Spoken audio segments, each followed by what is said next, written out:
sound familiar because they're the same as last episode. We still have a big pavement preservation project going on in the park. That's going to be creating delays and closures over the next week and change. The biggest impact?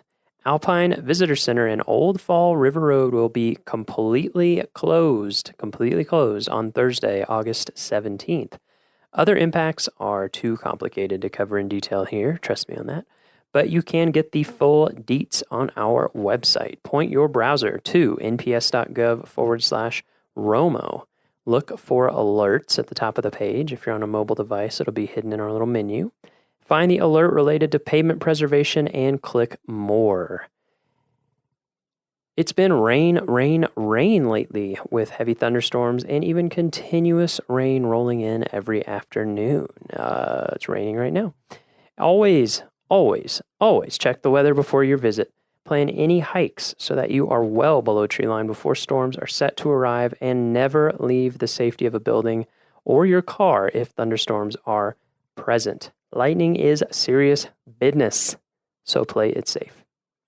And now for our episode. This week, we joined Design Outside, a class of undergraduate graphic and industrial design majors from the University of Kansas who spent a week camping at Moraine Park and expanding their creativity outside of the classroom and studio.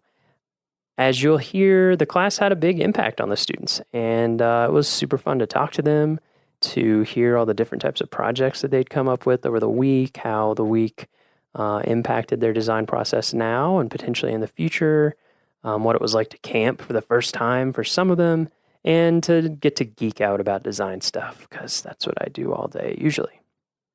We hope this podcast inspires you also to camp, to explore Rocky, and to create beautiful things. Let's rock.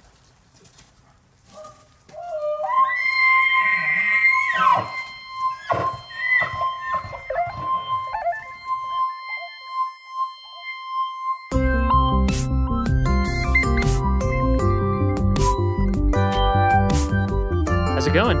Good. How's your week been? Very good out here. Thank you very much. Yeah, you're welcome. So, how about you introduce yourself? Okay. My name is Jeremy Shellhorn, and I'm Associate Professor of Design at the University of Kansas. And I teach a summer class called, it's the Do Studio, Designing Outside. And the purpose of that is to really get the students outside of the traditional classroom setting and get them outside where they have to be in a place that pushes them to think about design and make things differently than they would otherwise. And it's been a great week out here at Rocky. The weather's been great, but it's just a good time to get them out of their comfort zone and have to deal with things like climate and elevation and not being able to run into studio every 5 minutes to print stuff out. Mm-hmm. Yeah, so great. Yeah. This is year 2, right? This is year 2, yeah, second annual. Yeah. So I was certainly a little bit better at preparation. And yeah. How did this feel this year compared to last year? It was very good. I think I had a good mix. These students got to do a couple hikes to kind of get acclimated. Oh, nice. We went to Emerald Lake the first day. Yeah. We had a lot of flatlanders, so they had to get used to the elevation. Very smart for our listeners. Very smart move. Yeah. Started easy. So you went up to Emerald Lake, and did you do like sketching and stuff, or was it? What was kind of involved? So we got up there and just got acclimated to hiking in the elevation, and then just kind of had a sketch time. Yeah. And it was hot out, so we did have a couple brave souls that did maybe get into the water. Ooh. And then very quickly got back out of the water and resumed sketching. Never will you feel more alive. Yeah. And that's awesome. So that was a great kind of first day to get acclimated. And then the next day we went to Mills Lake. Kind of the prototypical, gave them the story about, one of the proponents of getting, Rocky up as a park, Enos Mills, and he was actually a Kansan. That's right. From Lynn County, Kansas. Yeah. And so I gave him a little bit of story about how he ended up here. And so we went and visited the lake of his namesake. That's great. And then a couple of us that were up to a little more adventure Uh-huh. kept on going to Black Lake, Okay, yeah, that's a good hike. and there was a little bit of snow. Yeah, you were saying that earlier this week. Like, how much snow?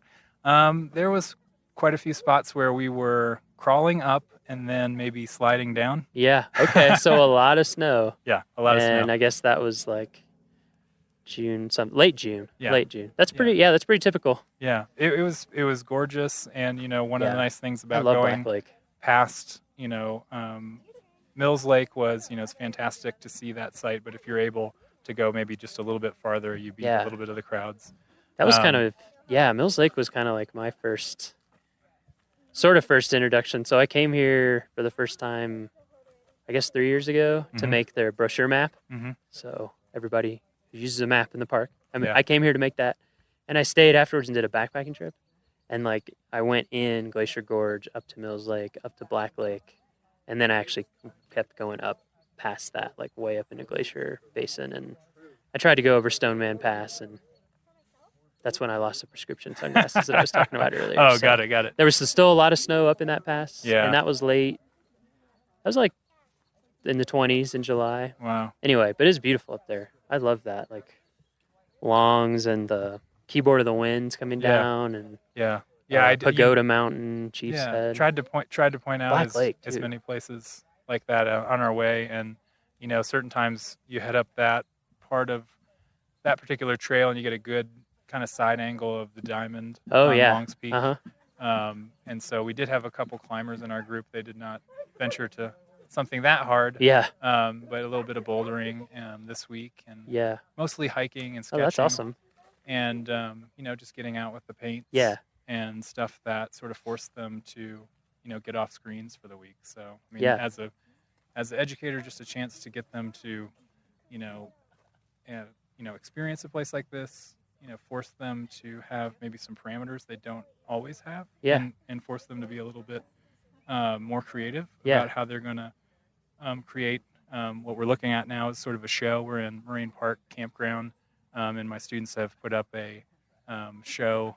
A little art and design show, and Yeah. invited some of the camp guests here, and we're just hanging out and sort of looking at what Yeah. they did this week. Yeah, we're gonna walk around and play Pass the Mic. Cool. We're just gonna get to play like Duck Duck Goose, Awesome. kind of. Awesome. Yeah. We'll do that in a little bit. Well, yeah. Yeah, I think it's great. I think it's so awesome, and it's something that we do try to promote, but I think doesn't get associated a lot with national parks is art. Mhm. And art has always been so essential. Like Mhm. part of the reason why Yellowstone was even set aside is that Moran Yeah. went into the wilderness and Mhm. hauled all the stuff Mhm. and painted it and interpreted it so other people could see it and be like, wow, that's incredible. Yeah. And a painter And it's like, inspired so yeah. much art too that isn't even about national parks necessarily. Like that's great that you made the Mhm. connection with Enos Mills. Mhm. Yeah. Yeah. And Albert Bierstadt. Yeah. Oh yeah. The lake named Incredibly after him famous here. Same kind of deal. If you didn't have a photographer to send out, you had, paints and Yeah. drawing. And I think for these kids, they know how to use those tools, but this really sort of forces them Yeah. to do it. And camping all week too. Yeah. It kind of gets you in a different Absolutely. headspace. Absolutely. Especially Slows after them the down. first couple, like after the first Yeah. 2 or 3 days when you're Yeah. like really in it, you're really embracing the new shower routine Yes. or lack thereof. Yes. A couple cold Cold showers, mornings and- a couple solar showers Yeah. that maybe we didn't set out in the sun. Yeah, completely. long enough. Yeah. But you tried. Yeah. Yeah. That's good. You're Yeah. preparing for our solar future. Right, yeah, It's that's- smart, Yeah. but rather important in the sun. Yeah. Should we walk around and play tag? Absolutely. Yeah. Let's do it. Let's just walk around. We Okay. can just drag the mic cables. It doesn't matter. Fantastic. They're strong. Let's talk to these. We have a couple junior rangers that are. Oh, maybe new a little- junior rangers. Oh, all three of them right here. Yeah, wow. All 3 of our junior rangers. What a treat. Well, they said it was 9 and up for the activity, so Yeah, There was no age limit. it's actually, I think, a growing in popularity. We'll probably have to pass the mic around a little. They're pretty specific to where they're held. All right, we have our 3 junior rangers. yep, we're here. Whenever people want to talk, we can Oh, just yeah. pass the mic around. Tell us your name. My name is Alex. And Alex, where are you from? I'm from the University of Kansas. University which is of Kansas. everyone, yeah. But Yeah. yeah, from Kansas. From Kansas? Yep. Where in Kansas, in case we have Kansas listeners? Just outside of Kansas City. Okay. In a suburb of Kansas City. So Nice. Yeah, why don't we go down the line? I'm Gracie. I'm from Lawrence, Kansas. I also attend the University of Kansas. And then my name's Dagny. I live in Denver, but I go to the University of Kansas. Oh, nice. Interesting. Maybe I'll ask you more about that. 2 of us study industrial design, and then 1 of us graphics design. So Nice. How did you enjoy the Junior Ranger program? it was amazing. I learned a lot actually from Really? it. Yeah, That's some great. really great activities. Yeah. The ecosystems, I think, was the most interesting part. Yeah. We're also about to go get the Stargazers badge. Ooh, patch nice. You're going to go to the tonight. stargazing program? Yep. You will love that. Yeah. I don't know if you've been getting out at night here enough to be able to see, We've but had some good night skies. yeah. It's been pretty cloudy, too. Oh, that's true. Hit and miss. Yeah, I think tonight you're looking good. Yeah. It's looking extremely clear. I'm excited. Yeah. Yeah, I think a lot of people much above the age of 9 enjoy the junior ranger program. I almost think we should have an adult ranger program. I think that'd be great. Yeah. I just doing the activities, I imagine parents involved with their kids learn a lot as well, like with the kids. Just Yeah, that's what we hear. It's a great program.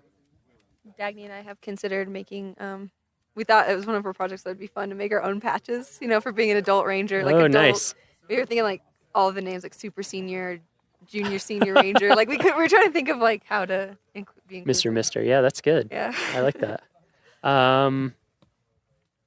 I don't know. What do you guys thought about this week? You enjoyed camping all week? Oh yeah, Oh yeah. it's been a lot of fun. It's definitely not something I've done in a long time. Yeah. Any of you guys been to Rocky before? Yeah. Yeah. Everybody? yeah, everyone. Yeah. Wow. There's such a big Kansas, Rocky, Denver, of course. Neighboring state, man. It's true. Yeah. It's not a far drive, and it's a lot better looking. Yeah. In some ways. Oh, okay. Well, okay, yeah. we have the If you like sunsets. mountains, We have sunsets. that's true. Yeah, my fiance's from Wyoming, where it's in a little more open part of Wyoming and misses the sunsets. Yeah. Big open sky. Baxter was chasing one. A Yeah. fellow classmate was chasing one, and he finally got a good one last night. So Nice. yeah, while he was fishing. So Jeremy gave a little bit of overview about the class, so people sort of get the overview. I think his intent was to shake things up, get you outside. How has it been different from your normal design life, if at all? I mean, usually our design life is, tons of late night hours in a studio, dealing with the rest of college Yep. while trying to do design projects. This has just been completely different, being outside constantly, Yeah. having to adapt to the environment and what you just have available. I think there was a lot of creativity from using available supplies that you couldn't necessarily go to the store and pick up whatever you wanted. You kind of had to use what was available, and a lot of sharing of resources and stuff like that. Oh, But that's cool. That's interesting. Yeah, I was gonna say, like, for the most part, graphics, we live oftentimes in the basement, so there's Yeah. very few windows. I know how that goes.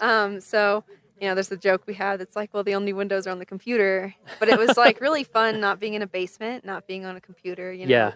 Actually being outside in a temperature that was ideal instead of the humid Kansas weather, and Oh. so that was a lot of fun. And like, I did a lot more handmade stuff, Mm-hmm. and I usually feel like I fall heavily on, Illustrator program, like Yeah, Illustrator, and I definitely do. mostly Illustrator for me. Yeah. I think we all do that with the computer. It Yeah. was nice getting away from it. Oh yeah. Definitely. Because during our normal design process, we usually jump into that technological aspect Yeah. really, really fast. Yeah. And staying away from that really, I know I got a lot more ideas than I normally would have Really? gone through. Yeah. Just by using the pencil and paper and Huh. some watercolor. Yeah. I think there's the Bauhaus philosophy of design where, like using a lot of materials to experiment. And it was fun. We do that in our first year of design school. It kind of gets lost when we go to the computer. And so it was nice kind of Yeah. returning to that and playing with physical materials. I was playing with some pine cones earlier today and like put some googly eyes on them. And that was just a great time.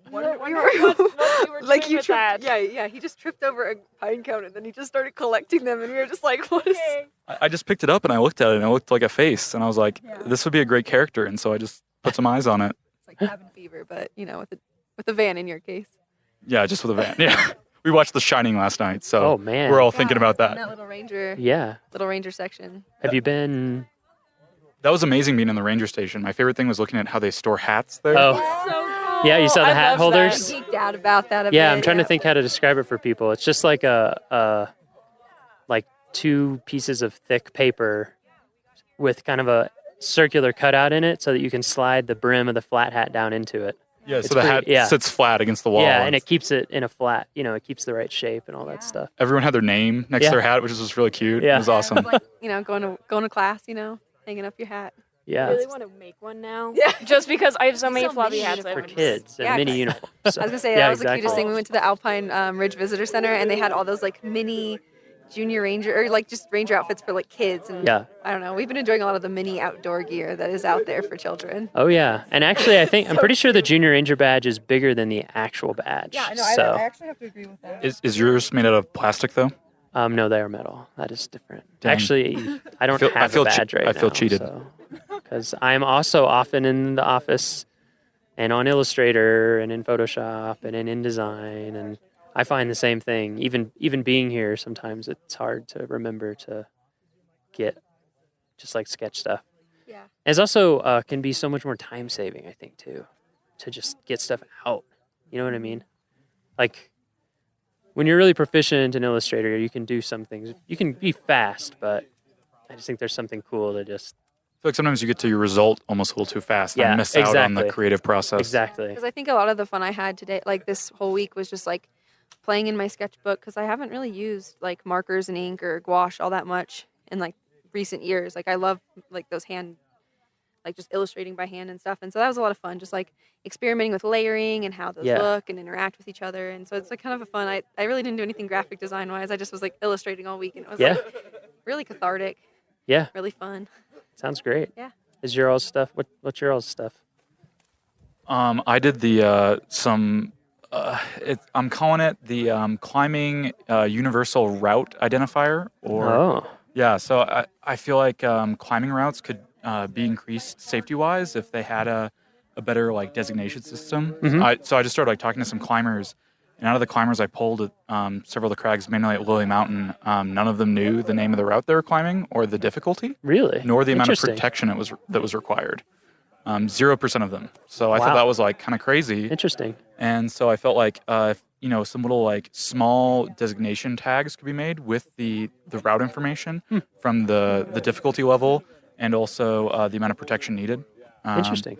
And also when it was bolted. So that's on the back of the tag. Uh-huh. So I made some little prototypes and put them on a route and photographed them, and then Oh, that's great. tried to use. I was hoping like all the climbing routes designations around the world are all kind of different, and so I was hoping Yeah. to maybe use shapes and color and maybe a new system that they could all fit within. Mhm. Could kind of unify them. So I was trying to use almost like the skiing slope system of Uh-huh. a green circle tag for Right. low level routes. And then, all from the Yosemite system to like all the other worldwide ones, they could all put their numbers on it. Right. But, it'd Somewhere have- on that scale. somewhere on that Yeah. scale, but they could all have a unifying design language of, the lowest ones are green circle up to, blue square to all the way up to, like a black diamond. Yeah, So- that's awesome. Yeah. Well, hopefully Jeremy will send me example like everyone's stuff, but Yeah, I'm excited to work some more on it and maybe Yeah. send it over to you. So. yeah, I mean, it'd be interesting to see what our climbing folks would think about it. Yeah, because we definitely like. I remember just speaking with Alex like real quick on his that like one thing that was really cool too was the idea. Sorry, I was getting distracted. That's okay. Um, Yeah, we've got some campers or other visitors that have Yeah. showed up to check it out. Yeah, they're from the next campsite over. Nice, making that's connections. Alex. I'll get back to my thought. I just kind of like escaped me. So I guess what I did was I just focused on a lot of illustration because I Uh-huh. really wanted to make a children's book. Ah, But like nice. we did so much outdoor activity that like I really didn't have the time to sit down and illustrate. So I just made like a little character, a little chipmunk. Uh huh. And I was just thinking of how he might interact with like the mountains and the ecosystems because I really thought it'd be a cool way to educate on the ecosystems and like introduce to other characters among ecosystems. Mm-hmm. And so I made a little bear too. So it's like for you, that's like the Yeah. birds on top of my sketchbook, but then it's the mountains and then like the little things at the bottom with the That's awesome. little red jacketed. Yeah, Yeah. So that's kind of what I just did this week was Yeah. thinking of more of a younger approach to the mountain. yeah, that is a fun feel. So I'm trying to think of what era or something it reminds me of, but I like it. thanks. Yeah, I don't have a name for him yet. So yeah. if you have any suggestions. For now, he's just blank. Yeah, the he's bear. blank. Mm-hmm. Yep. So I kind of like Blank the Bear. Blake the bear. Actually, Yeah, that's cute. No, I like the. Yeah, but Yeah. that was kind of my approach. I work with preschoolers back in Kansas, so Oh, I kind of okay. had them in mind when I Uh-huh. was making it, like the idea and like That's the colors great. and stuff. So yeah, I was like really thinking like, how could I teach the kids I teach in Lawrence uh huh. about what I've experienced and how they can help save the Rocky Mountain National Park, or like how they can make a difference or even just be more educated in a very easy way. Oh, that's super awesome. Yeah. That's great. What about you? So I focus specifically on some hiking shoes for people hiking specifically within the Rocky Mountain National Park.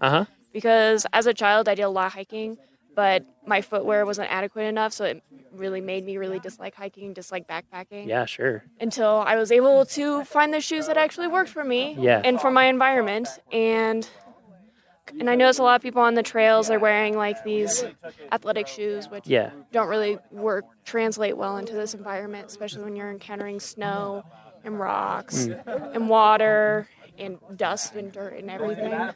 So I thought about the specific trail conditions that we encountered on our different hikes, and then looked up a few on some hike rating websites and tried to combine a shoe where you're keeping that toe protected, you have a sole that can really handle those like rocks and those sharp inclines, and then also more specifically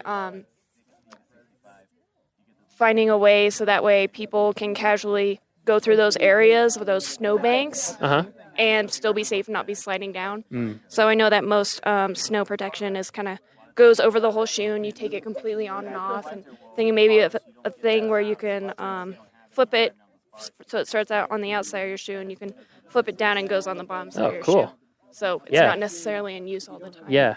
Is that, do you do a lot of product kind of design like that in your normal school stuff? I would say shoes is my emphasis right now. You really like shoes? Yeah, I really like them. I've been having a good time drawing them. That's awesome. And there's a lot of different variations.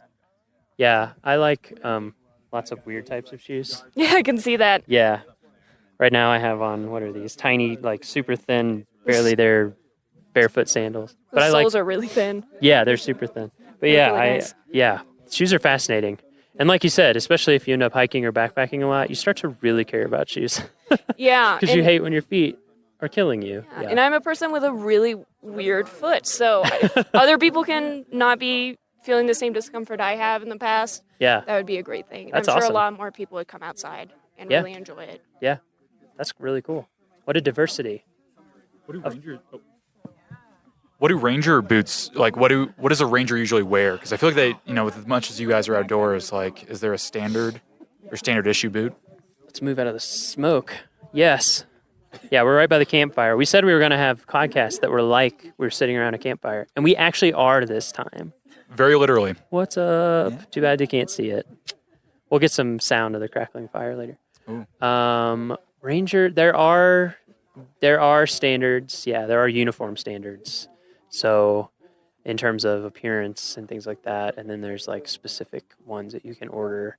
And then people who are out in the back country or, like climbing rangers or there's more choice about what works for you.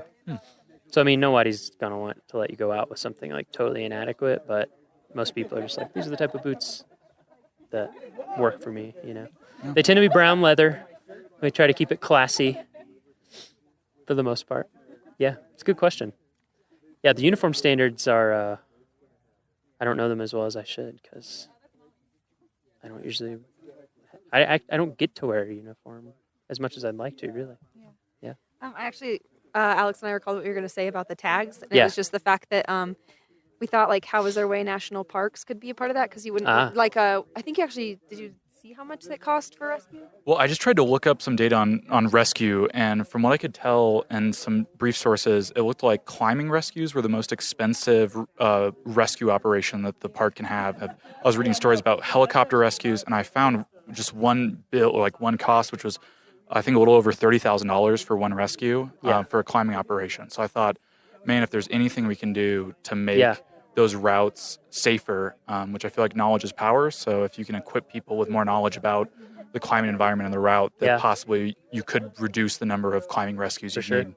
Yeah, because that's what we were thinking too. Is like yesterday was actually my first time rock climbing, and Alex was like looking for the specific route he had picked out for us because like I couldn't climb anything harder than I think it was a 5.2 that we might have found. But yeah, I couldn't have climbed anything probably harder than that. I Yeah, mean, I'm that was already your first time. Exactly. And so like thinking about like, you know, that kind of also like if maybe you don't know what to look for and you get misled. So like thinking about how like that icon like would really could save, because people then might also realize like, oh, I can't quite do this one yet, and like think about that. It's very interesting. Yeah. I don't think we found the right route because we were using a guidebook, which I thought I had the most updated guidebook, but I guess we were trying to, you know, climbing routes are designated by, it's the third bolted route from the left side of this rock feature. And I think more bolted routes had gotten added since that guidebook had been published. So it was kind of interesting. It's a very popular climbing place up here. That's interesting. It's cool that you were thinking about that. I just met with one of the climbing rangers today, Everett, and we're going to work with him on a new preventative search and rescue video. PSAR is what we call it in the Park Service for Longs Peak. For exactly what you're saying. Like, number one, we don't want anyone to get hurt ever, obviously. And then number two, whenever someone needs a rescue, you're putting people's lives at risk. I mean, that's what they do for a living, but still. And then, the cost is incredibly high. So I think something that everybody forgets, whether you're new to it or old to it, that usually looks a little easier from the ground. And I think, and this is what we're going to try to convey in the video for people with Longs Peak, is that it kind of has a reputation as a climb or as a hike, and it's not a hike. Yeah, we went up to the visitors center. Oh, really? Up there, and we're like, this is cool? Very intense. Yeah. We had some cool shoes up there. Yeah, that's true. Yeah, they give you... We met some llama rangers. Nice. Yeah, I'm going to go out with them soon, sometime this summer. We're going to do a podcast with them. I'm glad. The Longs Peak Ranger Station is really cool. It really apparently gives you a feel for it. I haven't climbed yet, but I'm going to a week from next Thursday, because we're going to go up there to start getting some shots, and for me to scope out places where we can get shots, and just getting that message out there to people of like, take it seriously, because it's a type of thing once you get past the keyhole where if you fall, you'll probably die. You'll at least be very badly injured and need intense rescue. So I think people go not realizing that. Anyway. We had a lot of fun. We went out as a group, and also this is a different segment, but you through Jeremy encouraged us to look at the wayside signage. Yeah. We had a lot of fun looking at that and kind of seeing I bet. The design of those and how they designated or showed information to visitors. It was really interesting looking at those. We tried to do. We kind of talked about one as a group as like a see-through wayside sign, so that you could maybe etch the outline of the mountain with the peak information. Get to the right level. Get to the right level and look through it and see the That's interesting. The kind of mountain range. Here, right. It's like it's a perspective point. Yeah. Because the one thing that we noticed was like you had to look, and compare before you really kind of saw what parts of the mountain were where. But I could, and it was kind of evolved from the idea of like maybe an app, but then we realized service is so non-existent up on those mountains. But like that idea that you could use GPS and like hold it up and kind of like those constellation apps that show you where constellations are, it could show you the peaks, and you could just like tap these little hot spots and it would give you that information. So something. Yeah, as we talked about earlier this week, that's something that I would love to see happen is an app for a park. That'd be amazing. I think. And I've seen some prototypes for a couple parks, and basically the way they work is that when you're at home, when you download it, they say, do you want to download all the content for offline use? Mm-hmm. So that way you can, when you're at your hotel or visitor center, or before you get there, you can have it all. And then, there's one like that for the National Mall in DC. Oh, really? Yeah, so you can hold it up and just move around, and it'll show you like where all the museums and monuments and things like that are. Yeah. I like that interactive aspect, because it's almost like virtual reality. Yeah. Augmented reality, where it kind of like transposes something computer generated on top of something real, and I think that's like a really cool interactive way to like learn more information. Yeah, to learn more. Yeah, I think that's we're all, any way that we can let people learn more stuff. Oh yeah, I think that's why I like the Junior Ranger program so much, is because it was so informative, and I was kind of like.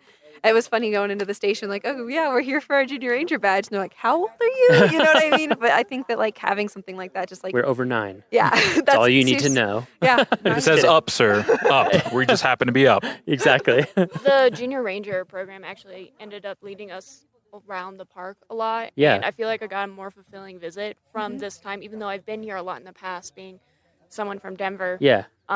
than I ever had before, just because it's a lot more information and you feel like you have more of a mission. Yeah, because like we were like, oh my gosh, is that a bird in our handbook? And we were like, what bird is this? And we were really into it. And then like Dagny and I had an unfortunate, we had to run back to our campsite because we needed to grab something before dinner. But on our way back, we were lucky enough to run into some bears. So it was like, while we were a little bit late for dinner, we also had this crazy experience where we got to see a mom and her cubs. And so like that was like, and we were just like, we get to put this in our ranger book. I think so excited about it. I think like what you were saying earlier about like being more creative, having more ideas come to you, that kind of thing. That's exactly like when you're outside all day, basically. Stuff just more stuff happens that is unusual. Oh, yeah. Your life is much less planned. And so, it's like, oh, we were a little late, and then we saw bears. Yeah. And if you'd been a little earlier, you wouldn't have seen them. No, not at all. Because, like, Dagny saw it first, but, like, last time I was in Estes was August, and I actually stayed at a cabin here. And I feel like I spent so much time, like, at the cabin, not really thinking about, like, how much I wasn't experiencing the outside, whereas, like, I've been outside all week, and, like, counting down the days for a shower and stuff, like you just like, and we've been able to witness like deer walking through our campsite and like, just like, and we had the bear spook that spooked a couple campers and stuff like that. So, I mean, it's just been like a fun experience that I couldn't have had if I was in the safety of four walls. There's one right now. Right next to that other, is that mule deer? Oh, yeah. Yep, mule deer just a little ways out from the campsite.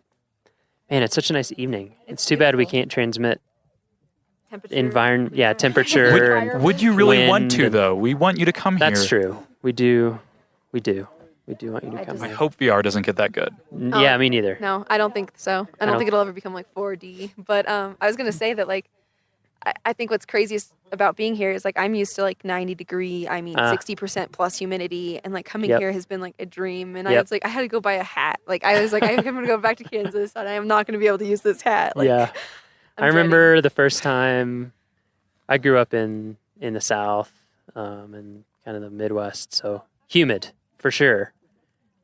And they don't get to choose who talks on mic next. We choose them. Oh. It's like duck, duck, goose. They just have to accept it. Those are the rules. So I lived in Mississippi, Iowa, Kentucky, places that are hot and humid in the summer. And then I went to Yellowstone for the first time, and I worked there for a whole summer. And I lived about this elevation, like 8,000, almost 8,000 feet. I was at Canyon. And then I came home, and I was just like, oh my God, I can't handle that. Like, it's almost like I never noticed it before, and then it ruined it for me. I think that's why a lot of people, we get a lot of people, just for it's so refreshing and cool. Love that dry air. Yeah, exactly. Gives me life. I've never been more chapped. I already have gone through my chapstick. It takes, actually, that's something that we try to tell people in our visitor information. So we're telling you now in visitor information that apply chapstick before you arrive. As you drive towards Colorado, the closer you get, the more chapped it looks. Yeah. That's how I can tell when I'm going to get home. Yeah, it takes you a while to get used to it. Who are we going to pick next on mic? Thanks so much for talking to us. Who's next? I'm stepping on my cords. Does anyone want to? Because if not, then you're going to be assigned. Yeah, hop on mic. We'll pass it around. Yeah. Sorry, I didn't come prepared. Yeah, lay down. I thought I did, but let's get like 16 bars. I'm just kidding. Yo, my name is Blake. We'll give him 16 bars. Now I just have 16 ain't enough in my head. Have you heard that? No, I have not. Oh man, Andre 3000 just destroys on it for like 3 minutes straight. Anyway. What's your name? My name is Blake. Blake, where are you from, Blake? St. Louis, Missouri. St. Louis? Yeah. I have family in St. Louis. Really? Where? I think Webster Grove. Oh, yeah. Webster Grove. Yeah? I'm also from St. Louis. Yeah? Yeah, one of my uncles and 3 cousins and my aunt. St. Louis. Whole family. Yeah, basically. and then my uncle's still there, and Kansas City, I've got my cousins in Kansas City. right. So, yeah. Yeah, it was hard making the switch from St. Louis to Kansas. Yeah? Yeah, I was a Mizzou fan. I don't know if you've heard, but we're all KU students. And, for my whole life, basically, I was a Tiger fan, and I was like, that was hard, huh? Everyone else likes Mizzou out here. I'm gonna like something else. Nice. So, have you been to Rocky Mountain National Park before? I have not. This is your first time. Yep. I've been to Yellowstone though. I've been all over the country. So, yeah. What do you think about this park compared honestly, to some others that you've been to? Some of the most beautiful sights I've ever seen. Really? I mean, I've been, like I said, all over the country, and the mountains are my favorite part. Yeah. Of it. Me too. Like, I guess. Yeah. Any natural setting. Yeah. So. It's kind of my thing as and well. And plus, I took a geology class earlier this semester. So. Oh yeah, it must be really cool to be here with all this exposed rock and think about how different things formed. Yeah. Did you go up on Trail Ridge Road at all? Yes, I did. Did you see lava cliff there? I don't. It's a pullout there. It's a thick layer of rock that was from a big volcanic explosion from the Never Summer Mountains, which are to the west. Yeah, it's pretty cool. I didn't see that. It's easy to miss. There's a lot to look at when you're on Trail Ridge Road. Yeah, I mean, my eyes. Yeah, what'd you think about that, Trail Ridge Road? That's one of the things that I think. I had trouble breathing on my way up there. I was short of breath. Yeah. And like there was this one point where there was a parking spot before the visitor center. There was like a parking area and a walkout, and you could see like a whole bunch of different peaks. Oh yeah. I'm not sure what that area was called, but as I was walking downhill and out of breath, getting to the scenic. It surprises people. Yeah, I know. There's a lot less oxygen in every breath up there. Yeah, you're right. And I mean, I saw someone smoking a cigarette up there. I was like, oh my gosh. Yeah, their lung capacity must be incredible. Yeah, exactly. I want some of that. They're superhumans. Sometimes I've been up there at Alpine Visitor Center, and did you go to Alpine Visitor Center? Yes, I did. Yeah, that's a cool visitor center. Yeah. Got to see both Kiss shops. That's the highest elevation visitor center in the National Park Service. Really? The entire National Park Service. That was 12,000, like 13,000? It's just under 12. Okay. Yeah, it's just a little bit under 12. Actually, I should know the exact number because it's on our podcast that we just put out today. It's like 11,796 or something like that. It's close to 12. Yeah. It's the highest one. Right above the tree line. It was really cool just coming up from an area where there's heavy forest and then it just cuts off and there's nothing.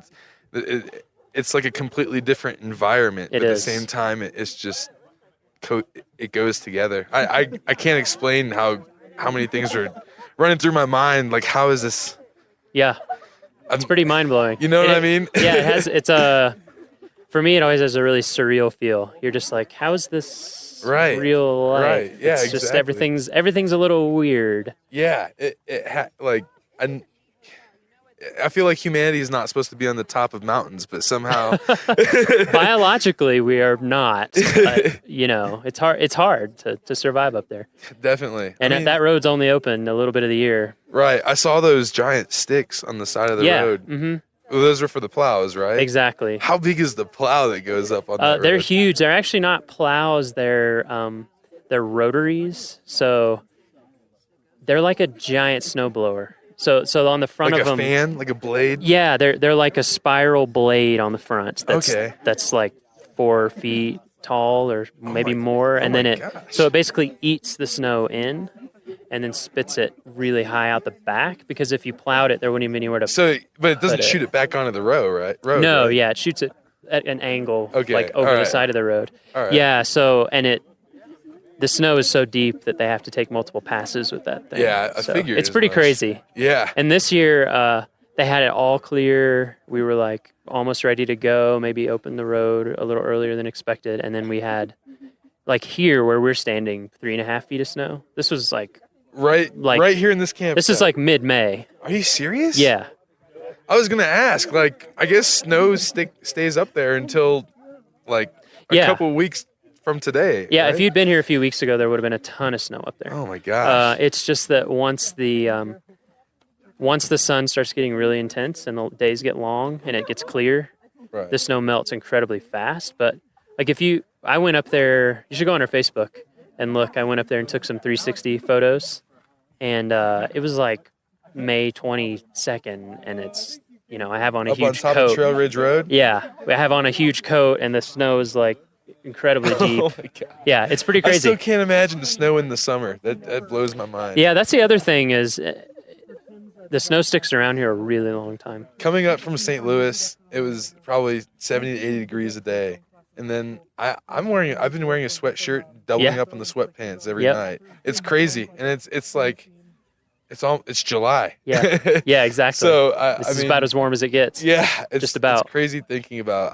I got a chance to go to San Francisco. It was the same thing. Yeah, in the summer it's chilly, quite chilly. But as Mark Twain said. So what kind of design do you do? I'm an industrial designer. Okay. It's my senior year. I'm getting ready to enter the real world. Yeah. I don't think I'm very prepared. Well, you are and you aren't. Right. You know, I'm 32. There's definitely a learning curve. Right. It's good though. I mean, because it's a lot of it's the kind of stuff that you can't learn until you do it. You just have to exactly. do it. It all comes with experience. You'll figure it out. Like I never would have thought I would have ended up here in this job. Right. When I was a senior in college, never could I have imagined. So. I know my passions are going to lead me where I want to go. I've been drawing since first grade. Yeah. So what's it been like being here? So I mean, normally when you're probably designing on the computer. Yeah. Constantly. Yeah. Like all of us do that do design. Coming out into this environment, having no studio. Yeah. It's a totally different game. Yeah. I mean, granted, I did cheat a little bit. I went to Kind Coffee, and I had an opportunity to sit down and work on my computer for the necessities. But for the most part, I was doing a lot of drawing, sitting right outside of my tent. Yeah. And the environment is just so peaceful, and I mean, you really get an opportunity to hone in on what's going on in your head and what you want to put on the paper. And for me, it's like a new kind of piece and an upgrade in my creativity. That's awesome. So I really love it. And I mean, hopefully there's ways you can find to bring that in the future. Right. Yeah. I mean, it can be challenging, but you're right. But it's testing new things. And experiencing things that you otherwise would not have. That help you grow. Is your stuff up here? Yeah. Let's walk over. Sure. Check it out. Yeah. Oh, nice. This is me. Oh, that's super cool. I was wondering who did that. I made a raincoat, and that's awesome. It doubles as inside of the sleeves come off. They button to the chest portion, and inside of the sleeves you can store rain chaps. Oh, yeah. But it also doubles as insulation. That's pretty awesome, actually. So, yeah, it was just the quick idea I thought of. Usually it takes me longer than a week to create a product, but why do you think it went faster here? Well, actually, good question. It's because I got to experience the environment myself. And I recognized what would be easy, light, and efficient to bring with you on a hiking trail or rock climbing. Because you never... Out here, I've learned that the weather is pretty unpredictable. It's it's crazy. So you want to be prepared for hot, cold, rain, sunshine. Like all in a day. Yeah. Especially if you go up to Trail Ridge. Right. And you want to also pack lightly, too. Oh, for sure. So I thought, I'm going to make a coat that can keep you warm, protect you from rain. There's a ranger-style cap that actually... Yeah, I see that big wide-brimmed cap. That's actually that's a really cool idea. And it slides into the hoodie, so it... Oh, whoa. So if you see here, it's like a drawstring. That is super cool. If you've ever seen one of those wire frisbees that just folds... Yeah, It's kind of like that. Kind of like that. So it protects... Yeah. It's like a sunlight... Sure. Yeah, I mean, you need sun protection here as much as rain. Right, exactly. And it goes back and forth. Because I've gotten sunburnt, and I've also been shivering. So it's all part of the experience for me. And it's invigorating. Right, exactly. Yeah, it is interesting. When I'm a big hiker and backpacker, and I think you just tend to get interested in gear stuff. I mean, you definitely. To the point where people who aren't into it almost think you're a weirdo, but it's like when you're freezing cold and not thinking very straight and it's, you can't see and whatever, like you care about how nice a zipper is, how nice a zipper pull is, things like that. If there's a need for it, there's a Yeah. market for it. And Yeah. if there's not a market for it, that's an opportunity to make one. Yeah. So So- what kind of stuff do you normally do in terms of design? Is it all over the place, or do you focus on particular types of products? My specialty is computer-aided design, CAD. So this last semester I created a computer mouse. And it was more of a task mouse. It vibrated, and it like had an LED light on the bottom that would pop up, say blue if it was social media, green if it was a work-related email, or red if it was a text. So when you're designing that in CAD, are you going into like the tiniest detail? Like to what level do you have to go? Basically, from start to finish, I'll decide who I'm going to be designing for. I decided in this case I was going to make something for a person in an office-related environment. So I researched what that person does on a daily basis, what they need, what can make their job easier. So once I figured that out, I did 100 to 200 sketches of just quick product, quick mouses, getting the form right. Then I took those sketches and I brought them into CAD and I made a model, and I made probably 6 or 7 different models until I got my form right. And from there, I moved it into KeyShot, which is a rendering program. It's what a lot of car companies do to put their car in an environment like this without bringing the car actually out they here. just render it into the environment. Yeah, Put so your light sources and a few things. Yeah, exactly. They choose Perspective, the angle of the light. It makes it look real, as if you just took a photograph of it. So after that, then I'll put it all together, wrap it up, and put it in Photoshop and whatnot. Yeah. And label my process and clarify my steps along the way. That's super cool. So yeah. So do you think that this trip or anything that you learned or experienced here is going to translate over into your design? And definitely. What this trip has taught me is how important it is to understand what the user needs and experiencing on a personal level what it means to research your audience, I guess. And I actually did it backwards. Well, I guess the right way. I researched my audience by hiking and doing things outside in the national park, which gave me the idea to create a coat. Yeah. So, I mean, it's a natural step I learned that I really think will be valuable for me in the future. That's awesome. I'm testing out products for other people, and I want to understand what's like in their shoes. Yeah. So, I love it. That's great. I'm glad you had a good first visit. Yeah. I mean, we're always here. I'll be back for sure. We're supposed to be here forever. So as long as the United States is a country, which we also hope is forever, we're supposed to be here.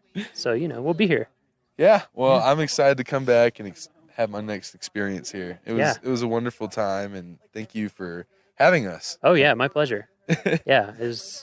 When Jeremy approached me last year about it the first time, he was kind of like, "Do you think we get a campsite?" And because housing is really tight here. Yeah. Like we don't even have enough houses for our own employees, and so it's hard. But he was like, "Oh, well, camp. It'll be great. That's exactly what I want." Right. Because it's going to put people in a different that environment, in a different headspace, where they're forced to use different tools, where they're forced to like make art despite physical discomfort or whatever. Experience it from a different from a process. Just shake things up. Yeah, exactly. And I think, I mean, maybe this doesn't happen for everybody, but I definitely relate to what you said and what other people is just like being outside day after day, all day.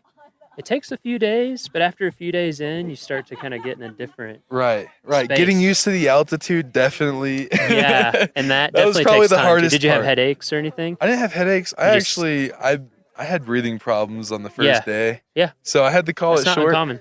But after the second and third day, I was 100% ready to go. Yeah. I went climbing yesterday, and I didn't actually get to climb because it started drizzling. But I went up the hill to the climbing spot, and I just felt 100% better than I did Monday. Yeah. So That's good that you recognize that. Some people don't even realize necessarily, and they keep pushing it, and then they feel real bad. Right. Yeah, I get headaches. I don't. I live here, but when I was first adjusting, it usually takes me a couple weeks to feel like pretty. Right, like you're in a natural. Yeah, and the actual to become some people never become 100% acclimatized, which is interesting. Yeah, quite a few Is it people. like smokers or? No, it's not really understood why, number one, different people adapt to altitude differently, and number two, this is what makes it confusing, is the same person on different instances will react very differently. So you can have someone who's acclimatized a bunch and never had a problem, and they're in great shape and blah, blah, all the things, and then just one trip, they'll just have huge problems. Wow. Or I had a friend. Part of that might be because they're used to the extreme. It could be. One of my friends, I've had multiple friends who are backpackers who are just like in incredible shape, and they even went early and took the time to acclimatize, and they'd had other trips where they were fine, and it just like shut them down. Yeah. Like almost to a dangerous level. I mean, so it's pretty interesting. The crazy thing is I think I hiked 7 miles my first day, and it didn't feel like 7 miles. It was just the fact that I was going uphill the whole time. Yeah. That I think it was almost a mental thing for me. Like, like you need to chill out, breathe a little bit more. And it's like a challenge. Yeah, exactly. I don't know.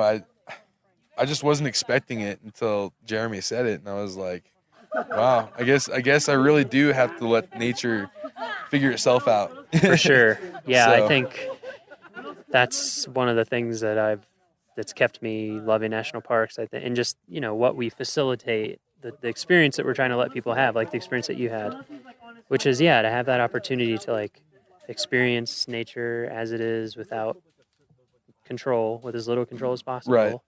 And just to see that and like you said, learn how to like embrace it, be ready for it, Right. be safe, be smart.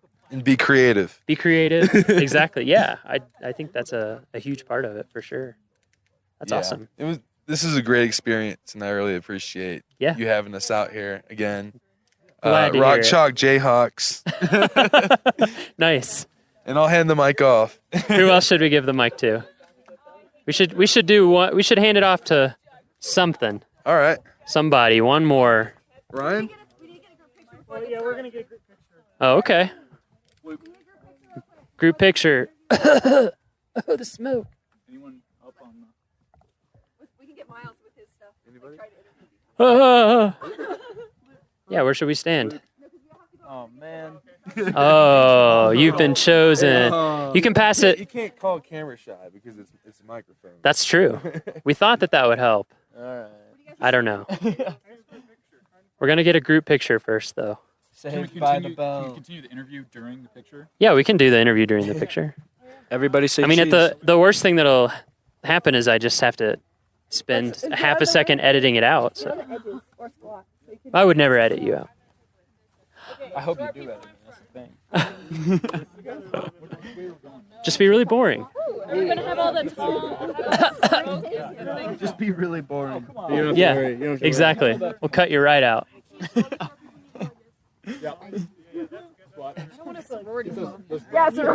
Sorority squat!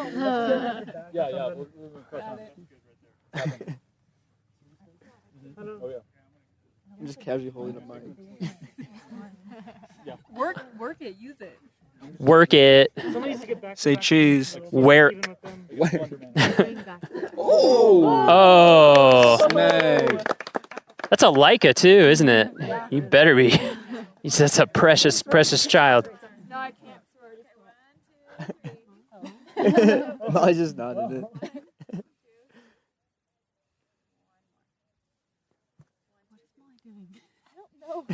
Why didn't we stay right here? Wow. Memory card full. It was meant to be. Oh, phone picture. All right, here we go. Am I not squatting then? Thank you. Nice. I think the memory on the recorder's full too. No, it's not. No? Sorry. Yeah. We can only record 21 hours, 48 minutes, and 36 more seconds. Are we so planning on being out here this long? Yeah. Turns out audio doesn't take up that much. What about the batteries? Battery low or space. something? I've got an extra set of batteries. Oh. So, nice Came try, though. prepared. What's your name again? I'm Luke. Luke. Where are you from, Luke? Madison, Wisconsin. Madison. Most beautiful place other than the Rocky Mountain National Park. Madison's pretty cool. It is. Yeah. You been there? I have. Two of my best friends from college both went to University of Wisconsin I Madison. wish I could have gone there. They liked it. Yeah. Yeah, they liked it there a lot. I think the winter's not as much. No, once you're used to it, it's not too bad. Right. And it makes everywhere else feel. If you're from there, Yeah. yeah. Yeah, we're just cold. I actually, a lot of the times, wish the winter here were colder, but less windy. Yeah. So the No, winters that's the thing. here, it's surprising here. A lot of times in the winter, it's above freezing, Yeah. but the wind is like That's- brutal. That's what makes like Kansas winters almost worse than Wisconsin. Like Wisconsin would be 10, 15 degrees Yeah, colder, exactly. but like not wind. Yeah, I would. So, I would gladly take like 0 degrees and calm Yep. over like Oh, for sure. 35 and windy. Yeah.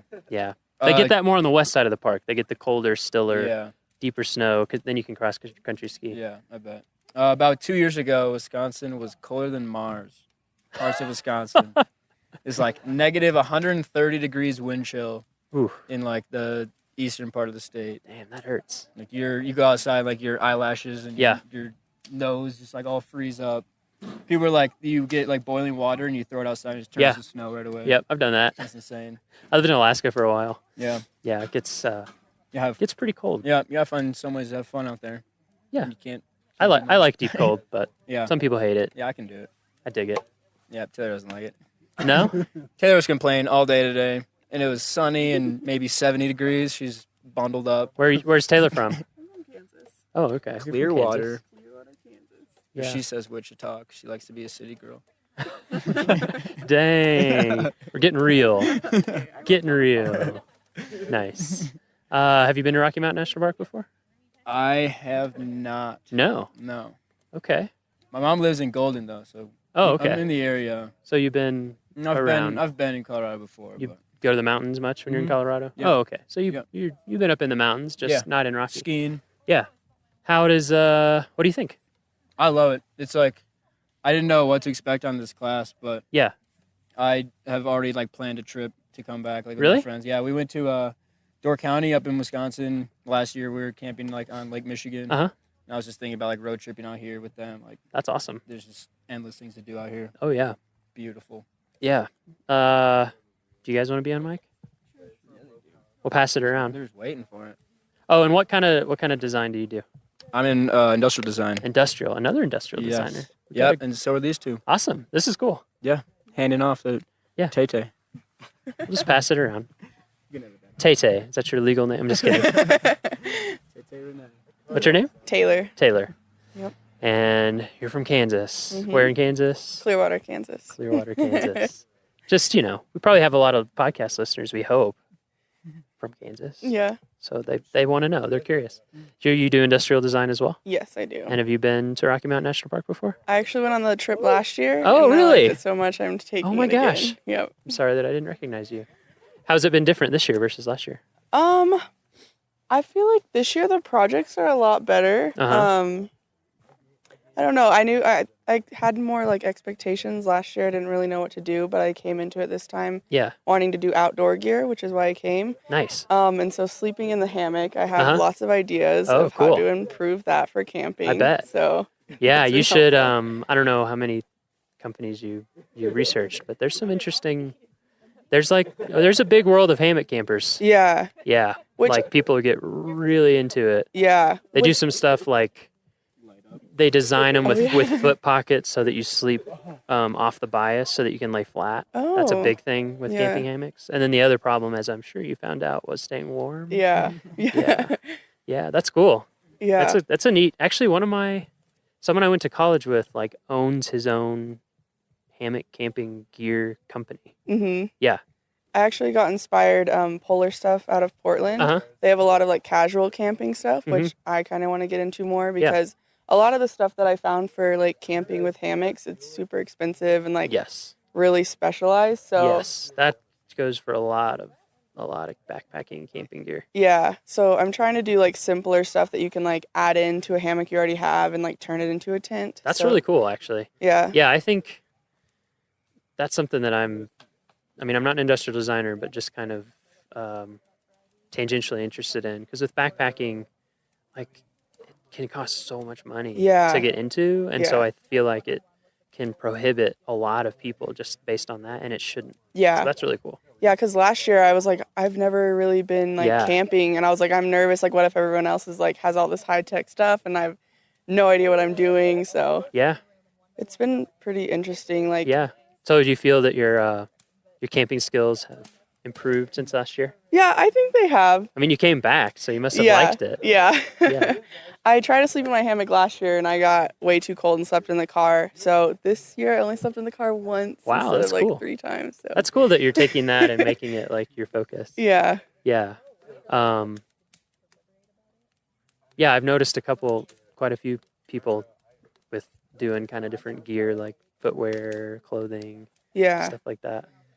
And it makes sense because it's your direct experience, right? Yeah. And so for this trip, I want to do that for my senior thesis. So I just kind of focus on patterns, and I would like take pictures and then create like color palettes from those, and then make patterns to use like for the camping gear. Nice. So that's what I focused on this week. We got embers in the air. Yeah, we'll look at it in a second. What about pass the mic? Getting everybody on the mic. What's up? Hi, how are you? Good. What's your name? My name's Baxter. Baxter? I'm from St. Joe, Missouri. St. Joe. Okay, nice. That's where is it? It's about an hour north of Kansas City. Right. Okay.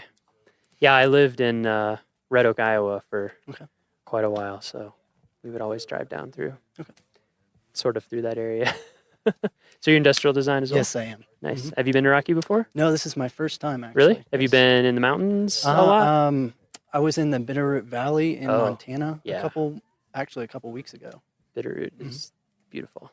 That's awesome. cool. So that was your kind of first big mountain first trip? Yeah, drove up with a couple friends and enjoyed it so much I thought I'd sign up for another class. And, yeah. How's this been? Fantastic. Yeah. Yeah. What do you think about the park? You know, I've never been, but I've just been blown away by the views. Yeah. Yeah. Incredible. And I've been just awestruck about all the lakes here. Yeah. The lakes are beautiful. Amazing. And I just didn't imagine how great this place would be. Yeah. So, that's awesome. I mean, it's been a great experience. Took me by surprise the first time I came here too. Yeah. And I've been to a lot of parks, but still, it's just, there's something about it. Just like every park, there's something about it. Yeah. What have you been working on this week? I kind of been taking a step back and doing a little bit of photography, but nice. I kind of focused on an app a little bit, a hiking app based on just looking at, the types of people. There's all different types of people come from all over the world here. And it seems like they've been maybe unprepared, I've noticed. I saw a couple people walking up in just like sandals and without water. Yep, and, for sure. For safety reasons for park rangers, I thought it'd be nice for people to be educated about their trail that they're going on. So the app I've been kind of designing is based on a little bit of an app that's already been out there. It's called All Trails. But I took a little spin off of it. And I've kind of created just something that's easy to use and shows all the trails around you. Yeah. Do you have? Yeah, it's actually right here. Oh, nice. Just shows a quick picture of the your hike that you're supposed to go on and the rating and all that kind of stuff. With most of the park not having service, I thought it'd be nice to download a map so that you know what direction to take and that kind of stuff. Yeah, I mean, if it's not super data heavy, then you could pre-download a bunch of stuff. And then another quick thing I wanted to do was like have a check-in, so that if you like maybe go on a serious hike, you're gone for maybe a day or two, you could check in and then check back out, make sure people know where you are if you're just by yourself. That's cool. And, So if you checked in and if you had like a profile page or something, somehow people could see if you had checked back in or not. Yeah. Yeah, that's awesome because that's something that we try to impress upon people. And I mean, it's easy to forget, but just you should always let somebody know where you especially are. if you're out there by yourself. Yeah, even here, I think like our trails are so nice. Like our trail crew does an amazing job, and they're just beautiful. And there's so many nice bridges, and there's paved roads, that it kind of gives people the impression that whatever. But yeah, when you're 5+ miles away, and we have people get hurt not even that far from the trail, just sprain an ankle maybe. Yeah, or like you said, and don't bring water or just things that are preventable. I think people just don't know. So that's cool that you're trying to just integrate the education part into it. I also thought I'd maybe integrate like a medical part aspect of it, maybe that just the park rangers could see. Whereas it could have your medical information on it if there was a rescue mission or something like that. Yeah, like it could be built in that you would give consent or something to have that information shared. Maybe you're diabetic or something like that. Yeah, that's cool. Yeah, that's nice. Yeah. So how has being out here been different for you in terms of, everything, but design? What kind of influence do you think that's had? It's been different because you're not in a studio. You don't have, other people. It's been kind of just on your own this week in terms of designing things, which has been nice. Yeah. You don't have a lot of, people telling you what to do or that kind of stuff. And so you kind of go on your own. We've been, as a class, just all over the page with projects, and it looks fantastic. Yeah, it does. I wish we'll get some photos from you guys after so we can post it maybe with this podcast episode. We'll put it in the blog post. But yeah, it's really, really cool stuff, and very high production value for working out of a campground too. I mean, we're working with no Wi-Fi, just little to no supplies, and I mean, it turned nice, out right? great. Yeah, it actually is. One thing that always amazes me is how much more time you seem to have when you don't have Wi-Fi. Yeah, you don't have internet access and movies and stuff. It's been nice. And you're waking up early because it's, I don't know, maybe there's people here who still sleeping, but I usually am a sleeper-inner, but when I'm camping, I get up. Sun wakes you up in the tent. I'm just and you tend to fall asleep really early. You're so cold, you're ready to get up in the morning. Like backpackers midnight. Yeah. When I would be backpacking, would be like, oh man, it's late. What time is it? 8. Like in the spring when it's not quite as light as it is now. It's really light. What time is it right now? 8:34, and plenty of light in the sky. It's interesting. What is your fiance's cousin's husband? Anyway, he's my cousin. He's my cousin now. He's from Hawaii, born and raised, and hadn't traveled a ton until he started doing travel baseball. Anyway, he was here visiting in the summer, and he was just like, whoa, the sun stays up so late. And I never thought about, I've never lived anywhere near the equator at all. So that's pretty interesting. It is, I worked up in Alaska for a while. There it's real interesting. I was in Denali. Oh, okay. And so on the summer solstice, we just stayed up all night. I mean, you could read a book in the darkest it got. Really? Yeah. Which was, the sun sets at 12:40 in the morning. And it comes back up at a little after 3, I think. Or maybe earlier than that. Anyway. Yeah, it's super nice out. Yeah, that's cool. It's been interesting to hear from everybody how it's influenced their design. What kind of things do you normally design? Do you normally do app development? No, it was not really. We've been kind of all over with our industrial design class back at KU, but we've been doing electronics. What else? Tiny homes. I mean, pull toys. A lot of that's different really stuff. cool. Shoes, but we haven't really been doing apps or anything like that software-wise. Yeah. So it was kind of nice to explore that. Yeah. And see what ideas I could bring. Yeah.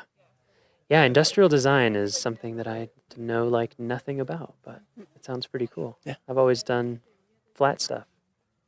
2D. Yeah. I wish I could be graphically, but I'm Not really. Really? Yeah. That's interesting. It's interesting, yeah, how like I feel like there's such a huge range of different types of people in design, and you can be effective in such different ways. Yeah. Like one of my best friends that I worked in Alaska with him, he can just draw like anything. Like he can kind of, he's just incredibly visually original, and I'm not like that at all. But I'm really good at like I'm going to come up with a structured newspaper template and like the relationship between all the typography and that kind of super logical stuff, you know, or photography where I can capture it. But when I just have to put it down, I'm better than that in music, I think. That's really cool. Yeah. So, gonna come back? Yes, definitely. I don't know about this class because I'll be graduating, but I will definitely be back to Rocky Mountain National Awesome. Park. And were you backpacking in Bitterroots at all? No, we did a little bit of hiking. Okay, but nice. Not a lot. Yeah, that's kind of it takes a little, like we were talking about, it takes a little bit of gearing up. But if you ever have a chance to do that here, it's like next experience level up in some ways. It was nice not having to worry about grizzlies or that's mountain true. lions or anything like that. It is very different here that way, yeah. Yeah. Because I worked in Yellowstone and Denali, and it's a different feel. Yeah. Yeah, it has its pluses and minuses, I feel like. It makes you not worry too much about wildlife, but at the same time, you kind of still have to be aware of your surroundings. Yeah, like kind the of thing. wildlife here, as long as you're intelligent about it, they're not, you know. Yeah. I mean, people sometimes aren't.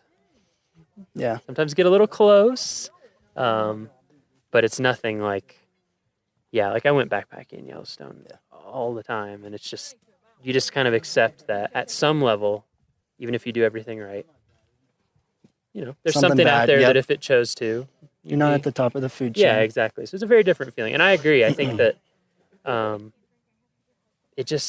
that's part of everything that goes into giving Rocky. Like, it's beautiful and jaw-dropping, but it is also a little bit approachable. Like, you don't have to have the same fears. Yeah. And it's a little more family friendly, I would say. I guess less threats, but there's definitely still things to watch out for. Oh, definitely. But we kind of had a little run-in, maybe possibly with a black bear that came through the camp. Yep. We're not sure.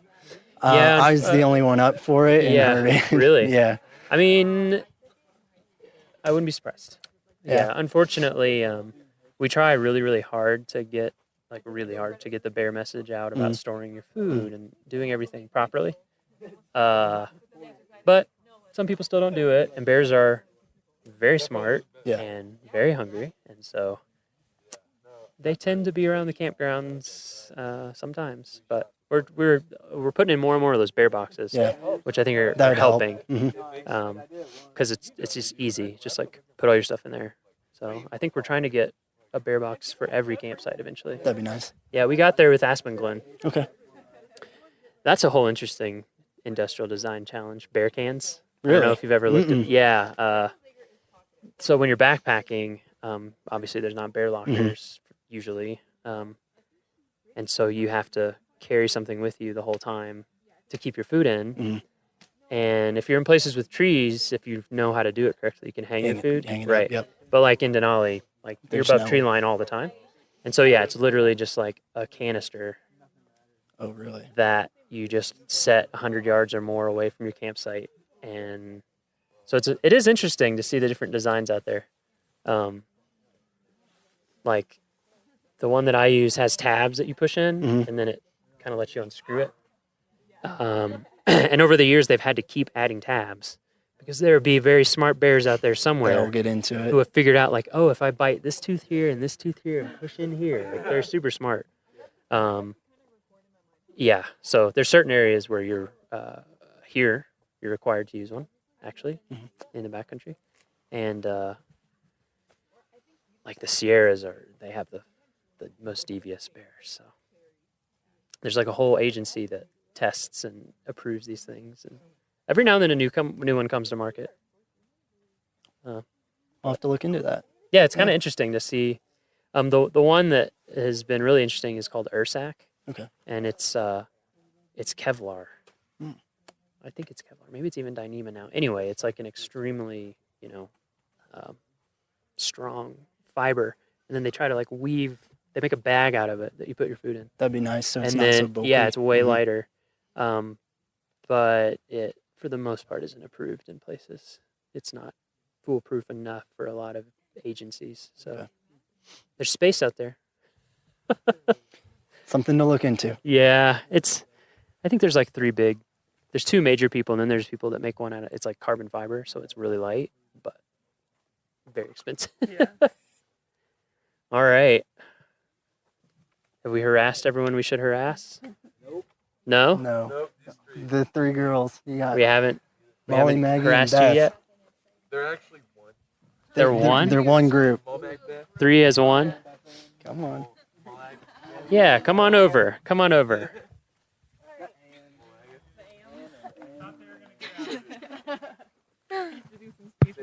Nice. Check, check. Check, check. Check, check. Hello. How's it going? Good.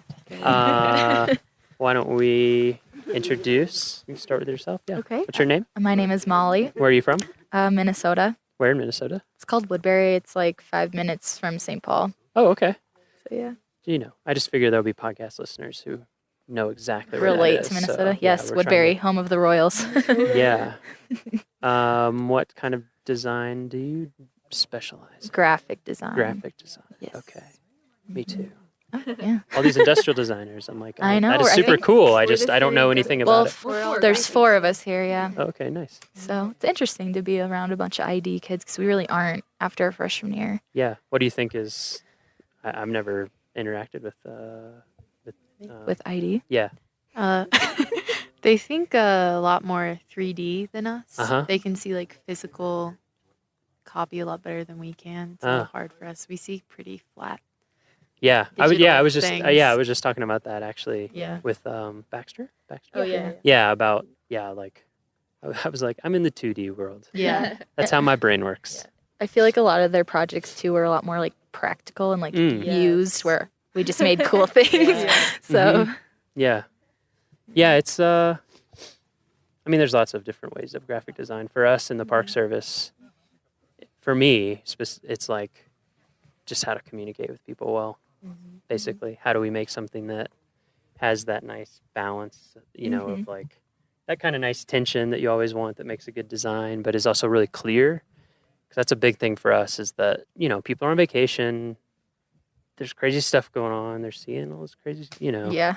and we want to teach them stuff, but we don't want to like Get in the way of throw the book at them. So yeah, kind of learning how to use design to do that, super important. Yeah.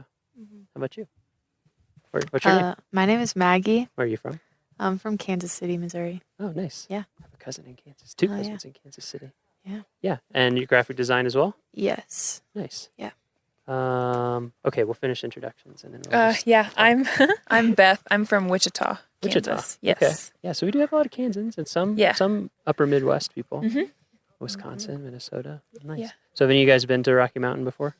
No, I think this is the first time No? for all of us. Yeah. Yeah. You guys been in mountains before? Yeah. I've been to Colorado and Yeah? other places, just never the park Yeah. before. I went to Vail.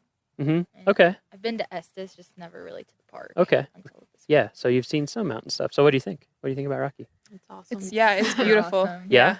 Especially with what we see every day in Lawrence. It's Very flat. yeah, Right. Very geographically different. a huge contrast. So it's nice Mhm. to see everything. And we went hiking a lot, especially the first day, and kind of Elevation yeah. We That hits you, right? Yeah, we Yeah. decided Yeah. the first like 15 minutes Yeah. are the hardest, but once you get to the destination, it's always so Yeah. worth it. Totally. Yeah. I'm my body's especially stubborn, so for me it's like the first 1 to 2 hours. Yeah. Especially if it's really early. I'm like, Yeah. oh man. But yeah, every Yeah. time Mhm. once you get into it, you're like, I'm so glad I'm doing this. Yeah. This just feels so good and engages your mind in a different Yeah. way. Yeah, how is it's been interesting hearing from different people how the camping and hiking and being outside all the time has affected lots of things. But Yes. your design, Mm-hmm. how is that? What do you think the benefit has been there? How has it been different? I mean, because a lot of people have said and I'm the same way. I'm on the computer yes. all the yeah. time. I'm pretty Mhm. much in Illustrator and InDesign and Photoshop. And Yeah, I think I was going to say, having not as much technology at your fingertips all the time was a huge thing for most of us. It's also just, I think this week specifically in my project, and I guess in all of ours, we pulled a lot more from the environment around us and stuff that we don't normally see. So if I hadn't have been here, I wouldn't have known what this stuff looked like, and I wouldn't have been inspired to do that kind of thing. So it's just kind of a different environment, helps you pull different ideas and things that you would never normally see. If I was in Kansas, I wouldn't be looking at the same things and making the same things. So that was a big. Yeah, one thing that I don't know, this is just my own personal pet theory, but national park visitation has been going up for sure the last few years, at least like at Rocky it has hugely, incredibly. And I think part of it for me, and you guys would know even more because I'm 32, so, but I had the internet and stuff for a long time, and like, you have to be here. You know what I mean? Like you're saying, like you have to be here and have the experience. It doesn't really translate any other way. It's not really reproducible. Even in pictures, like it's just Exactly. Not the same. So it's something that it's cool that we have these places, like experiences that are here set aside specifically for you to be able to like have a genuine experience that you can't have anywhere else. That's cool. Yeah. What about you guys? How did it? Yeah, I think the biggest thing was not being able to rely on outside sources. So having to come up with things that were like personal experiences, things that you are familiar with. And then also for me, a big thing was like not being able to compare what I was doing to other things that have been done. So it was kind of figuring out a way, or I guess it was just not having the ability to go out there and look at what's already been done. So just I hadn't even thought about that, but that is huge because we all do that. Like when I'm starting a project, I'm just like, oh, I have this feel in mind, and you start looking at references, and then you get lost. You kind of like if you had, you still come up with something original, but like maybe you had some idea before you started looking that now has gotten kind of drowned out, maybe. And then I think the comparison thing is huge too, because I know for me, like I feel like in everything in life, like you do best when you aren't self-conscious about it. But it's really hard when you have like the world of design and you're like, oh my God, I can't do this. But it's like, well, they're one of the 10 best designers of all time. But at the same time, I thought like it's been a really long time since I've been told make whatever you want. Like there's no like guidelines or prompt or anything. And at first it was like, oh my gosh, like what should I do? I can do anything. And like just this pressure to make something awesome. Because you have the 1 week. Sure. And everyone here is so talented too. And seeing everyone's together, everyone around you is making really amazing stuff. Yeah, so I agree. When I looked at everything. Yeah, there was definitely panic. Like, what do I do? That's cool though. Like that's a good, that's a good group dynamic. I think when you have a bunch of people together who are good at something, it makes everybody kind of step their game up. That's true. Yeah, I love a lot of this stuff. Yeah, we're gonna try to get pictures up so we can put it on the blog. Oh, cool. Good. Yeah. Well, I'm glad that you guys have had a good time and that it's been valuable. Absolutely. Do you think there's things from this experience you'll take back with you? Getting smoked. I feel like I'd be more likely to go visit other parks now. That's awesome. Yeah. That's really good. I think especially aside from the design and just the camping aspect of being here, none of us have ever camped for an entire week. Yeah. So that was really tough at times, but now, I think the longest I've ever camped is really a night or two. Right. So a weekend. So. Yeah, I think it's that day like 3 to 4 where the game starts to change. Because you're like, wait, there's nowhere for me to go. I live here. But after this, I think I'd be a lot more willing to do stuff for longer periods of time. That's great. Yeah. Yeah, it's it's like a time-based thing, you almost have to, you realize, I've done backpacking trips and you kind of sense this pattern where it's like day 2, day 3, day 4, and as you get deeper into it, you become more and more comfortable. It's cool. Get your mind in a different gear. But we've also heard a lot of people around camp saying like this is the nicest campsite they've been to, and like how all the facilities are really close and Estes is right there. So it'd be really interesting to even go somewhere more remote. Oh, yeah. Where we like can't go actually, to Estes for Actually, showers. that's a really good point. Yeah. I've talked about this with people before, like those of us who work here, you know, it's very unusual to have a park of this size and type, but then to have a real community right at the doorstep, and then an airport an hour and a half away. Yeah. Because like when I worked in Denali, and even there's some stuff compared, but like there's no grocery store. Although I heard that they're building one, but there's no grocery store. So we would drive to Fairbanks. So it's 4.5, 5 hours round trip for groceries. Oh, wow. Yeah, and so it's and so you're right. There's a whole realm. Yeah. Also, what I would encourage you to do, there's 417 units in the National Park Service system. Wow. So there's national parks, which I think there's 59 or 60 of now, but then there's a whole bunch of other stuff, and like national monuments. We run a lot of those. Forest Service and BLM run a lot more. There's historic sites. Anytime you have the chance. The job I had before this, I went to all sorts of different parks and made brochures for them. It just, so many places are really cool, even if you wouldn't think to stop there. Like little Revolutionary War battlefields and Civil War battlefields. And oh man, I'm blanking on the name right now. It's a Congaree National Park, which is a swamp area, kind of right on the border of the Carolinas.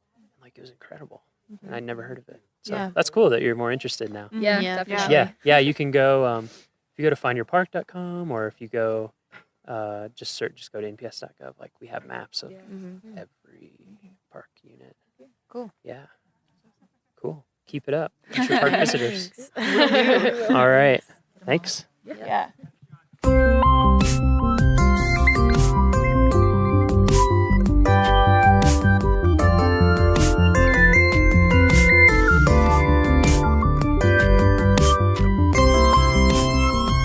Our next episode will be released on Friday, August 25th. For show notes, transcriptions, and to learn more about our show, visit our homepage at go.nps.gov/RMNpod. That's go.nps.gov/RMNpod. The Rocky Mountain National Podcast is a product of Rocky Mountain National Park, one of 417 units of the National Park Service that preserve America's heritage for all, forever. Bye for now.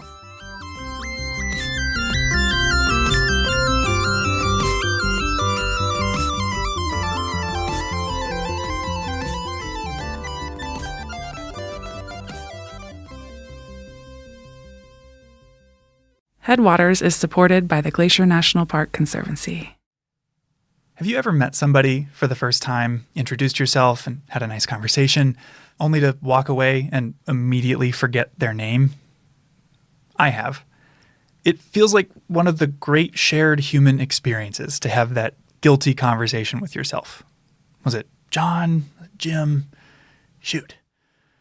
Which makes it all the more surprising when you meet someone who seems to be immune to that phenomenon.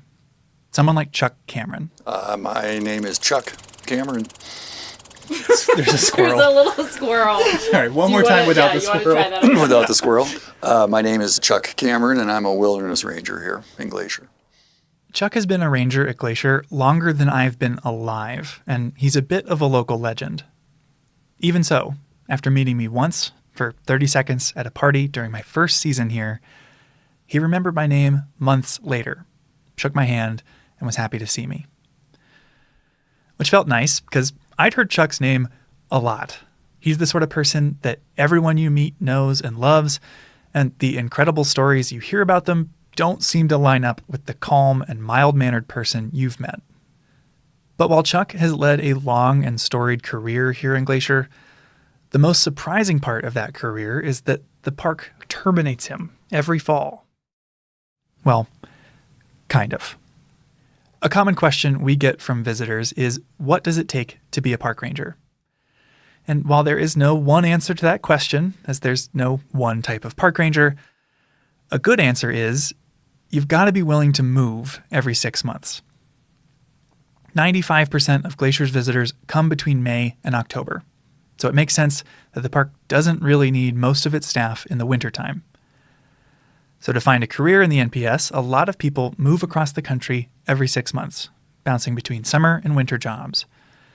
My friend just told me last week he's moved 48 times. And for most, the ultimate goal is to land one of the few competitive, permanent positions in the Park Service. I've always seen that as the path to an NPS career. But it wasn't Chuck's. And how long have you worked here in Glacier? This is my 42nd season. Whoa. 42nd? Yeah. Whoa. It's a lot of seasons. That's what I'm on season 2. Well, you only have 40 to go and we'll be the same. Chuck's been a seasonal his whole career. One of the few people I've met in Glacier who can say that. I wanted to sit down with him because I think his unusual path says a lot about the unusual job that is working for the National Park Service. Equal parts delightful and stressful, noble, yet often bizarre. But I also think that few people could have had the career that Chuck has. And I want to know how he did it.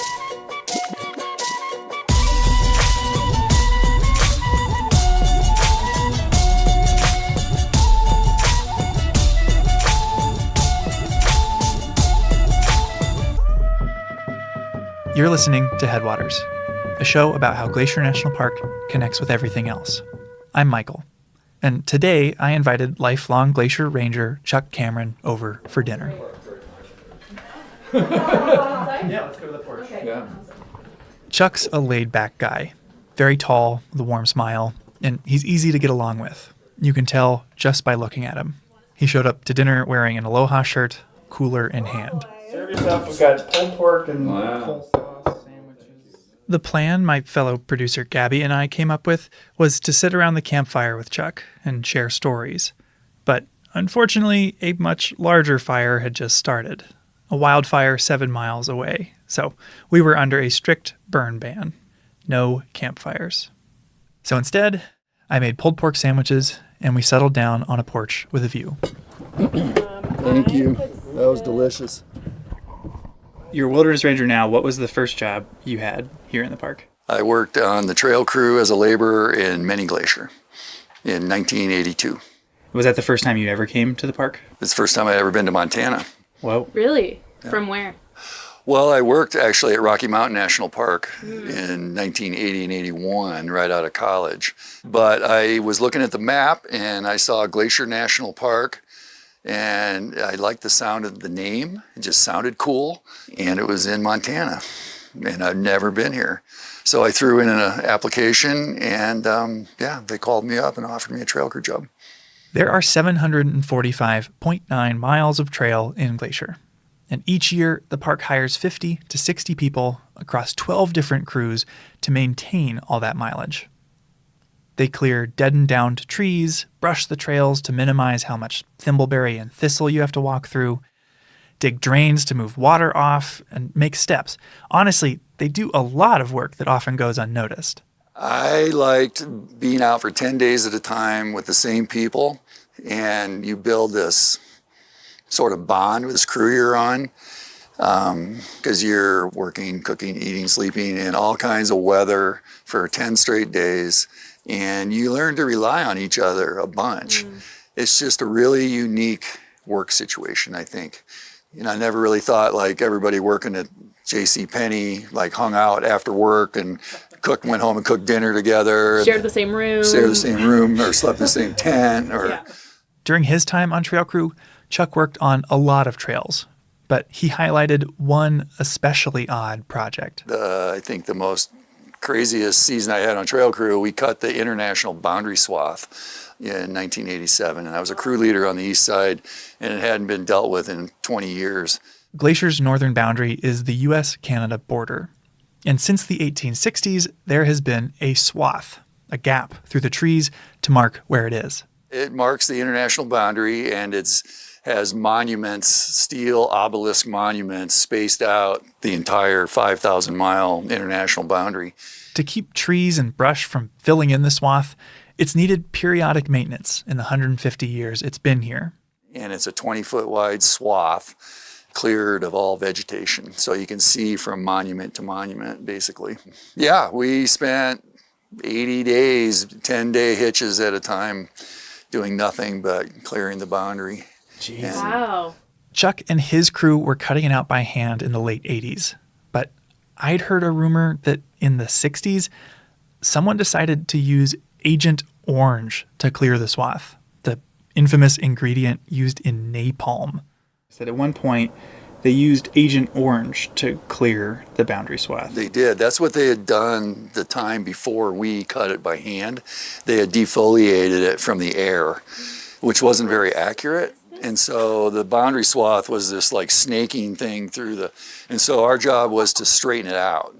And so we surveyed it as we went from monument to monument. You're redrawing the line. Redrawing the line, yeah. That's a lot of responsibility. Wow. Well, it was, and it was kind of nutty because sometimes the swath was just going through the forest. There was no, cut. It was just point A to point B. We just up the side of one mountain and down the side of the other, when we went around beaver ponds, we handed tools up cliff bands, 5-gallon cans of gas up through these cliffs, to get to the next bench and keep going. Because normally trail crew working on trails requires a lot more thought and care into where the trail is placed than many people realize. And so the boundary swath is kind of atypical. It's like, yep, straight ahead. Across. Yep. Yeah. Our slogan, and we made a t-shirt, was total destruction is the only solution. Which is, it's a line from a Bob Marley song about nuclear war, and that's kind of how we felt about it. But like all seasonal jobs, Chuck's season on trail crew came to an end. Every fall, you've got to find something else to do. This is when a lot of folks crisscross the country to work in warmer southern parks. But those jobs are few and far between and pretty competitive. It's not really a sustainable solution for most people. But what do you spend your winters doing? How did you string together the other 6 months of the year? That worked out. I was really lucky in that regard because I got a job on Big Mountain and I worked on the ski patrol there for 26 years.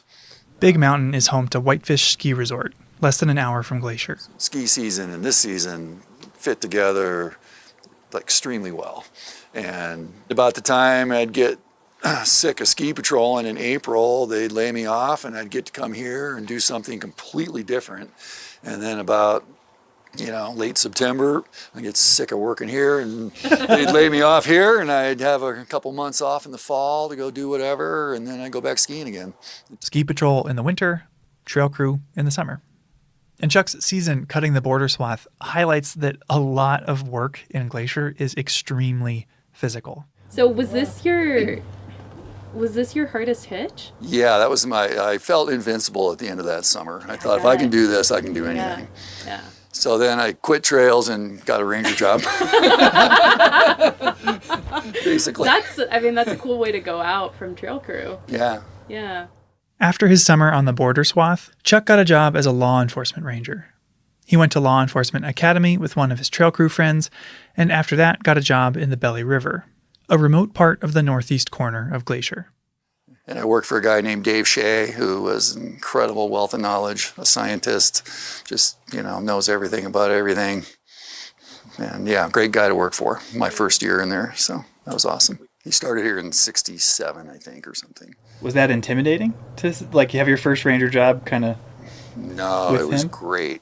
He's so humble and just so knowledgeable and not afraid to share knowledge, he would just take me out and show me all these things in Belly River, the old wagon roads, the old cabin sites, the tracking and birds, and just, yeah, he's amazing. He just took me under his wing, and I spent the whole summer with him.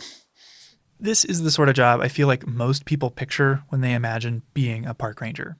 We patrolled every day because that's why you're there. We were up one valley or the other, into the campgrounds, talking to all the visitors, checking permits, digging out fire rings, cleaning pit toilets, just making sure everything's still working.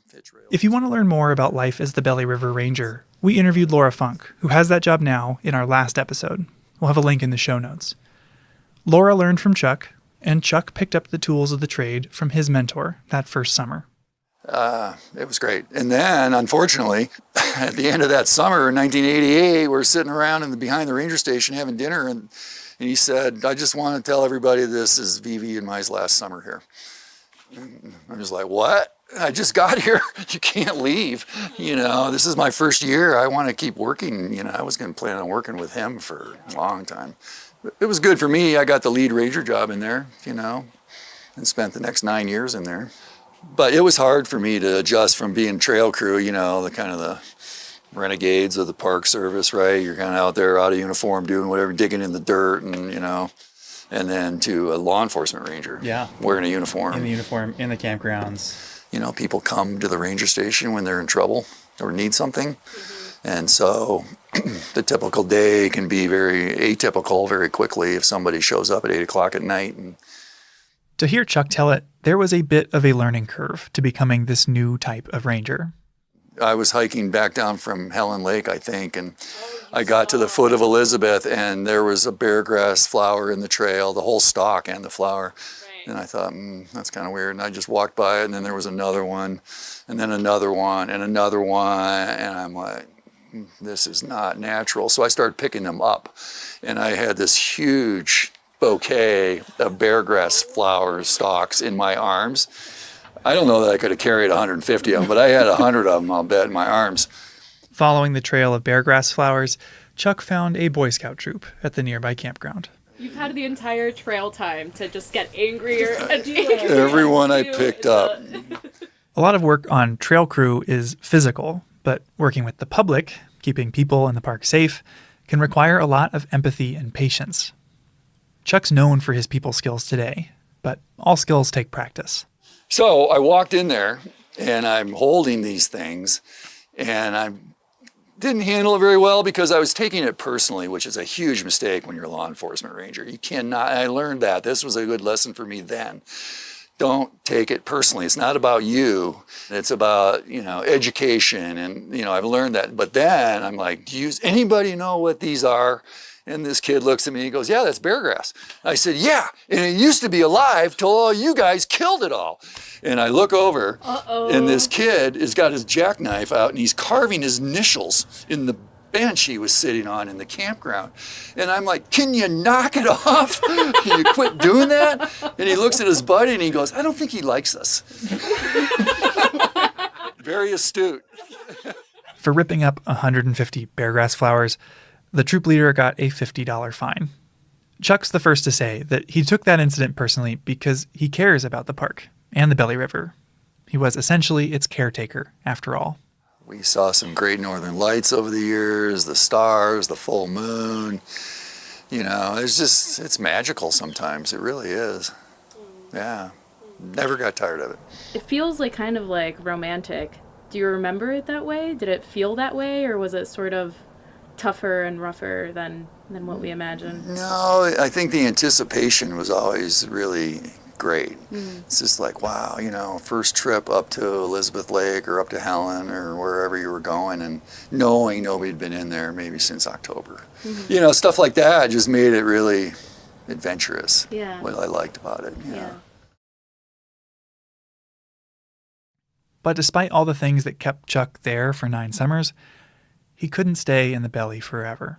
All this to say, what pulled you out of the Belly? Life. So I was in there, I left there in 96, but I got married in 94. I had bought land in 89, and by that time in the mid-90s, I was starting to try to build a house, and my wife got pregnant. And so I was in Belly River with a pregnant wife, trying to build a house outside of Whitefish, and it just wasn't working out that well. For context, the Belly River Ranger Station is a 3-hour drive and 6-mile hike from Whitefish. It was too hard to do that. And so I decided to leave after the summer of 96 and work on the house. And our son was born in January of 97. But my wife and I climbed Mount Merritt while she was pregnant with our son, so that was pretty cool. That is unbelievable. Yeah, I have a really good picture of us sitting on the summit of Mount Merritt.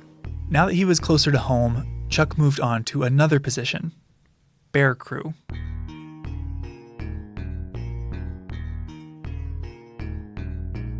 What was the bear team? Our job was to default to wildlife calls in the McDonald district. And there are no shortage of these types of calls. Each year, there are hundreds, some years nearly 1,000 bear-related incidents in the park. That's everything from bears causing traffic jams on roads to more serious incidents, like getting into improperly stored food. You know, the bears get all the press, but we did all kinds of wildlife stuff, goats and sheep and marmots and skunks and bats and, you know, anything that anybody was having an issue with wildlife, the bear team would get to go deal with it. Do you have any memorable, like, specific wildlife encounters from that time? Yeah, lots. Well, one of the funniest ones, if you want to hear a funny one, was the auto shop called one day and said, we have a marmot in our auto shop over here. If you don't know, marmots are big squirrels, Montana's version of the groundhog. And this marmot had crawled up into the engine well of one of the road crew trucks and ridden all the way down from Logan Pass and ended up in the auto shop. Oh, wow. And I'm like, okay, I'm on the bear team. We'll go get this marmot. So it was in their break room over there. They had it trapped in the break room and it was behind the refrigerator. Well, so I had a live trap. And I thought, okay, we'll pull the fridge out and put the trap down. The marmot will step in it like they should, and it'll all be done. Well, the marmot had no interest in leaving the back of the refrigerator. So we pulled the refrigerator out, and I was on kind of leaning like up on top of it, sort of poking down there with a stick, trying to get this marmot out of there. But he had gone in under the compressor of the refrigerator, like there was no back on it down by the floor, and he'd gone way up in there, he or she. Gave the trap to this guy, and I put on leather gloves, and I reached in there, and I grabbed this marmot by the hind legs, and I started to pull him out from under the refrigerator, but this marmot grabbed the refrigerator with his front feet, and he would not let go. And he's squealing like crazy, you know, making some god-awful noise. And so I'm yanking this marmot out, and finally he lets go, and I just stuffed him in this live trap and slammed the door. And oh my God. Did you drive it back to Logan Pass? We let him go at Packer's Roost. It's like, I'm not going all the way up there. You're just going to climb in another engine. Unbelievable. Marmots are strong. I don't know if you know that, but marmots are really strong. So far, Chuck's career has focused on, among other things, physical work and people skills. Bear Crew required getting to know the park's wildlife up close and personal. So was it in college or in law enforcement academy when you learned how to wrestle a skunk or like talk down an aggressive bear? Like, how do you learn how to do this? Trial and error. Never going to do that again. I don't know. You get thrust into it and you just sort of do it, you know, figure it out. I wasn't afraid to ask questions. You know, if we had something that I needed to talk to the biologist about, I would certainly go talk to the biologist about what do you think we should be doing here. But I didn't go to school for wildlife biology or anything. I have a liberal arts degree, so I wasn't college training by any means. It was on-the-job training, basically my entire career here.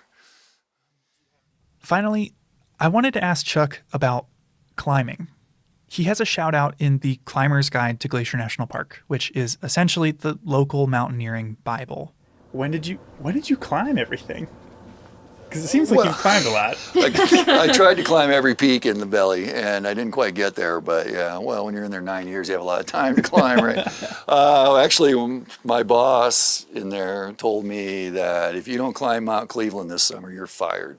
Mount Cleveland is the tallest peak in Glacier, and it's been the site of some infamous accidents. He said that visitors are climbing these mountains. They're going to get hurt or disappear. You need to know the routes. You need to know where they're going. So you need to get out there and start climbing all these peaks. I said, great, I'll do that. Chuck has a lot of funny stories from his time in the park, but there were a lot of serious days too. Thanks to his knowledge of climbing routes and the park landscape, Chuck started helping with search and rescues, and he was good at it. Good enough that the park asked him to get certified as a helicopter manager. And he's been helping with search and rescues on the ground and in the air ever since. Had you had interest in going into search and rescue, or was it sort of just like a function of being law enforcement in a national park? No, I like it. It's a really interesting part of my job. I enjoy it. And so I was more than willing. Unfortunately, search and rescues happen every year here in Glacier. In the last 3 years, there have been over 200. And they're not just climbing accidents. Folks get lost on trail and are reported missing by friends and family. Others wind up in trouble from exposure to heat or the cold. When you worked search and rescue, what were the outcomes that you expected? Especially when there's like those low percentages of finding. It's based on areas. time, right? How long has this person been out there? And what was their plan, if we even knew what their plan was? Searches often include huge teams of people covering all the places that person might have been. People can survive for pretty extended periods of time based on the weather, what kind of shape they're in, if they have any food with them. But if they fall 500 feet off a cliff, they're not going to survive. And so if you can search an area really thoroughly, day one, everybody's like, we're going to get this person. Day two, we're going to get this person. Day three, they're still viable. We know this person can still be alive. Once you get 6, 7, 8, 10, 9, 15 days down the road, and it's like, this person's probably not alive anymore. You never want to feel that way. You always want to know that they're still alive. You can find them. It drives you crazy when you can't. It's like, where are they? They still could be alive. Now, where are they? I came across an incident that the guy, he was trying to get to Longbow Lake in the North Fork. Oh, yeah. Oh, you knew who it was? I found him. Yeah. He was a baker at the Pole Bridge Mercantile, and he went on a hike to Longbow Lake and never came back. And so we started looking for him. And we had ground teams, and Longbow is above Akakola. It's off trail. We had a helicopter in the air. Chuck was actually assigned to a ground team with the subject's nephew. And they sent us up on the ground, up this creek drainage. Oh my God, it was horrendous bushwhacking. And we're just beating the bush, going up this creek and yelling this guy's name. And we're out there yelling, thinking, he's not out here. This is stupid. And then we hear, all of a sudden, hear a voice up in the woods. I'm like, I looked at this guy, I don't remember the kid's name. Did you hear that? He goes, yeah. So we start yelling. The guy's, Dan, we hear this voice, yeah. Holy crap. And so we bushwhacked our way up to where we heard this voice, and there he is. And he has this huge gash in his head. He'd been out 48 hours maybe at that point. Had no recollection of what happened to him. It appeared to me he fell off a cliff or something from his head trauma. Once we found him, I think everything that was keeping him going left. He was just like, I'm rescued now. I'm just like done. And anyway, we're in the middle of this lodgepole thicket, basically, an alder thicket. It was like, okay, now what are we going to do? The trees were so dense, they couldn't lower a litter for the guy down through the trees, let alone land. So instead, Chuck asked for chainsaws. So anyway, they flew us in a couple chainsaws, and we spent like 2 hours cutting a landing zone out of the woods right in the middle of wherever.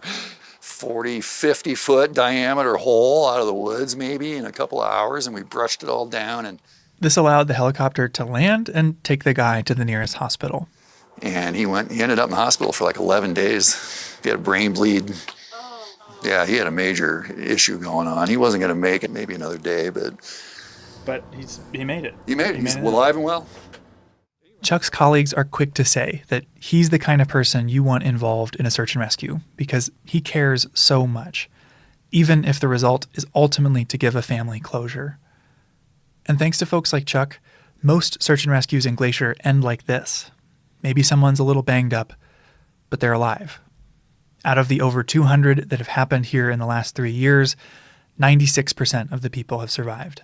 Must have felt pretty good. Felt great. Found one alive. Saved him. Yeah, it was awesome. But I did miss the Willie Nelson concert on Big Mountain that night, though.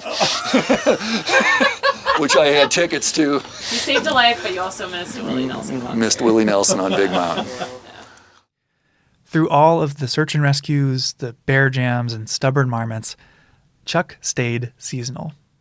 Made it easy for me. I didn't have to move. I built a house. I had a family going.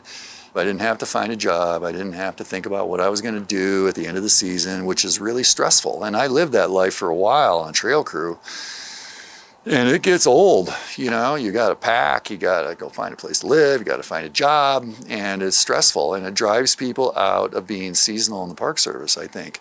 But for me, it was easy because I never had to move. I just drive east in the summer and north in the winter, you know, from my house, and it was no big deal. And while he dodged the difficulty of moving every 6 months by settling down in Whitefish, moving isn't the only hard part about these jobs. Seasonal positions usually don't provide full benefits. They don't come with a retirement plan. Each year you come back, more of your friends move on, off to another park. And there's a limit to how high you can climb the career ladder as a seasonal. We talk about seasonal turnover and like how hard seasonal life can actually be. And so why stay through it all? I don't know, you know, I've never really been, I'm content a lot. I'm not necessarily the grass is greener over there kind of person. I've never even applied to another park, ever, since I started working here. It's worth noting, Chuck has support and stability at home. His wife has a year-round job in fire communication. But at work, Chuck points out that as you move up the ladder, you can lose a lot of the duties that drew you to the job in the first place. Yeah, I like being in the field. You get a permanent job here, and not all of them, but in the Ranger Division, if you go permanent, you're going to be pushing paper a lot more than you are when you're not permanent. Of the Rangers I've known who are longtime seasonals, all of them had a permanent career on the side. Teachers and professors who have the summer off, or even a lawyer who can choose their own caseload.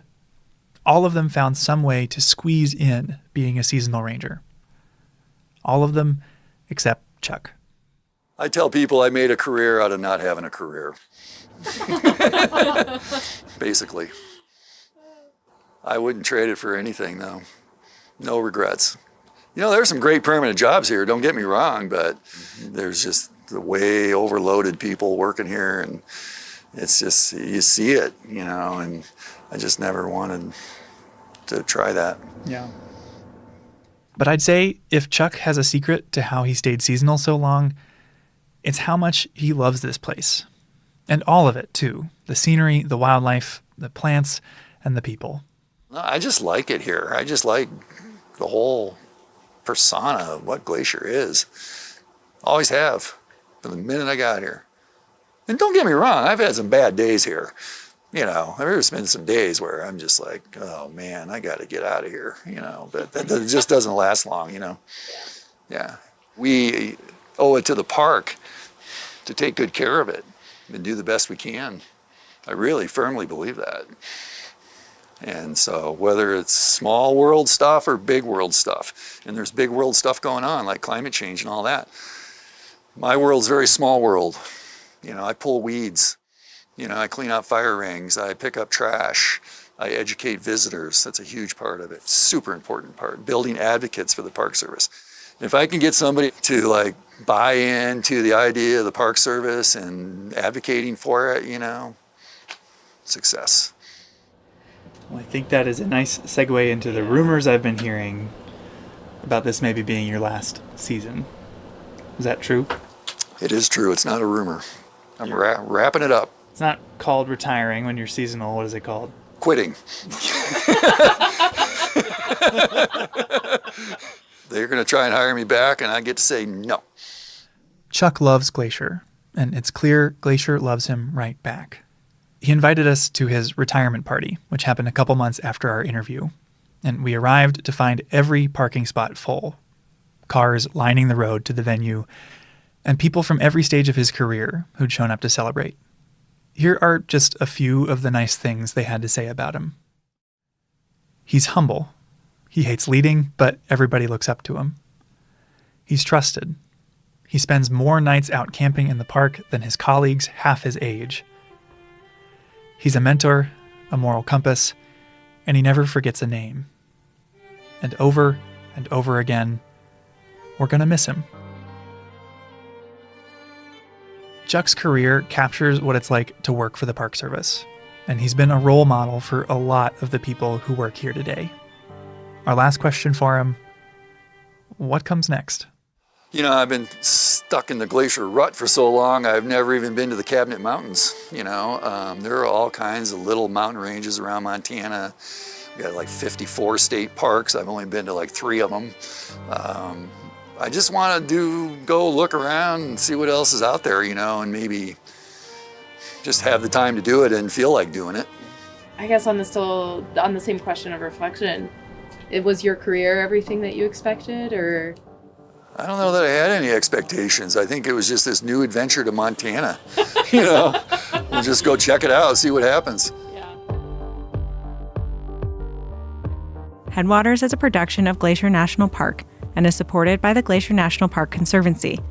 We could not make this show without them. You can learn more about what they do at glacier.org.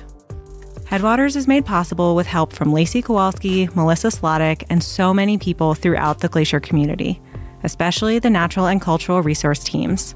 We're grateful for all of you. Our music this season is by the brilliant Frank Waln. The show's cover art is by our sweet friend Stella Null. Check out Frank and Stella's work at the links in our show notes.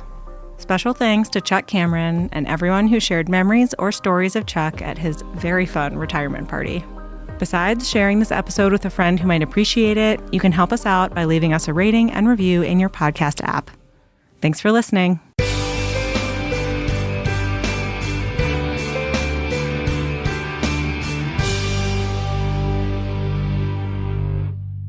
Triple Arches is probably one of the most recognized features along the Going to the Sun Road. Built to span several large gaps in the mountainside, engineers had originally planned to create a large retaining wall and use huge amounts of fill to build up the roadbed. Designers came up with a more elegant solution by constructing a series of 3 arches to span the gaps. It is a reflection of the care and dedication evident throughout the original construction of the Going to the Sun Road. Probably, as you've been driving the road, you really didn't notice most of the bridges, guardrails, and structures along the way. That's because the original designers of the road worked hard to create a road that blended with the environment rather than competed with it. As you continue on, however, give them a second glance. Even simple culverts in many locations are beautiful creations constructed of the same multicolored rock from the surrounding mountains. The Going to the Sun Road is one of 6 National Historic Landmarks in the park and one of a very few roads in the country to make that list. Today there is a massive rehabilitation project in progress along the entire length of the Going to the Sun Road. Engineers and contractors are working hard to ensure that the historic features of the road are maintained while creating a road that meets modern safety and traffic requirements. It's a challenging job and will take several more years. Hey, you rockin' Rockyites! Finally, our theme song matches reality. We have started hearing the first elk bugles around Rocky, which means the bulls are back in town and the rut is on. A few things to keep in mind if you're visiting us this fall. Fall weekends are super busy, like our busiest weekends of the year. Surprising, I know, but true. If you can come during the week in the fall, I highly suggest that you do that. It is noticeably less busy. But if the weekend is your only chance, which totally makes sense because you work, I'm the same way, then try to arrive before 10 a.m. or after 3 p.m. Those times are less busy. And also consider using our park shuttle service.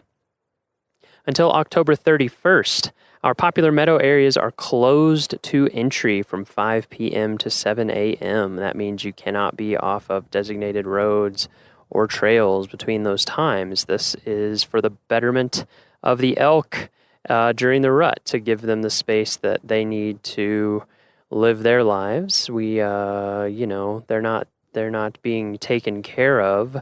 They're being protected, but they have to live out in the wild and do their thing. So that's to help give them time to have a successful rut.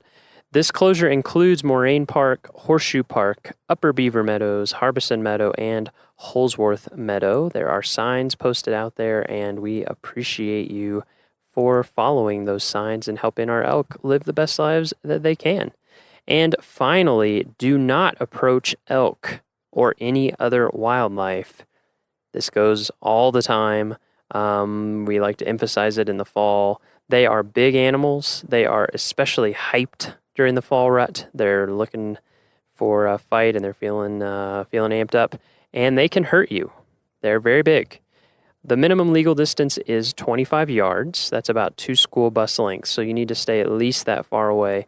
But any distance that causes an animal to change its behavior is too close. So if an animal starts moving when it wasn't, or because of your movement, or starts staring at you, or just starts acting differently because of how close you are too close.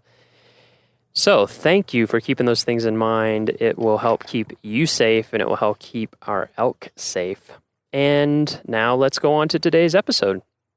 For today's episode, I hiked to Sand Beach Lake with Mary Johnston, historic structures technician for Rocky Mountain National Park, to talk about what the heck a historic structures technician does, the kinds of historic structures we have in Rocky, and the importance of preserving our past. Let's rock.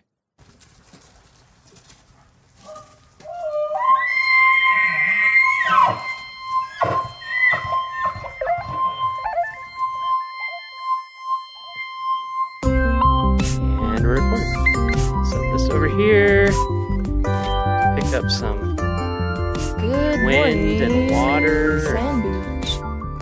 All those kinds of things. What's that? Good morning, Sand Beach. Yeah. Good morning, Sand Beach. Yeah, so we're here at Sand Beach Lake with Mary Johnston. Hello. Mary, what are you doing here at Rocky this summer? This summer, I am the historic structures technician for the Park Service. Historic structures. What does that mean?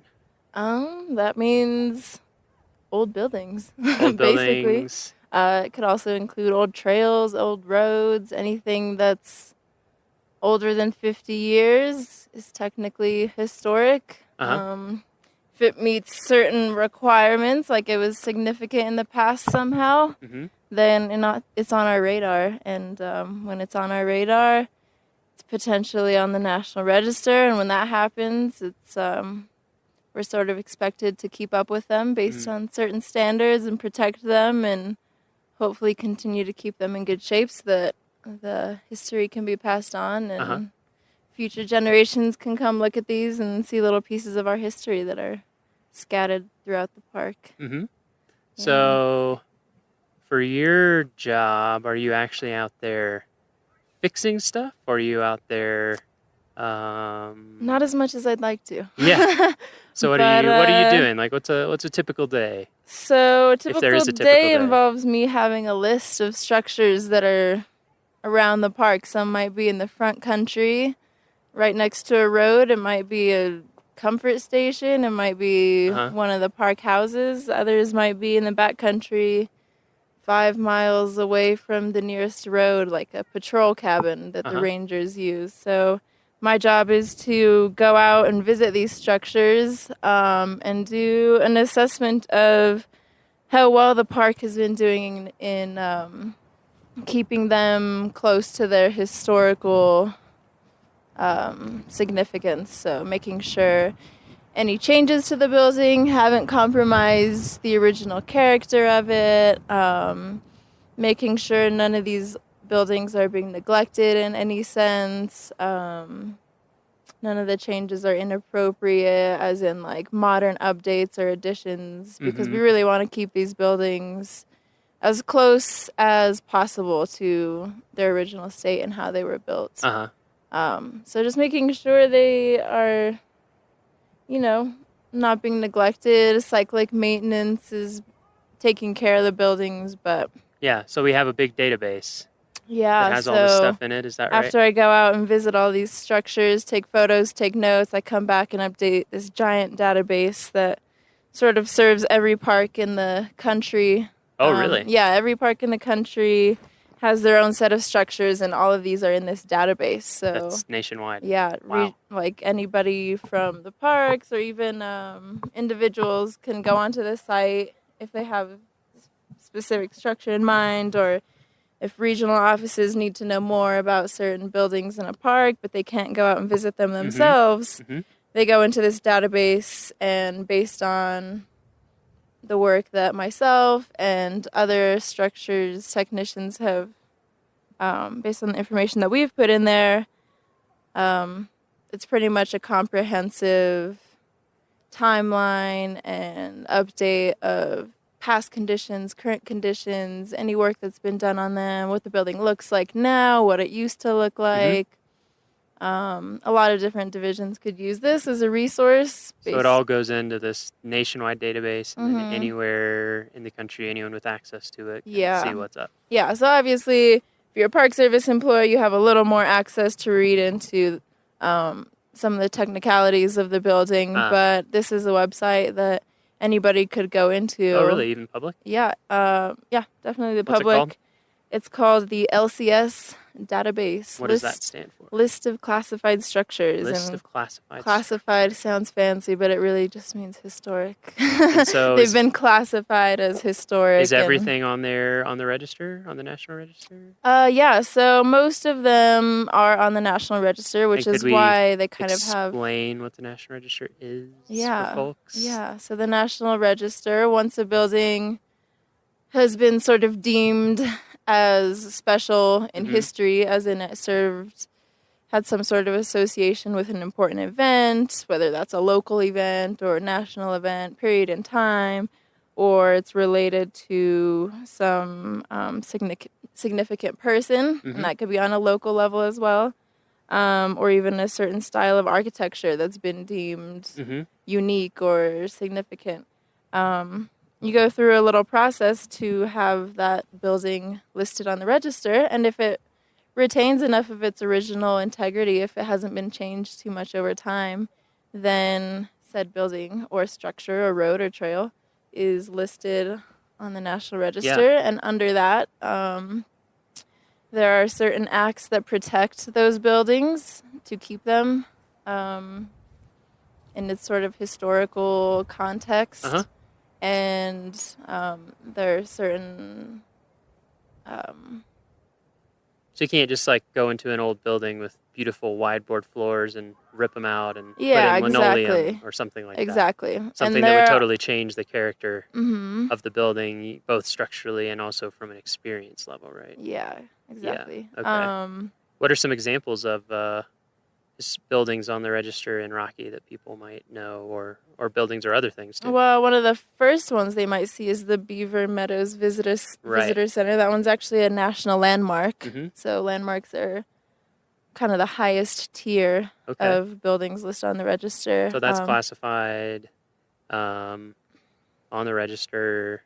And like, for example, in that case, it has historic importance, both in terms of the park, but also because it was... so that one was built under the Mission 66 initiative. Which Mission 66, I'll fill everyone really quickly. Please do. Mission 66, for folks who don't know, after World War II, you had a lot of families, a lot of men coming back, some women out of different types of service, or it just shook everything up, you know. But people were coming back.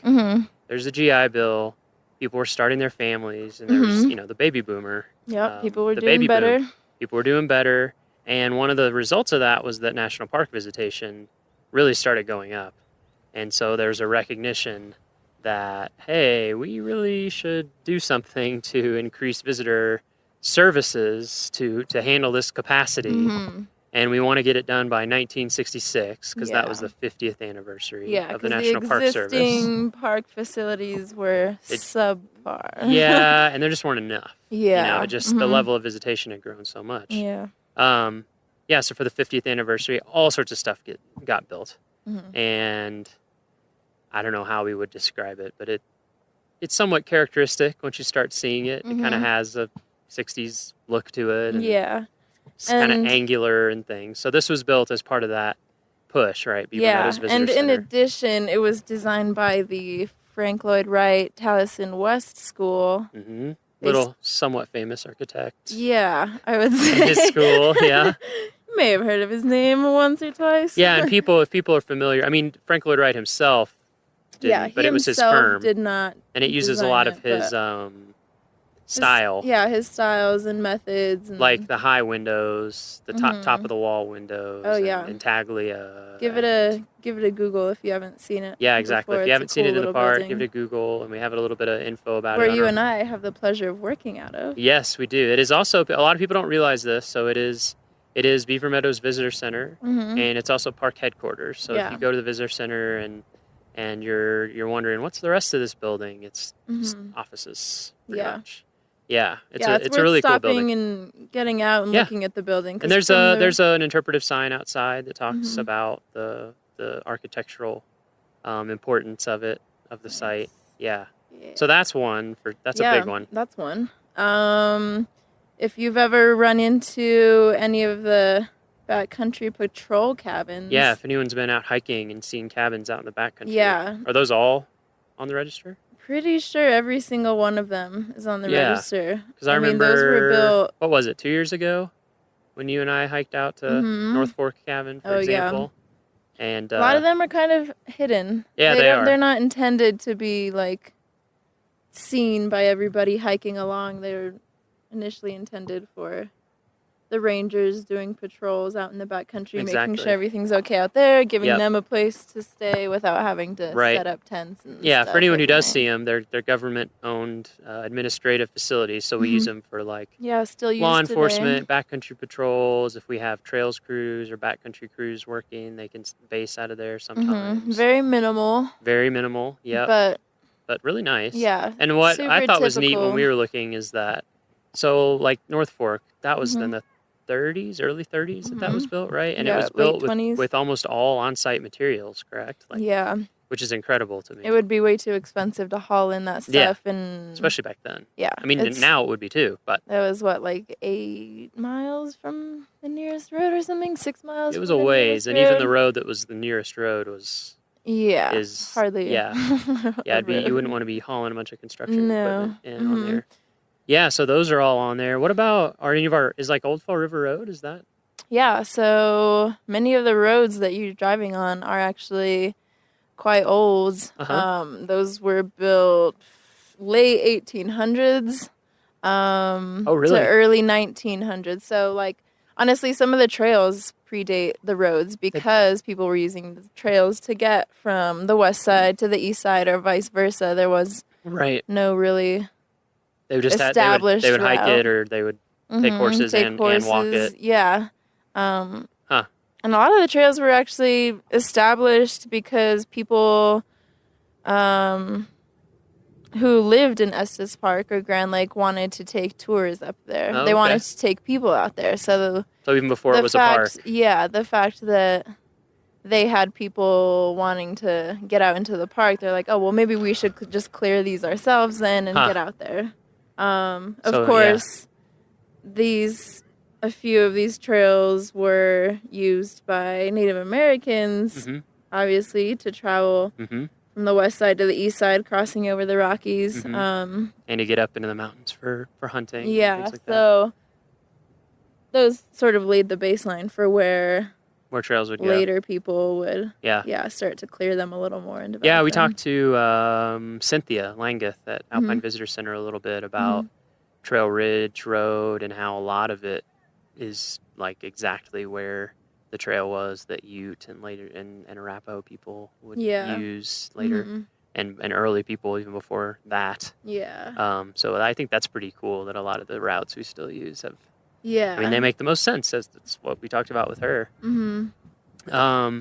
One thing that surprised me when I first went out with you on one of these trails was just that a lot of the trail work itself, like rock work, so like the rock walls that people see when they're hiking that support elevated sections of trail, or some bridges, or bog walks, which are elevated either dirt or wood or something through really marshy areas that help you hike through them without getting your feet soaked and mucky and boggy. Those also can count, right? Because those were created using they're historical. They're using old techniques. A lot of them were built back in the 30s, and you can kind of start to see CCC, right? Yeah, Civilian the Conservation CCC. Corps. They had a really beautiful way of building some of those little rock walls that hold up the trail. Yeah, I remember when you showed me some of the details. I was like, wow, you're right. This is pretty if you're immaculate. on a ledge where there's a bunch of stacked rocks below you and lichen and moss growing on them, it's pretty likely that those are some of the original It's amazing how well they fit together. Yeah. You know, that they're just doing like dry. They're sort of characterized by, no cement or anything, nothing like that, just dry laid, stacked rocks, but you can tell each course, so it's in layers, and they kind of squared them off like chisels at the rocks to make sure they would fit together really well, and just so it's like really nice and tight, and some of those. Yeah, I'm continually amazed as I go to more and more parks and work in different parks, and my career goes on, how essential the Civilian Conservation Corps was to the parks. Like, we still rely so heavily on so many things that were built during that time. Yeah, we're basically and we're kind of repairing and we're just kind of those. repairing and maintaining them. But without them, they pretty much laid a huge amount of groundwork for tons of parks, even parks that you wouldn't think of. I remember, like, I did the map for Andersonville Prison, which was a Confederate prisoner of war camp in it's in Georgia. It's kind of near Americus, if people know that town. It's kind of near Plains, which is where Jimmy Carter is from and where he still lives, and he has a historic site. Anyway, it was this horrific prisoner of war camp, as most of them were at that time. But even there, we were walking around, and there were some trails and some retaining walls and some just things that had been built to kind of shore up and make sure things would last. Yeah. And there's a plaque, it's CCC. Kind of amazing how long these things have lasted, considering like they were just built so the weathering and carefully. They were built with such care. Yeah. And it wasn't because I mean I don't know. I've just always figured because it was an employment program, and the whole point was to have jobs for people to do. That it was like, we're building this rock wall. We want it. Yeah, you don't. We want it to be fantastic quality. So... We want it to last forever. Do what you got to do. Yeah. And they're using natural materials, so you don't have the material cost. And so I think it was just like, let's make this incredibly nice so that it'll last. Oh yeah. For 100 years or more. Definitely built to last. And a lot of them are getting close to 100 years, and and they look great. That's the point of all of this, is to keep these things intact so that there is evidence of it down the road, and that other people and our kids and grandkids and all those people down the line will be able to see these things. Because honestly, the older it gets, the cooler it becomes. Well, that's the thing. That's what I think a lot about with historic things and things on the register, is that there's this weird in-between point. It's almost like fashion or something. Yeah. There's this weird in-between point, like when it was like in the early 90s or something, you're like, oh, the 80s, that was lame. But now people think 80s are cool because they're old enough. Yeah. And I feel the same way with a lot of historic things, just like a rock wall on a trail. Maybe right now we're like, oh, whatever, it's a rock wall, whatever. Yeah. But, then people go to like the UK or something, and they see these hundreds and hundreds and hundreds of year old walls. And then it takes on. We'll get there one day. Yeah, it takes on this different feeling. Yeah. Okay, so we have a giant national list of all this stuff, and you are here at Rocky in the summers. Yep. To go around and basically look at all of it. Yep. And document keep track of it, document keep track of the condition, and make recommendations for how the park could be doing better, or how they're already doing great, and ways that they can sort of mitigate any problems that I see. A lot of times there's one issue that's sort of affecting a lot of different buildings where it's like, they just need to... Just something we need to work on. Yeah. And it's so cool to me how there's so many specialized techniques for maintaining these things. Like I remember some of those, what were they, joists or... Log ends. Yeah, the log ends on a cabin. Oh, yeah. And you were showing me, and you were like, oh, yeah, this has been cored out and filled with foam. I was like, what? Yeah, And you're like, yeah, well, ways to... we don't want to replace the entire thing. And so it's more the best structural integrity if it starts to rot out is that's the thing. You always are trying to, like, figure out ways to reper it. What's the best compromise? Yeah, you try never to replace something unless it's absolutely necessary. Because you want to keep the originals, and if just part of it has to be repaired, then just fix that Like, part, I don't know if people realize, maybe they've seen it when they go around the park during certain construction. Like the first time I came here a few years back, up on Trail Ridge Road, they were doing some road work and repairing some of those walls that are up there. And I don't know if people realize, like, they take those, they photograph very meticulously, take them apart, they number every rock, and keep diagrams. And when it's done, they put every rock back and they use the same techniques. And we even have you might know this. It's a training area and like a facility that the Park Service has that's specifically for learning techniques for maintaining historical structures, and then they send crews out for really hard specialty jobs. Yeah, it's called like the PAST program, I think. Something. Yeah, I'll have to look it up. Yeah, they send different like historians and preservation crews to different parks just so they can learn. Like, hey, this is how we're doing this, and you guys could learn from this and implement it in your park. Yeah, so we survey things, you survey things, we keep track of them, and then who is actually going out and doing the work to maintain things or to repair Rocky things? has its own preservation crew. They're called the Special Projects Crew, I believe. And they specialize in all the work done, maintenance work and rehabilitation work on historic structures. That's so super they're cool. separate sort of from building maintenance crews where they sort of go in and do their thing. But the preservation crew specialized in working with old buildings and sort of using these special techniques to not alter anything or do these repairs rather than replacements of building features. They're a really experienced crew. I know Bob Maitland, the crew lead, he's been in the park for ever. Yeah, he grew up in Like this his park. life. His dad Yeah, worked right? in the park, so he grew up here. Yeah, He he's a grew up in- multi-generational ranger. Yeah, grew up in some of the old houses that he's fixing up today. So he's Yeah, it's really good to people have someone so People knowledgeable. probably don't even realize, like, even a lot of our park housing Mhm. is historic. Yeah. And so there's more than enough for that crew, that Mhm. specialized crew, to do all year round. Yeah, like too exactly. much, really. Uh-huh. Yeah. So what kind of training do you have to come out and assess historic structures? Well, my education is in architecture, and I personally had taken quite a few courses in historic preservation. How'd you get interested in historic preservation? Well, it was always kind of like a personal moral thing where I was into sort of preserving old buildings before building something, like before building strip malls and stuff. I'm like, well, why aren't we fixing up these old buildings that we Fixing up already what we have have. in like city centers? Like, we have this infrastructure and everything. We should be using those before we're using all these resources and wasting resources by tearing buildings down. So you felt like that even before architecture? Or is that what It led sort you of into went architecture? hand in hand. Yeah, I really wanted to do architecture because I hated the way these suburbias were just being produced with these cookie cutter houses, and it kind of like got to me. So I was like, well, how could I get in there and do something about it? So That's interesting. That's sort of Yeah. Where are you from? I'm from Albuquerque, New Mexico. Albuquerque, New Mexico. Yeah. ABQ. Big ABQ. Born and raised? No, No, sort of. Raised in southern New Mexico, Okay, but I do so love New Albuquerque. Mexico. Yeah. Land of enchantment. Yep. Yeah. Such an enchanting, beautiful place with a lot of history.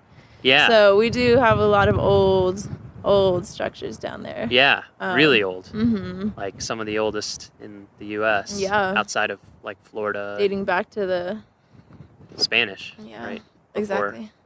Before Anglos even got in on that game. Yeah. So it was sort of just like my disgust for some of the new stuff being built, which is what And were you steered seeing me. that like in Albuquerque or just in Yeah, general? there's like specifically this area outside of Albuquerque called Rio Rancho. It's like this new kind of city, I guess. It's now its own city. Just the epitome of like suburbia.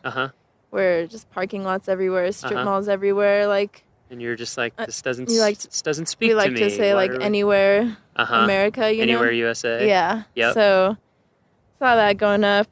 Didn't like it at all. So And I that's was kinda like, what well, got let's you go interested. back to what we already have and like what do I love about architecture? And a lot of time it's the detail and the care and the character of a lot of these structures that, a lot of suburbias are missing character. it's just all kind of For sure. produced cheaply, not made to last. Well, we were just talking earlier on the hike up. So, yeah, we didn't even mention. So, we're at Sand Beach Lake right now. You can't see it because it's audio. But I'll try to post a photo on the blog. Beautiful lake in Wild Basin. Neither of us had been here before. Me neither. It's such a little gem. It's about 4.5 miles hike in, right? Some elevation gain, not completely uphill gruel, but lots of sections uphill. Yeah. And it really does have a ton of sand on the shore. It's such a little gem out here. I had no idea. It's very beautiful. There are people off in the distance. There's a group of like 10 people with their towels and bikinis just right sunbathing. now. Yeah, I mean, wow, why didn't I think of that? And we were talking about this lake, Sand Beach. Oh, and we have a great view of Mount Meeker and kind of an interesting view of Longs Peak. Yeah, the south I don't side look of at it Longs. from this side that often, so that's kind of cool. And Pagoda Mountain. And this is one of the lakes in Rocky, of which there are quite a few. There's a couple. There's a couple lakes for sure. How many lakes are there? There's so many. But it's one of the lakes that it's a natural lake, but it was impounded to raise the water level to store even more water in the lake. So it had a big earthen dam at the outlet. Yeah. And then during the Lawn Lake flood, which was 1987. Is that right? I believe so. Okay, Lawn Lake flood. Let's hope. We'll check our dates. Yeah. But the Lawn Lake flood, that's the same kind of situation. A natural lake that had an earthen dam impounding it to raise the water level, and it fell apart. It just fell apart and gave way, and all the water came down, and that is an extremely dangerous and destructive situation. So, after that happened, a lot of damage. You can't even imagine. People say they heard it. Check out the alluvial fan. Yeah, go to the alluvial fan, and you'll see. Just look at those boulders that get moved around, and think about that. How much water it would take to do that. And so when that happened, some of our other lakes, like Sand Beach Lake, is one of them that had the earthen dams. There was a process of going in and taking them out to both return it to a more natural state and to get rid of that danger. So anyway, that's where we're sitting, and we hiked up the trail to look at historic trail structures, right? So we had some bog walks, we had a little bit of rock wall. Yeah, some built rock walls, a few bridges. Obviously, like the bridges have been replaced. Wood structures, those have to be replaced. They don't last forever. We haven't found the infinite wood yet. So we're up here at Sand Beach Lake. So had you done anything with architecture before you went to school for it? To college? Well, honestly, I had always wanted to be an artist. I used to tell my mom I wanted to be an art teacher. She was like, "Oh, that's great, but don't you want to do something that makes a little more money?" And I was like, no. But then I got into a single drafting class in high school, and I discovered that my perfectionism really lent pulled itself through. well to drafting. Yeah. I can relate to that as somebody who likes to make maps. Yeah, very similar. It's so like fun. It's artistic. It is and creative, but draw. Also very technical. Yeah, and very but there's precise. a right way. Yeah, like you gotta be. It's like it's creativity and art inside of very particular rules. Yeah. Yeah. But there's still room for creativity. Yeah. So after that first drafting class, I honestly knew that that's what I wanted to do. Yeah, I could just sit there for hours and draw. Yep. Floor plans and building plans and do the weird sections architectural hand lettering. What's that script called? I don't know. I don't know. It's funny. It looks the same. Like you just have to write in caps all the time. You just no learn. Lowercase. Yeah, exactly. And then they're like, okay, now make up your own. So you were interested in art. You tried drafting. Loved drafting. And the drafting figured was out great. That, architecture was the perfect balance between like art and something like functional, like something that could be used and inhabited. So I like to call it like functional art, even though that kind of, I don't know, undermines art as non-functional. I don't like to say that, but. Well, I don't know. Kant might agree with me. I took this class in college called The Art of Walking, which everyone thinks is like a fluff class, but it really wasn't. It was a 3-week class. And we would walk every day, but in the mornings we would do pretty hardcore philosophy. And one of the main things that we focused on was Kant's critique of judgment And one of the things he says is that for something to be truly just a piece of art or an aesthetic object, or at least when you're perceiving it as an aesthetic object, that it has to be without purpose. The translation, I don't know what the German for it is, but the translation was purposelessness. So in his opinion, only one very extremely famous and important philosopher's opinion, that if you're thinking of something in its functional way, it isn't like art in the same way. Yeah. I mean, it is, but it's not the same. Yeah. So anyway, I don't think you should be. That's feel always bad. the challenge, though, is like trying to like mesh a beautiful form with its like basic function or something like. Well, and especially in architecture. Yeah. Because I mean, you're dealing with appearance and form and how you want it to look and operate on an aesthetic level, but also it has to stand up. Yeah. and be and affordable. People can't be running into each other all the be time. repairable and be efficient. And allow for good air circulation and heating and cool. So it is creative. It's kind of similar. And, creativity inside of tons of constraints. Yeah. That's why when you do, and for me, when I do see a building that is like, wow, this is a beautiful building. It's just like a work of art, but it works and it's fun to be in. Only then has the architect succeeded. Yeah, it happens. It happens. Sometimes I've had the opposite too, where you're like, I see what you were going for. Yeah, no, there's some really this isn't the most pleasant stuff building. out there. Yeah. So you did the drafting. Yeah, you got kind into of realized that was it, architecture and then you got an school, architecture school. Applied, got in, went to school at University of New Mexico. Still in keeping Albuquerque. it New Mexico strong. Yep. Was on a budget, so Hey. in-state was the man. way to go. No, it was a really great school, though. Yeah. Awesome professors, Yeah. really good facilities. And when was your first? Is this a job that you're in or an internship now? This is a graduate assistantship. Oh, that's right. Or it's like a program. Yeah. Right. So when was the first time that you did this here at Rocky? My first year in Rocky was 3 years ago. 3 years ago? In 2014. Had you done a summer thing before that? Yeah, the summer before that in 2013, I was doing the same position in Yellowstone National Park.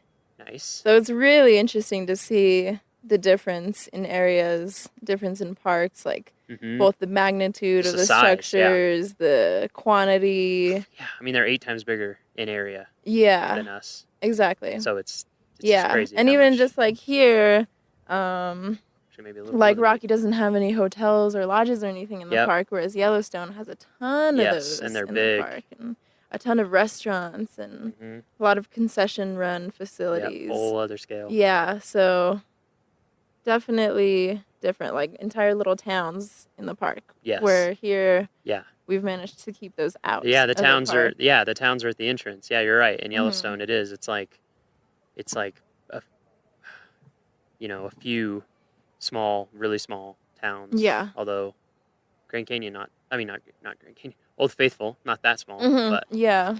pretty big and they're all inside one national park. It's kind of amazing. So you did that for a year. That's pretty awesome. Yeah. I worked in Yellowstone for 2 years. Oh, nice. Yellowstone has a special place in my heart. I would go back anytime. Could really only explore like Oh yeah, it's a 50th of the park It's in crazy. one summer. It's huge. Yeah, I mean, my first summer there, I was a room attendant for Zane Terra. Oh, at I'm Canyon. sorry. I'm just Yeah, it was kidding. okay. It was chill. It was laid back, no stress. Yeah. So I would just make up rooms, and sometimes you'd have to wait for bison to move off of porches. And things Yeah. like that. But the nice thing was, because it was no stress in terms Mhm. of like, it was not a lot of thought went into it. Yeah. We just hiked Oh, all the yeah. time on the weekends. Those are the kind of and people after who get those work and- jobs. yeah, exactly. That's why Like, we're what all else there. are you doing there? Yeah, If not and going so around hiking and being I hiked outdoors. around a lot, like all the time, and I saw Mhm. just a fraction. Yeah. It's so big, Mhm. including like some areas like the southeast and southwest corners, Mhm. where you're never going to see them unless you have time to hike, 50, 60-mile Yeah. round trip, Mhm. because it just takes so long. Like the thoroughfare, getting down in there.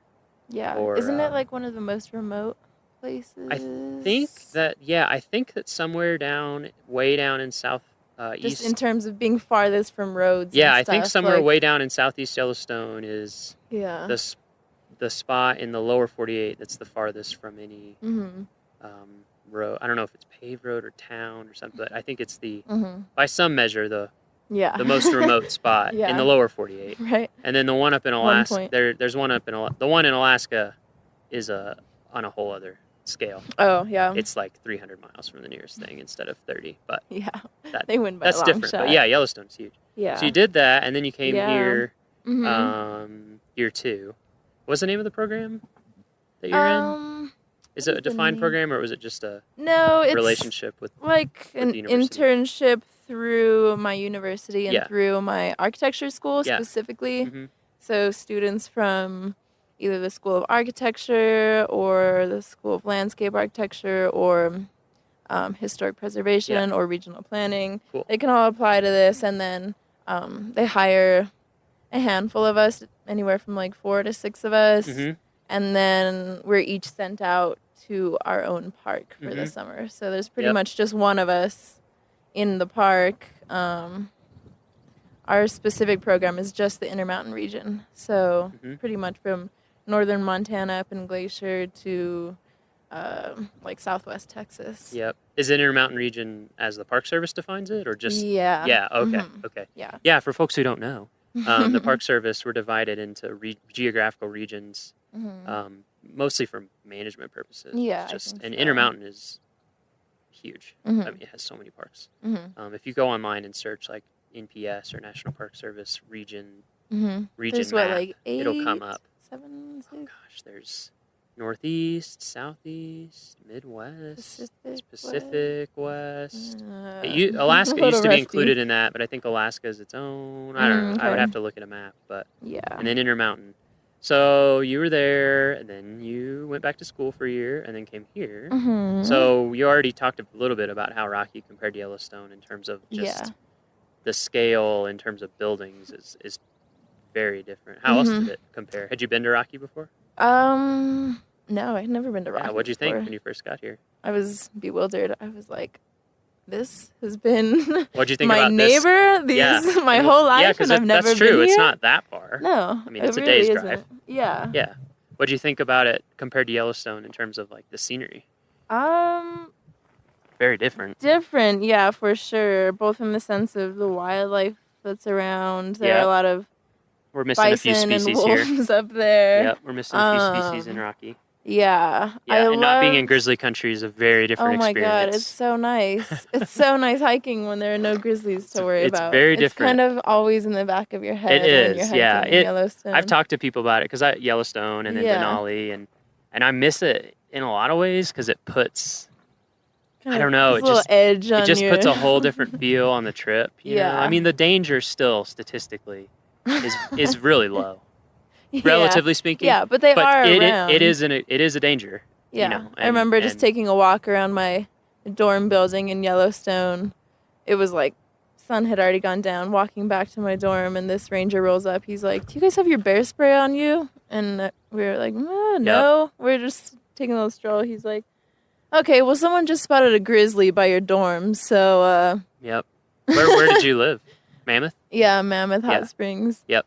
So that was a fun Yeah, walk you home. always. Yeah, I always had bear spray on. Yeah, from then Always. on, you're like, Just- okay, it's worth it. Because It's- even like when I it's was in worth the peace of Denali, mind. even walking to the hangout spot for all the employees, Yeah. even there you would see Because bears. they are around everywhere. They're They're like, everywhere. yeah. They can go wherever they want. They and they can do whatever they want. Exactly. And no that's one what can say That's what puts a different boo. feel on it. Is when you're Yeah. out there at some level, you're just like, Mhm. okay, yeah. So that's definitely a big difference. Also, there's, I would say, over 1,000 historic structures in Yellowstone. Wow. Whereas here, there are probably around 300 total. So still a lot for the size, but Yeah. way less. Yeah. And a lot of them way smaller. Mhm, Because exactly. like Yellowstone Lodge, that counts as one, right? Yeah, that took me like a whole day and a half That's to huge. take It's photos an of amazing and building. take notes of. Yeah, really cool. Yeah, I can't believe that when who's the architect on that? Oh gosh, I'm forgetting his name now, but he was Oh, so Yellowstone young. Lodge? He was so young when he designed that. It's just kind of mind blowing. Anyway, Yeah. And then the other thing that surprised me when I went to Yellowstone for the first time, because I'd never been out west, so I had this thing in my head of just like mountains, and there are mountains for sure. Yeah. There's a lot of mountains, but there's a ton of it that is not mountains. It's kind of flat, lodgepole forest as far as the eye can see. Yeah, you're like up in the glacier mountains, basins, but geyser basins. once you're there, I feel like the mountains here feel more prominent. Yeah, they dominate. Yeah. Everywhere, no matter where you go, you don't get away from them. Whereas there, depending on what part of the park you're in, it's very mountainous. But you can be like if you're in the center of the park or down like southwest corner, it's not mountain. Yeah, and I love the alpine country up here. Yeah, it's one of my favorite parts. Yeah, about the beautiful. park is just the hikes through the alpine country. So this is your third year. Third year here. Doing this. Yes. What keeps you coming back? Oh, everything. Yeah, everything. Have you seen Rocky Mountain National Park? I have seen Rocky Mountain National Park. I definitely have. It is very amazing. Yeah, I don't know. It's a blessed place to be. Honestly, for sure. if you study architecture, you're probably going to end up getting a job in a city, in an urban area. Vast majority. So just the fact that I get to come out here and be surrounded by wilderness and forests and lakes and stuff, like I consider that a rare opportunity. And the fact that I get to sometimes come out and look at old trails for work and go into the backcountry and find these little cabins. Sometimes I'll go find little cabin ruins that nobody has really looked at for years just because it's not something that the park maintains, but we sort of have to keep account of those things. Like, so just, it's a combination of all those things, and then being able to stay on this little historic ranch called Good Old McGraw. You live at McGraw, don't you? Yeah, it's this historic dude ranch. McGraw is amazing. Made for, or rehabilitated for researchers to stay in when they need to come into the park and stay for a week or 3 months or something. Forgot that you live out there. Yeah, so so nice. It's so peaceful. Yeah, gives me a good appreciation for all things natural and built and just how those interplay with one another. And it's also interesting just to note that this park has really pulled back in the amount of built structures in the park. Like, I would say good point. Now it probably has maybe a third to a quarter of what it once had. Yeah, I don't think people realize. I didn't realize that when I came here, that there were tons of lodges and real big lodges, restaurants. In Moraine Park, there used to be a golf course and some swimming pools. Yeah. So. And over time, the park has acquired those things. And there's just a period of time too when it was, fortunately, pulling back from all of its developed areas and realizing, hey, we need to really protect this and sort of convert it back to its natural state, which is why it's so beautiful and undeveloped today. And in hindsight, like, some of those buildings were really cool and great, but there has to be this balance. You obviously, nowadays, I think it's really great that we don't have any lodges in the park and too many campgrounds or swimming pools and golf courses, like that just takes away from what a national park is. Especially a park like this where, like we were talking about, you're never that far from town. No. You're never that far from a gateway community. So exactly, it's and not like you have big cities around. If you want those amenities, they're close. It's not like Yellowstone where it's like, well, if there weren't any lodges in Yellowstone, then everyone would be driving like 3 hours plus a day to get anywhere. 3 hours just to get through the park. Another like 2 hours to the nearest city. To get out, exactly. Yeah. So. Yeah, that is. It's an interesting dynamic, but that surprised me when I first learned about that when I came here. That so many things had been removed over time, and that it's just a decision you have to One day soon, maybe I want to make a map of all of the structures that used to exist. That'd be really cool. Yeah. So people can gauge like what it used to be, and then what it is really now. Cool. That's a great idea. There was a student group from CSU, I think, or something like that did one of those just for Moraine Park. They mapped where everything had been to kind of explore the history of it, and it was really cool. It'd be neat to see that for the entire park. It's a big undertaking, but yes, there are a lot of like resources and places to pull from, but not one big comprehensive So as an again. architect and as someone interested in historic structures and keeping things repaired and using what we already have and all those things, what would you say to visitors when they're coming to visit? Like, what tip would you give from that perspective about the park?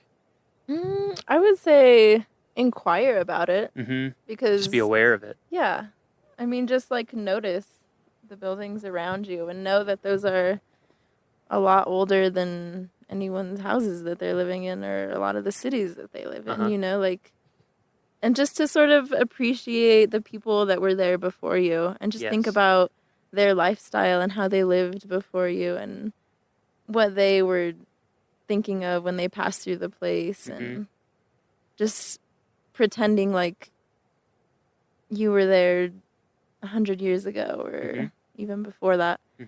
And then just having a respect for it, you know, not sort of like the leave no trace thing, like don't be tampering with any of the stuff that you're seeing. Don't be messing with any of the buildings or carving your initials into them, you know, like it might be cool for you in the moment, but yeah, but then it's not really cool for anybody else later down the road. For everyone that comes after you. Yeah, exactly. That's a very good point. We just want these things to be like in the best condition possible for generations way down the road. You know, like even buildings that you think don't look that old, well, in 100 years they're going to be really cool. That's true. And people are going to be like, oh, I wish these were taken care of a little better in the past. Yeah, I think that's great. I would definitely recommend that to everybody, is just remember that it's not just a park, like it's not just hiking and backpacking and wildlife. It is all those things for sure, but it's also a place where people come and live and work and stay. And for that to happen, there have to be facilities and structures. And, you know, even when you're out hiking, just taking a moment to think about how hard a group of people worked to make that trail. Yeah. I mean, I don't think I didn't for a long time have an appreciation of just how hard it is to build a mile of trail. Yeah. It's crazy. You know, it's so much work that people are doing much for us respect so that for then we can enjoy it. You know, for the trails crews they're then and unthanked. now. Yeah, oh, absolutely. Yeah, we're definitely gonna get with the trail crew and cover some of that work. Nice. Maybe in depth, so people can kind of. And definitely check out some of those backcountry cabins. If you see them, go up to them, peek in the windows. They're cool. Yeah, you can go up to them and look around. Yeah, for sure. Just, you know, don't try getting in. Don't try getting in. And sometimes there may be a ranger staying there, stationed there, and they'll let you be peek perfectly inside. happy to talk to you and check in with you and say hey, say what's up. It's really cool because some of those old cabins have log books from back in the you can read 60s. You can read like just you rangers can read way back. It's funny how much things haven't changed. Really puts in perspective. Yeah. Oh wow, same problems, different day. Exactly. Different decade. Especially back there where it's so you know, your phone doesn't work back there or anything, you know, so you pretty much live in the same way, pulling your water out of the creek and filtering and using the privy out back. Darn right. Spending the night with the squirrels and the mice. Yeah. Anything else you want to cover or that you want to make sure listeners know about? No, I think we've done a good job and hopefully not bored them to death. Oh, no, definitely not. I know I get excited about it, but I forget not everyone. Our listeners don't get bored. No. And if they do, they can just skip to the next episode. Oh, okay, it's no big deal. But if no, our listeners are done good. Are scholars with interests that run the gamut, I'm sure. And one of the reasons why I wanted to talk to you is because I think it is just something that people, including myself, it's just easy to forget about. Yeah. The cultural side, all the resources that we have in the park, and plenty just of think natural, about like last year we had 4.5 million people come to the park, and so it is a place that it's like it's a destination with a lot of history. Yeah. So a lot just of history. Think about that and remember it, and think of our cultural resources folks who are out there surveying and working on things and maintaining things, so that hopefully they'll be there, 100 years from now, 200 years from now, 300 years from now. Yeah. Hopefully forever. At least that's what we're going for. That's our goal. You have to have high goals. Yeah. So one final question before we sign off from Sand Beach Lake. We've been asking everyone this question. Oh. It's a pretty open question. Okay. What does Rocky mean to you? Oh my God. Yeah. Like in your life or... Rocky has honestly become like my second home. I don't know if I'll be back next year because the work I'm doing is kind of getting wrapped up this year, but it's kind of where I feel... And you recently graduated? Yeah. I kind of just feel like more human out here. Yep. That's interesting. Yeah, I feel more human when I'm around less humans. I can, for some reason. I can very much relate to that. And we've heard that from a lot of people already on the podcast we've talked to. They're like, I don't know, I just feel more myself, or, Yeah, you just like, it's very introspective. It's inspiring, it's humbling, just the scale of the mountains around you and the vastness of the trees and the power of the water that you see, like, really puts you in your place as a human. Like, we tend to get on our high horses and just get stuck in the bustle of the city and think that whatever we're doing that day is the most important thing in the world and nothing else is as important. But then you come out here and you're like, this is what's really important. Absolutely. It snaps you out of it. Yeah. Like you don't have a choice. If you get out in it, it's going to happen. Yeah. And I love feeling like less powerful than nature. And like, I don't know, at nature's will. The mountains are really good at that. Yeah. So Rocky has become this place that I think about all year until I get to come back. And do you think that your time here, even if you don't come back, is going to influence your career and life going forward? I knew like nothing about the Park Service until my first year as an intern. And I was like, oh my gosh, there's that much that goes on. Like there's people doing this stuff and entire divisions dedicated to this. So it really opened my eyes and gave me a new respect for the Park Service. Like I always tell my friends, like, okay, I'm going out to my internship for the park. And they're like, oh, you're a ranger? Like, everyone just assumes there's just rangers out here. And I'm like, no, that's like one little part of what the Park Service is about. Yeah, but that's one of the reasons why we're doing this podcast. Nice. Just to talk to people and let people see all the amazing folks, interesting folks doing stuff that you would never even know about. Yeah. So even if I don't come back as the historic structures tech intern next year, I'm sure I'll be back in my future. We'll always be here. Yeah. Rocky will always be here. Aw. Yeah. Great. Well, thank you so much for talking to us. I guess we'll pack this stuff up and doesn't look like thunderstorms, so that's good to go. Not pack yet. up and head back down the trail. Yep. Great. Thanks. Yeah. Thanks, Miles. Bye, Mary. Bye. Easy. I love that. Isn't it fun?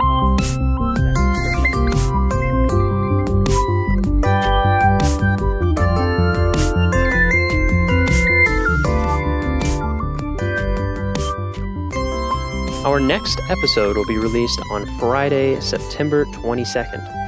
For show notes, transcriptions, and to learn more about our show, visit our homepage at go.nps.gov/RMNpod. That's go.nps.gov/RMNpod. The Rocky Mountain National Podcast is a product of Rocky Mountain National Park, one of 417 units of the National Park Service that preserve America's heritage for all, forever. Stay classy, Rocky Rangers.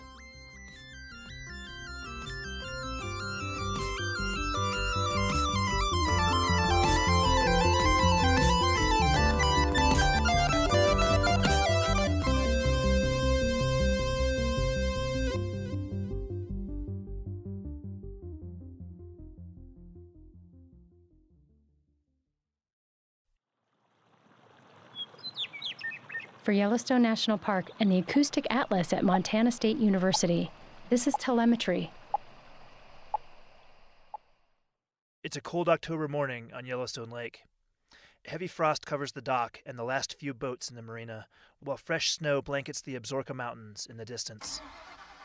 Yellowstone National Park Fisheries Supervisor Todd Kuhl starts up a cold aluminum boat and scrapes frost off the windshield. Cold? Yeah. We'll let it warm up a little bit, huh? We're headed out to join fisheries crews working on the lake. Along the way, Todd is thinking about the history of the native Yellowstone cutthroat trout. Really, the park, and especially Yellowstone Lake, lies right at the core of the distribution, the range-wide distribution of the Yellowstone cutthroat trout subspecies. Yellowstone Lake is huge, roughly twice the area of Washington, D.C. It is the largest high-altitude lake in North America, and it is thought to have held the single biggest population of Yellowstone cutthroat trout in the world. Estimates were in the range of about 4 million or so catchable cutthroat trout in Yellowstone Lake. I mean, that's a lot of cutthroat in a system. This was back in the early 1990s. And in those days, people used to say that there were so many fish you could walk on their backs across the Yellowstone River when they spawned. Tourists and anglers gathered by the thousands just to see the fish moving up spawning streams. One year, over 300,000 people visited Lahardie Rapids and Fishing Bridge to watch the brightly colored cutthroat trout. Fishing Bridge got its name because there used to be so many people fishing from it. And when I worked there in 1969, you had to roll your windows up as you drove across there to keep from getting a lure in your ear. That's Bob Gresswell, research scientist with the U.S. Geological Survey in Bozeman, Montana. Bob has studied Yellowstone cutthroat trout in the park for over 40 years. Well, there would be thousands of cutthroat trout at the mouth of Yellowstone Lake that could be observed during the peak of the migration. Lots of fish everywhere. But then, in just one decade, everything changed. By 2005, cutthroat had practically disappeared from Yellowstone Lake. Biologists estimated that the Yellowstone cutthroat trout population plummeted from over 3 million fish to less than 300,000. Some big new factor had to be causing the decline. Again, Todd Kuhl. I mean, for probably 10 to 15 years, we really saw very little recruitment of small cutthroat trout. Why? Because they were getting eaten by the lake trout. That's why. And here was this big problem. Lake trout had invaded Yellowstone Lake. A native of the Great Lakes in Canada, lake trout had been introduced to some large bodies of water in the western U.S. as a sport fish early in the last century. But not Yellowstone Lake. Yellowstone Lake was a high mountain stronghold of the cutthroat until... The first lake trout was first verified in 1994. We know some were probably introduced in the mid to late 1980s and early 1990s. It was theorized that anglers had illegally dumped the lake trout into the lake, but the theory couldn't be verified. No matter how they got there, Kuhl says that the invasive lake trout were uniquely suited to have a huge impact on the native cutthroat. Lake trout do great harm to cutthroat trout. Lake trout are predatory fish, first and foremost, essentially just big predatory fish-eating machines. They grow large, live 30, 40 or more years, grow 30, 40 or more pounds. They are highly prolific in the numbers of eggs that they can produce. And so they've got a lot of built-in mechanisms that give them sort of an advantage in Yellowstone Lake over and above the native cutthroat trout. And the problem didn't stop with the drop in cutthroat. Over 40 species in the park depended on the native Yellowstone cutthroat for food, and they suddenly had far fewer cutthroat to eat. Before the lake trout showed up, enough bears fed on cutthroat in the streams around the lake that the park enforced bear closures to protect bears and visitors. But by 2005, very few bears were even seen in the closure areas. In the early 1990s, over 100 osprey nested around the lake. By 2000, there were roughly 6. And this highlights one of the biggest problems with invasive species. In any ecosystem, an invasive species can quickly upset the natural balance and affect many other species. As the cutthroat declined, the lake trout population exploded. And the new lake trout, they were just no replacement for the cutthroat. Behaving quite differently, they preferred deep water. They also didn't leave the lake to reproduce in the tributary streams, all of which made them inaccessible as a food source. It was an ecosystem at risk.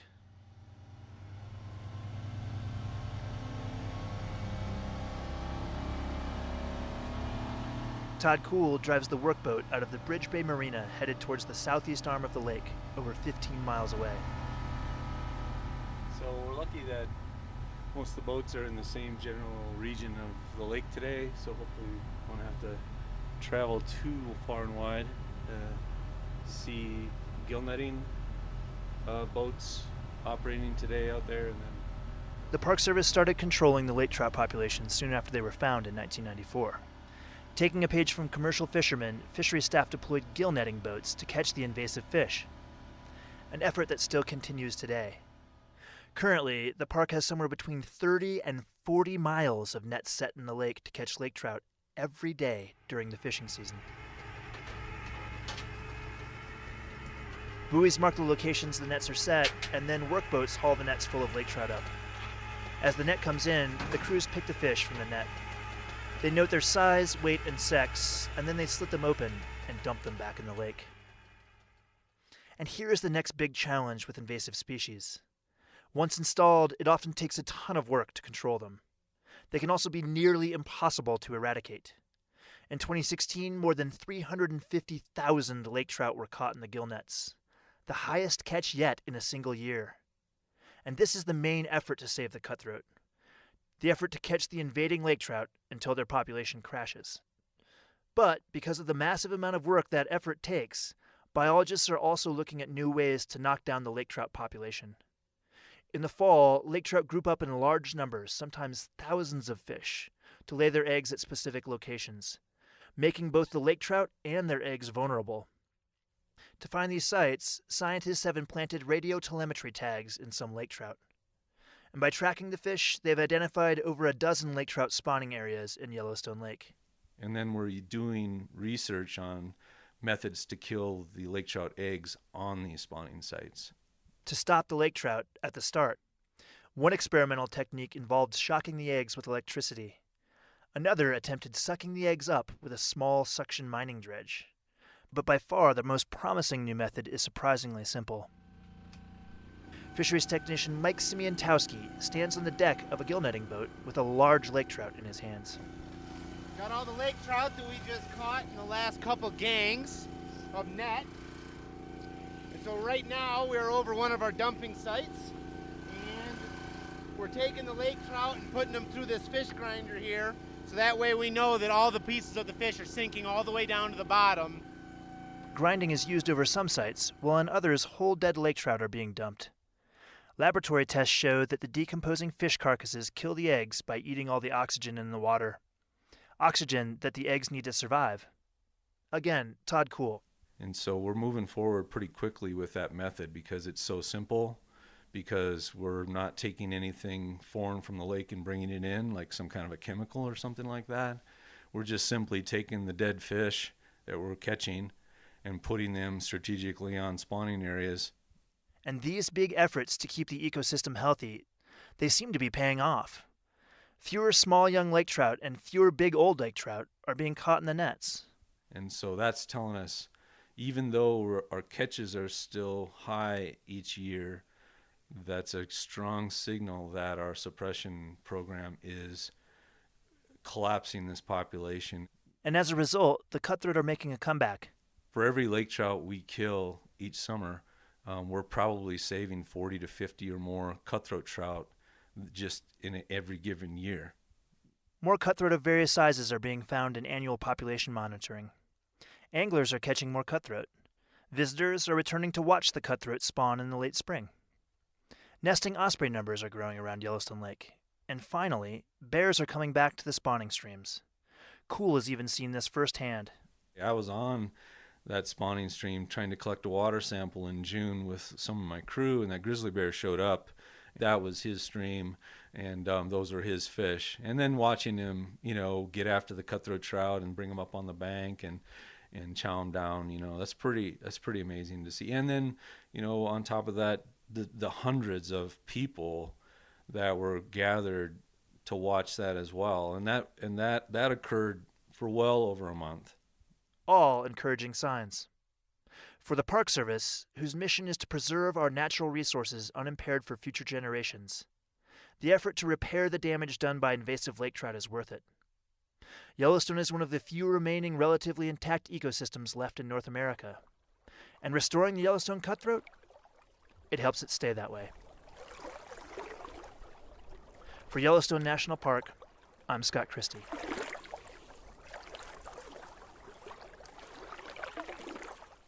This podcast is supported in part by Yellowstone Forever and the Eyes on Yellowstone program.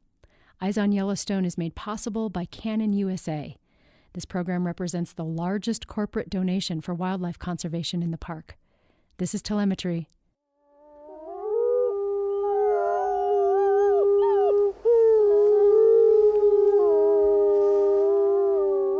From Yellowstone National Park, this is what we do. I'm Brett Rayburn. And I'm Jake Frank.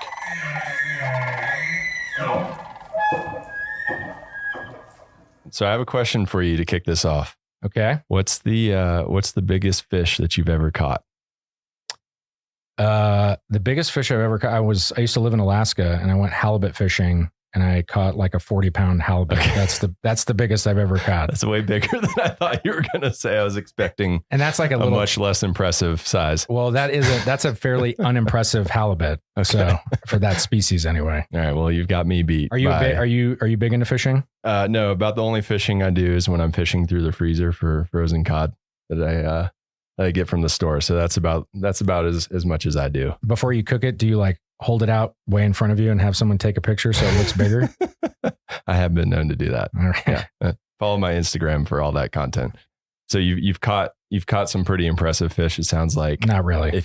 If you turn over that paper in front of you, there's something on there that I would like you to try to pronounce. You have not seen this before, so this is. Joe, right. Let's see. Can I sound it out? So, Oncorhynchus clarkii lewisii. Was that how I was way off? I actually don't know. This is like one of those trivia questions I don't even know the right answer to. So sure, you did well. All right. That's better than I would have done. This scene, but my guess is that this is the binomial name for the Yellowstone cutthroat trout? Yes, that is the scientific name for the West Slope cutthroat trout. The West Slope, not the Yellowstone. Yep. Okay. All right. And so today we're going to talk to somebody who probably can pronounce it better than you just did. Although I still think that was a pretty good guess. Our guest today is Pat Bigelow, a fisheries biologist who spends a lot of her time on the waters of Yellowstone National Park. So welcome, Pat. How's it going? Hey, Brett, and hey, Jake. It's going great. It's a beautiful day today. Yeah, it is. And you did pretty good, Oncorhynchus. Oncorhynchus. All right. So I was in the wheelhouse. Yeah. I loved the lewisii clarkii. Is that how you say it? Or is it a long I? That works. Lewisii clarkii. Yep. That's awesome. All right. I wonder where that came from. I don't speak a lot of Latin. So I guess we'll just jump right into it. How long have you been working as a fisheries biologist? Well, as any job, how long have you been at Yellowstone National Park? I've been here in this job for 23 years. Wow. I've been working in fisheries for 36 years, probably. So fresh out of middle school. Yeah. Exactly. Yeah. I was really fortunate that I got some great opportunities early in life. Very cool. And so how did you get your start here 23 years ago? Actually, my first fish job was here in 1979. Wow. Okay. I was in Bozeman working a summer job, and I went down to the unemployment office to see, if I could just get something better. And there was a poster up on the wall for Young Adult Conservation Corps in Yellowstone National Park. And I jumped at it. It sounded interesting. I came down here. We had I don't know if you guys are familiar with the Yak Camp, but when we were actual Corps members, we had a girls' dorm, boys' dorm, and a dining hall. And 6 Corps members to a room. You each had a bunk bed, a foot locker, and half of a clothes locker, and no dividers or anything like that. You definitely felt like you had just been recruited into some kind of institution. Some ways it is that, maybe. Yeah. But it was great because we had 100 Corps members who all worked for different offices in the park. And I was very fortunate. A friend of mine and I that started at the same time to work with Fish and Wildlife Service. And back then, Fish and Wildlife Service did the fisheries work in Yellowstone. When did that change? That went from fisheries to Park Service? Yeah, to Park Service. I think it was in 96. Okay. So Fish and Wildlife Service started here even before the Park Service because of the unique fisheries opportunities and the Yellowstone cutthroat in particular. Mm-hmm. And then they established a research station in the 50s. They had a hatchery here early on, early 20s, 30s, into the 50s. And then after that, they kind of went more to a research station. And then they had a management office, which is who I worked for, that advised the Park Service, kind of like a fish and game agency, advises the state on how to set their regulations. Fish and Wildlife Service kind of kept the Park Service up to date on their. And my history is not great, but if I remember reading, it's even before the National Park Service, there was like the predecessor to the Fish and Wildlife Services who stocked the lakes and did a lot of the fishery stuff in Yellowstone. Correct. U.S. Fish Commission back even as early as 1889. Yeah. We're doing some stocking in Yellowstone National Park. Wow. Yeah. A lot of history. Yeah. Yeah. Fisheries history in the park is really kind of a reflection of fisheries management history for the country. Really. Mm-hmm. Wow.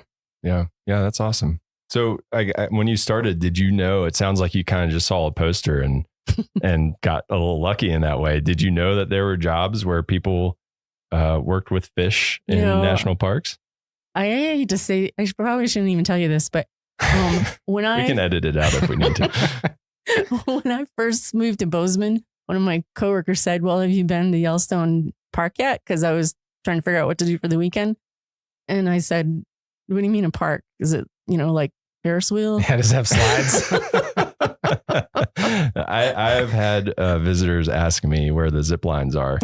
So yeah, I think that's well, to be fair, they're in West Yellowstone. So that's true. And I want to say I was very young then. So sure. Lots to learn. Yeah. So you were pleasantly surprised that there were actually jobs where you could do that. It was awesome. Cool. And one of my first full weeks working for the Fish and Wildlife Service, they were doing their annual survey on Yellowstone Lake of the cutthroat trout. And so it meant spending a week on a boat gill netting on the lake. And we spent a night in the Park Service cabin on Peel Island because we were doing work in that area and we wanted to stay close to it. And unlike typical weather on Yellowstone Lake, it was bluebird days and flat, calm water the whole full week. And then the cutthroat that we were catching, if you haven't ever seen a cutthroat trout, they are a beautiful fish. Can you describe them for those of us who haven't seen one? So they're called cutthroat because they have a red slash on either side under their jaw. And they, kind of a typical trout. They have the same, body form, and then black spots more on the tail, and you get less as you move forward toward the head. But they can get really brightly colored. They tend to be olive, yellowy, brown, and they can, especially during spawning season, they can get these brilliant red sides and opercular plates and stuff. They're just beautiful. That's cool. When we came out on the boat this summer, when you guys were doing your research, you were pulling out some hogs. They were huge. Yeah. Yeah. So you've caught a fish bigger than Jake's 40 pound. Not a cutthroat. It's all about competition here. So describe to us like a typical day. So obviously there's going to be a lot of variance, but if someone asked you what your typical day like is as a fisheries biologist, what was it like? What would you tell them? Well, so it does really vary a lot. Obviously in the winter, we're not doing a lot of field work. We are in the office kind of processing everything that happened last year and trying to plan ahead for next year, which includes hiring, which can be a lot of work. Doing a lot of presentations to let people know what we know and where we think we need to go next and all that kind of thing. But the field work in the summer, all my work is on Yellowstone Lake, and it's a beautiful lake. I oversee some contract work on the lake, which is 3 to 4 crews, sometimes 5, of netters to try to depress the lake trout population. Lake trout are an invasive species on Yellowstone Lake, and they'll eat the cutthroat trout. And so we're trying to eliminate them. We're not likely going to eliminate them, but hopefully we're going to suppress them to the point where they're no longer having an impact on the cutthroat trout population. And so we have these gillnet crews that will put out miles of gillnet and lift it every day to remove the lake trout. We also have a telemetry operation where we purposely put acoustic tags in male lake trout and let them go, and then kind of relocate them so we can give that information to the netters to help zero in on their day on, where to put their nets and stuff. And so that term I've heard that I heard it with something else though. It's like invasive species. You can you put a tracker on them and they go to where they betray their friends. This whole idea of like a Judas species. Can you talk a little bit about that? That's that always made me laugh. The idea of Judas fish is you put a tag in them that you can follow, and they take you to where their friends are and betray their friends. And it's not, we pretty much know where all the lake trout habitat is, but they move around a lot. And depending on the time of year and the water temperatures, they'll be at different depths. So a lot of times the Judas fish helps you really zero in on the depths to be fishing at, which also helps you avoid the cutthroat trout if you know exactly what depths the lake trout are at. And so if I'm on a boat where we're doing the tagging, we'll collect lake trout from the netters that are still in really lively condition and do surgery and implant. First, make sure they're males. We don't want to tag the females because they're the ones with the reproductive potential. So we want to make sure we kill all the females, and then implant the tags, make sure the fish recover so that they'll behave normally when we release them and let them go. Or if it's actually tracking the fish, we have 2 hydrophones in the water on either side of the boat, which helps us give a direction to find the fish so we can zero in on their location.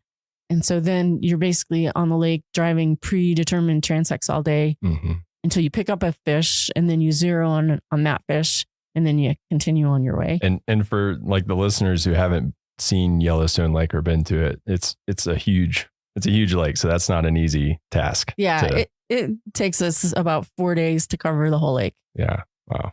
And we don't actually even cover the whole lake because we avoid the really deep habitat because we aren't expecting to see any lake trout out there, and we're not going to set nets there anyway. And then I think good backstory is we talk about lake trout being invasive versus the Yellowstone cutthroat. I mean, I guess is there a reason why we as managers prefer one over the other? Why are we trying to get rid of lake trout? So the cutthroat trout, Yellowstone cutthroat trout, like I've said already a couple of times, they're just beautiful, but they are the native species in Yellowstone Lake. Yellowstone Lake is the most important population of Yellowstone cutthroat trout for that species, and just sheer numbers. And they evolved with only one other native species, which is the long-nosed dace that is, gets to maybe 6 inches and is very much along just the shorelines. That's the fish I would catch. So the cutthroat trout are naive when it comes to larger fish predator, piscivore. And the lake trout are native to the Great Lakes area, and they're also a beautiful fish, but they are a voracious predator. And so you take a really naive fish and then a really excellent predator and put them together, and it's just not good for the cutthroat trout. Mm-hmm. And the lake trout, I think the oldest one on record was 62 years old. Lake trout? Not from Yellowstone, but just species wise. So if we weren't out there taking out the lake trout, nobody else would be either. They reside deeper in the lake. They live longer. They get bigger. They have a lot higher reproductive potential than the cutthroat trout. And if left unchecked, they would decimate the cutthroat trout population. And when you say like no one else would get them, you mean like other predators, Right, like yeah. bears and fish or bears and birds and otters and all that kind of stuff? Right. Like birds and otters, most predators tend to target the fish when they're shallow. Yeah. And the lake trout don't spend much time being shallow. And then when the lake trout get big, they're too big. Like an osprey might try to grab a big fish. And then I haven't seen this personally, but one of my coworkers has seen an osprey grab even a cutthroat that was too big for it. And then it couldn't fly off and it actually drowned. Oh, wow. Because they have a hard time letting go of a fish once they get their talons through It's it. like the monkey with the banana in the barrel situation. But yeah, lake trout, well, they're impressive in their ability to eat other fish. They can eat a fish. The only thing that stops them is how wide they can get their mouth open, and they can eat a fish 2/3 their own size. Holy moly. Yeah. Can you do that, Jake? No. Yeah. It's like a 150-pound fish. Burrito. That's a big burrito. Yeah. So you obviously know a lot about fish. And so that's an important skill to have as a fisheries biologist. What, aside from that, or maybe not even aside from that, what do you think is the most important skill for someone who thinks that that's a really cool job and might be interested in applying for jobs like that? It's probably similar to most jobs. I think the most important thing is to have a passion for what you're doing and a positive attitude and be flexible in what you're doing day to day. If you want to actually go into fisheries, a Bachelor of Science is an important aspect of your education. Typically, you're going to want to end up going back to school to specialize and get a master's degree. I would highly recommend for anybody thinking that way to get a lot of experience, or as much as you can between your masters, before your masters, and after your bachelor's. It helps you get a better idea of what's available, what kind of work you can be working in, and gives you really good skills. So then when you do go back to get your master's degree, you are a better candidate because you're not learning everything all at once. Oh, that's great advice. And you probably want to go out on a boat and make sure you don't get seasick, right? Because do people get seasick on the lake? They have, yeah. Yeah, I'd imagine it gets choppy. Yeah, and That'd be tough. We have had a few volunteers come out from different places, even other fisheries biologists that come out, and they're really excited to give you a hand and be helpful. And they're looking for the horizon. Yeah, then they're a liability. I've been there before. Well, and a quick follow up with the masters.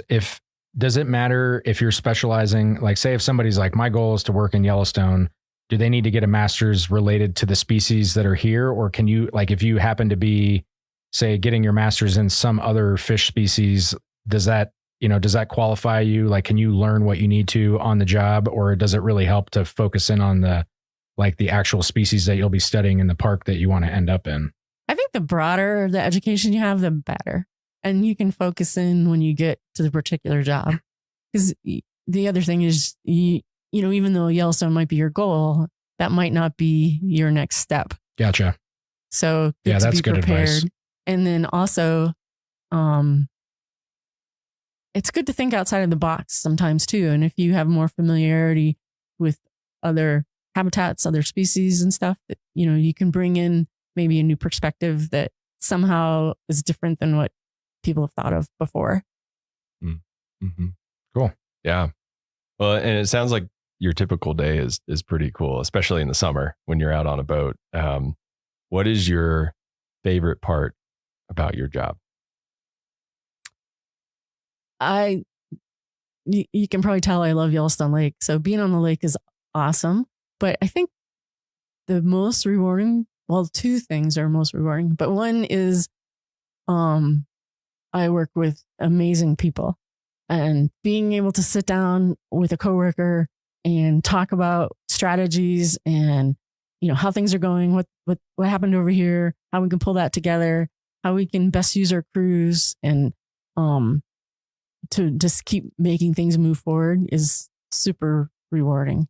But then also taking somebody, like we typically have student volunteers every summer, and they typically don't have much for experience. So taking somebody who really knows nothing about what we're doing and bringing them through a season and seeing them increase their skills and increase their confidence and get more sure about what they want to do and be excited about protecting the resource.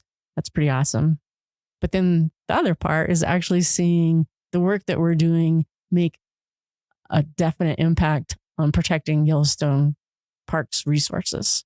That's really rewarding as well. Yeah. Well, and we'll let you slide, even though you gave us 3 favorites. Yeah, we said one, but we got 3. But it's okay. That's your one mulligan for this podcast. Okay. Whoops. So with that, this is the hard question. What is the toughest part about your job? That's a really good question too. You can get frustrated with the inability to do things as quick as you want because you have to go through proper procedures to make sure, just because I think something's really good to do doesn't mean it is. So there's a lot of checks and balances that you have to go through. Surprisingly. Red tape? Yeah. And then, so that can be really frustrating. And then also, supervision can be really challenging. It's important to be able to work well with people and not just work well with them, but communication is such an important aspect of all parts of life. And even though everybody communicates every day, it just amazes me that we all have so much more to learn on how to communicate better. So if I have an employee, for instance, how to get the best, how to help them be their best and get the best out of them can be really challenging, especially if for some reason they shouldn't have taken the job and don't really want to be there. Yeah. And you mentioned earlier that you're doing hiring right now. How many people are a part of your operation? So in the fisheries program, we have Todd Cole's our leader. Brian Ertel and I are both full fish biologists that have been here quite a long time. Andy Pachani is a new streams biologist who's doing great work. And then right now we have 2 student biologists. They're in the Pathways program, Cody Vendor and Drew McDonald. And each of us hires, with the exception of Todd, but each of us that are in the biologist series hire 2 technicians and 1 intern for the summer. So you guys are a big operation. Mm-hmm. Yeah. And then on top of that, we have the contract crew that does a lot of the suppression netting, not all of it, but most of it. And they will have up to 20 people. Yeah. And there's a lot of time, effort, and money that go into the fisheries program. Yeah. Yep. And Cody and I work on the lake mostly. Brian Ertel and Andy cover streams outside of the Yellowstone Lake area. Is that kind of how you divide it up? It's like the lake. They're the ones that get seasick. And then everything else. Is that how you divide your guys' work is the lake and then everything that's not Yellowstone Lake? That's kind of the dividing line. Yeah. And Brian focuses more on Yellowstone cutthroat, where Andy focuses a little bit more on the West Slope cutthroat. But since they're both doing river stream work, they work together a lot. Gotcha. So you talked a little bit about kind of the tougher parts of the job. So what is it about the Park Service that keeps you here and brought you here and keeps you here, I guess? Well, just the protection of the natural resources, keeping the environment as intact as possible, and just the ecosystem function and all that. Those are all great buzzwords, but it's the beauty of everything working together that really draws you in, and it makes you really enjoy it. Yeah, and some of our listeners might not be super familiar with the National Park Service mission. We all had to get it tattooed on us when we took the jobs, and Jake's is on his lower back, I think, right? Is it still there? I can neither confirm nor deny. but essentially, essentially, the mission is preserving the natural and cultural resources, like you said, for the enjoyment, education, and inspiration of this and future generations. So, and you've touched on this, but how does your job contribute to this mission? It seems like a pretty direct and easy to see thing. Yeah, we're spending a lot of time and effort suppressing the lake trout population so that the cutthroat trout population in Yellowstone Lake can thrive. And because that's the major population for that species of fish, it helps that whole species thrive. And it's a beautiful fish. Did I say that already? Yeah. You can say that one twice. That's okay. And then what I've learned here, like not being a big like fisherman or person who fishes, I don't know what the non-gendered version of that is, but people love to fish. It's like crazy how many people are here in the summer. So it's like, you know, and the whole idea of being the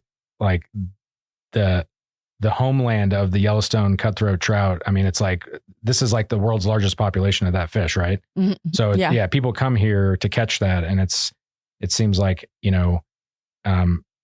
protecting it, and then people have that direct enjoyment. I mean, it seems like everybody appreciates being able to get out there and catch that big fish and put it on the gram.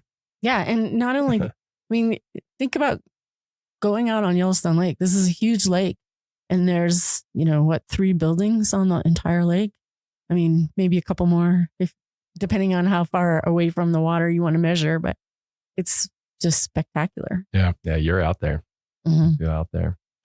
All right. Well, before we wrap up, we're going to get into what we call the nitty gritty here. So I don't want to scare listeners away. This is a fair warning. There's going to be some government jargon, but fear not, we've got your back. So we have an introductory episode, along with some links that we're going to put in the show notes that will explain all this in detail. So that said, for people interested in this type of career, and you've kind of already talked about the education aspect of it. So if I want to be a fisheries biologist, what's your job series in USA Jobs, series and GS level, and all that nitty gritty? So my GS level is GS 11, and my job series is fisheries biologist 0482. And then like a lot of the seasonals that we're hiring this summer, they are fishery biological technicians (fisheries), and because there are a lot of different biological technicians, and they're all in the GS 0404 series. Awesome. Cool. And aside from the education aspect, is there any other formal training that someone needs to have to apply for this position, or? Not formal. A bachelor's is great. But like I said, the more experience you can get with different agencies, different areas, the better off you're going to be. Sure. Yeah, that makes sense. Do you have any other advice for people interested in that career path aside from what you've said already? It's a great career. It's really fun. I've worked, when I left here from my first 4 years that I was here with the Fish and Wildlife Service, I did some work with the state, Wyoming Game and Fish. I worked with Fish and Wildlife Service in California, Northern Idaho, Washington. Every job I've ever had has been really fun. Come work with Pat, is what she's saying. All right. Well, before we let you go, we like to ask everyone that comes on the podcast one final question. This one's my favorite. So what is your favorite story or memory in a national park? It doesn't have to be in Yellowstone, although you've been here a while. So there's a good chance it will be, but it doesn't have to be. It can be, a trip you took during annual leave or something. But do you have any defining story or memory from a national park? There's so many to choose from. This one's really fish related though, so I'll share it. We were doing a snorkel survey on the Olympic Peninsula, and we were snorkeling Chinook salmon, which get quite big. Spring Chinook salmon in particular, they like to hide their head. They're kind of like a little kid in that if their eyes are covered, they think you can't see them. And so when you're snorkeling for them, you got to really look at the root wads and things, because they kind of stick their head in the root wad, and and then you might miss them if you're not really looking closely. So I was coming down this stretch of stream that was actually pretty wide and flat and no cover. And this spring chinook, I could see him. He was just in the mid water column in front of me over this gravel bar. And he saw me and he just sunk down and sat on the bottom. And I was getting closer because I was coming downstream. And as I got closer, he like got as close to the bottom as he could. And then he actually rolled over and laid on his side. Like until I dead. Yeah. Until I went by. And then he just took off. That's Yeah, awesome. if he was wearing a turtleneck shirt, he would have slumped into it. It was just so funny to see him actually like trying to hide where he had nothing to hide. That's amazing. And you'd never heard of that like type of behavior before, or is it just something you hadn't seen before? I had not heard or seen it. So it just made me laugh. That's awesome. So you're making scientific observations on your vacations even. Actually, that was work. Oh, that was work. Well, work vacation. Yeah. Sometimes the line gets blurred. Right? Can I tell you my favorite question? Yeah. That you've ever been asked, you mean? Yeah. Somebody once asked me why all the Civil War battles were fought in national parks. That is a great question. What is that? That's a causation. What's the whole thing? Correlation, not causation. Yeah. What was your answer? I honestly thought they were kidding, so I started laughing. So you just laughed. And I said, "Well, people were very civil back then." And then I could see by the look, he wasn't kidding, and so I got real apologetic real fast. I think that happens to all of us. You get caught off guard with the question because people joke with us all the time. Yeah. They ask us silly questions. So, well, and especially like the people with dry humor, that's like really hard to tell. It's like, I don't know what to do with that. Yeah. Well, awesome. Well, Pat, thank you so much for joining us. It was really cool hearing about your job and learning a little bit more about fish too. So I'm excited to go fishing. I think when the season starts. I think I am also excited to fish, but I have this weird, I like the touching of fish. I don't know how hard to grab them or not. I feel like I'm like strangling them. Yeah. And I don't want to like mess their slime up, but then they know when I'm not holding them tight enough and then they flop around and then I drop them. So I just what's the safe hand? Can we get an extra credit question here? What's the safe handling for someone who's fishing? What do you wear gloves? Do you not wear gloves? We wear gloves. Yeah. The water is really cold for no other reason, but it helps protect the fish and it helps give you a little bit milder grip, but you don't want to grip them tight. I feel like I'm going to squeeze the life out of them. Yeah. And if you're angling, don't grip it like a burrito. Right. Do it like if you're angling, if you can keep them in the water while you're handling them, that keeps them calmer too. I've seen that hashtag, keep them wet. Yeah. Okay. And grip it like a burrito, not a baby. Yeah. Right. Which, anyways, we'll leave it there. Anyways, thanks for joining us. Yeah. Thanks for having me. Yeah. It's great talking with you, Pat. Yeah. Thanks for joining. That's it for this week's episode of What We Do. Thanks again to our guest, Pat Bigelow. And if you like what we do, rate and review the show wherever you listen. Every positive review helps new people find the show, so we really appreciate it. If you have questions or you want to learn more about a particular job, contact us using the form at go.nps.gov/whatwedopodcast. Thanks for listening.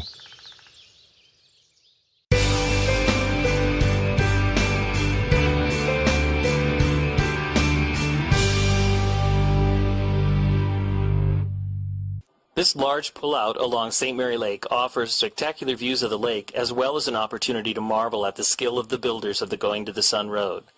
One thing you'll notice as you approach from the east is the impressive wall of cliffs here. These limestone cliffs posed a significant challenge to road builders. In order to construct the road along the cliffs, workers blasted rock out of the mountainsides to allow for a wider road and to provide stone for rock work. The large retaining wall is 550 feet long and almost 30 feet high. It was built in just 5 weeks in 1933 and was one of the first improvements to the road after it opened to traffic in late 1932. Across the lake, the Red Eagle Fire area is visible. Just last summer in August of 2006, this fire, of undetermined cause, burned over 32,000 acres in the park and on the neighboring Blackfeet Indian Reservation, despite immediate efforts to extinguish the fire. Within hours, it went from a small puff of smoke to an impressive inferno with towering smoke plumes that could be seen miles away. Most areas of the park have burned at one point or another, so fire is nothing new to the species that live here. In fact, many plants and animals are dependent on fire for their survival. For instance, lodgepole pine cones spiral open in the heat of a passing fire and release their seeds on the wind to flutter to the ground and germinate in the newly created sunny soils. Several species of woodpeckers thrive in the years following a forest fire as they seek the insects that attack the newly dead trees. Many shrubs start to sprout from undamaged rootstock within days of a fire. The red eagle fire looks black and uninviting to us, but places like this are essential to many species and are vital to maintain the tremendous biological diversity found inside the park.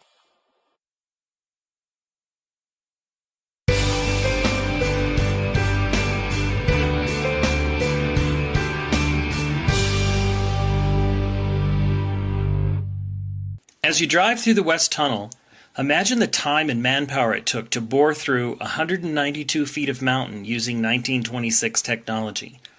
Dynamite and jackhammers were used by men working double and triple shifts tackling this monumental task in October of 1926. Finally, winter temperatures of 32 degrees below zero forced workers to stop working and come back in April of 1927 to finish the job. Two interesting and impressive features of the tunnel are the observation windows that were created to offer spectacular views of Heaven's Peak and the upper McDonald Creek Valley.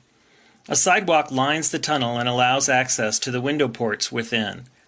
Please use extra caution as you walk inside the tunnel, as drivers passing in vehicles may not be able to see well in the reduced light inside the tunnel.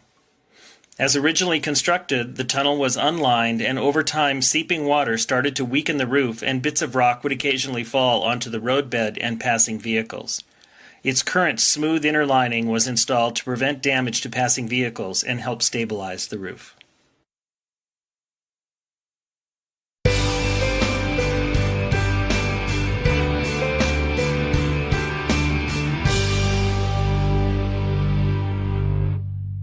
The shuttle stop here at St. Mary Falls Trailhead provides access to several hiking areas on the east side of the park. Visitors are encouraged to pick up a free copy of the Day Hikes in Glacier newspaper. The maps and trail information inside the paper will help visitors match their interests and abilities to the many hikes in Glacier National Park. Here, the St. Mary Falls Trail, one of the more popular hikes in the park, is a 2.4-mile round trip which can be extended to 3.6 miles by continuing on to Virginia Falls. The hike offers a short and pleasant stroll down to the valley floor, crossing the stream below the roaring St. Mary Falls. After St. Mary Falls, the forest opens up a bit, and those continuing on to Virginia Falls will be treated with views of Little Chief and Dusty Star Mountains, as well as one of the best waterfalls Glacier has to offer. Please remember water-related accidents are the #1 cause of fatalities in the park. Use extreme caution near water and remain on the trail. Moss-covered rocks and wet logs can be extremely slippery, and falls into swift, cold streams, rivers, and lakes have been tragic. Never walk, play, or climb on the slippery rocks and logs around this or any other stream in the park. Headwaters is brought to you by the Glacier National Park Conservancy. Our purpose is to tell unexpected stories about how Glacier is connected to everything else. But today's bonus episode will be a little different. Instead of telling a story, I'm hosting a debate between Michael and Perry about the best activities to do in Glacier. Ooh. Hi, I'm Sophia. You're listening to Headwaters, a podcast from Glacier National Park. I'm Perry. I'm Michael. Here in my hands, I have a ranger hat full of little pieces of paper with different activities you could do in Glacier National Park. Okay. I will pull one of these pieces of paper, and on it will be an activity, and whoever speaks first, that's their stance, and the other person has to argue the opposite. Okay. Here Michael and I can get in a fight about anything. That's the easy part. It's winning the fight. That's the hard part. I'm ready. So let's pull the first topic and get started. Okay. Camping. Well, I love camping. That's my stance. If you come to a national park, odds are you're here to kind of disconnect from normal life, unplug, so to speak. Sounds corny, but how often do you get to wake up with the sunrise, go to sleep with the sunset, show off your ability or lack thereof to build a campfire, have s'mores? It's just the perfect national park experience. Well, I hate camping. There are way too many bugs. The glacier can be very mosquito-y at certain times of year. Also, you say, great, you get to see the sunsets and wake up with the sunrise. In Glacier in the summer, that is too late and too early. You're not getting enough sleep. And fundamentally, you're paying someone to sleep on the ground. Hard pass. I would give that one to Michael. I feel like bug spray's a thing. If I'm in my tent, I'm relatively safe from the bugs. I'm going to enjoy the great outdoors occasionally. I don't have to do it all the time. Okay. All right, floating/tubing. Love it. Floating the stretch of Lower McDonald Creek from Apgar to West Glacier is right outside my house and really easy to do after work. And I love that I get to see a part of the park that's right by my house, but from a totally different perspective than I would see it otherwise. Also, great birds. I hate floating and tubing because it requires you to have two different vehicles. You've got to put one in where you start, and you have to park one where you get out, and you have to spend all that time, waste all that time, I would say, shuttling back and forth. Whereas hiking, you can start and end at the same place. No problem. There are loop hikes. There are not loop rivers. Anti-floating. You're just baking in the sun the whole time. Personally, I didn't grow up near rivers, so I am loving them here. So I'm sorry, Michael. I have to side with Perry. Floating and tubing. It's pretty fun. Too bad. All right. What's next? Stargazing. Well, I love stargazing, and here's why. I don't know the names of almost any constellations, and that doesn't matter. I can pick out the Big Dipper, the Little Dipper. Beyond that, it's just like Earth's screensaver. You can stare at it. It's mesmerizing. It's special to look for comets. What's better than staring up at the night sky? Okay, night skies, thumbs up. Stargazing, thumbs down. You have to stay up way too late. Here in Glacier in the summer, it's not even fully dark till well after midnight. There's too much to be doing during the day. We don't have time to be stargazing at night. It's my bedtime. During the daytime that she's so excited about, it's been like 95 degrees. Nighttime, cool 70s. Beautiful skies. And also, coffee exists. So I'm siding with Michael here. Yes. Yeah, love the stars here. You could see the Milky Way in Glacier National Park, which is pretty special. Yeah. I'm glad I drew first on that one. Okay, fishing. I don't have a lot to say about fishing. Those who've listened to season 2 will recall that the last time I went fishing, I was 6 and an alligator ate my bobber. So it's just adding work to another activity I'd rather be doing. Like I'm floating down the river on a boat. I just want to enjoy that. It feels like a lot of work to be standing there waving a fishing rod around. Or if I'm like fly fishing, standing in the shallows, like I could just be swimming or eating or picnicking, I don't need it. Well, I love fishing. It is one of the most meditative ways to gain a deep understanding of an ecosystem in Glacier. The park only encourages you to catch or touch one type of animal in the park, and it's fish. You're allowed to catch them. There are some that you aren't, but it's just such a unique experience in the park to be able to get to know the aquatic wildlife and have an excuse to just go stand in a river for 2 hours. Michael, how many times have you been fishing in Glacier? Twice. Maybe I need to become a fish girl. I've never been fishing before, which is surprising for being from Texas. But your argument's pretty convincing, Michael. I know you can find out more information about fishing regulations on our website. So if anybody else is interested in hopping on the fish train, check it out. Fish train. No.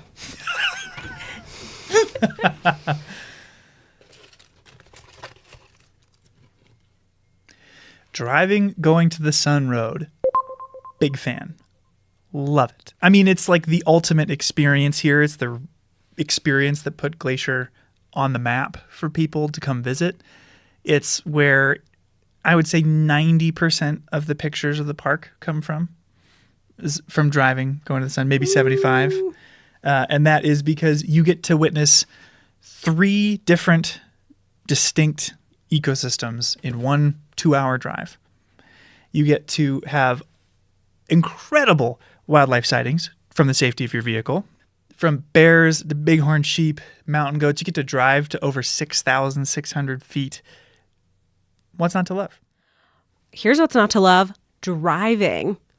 What if you take a shuttle so you don't have to drive going to the Sun Road? You can see all those things, but you can spend way more time actually looking at them instead of having to spend all that thought and energy looking at the road, avoiding other cars and said bighorn sheep and mountain goats. And if you just sit on a shuttle and let someone else do the driving, you can appreciate the scenery. It's type 1 fun. There you go. Honestly, the shuttle sounds pretty nice to me. Or being a passenger, I would say. Yeah, I'm siding with Perry on this. All right, one more. Birding. Oh. I love birding. I love trying to figure out who they are, what they look like, who's singing. And you may not get to see a grizzly bear when you come here. I'm sure you won't see a mountain lion. A few of you might, but I never have. But almost everywhere you go in Glacier, you'll find birds. You can come at any time of year and see birds. And especially if you come in the spring, they're constantly singing and calling and just making this place richer and more beautiful. Well, here's my hot take on birding. I love birds. I mean, they are the soundtrack to our mental image of nature itself. But as you said, they are everywhere. I could see birds where I grew up in Ohio, and I can ID them and have a very similar experience. If I wanted to see a grizzly bear, I'd have to go to the zoo. So, birding in Glacier, it's fun to hear birds as you go out and hike, but it's not an activity in its own right. Birds are the background to experiences you could only have here and that people are coming from across the country to have because they can't have it at home. So that's my hot take on birding. I'm never taking you birding again. Honestly, Perry, your passion for birding speaks to me. There's hundreds of birds you could see here, and that's a very special experience. So I have to side with Perry here, Michael. Okay. I disagree, but it has been decided. It's okay. I won. You just accept it. I feel like we covered a lot, but there are so many other activities that we didn't talk about. What's another activity? I would say berry picking.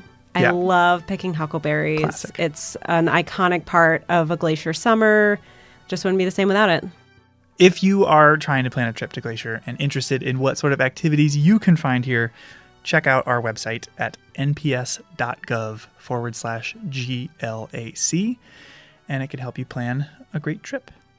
We're hard at work on the next season of Headwaters. Stay tuned for bonus content like this and more episodes about your favorite national park.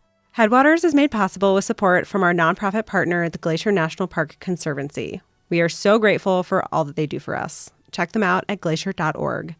And if you have a moment to leave us a review in your podcast app, that helps us so much. Thanks for listening. You know what activity we missed? Podcasting. I mean, there are more activities here than we could cut up and put in a ranger hat. I like them all. Me too. Despite everything.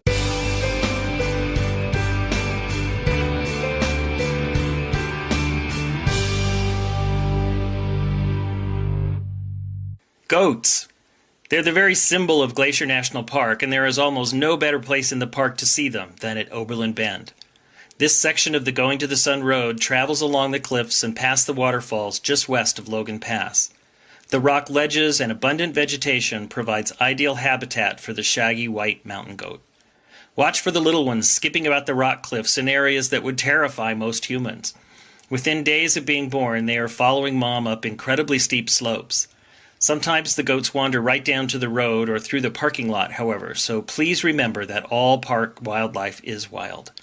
Although they may seem tolerant, they can also cause injury. Do not feed or approach them.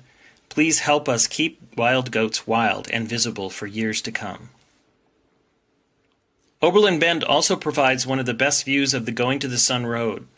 Park your car and take the short boardwalk to the viewing platform. The sweeping vista of the garden wall with the Going to the Sun Road snaking along its cliffs is impressive. On a clear day, you can see all the way to the high peaks near the border with Canada, and, if you know where to look, you can spot Granite Park Chalet on a ridge high above the loop. Portions of this boardwalk were designed to be accessible by wheelchair, and if you notice, it's made out of a metal grate material. A former park superintendent saw similar walkways in parks in Australia and brought the idea back to Glacier on his return. The grate allows snow to fall through the walkway and helps relieve the pressure of the winter snows, and it also helps sunlight to penetrate below and maintain native vegetation under the boardwalk.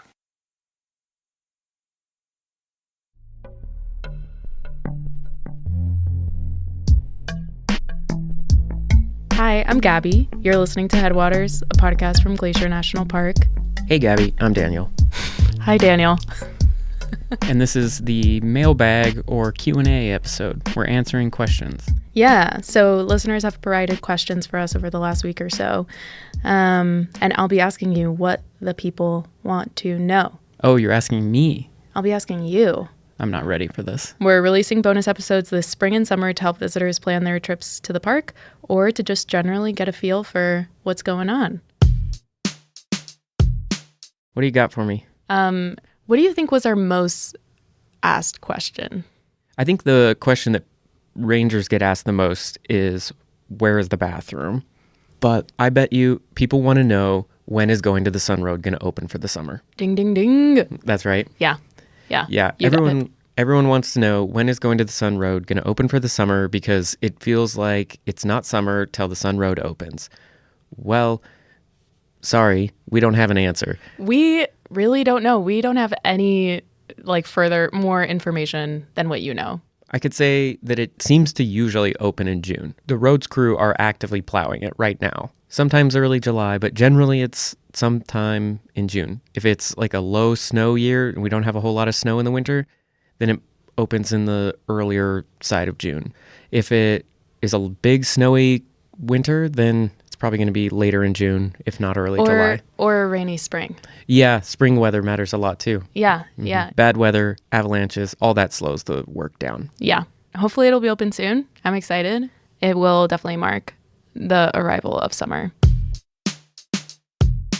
Angela says, can you just talk about beargrass? I will try. Beargrass is not a grass. It is a member of the corn lily family. It is a flower, basically. It has grass on the bottom, and what people love then is that every few years, each plant will shoot up a big asparagus, Dr. Seuss type flower that looks like a giant Q-tip, sometimes like 3 or 4 feet tall. They don't pop up yearly, right? Right. As spring comes along like this, we're always like, is this going to be a big flower year? When was the last time we had a big beargrass year? But there's always some beargrass, and yeah, I love it. I guess we'll see what this year looks like. Shritavi asks, what are the places to visit without a vehicle reservation? That's a big one. Yeah. So in 2024, you do need a vehicle reservation, but that's only to get into the busiest parts of the park during the busiest hours of the day and the peak summer season.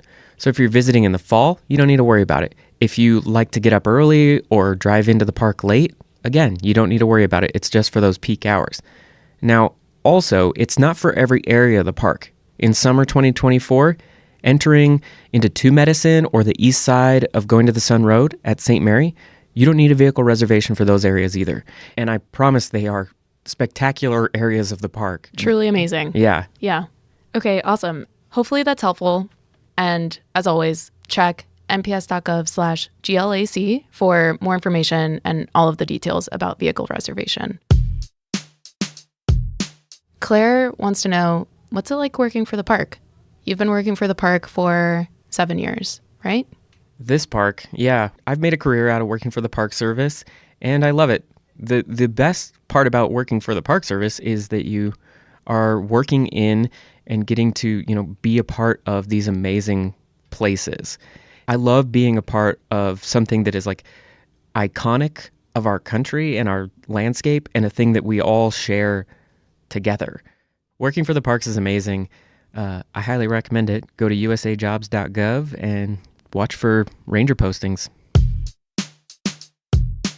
Give me another one. Give me a hard one. Yeah, okay. Olive asks, what are people most surprised about after visiting? Maybe a big surprise is how cold and how wet the weather can be, especially in the first half of summer. Totally. Like in West Glacier or East Glacier, it'll be beautiful and sunny, and then you go up to Lagoon Pass and it's snowing. Like literally snowing. Yeah. The other thing I think that can surprise people about the weather is how in the second half of summer, how hot it can be. They'll be like, oh, it's Glacier National Park, it's the mountains, it'll be cool. But then they start going on a hike with one little water bottle and they're like, oh. It's hot. It's over 90 degrees and yes. kind of humid. And yeah, it can get really hot. Yeah. Last summer it hit 100. Wow. So Jack has a question about construction. Okay, Jack, here's the situation. In Montana, we have 2 seasons, winter and construction. Haha. Yeah. And here we are entering construction season. There's all kinds of jokes about this. You know, the traffic cones that they put out around construction sites. The bright neon orange. I've heard people joke that that's, Montana's state flower. I think other states make these jokes too. Definitely, yeah. But it's true, the window for construction in Glacier National Park is pretty small because we have such a long winter season. So you have to squeeze all the repair and update, projects into a pretty narrow window. So you can hear the construction going on outside right now. There is construction going on in the park, a whole bunch of different areas. They're working on bridges. They're putting in new sewer lines. They're doing a lot of work. So it will most likely be a part of your visit. Yeah, but if you're just flexible, it shouldn't be a big deal. Yeah, not a big deal at all. Check nps.gov/GLAC for all of those construction updates and all of those details as to where those projects are going to be. Yeah, that's basically the answer to everything. Go on our website, check it out. Yeah. Plan ahead. Okay, this is maybe one of my favorite questions that we got. Miss Curly Girly asks, is the damage reversible? This question is sort of silly and also kind of deep, and right. Which is fun. Having no idea what Curly Girly is actually asking about, I would say, let's be optimistic. Let's envision a better future than the one we're living in.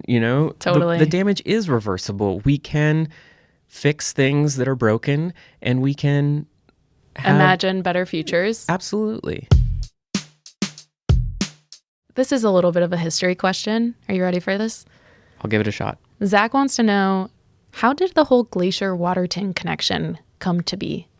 Well, that is a good question. Basically, there was a Rotary clubs. These are like community social clubs, and they started talking about how these 2 national parks that share an international border could be and should be an example to the world about international peaceful cooperation. Mm-hmm. And they sort of developed the concept, and everyone liked it, got behind it, and in the 1930s, the world's first international peace park was born. Glacier-Waterton. Well, technically, it's Waterton Glacier International Peace Park. And Zach, if you want to learn more, I would recommend going back to season 1 and listening to the Goat Hunt episode, where Michael and Andrew dive deeper into Waterton Glacier International Peace Park. Yeah, that's a good idea. I thought you were going to say go to the website. I'm like, oh, people are going to be tired of hearing that. Oh, no. Yeah. But it's also true, though. I have 3 from Elizabeth. I didn't know 3 questions was allowed, but okay, let's hear them. What do we do when we see fellow tourists not following leave no trace principles? Ooh. Yeah, that's hard. I mean, it's not your job to police other people. That said, I feel like if you have the social skills and the situation allows for it, find a way to be friendly and encourage. Be curious. Yeah. I would say ask some questions before we make assumptions as to what people are doing or if they're doing something quote unquote wrong. Yeah. Yeah. I mean, if you see something dangerous or blatantly illegal happening, you definitely tell a ranger, but trust that everyone's doing their best and that totally being friendly goes a long way. Absolutely. How do we convince people that nature is worth protecting as much as people? That's a good question. I like that one. People are nature. Mm-hmm. The national parks operate with the belief that a really important part about getting people to care about the world around them and to care about this country's history and making the world a better place is learning and experiencing and making connections firsthand. So that is a really central part of the mission of the National Park Service, is to give people an opportunity to come visit natural places like Glacier National Park and make those connections and realize why that's so important to protect and cherish and as well. preserve and honor. Yeah, totally. Okay, Elizabeth has one more question. Oh, is it what's my favorite beetle? I knew it. That's exactly right. Mountain pine beetles, a natural insect that eats away at pine trees in the park. It's not good for those pine trees, but it's good for the ecosystem as a whole, and they're cool little beetles. Are these the beetles on whitebark pines? Pretty much every species of tree in the park has an associated species of beetle. So yeah, whitebark pine included. That's so cool. Mm-hmm. And if you want to know more about beetles or whitebark pine, you can go listen to season 2 of the podcast. Of course. Thanks, Elizabeth, for those questions. Okay, so the next question is from Lane, who wants to know, how has climate change impacted the way the park is managed? Yeah, that's a good question. I mean, it would actually probably be simpler to say, how has climate change not impacted the way the park is managed? Because it infiltrates every decision made in the National Park Service at this point. There are broadly 4 big categories in how the National Park Service is responding to climate change. One is through communication, so just doing things like podcast episodes about, educating on the topic. Then there's science. There are scientists actively studying how a shifting climate is directly impacting the resources or the plants, animals, history, culture, and all of that, how that's being impacted. But then on top of communication and science, there is also a whole lot of adaptation work. Basically, people studying and thinking about how, okay, we have more wildfire now because of climate change. How do we need to shift our response to wildfire in the face of that? Right. And then the 4th big area of the National Park Service's response to climate change is mitigation. And that means that we're trying to actively reduce the amount of greenhouse gases that are emitted inside the national park, reducing the amount of fossil fuels burned, stuff like that. How are we doing that? Putting solar panels on roofs, switching to more fuel efficient or zero emission vehicles, recycling, composting, basically anywhere we can find ways to reduce the park's emissions, we're trying to do that. And that's not just here, right? That's across the National Park Service. Yeah, it's across the federal government in general. That's great. How might visitors see and or experience everything that you talked about? Well, if you come to Glacier National Park in your electric vehicle, you can plug it in and charge it with a pretty much renewable energy resources that we have here with hydropower. You're going to see solar panels on the roofs of some buildings. But you're also going to experience the impacts of climate change almost inevitably. It gets a lot hotter here in the summers than it used to. We have a lot more wildfire smoke than we used to. And of course, the namesake of this park. Everyone wants to come and hike to a glacier or take a look at the glaciers as they melt. And so that's a big part of the visitor experience these days. Okay, Daniel, I'm going to close it out with one more question. Okay. What snakes are in the park? We have 2 kinds of snakes. They're both garter snakes. We have 2 species of garter snakes, and neither of them are venomous or dangerous. Snakes are cool. A lot of people don't come here for the snakes, but they really should. It's always, where can I see a grizzly bear? Never, where can I see a garter snake? Yeah, all right. Well, if people have more questions, they can, hit us up on social media or email us here at the podcast. GLAC_media_lab@nps.gov. We'll put it in the show notes too. Our music's by Frank Wall, and our art is by Stella Nall. They're both great. Check out their work. Their info's in the show notes. Headwaters is made possible with support from our nonprofit partner, the Glacier National Park Conservancy. We absolutely could not be doing this without them. Check them out at glacier.org. If you have a moment to leave us a review in your podcast app, that helps so much. Thanks for listening.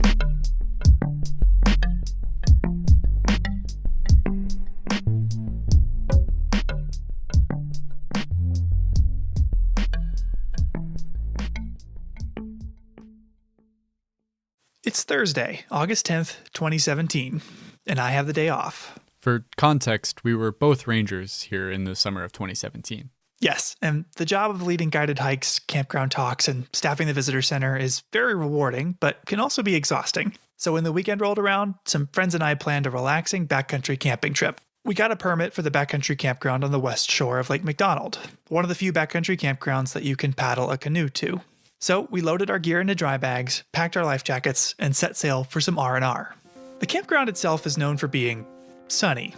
It burned over in a wildland fire in 2003, and the remaining lifeless and limbless trees offer little in the way of shade. That's an understatement. So we set out in the afternoon, thinking we'd arrive after the heat of the day had passed. The first half of the paddle was nice and sunny, but the further we went, the clouds began to roll in. With each stroke, the sky seemed to grow darker, and we paddled faster and faster and faster to reach the shoreline. We thought we'd beaten the weather as we pulled our canoe ashore, but a clap of thunder echoed off the mountains and signaled the night that was yet to come. As we frantically assembled our tents and shabby burritos, the storm arrived. Rain came in a torrent, instantly soaking me through my jacket, and we hung our food up so we could retreat to our tents, but then the wind began to pick up. In my memory, what came next was a loud, deafening blur. Rain pelted the ground and began to sound like angry radio static. The wind was strong enough you had to brace yourself against it or be blown over. It began to topple the trees around us, and as they crashed down left and right, we ran to the lakeshore for safety as lightning and thunder reverberated up above.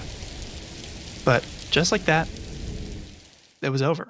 The air was calm, the rain had stopped, and we breathed a collective sigh of relief as we returned to the soggy rice and bean burritos we'd put away. As we ate, we tried to make sense of what had just happened, pointing out the trees that had fallen down, comparing how well our jackets had worked, but only then, with mouthfuls of burrito, did we notice a column of smoke across the lake. Smoke that would eventually grow to become the Sprague Fire that burned 17,000 acres and the Sperry Chalet. Wow, that's crazy that you sat through the storm that started it all.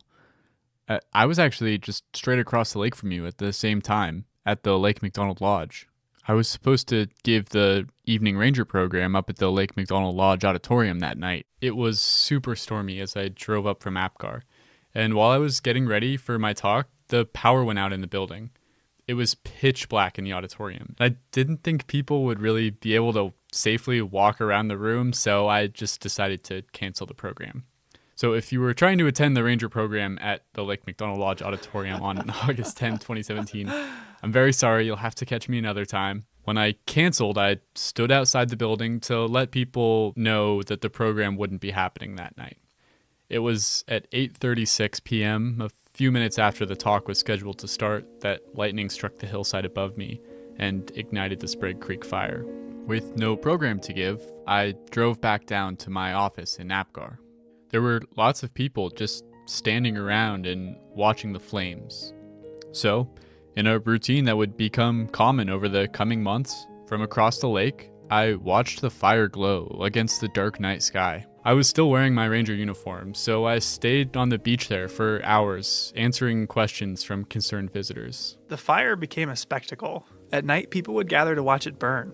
Slowly at first, then rapidly as one hot and dry week was followed by another. In all, the Sprague Fire burned for about 3 months on the east shore of Lake McDonald, until it was finally extinguished by autumn snow. Here on Lake McDonald, wildfire is a fact of life. For plants, animals, and people alike, if you want to exist here, you've got to learn to live with it.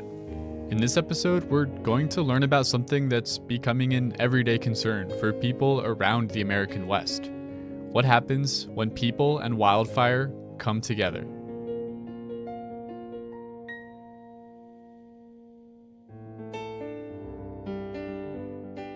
Welcome to Headwaters, a Glacier National Park podcast, brought to you by the Glacier National Park Conservancy and produced on the traditional lands of many Native American tribes, including the Blackfeet, Kootenai, Salish, and Gillespie people.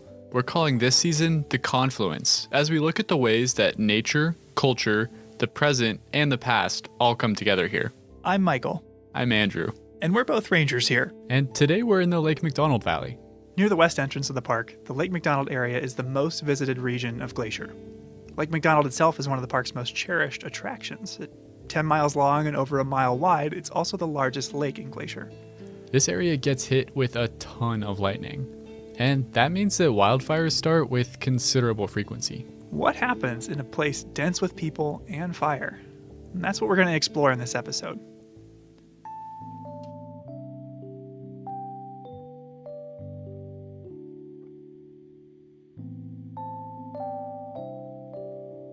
To start out, I wanted to talk to someone who knows the park as well as anyone, even better than most rangers. My name is Chris Peterson, and I am the editor of the Hungry Horse News. Oh, yeah. Chris. Hardly anything happens in Northwest Montana without Chris writing or at least knowing about it. Seems like he's been here forever. How long has Chris been around? Since 1998, which would make it, this will be my 23rd summer. I've seen his byline a lot, but he's a photographer too, right? Yeah, you're right. After graduating college, Chris started working for a small town daily newspaper in New York, where he started to pick up photography. Back in New York, at the Daily, you had to shoot your own photos. So my photos were terrible. I was an awful photographer. Didn't know what I was doing. And so I started shooting Buffalo Bills games. You know, at a Buffalo Bills game, there's like 85,000 people there, but there's also 120 photographers. So you could learn a lot just by watching the other guys. And after he really developed his photography skills, he landed a new job. So that kind of set up my portfolio. And then the Hungry Horse News had put out an ad for a photographer, and I applied and I got the job. And the rest is kind of history, I guess. That's a big switch to go from photographing Bills games to bald eagles. Yeah, it's a big adjustment, but he took to it. But part of covering news in the West is wildfire, something Chris didn't have any experience with from his time in New York. Oh, well, in New York, there aren't, big fires, yeah, but they were all houses or, tire dumps. But it didn't take him long to get experience. His second summer, he covered the West Flat Top Fire. 2 years after that, the Moose Fire, then the Anaconda Fire. So I'd cut my teeth. All of which led up to 2003. You had a couple seasons of experience then covering summer fires. What was the feeling going into the summer of 2003? In retrospect, we probably should have known that we were going to have a big fire year. But I can remember in June, people just having fun because it didn't rain. June typically is one of the wettest months, if not the wettest month in the park. It didn't rain. So everyone was having, everyone's camping and fishing and floating and, the park is just full of people. The fire danger rating has been moved up and is now high. But by July, fires began to crop up. In fact, on July 17th, after a morning storm, 6 fires were spotted in the park. Wow, that's a lot. Yeah, more fires than the park sees in some whole years, just in one morning. The next day, Numa Ridge Lookout spotted the Wedge Canyon fire in the North Fork, which within 2 days had grown to 4,000 acres, and due to the number of homes in the area, was the #1 priority fire in the nation. Wow. So what was Chris doing at the time? We were out running around taking photos of them. Drove up and looked at Wedge Canyon, and man, it was ripping across the ridge one day. So we knew, unless it rained, that things were probably going to get worse, not better. I don't think we thought they'd get as bad as they did. At the same time the Wedge Canyon fire was burning in the North Fork, a fire was burning in the heart of the Upper McDonald Creek Valley, the Trapper Fire. The fire at the heart of our story was, at the time, so remote that it was seen as a low priority. Park employees like Chris Baker, the lookout stationed on Swift Current Mountain, described what it looked like. She wrote an article after the fire all about it. Here, can you read the first part? Okay. When I arrived back at Swift Current, Flat Top Mountain was puffing here and there, but the smokes just weren't that impressive. The lightning storm had planted its seeds, but nothing much was showing yet. So for a while, Trapper was underwhelming? Yeah, it was. But that obviously didn't last forever. No, it did not. July 23rd comes along. Changes everything. The forecast for the 23rd called for extreme winds, 30 miles an hour or more. Right, exactly. And so that's why we're at the loop on the 23rd. Now, if you've ever driven the Going to the Sun Road to Logan Pass from Lake McDonald, you may remember the loop as the single hairpin turn on the whole route. As the road turns back on itself, you've got 8 miles left till Logan Pass as you rise above the trees, getting a view of the McDonald Creek Valley, and Chris hoped the Trapper Fire. Okay, it's a pretty windy day. Let's get up there, see what's going on. Let's take a look at it. His instincts were right. Chris Baker, the lookout at Swift Current, watched the Trapper Fire grow that day. And rather than have you read everything, Andrew, I had a friend read the rest of her quotes for us. There was no mistaking it when Trapper decided to make its move. I was looking right at it when it did. That wimpy white column suddenly grew tall, turned to brown, then black. Then it was wider and moving. And you could see that fire probably, I'm guessing, 5 miles away. And it's just starting to look like a tornado. If you can imagine a really big tornado in the sense that it's like this big circular cloud of black, and it just starts spinning, and you can see it, and it's coming closer and closer and closer. Wow, that's nothing like what I expected. And Chris was far from the only person at the loop watching this unfold. I mean, more and more people showed up, and we're just watching it, and there were other people there. Everyone's taking pictures. So there were reporters like Chris there, visitors had stopped to take pictures. There's even a corporate marketing team there. And one of the more memorable things was there was this couple of women in their 20s with like tank tops on, and they had a Red Bull pickup truck.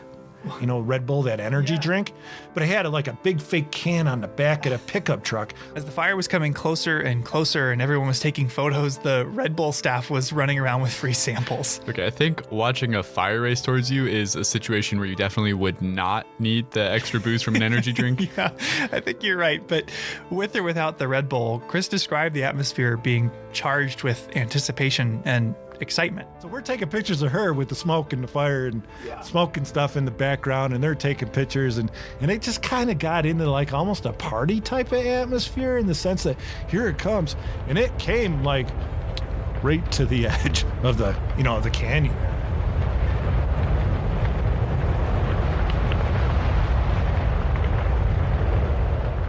It was just a freight train. But he must have gotten out safely. He did. The fire gets to the loop, everyone he takes off because it's going to burn over the loop. It's obvious it's not going to stop. As it burned over the loop, it claimed anything in its path. Vehicles that were parked there, trailhead signs. Heck, for years there were stains on the pavement from where porta potties melted into the asphalt. That's kind of gross. What happened next? Well, the Trapper Fire continued to burn uphill straight towards the Granite Park Chalet. And, well, you'll have to wait and see. I talked to Mike Sanger, one of the employees that was at Granite Park Chalet that night, later in the episode. I see. But Chris's experience goes to show that even when it's coming towards you, even when it's endangering your own safety, you can't help but watch fire. As powerful and destructive as it is, it has a sort of magnetism.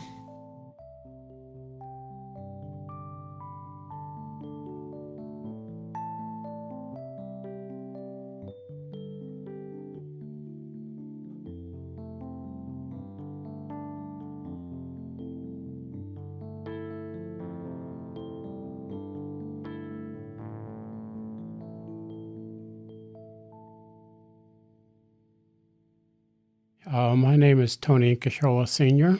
I'm a director for the Salish Kalispel Culture Committee for the Confederated Salish and Kootenai Tribes. People interacting with wildfire here is not a new phenomenon. In fact, it's been happening for thousands of years. To learn more, I decided to talk to Tony and Kashola Sr. about the role that fire plays in the traditional Salish way of life. We talked about how, from Tony's perspective, not enough people understand the significance and value of fire. This misunderstanding of our environment makes fire more dangerous. And he talked about how national parks are a place where we can learn to connect with the natural world. So Tony, if we have listeners from other parts of the country or the world who aren't familiar with the Salish people, what do they need to know about Salish history? According to the stories from our elders, the Salish speaking people have been in this area since the last ice age. My group, my band of Salish are the most eastern Salish speaking people here in Montana. And our Aboriginal territory consisted of about 22 million acres. And then came along in 1855 when more settlers and homesteaders moved into our area.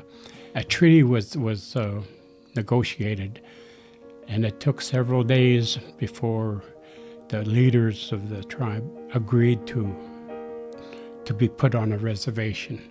And so that's why we are where we're at today on our 1.3 million acre reservation here. So that's kind of in a nutshell from the past where we started. and how we got to where we're at as Salish-speaking people. So I wanted to have you in today to talk about fire.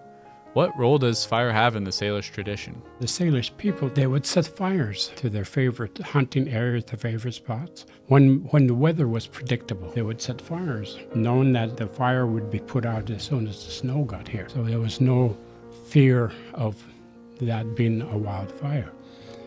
When they did that, they could go back in the springtime, and where they had set fire, they could see all the new growth coming up, the green grass, clearing the underbrush for the berries and for all the other foods that were necessary, both food and medicinal plants.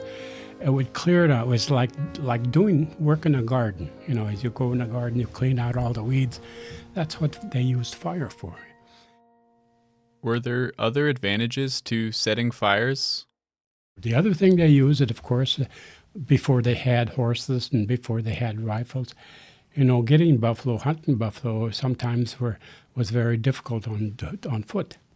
So sometimes they'd look at certain areas, and they'd see these areas, and they'd use fire to bring the herd to certain places. And then once they get to these certain jumps, that they'd build these running lanes, and they use these cliffs for these buffalo jumps to go over there. So that was another way of using the fire.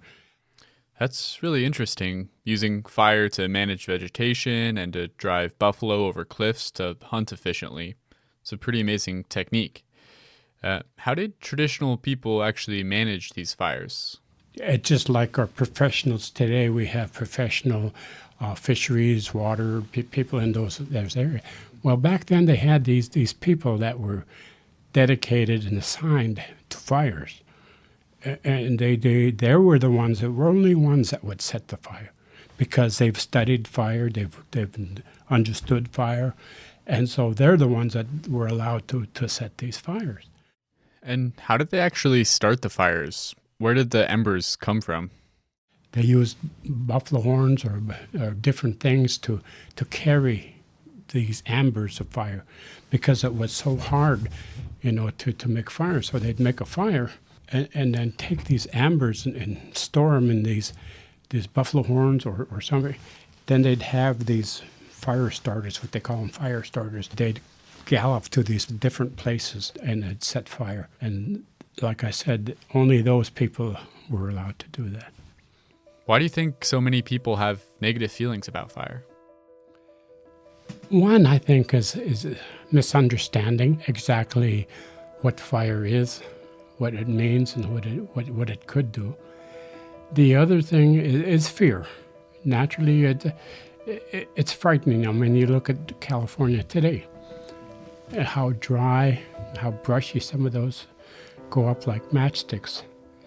And I think that's what people are afraid of, that because they don't understand fire, not knowing how our environment works, how the trees, how the animals, how the rain, how the fire, everything has a role in our ecosystem. And the people today don't understand that. You know, they don't understand how our ecosystem works. They need to know that fire is necessary. Fire must happen so that we don't get what we're getting in California today. What's the reason for this poor understanding of ecosystems? I think because of the value system that we created, and the values that we think are more important now today, that our lives are put first rather than together with other things. You know, everything goes hand in hand. One of the things when I was growing up, my grandparents and my parents and all of my elders that have always taught me and always said, every living thing is an equal. You treat it as an equal. You don't think you're better. You don't dominate, because you dominate, you destroy. And that's what we have as human beings. We've dominated certain things, we've changed certain things, and we've destroyed that. And so I think a lot of that is misunderstood. And national parks are kind of a stronghold of what used to be. So national parks are places that continue to be very important, especially to me, especially to natives that understand what the park is, because it used to be this whole country. And there's still a need for parks. There's still a need for the areas like this, for our spirituality, for our well-being, for our minds. How many times have we, in our lives, have got so frustrated with our jobs, with the things that we do every day over and over, that we need these areas of solitude to go to, touch the ground again, to put your feet back on the ground and kind of soothe everything, that all that weight seems to lift and create something, a peace of mind that lets you move forward again. We need these places.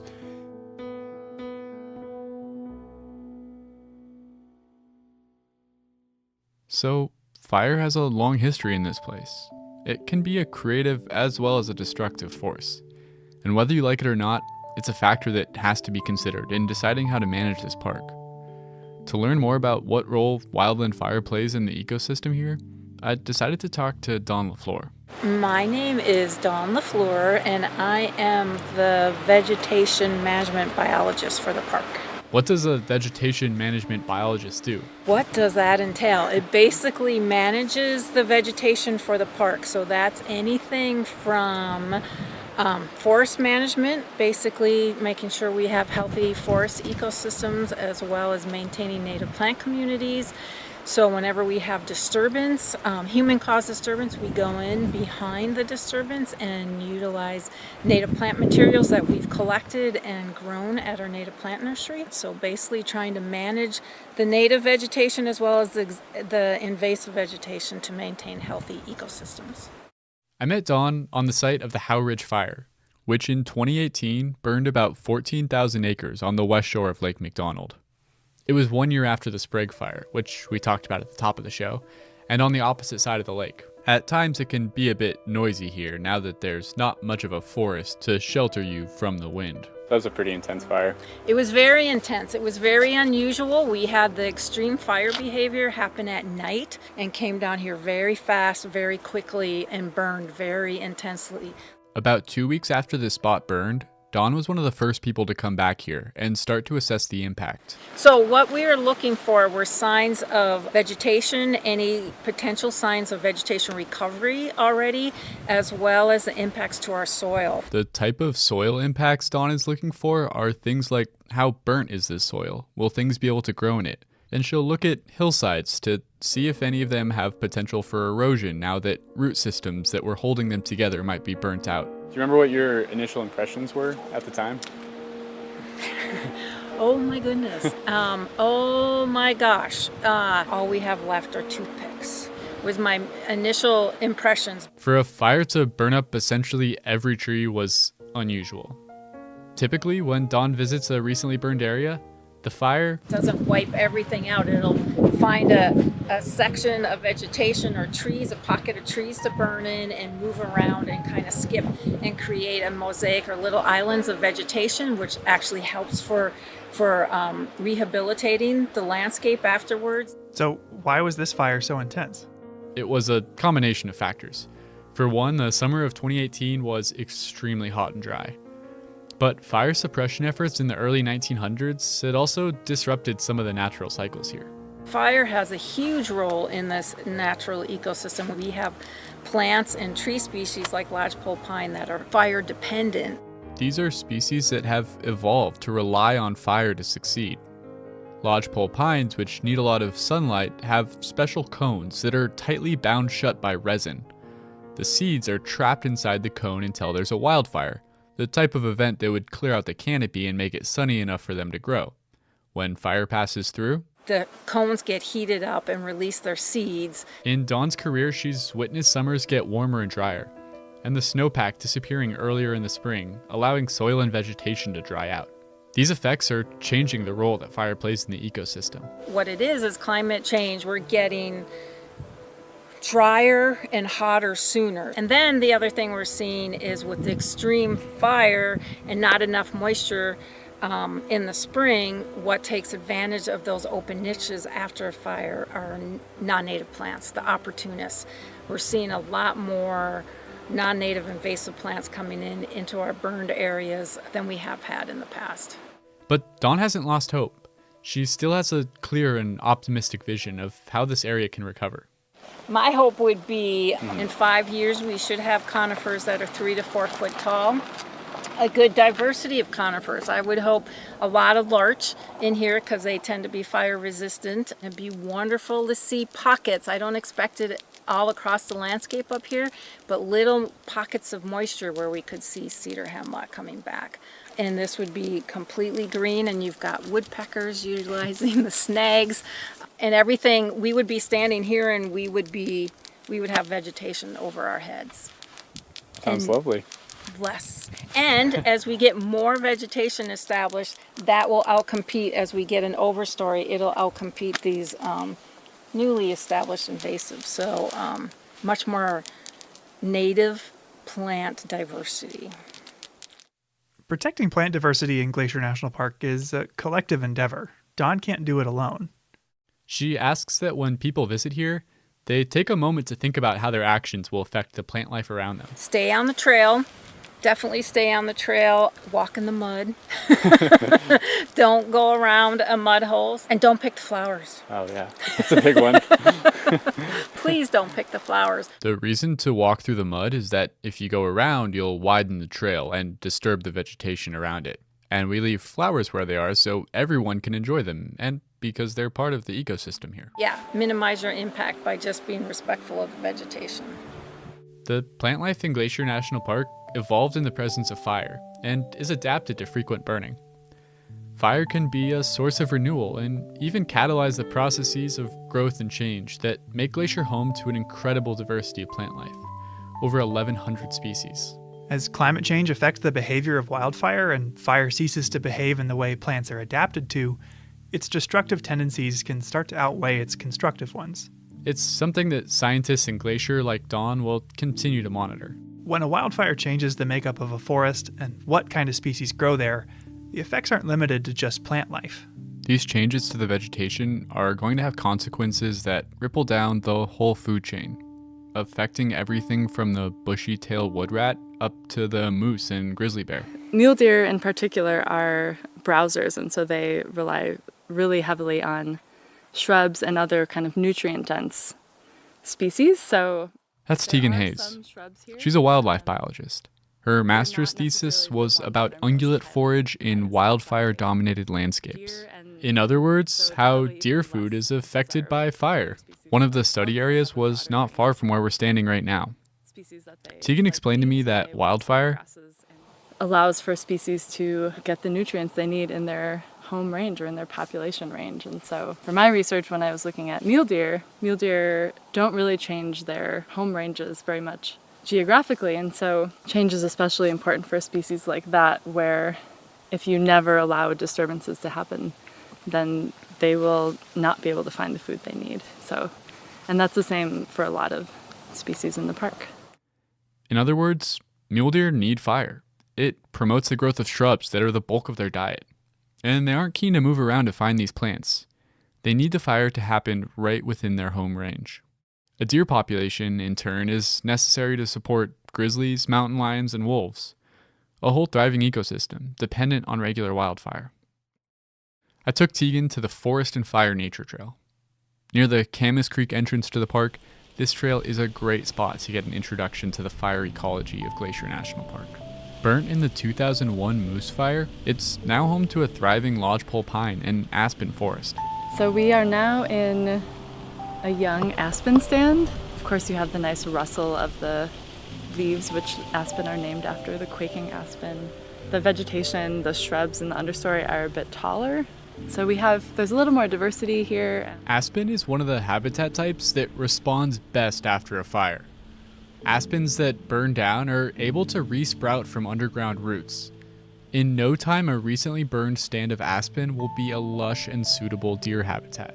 They tend to love aspen. Aspens provide a different kind of cover, and they provide a different suite of forage species, and they tend to stay kind of cooler and wetter for longer. So I think they offer that kind of that multitude of things where you have higher diversity of plants, you have longer blooming period often, or period where things are fresh and nutritious. They tend to provide pretty good security as well.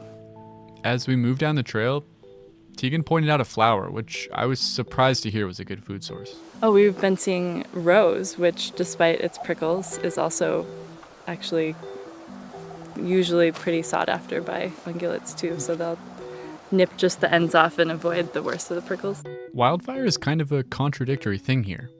On one hand, it's natural and totally necessary for many of the plants and animals. But on the other hand, climate change is making it much more common and severe. And regardless of whether it's good or bad, it's always tough to live with. Yeah, I mean, some of the most interesting and kind of disheartening research is when there's abnormally hot fires or more frequent fires than would normally be occurring in a forest, and they'll actually burn so hot that seedlings can't establish anymore, and so you can end up having what was once a forest become a grassland, or you'll see that the tree species that used to grow in an area are no longer suited to the climate or the climate that a disturbance has created. Still, she recognizes the importance of having natural fire on the landscape. Fire, because it's a hot and dry climate during some of the year, it's one of those natural disturbances that glacier and other mountainous places are adapted to, and so it's a necessity. Of course, what applies in a national park where there are no subdivisions full of houses will be different from a policy that makes sense in a more densely inhabited area. We can't always let fires burn due to all kinds of challenges, whether that's with human structures or infrastructure. So we're really right now just trying to find the balance between what the ideal situation is for fire and what the ideal situation is for living in this area. In places like Glacier National Park, where natural processes still dominate and where we try to minimize our intrusion into the web of life, fire will continue to play a part, and scientists like Dawn and Tegan will continue to try to understand it. In the Lake McDonald Valley, where humans and wildfire are both common, we need to learn to live with fire, to let it play its natural role, creating the rich, diverse, and thriving ecosystem that we come here to enjoy.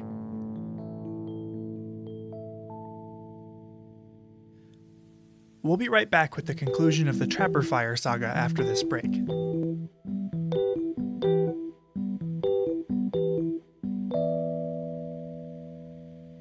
Each episode, we seem to cover at least one thing that, like this podcast, wouldn't be possible without the support of the Glacier National Park Conservancy. With the help of some friends over there, we got the number of Executive Director Doug Mitchell and decided to call him up out of the blue to ask about these projects. For this episode, we wanted to ask about Sperry Chalet.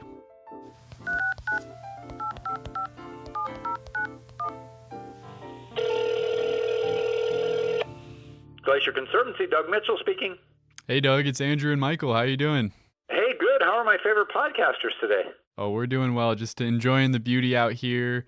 Got to go up and check out the new Sperry Chalet, and it was phenomenal. It looked just like before, even down to the stonework. Yeah, it's really incredible what they were able to accomplish. I'm glad you brought up the stonework. I was talking to Zach Anderson of Anderson Masonry, and you know, his family were the original stonemason family. So if it looks the same, there's a reason, and the care they took to make sure that it looked the same way it did when it was originally built in 1913 is really rather remarkable. Yeah, and it's a great thing for people to check out while they're visiting and go see all the attention to detail and craft that went into it. It really is a remarkable discovery. I was able to hike there this year with some people who had never been there, and we hiked through Gunsight, and to come over the top and see Sperry, it's almost like you just have to stop in your tracks, as they did, to see how is this possible. I've hiked 13.1 miles into the wilderness and look at what is there. It really is something.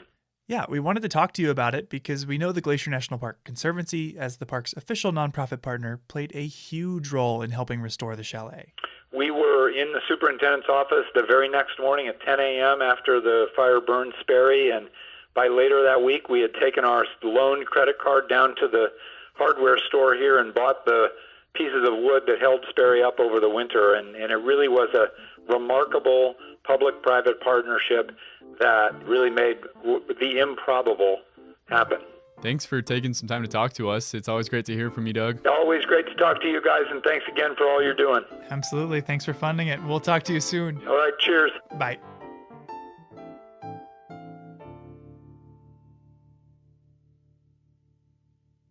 So we just heard from Dawn and Tegan about how plants, like lodgepole pines, and animals, like mule deer, can benefit from the presence of fire in the ecosystem. And from talking to Tony, we know that the Salish and other indigenous communities have a deep understanding of fire's role on the landscape and would use it, as he put it, almost like a gardening tool to invite new and healthy plant growth. Working here, a big part of our job has been sharing that knowledge with visitors, talking about the plants and animals that thrive in fire's aftermath. Yet knowing and understanding these things won't change how you respond to fire when you're faced with it, when the flames themselves are bearing down on you. So we met Chris Peterson earlier, who watched and photographed the 2003 Trapper Fire as it made a run over the loop. Yeah. But after it burned over the loop, it kept going, racing upwards towards the Granite Park Chalet, a historic compound of stone cabins high in the mountains that still provide rustic lodging and dining accommodations. To get there, you can either hike the Highline Trail from Logan Pass or start up from the loop on the Loop Trail. I hiked up to Granite Park this summer to talk with someone who's worked there since 2002 and was there on July 23rd, 2003. My name's Mike Sanger. I'm from Great Falls, Montana originally. I live in Belt, Montana now. I've worked for the Park Service. This will be my 19th year here at Granite Park. Mike keeps Granite running, managing the waste disposal system, addressing bear encounters, medical emergencies. When I caught up to him, he was fixing the sink in the chalet kitchen. And having grown up in Montana, Mike had been familiar with wildfire from afar. Seeing them in the distance, not quite as close as I did here. But in the unprecedented fire year of 2003, he came face to face with the Trapper Fire. From what I understand, you were hiking up here on July 23rd. Is that right? I was. My boss, Walter Tabb, had dropped me off the Loop Trailhead. The trail was already closed at that time, and it was smoky there at the parking lot. And I asked him, I said, well, the trail's closed. And he goes, well, you better get moving. You need to get up there. And on the way up, I passed a female ranger, and what they were doing at that time was sweeping the trails for people and trying to get them up here. And she asked me if I knew where the fire was, and I said, I have no idea, but once we get to Granite, we'll probably be able to see better and know exactly what's going on. As I understand it, Mike's up there for a week or so at a time, then rotates out with a partner? Exactly. He was originally scheduled to hike back in to tap out his partner on the 23rd, but was sent up that day with a different goal, to help protect the chalet itself. And we made really good time getting up here to Granite Park. Yeah, goodness. When did it sink in that it was going to be a problem? When I got up here and I saw fire hoses strung out all over the place, and Chris Berkey, my partner, was here, and I asked him, I said, where's the fire? And he pointed towards Flat Top, and it was immediately apparent that we had a problem on our hands. So they had to fortify the compound.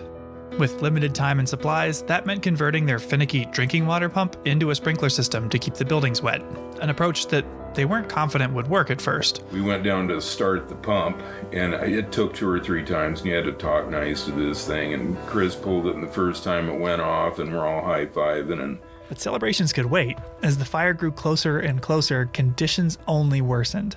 It was really horrific for quite a while because we had no idea where the fire was. The winds were horrific.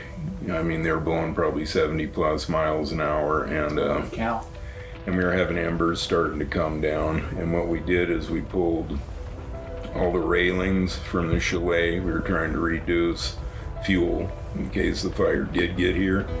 What did it sound like? You know, a lot of people paraphrase this with tornadoes and everything else, but it sounded like a freight train.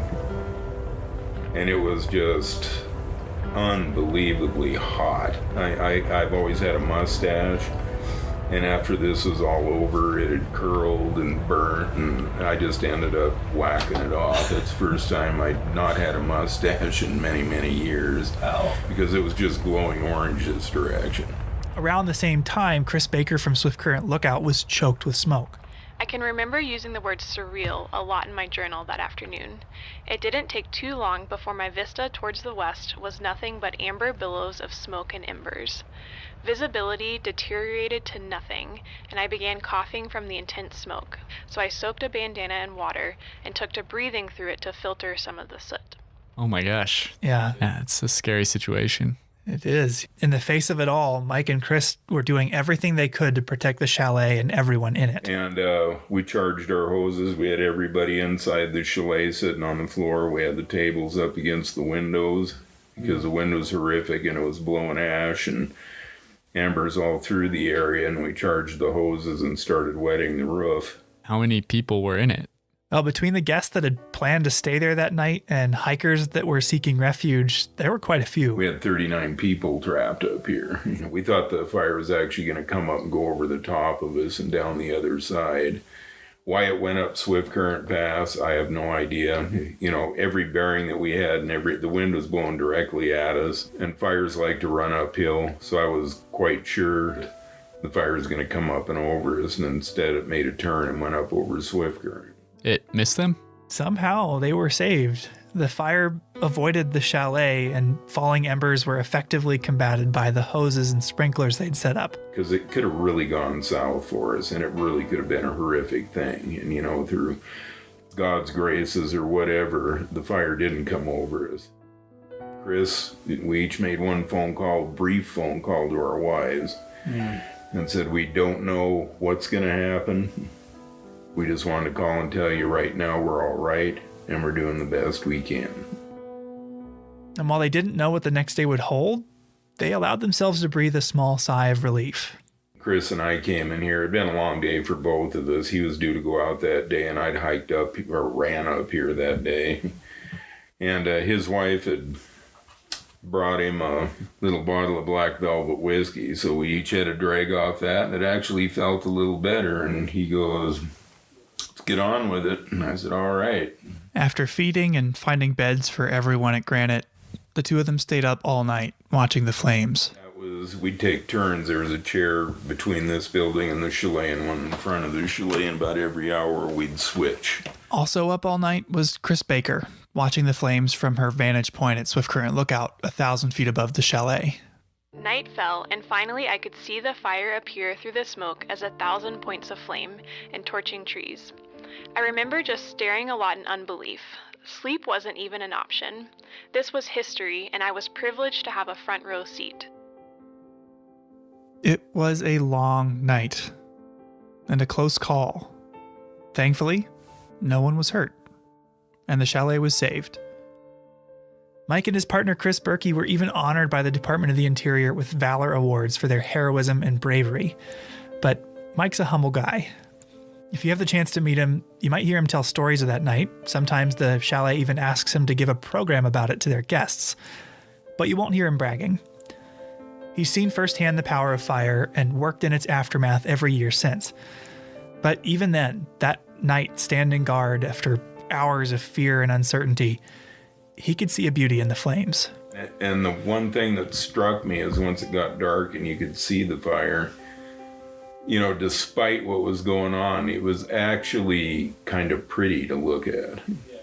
And, I don't mean to sound morbid or anything, but it was. It had its own kind of natural beauty to it.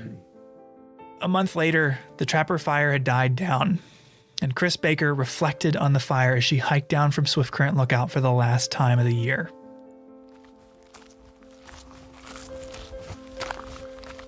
I regaled in the switchbacks down to the tree line, gazing out over the pristine beauty of the divide. But then I came to the trees. Those beautiful firs I have come to love.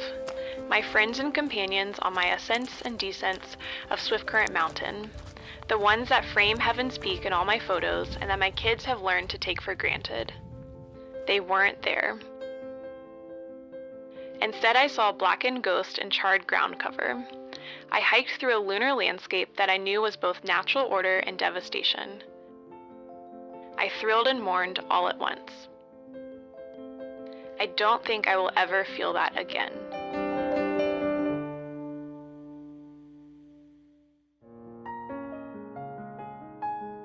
Our last story of the day is about the important role that fire plays for archaeologists here.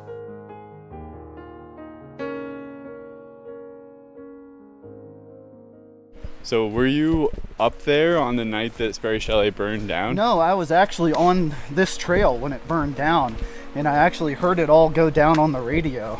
That's Glacier Park archaeologist Brent Rowley.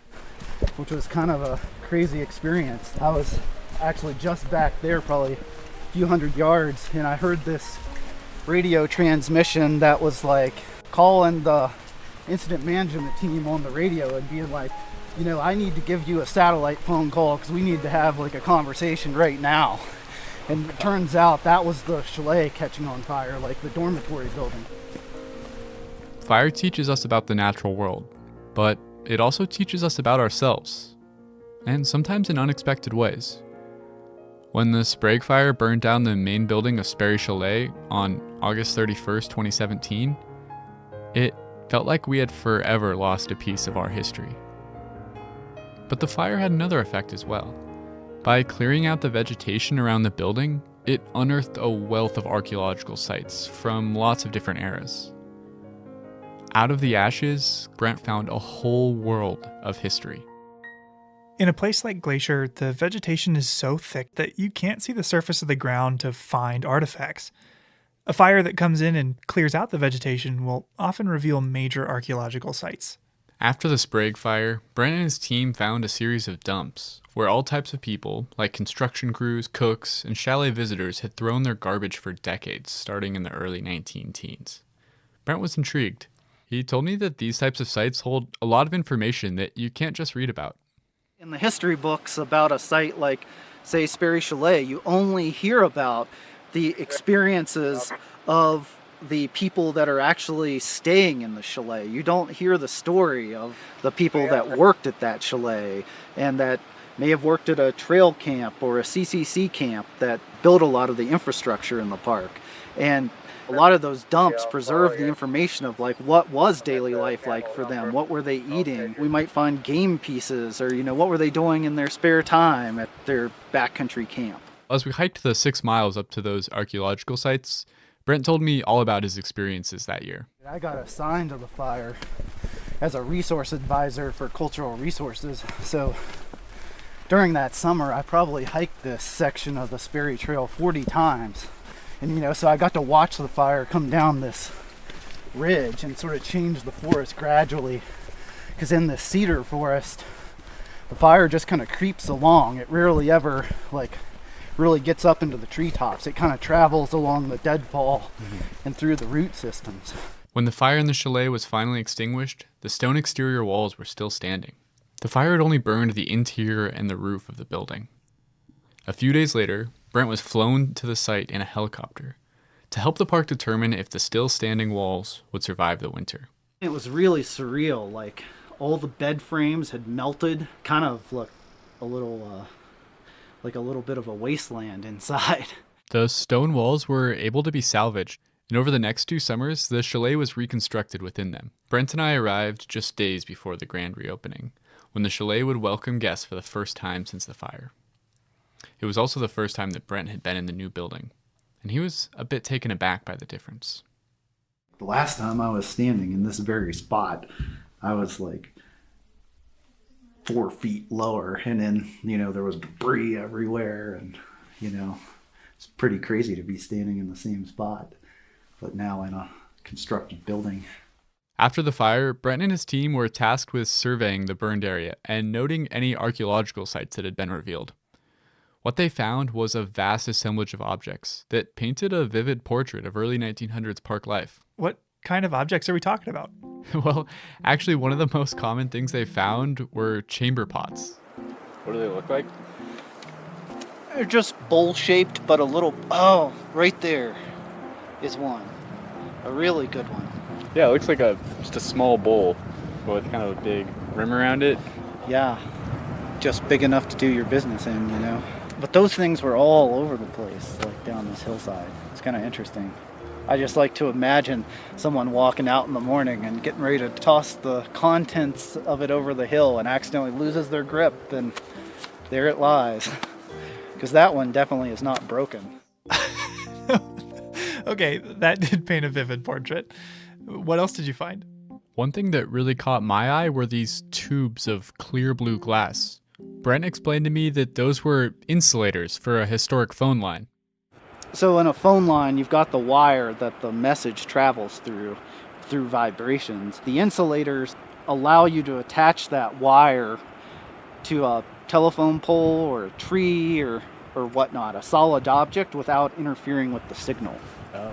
And so I'm guessing, considering there's a scatter of them here, that once they pulled down the phone line here, sometime probably in the 1940s, they just chucked it over the hill. So until the 1940s, there was phone service at Sperry Chalet? Yeah, I think maybe a lot of people imagine the early days of the park as a much wilder time. But in many ways, the visitor experience was much more managed than it is today. At least for some types of people. So I think out here on this point, there was some sort of tent camp set up, and I don't know exactly the dates of the tent camp, but I think it was certainly early on in Sperry Chalet's history, so probably 19-teens, maybe even into the 1920s. And so there's a lot of really diagnostic artifacts that have actual Great Northern Railway logos, and that differentiates it from, like, say, a worker camp for the workers that built the chalet or maintained the chalet, because those higher end ceramics would be what you would serve the very wealthy guests oftentimes that were coming to the chalet, whereas in a little bit we'll go to a worker camp and they were eating out of cans. I pointed out a ceramic shard. It was about the size of my hand, to see how Brent could interpret it. So this is probably like a large serving platter dish that would have been about, that big. Yeah. So like a communal, indicating like a communal dinner setting, where sort of family style dining, I guess you would call it today. Mm-hmm. Oh, that's interesting. From just that small piece, he was able to figure out about how they dined. Yeah, what was most interesting about spending the day with Brent was seeing how these little pieces of what seemed like just garbage gave him really deep insights into how people thought and behaved a long time ago. I don't know how this dump got here, but it's one of the most interesting assemblages of stuff. This is it all spread out because it's all jammed in that crevice. Mm-hmm. And there's everything from an assortment of condiment bottles, like this is probably ketchup. There's a medicine bottle. Here's one of those coffee ration containers. There's poison bottles, like multiple of them. So it's like a really strange thing. Like, I don't know if this was like kind of where maybe some workers at some point were camped out. Like the poison bottle in particular, I mean, kind of throws me. I'm like, that tells me, I feel like that it's got to be related to workers. Wait, okay, what was the poison for? Yeah, I was wondering the same thing. Brent told me it was probably to poison rodents of some sort, maybe mice, pack rats, or a particularly aggressive marmot. How do they find all this stuff? There's a couple different ways these sites get discovered. This one, a firefighter showed it to me. Okay. But usually, yeah, when we survey areas, we do transects. One of the main things that Brent has found here is the class distinctions between the different people who use this area, and how this manifests even in their trash. Up at that tent camp, everyone was always eating off of, fine ceramics and being very proper, I guess you would say. And here it's like you just open up the can and eat out of the can sort of thing, which is more indicative of, I guess, lower class status, like a worker rather than someone that's on a very expensive vacation. Do you know what would have been in these cans? Some of them. See, like a can like this where you can tell by the openings. Mm-hmm. So see, this had to be liquid. And in fact, I think this was probably a milk can. So they slit that one open. So when we record these can sites, we always record what type of openings they have, because it can tell you a lot about what was in them. Wow, so we can learn something from even just the way a can was opened. Exactly, there's so many levels to it. Brent even says that the way that trash is hidden can tell us what era it's from. in the 19 teens, the way everybody all over America treated their waste was to throw it over the cliff or over the hillside or into your pit toilet. Later on, though, people started, the ethics started changing of like, you need to hide your garbage. You put it in a centralized garbage dump.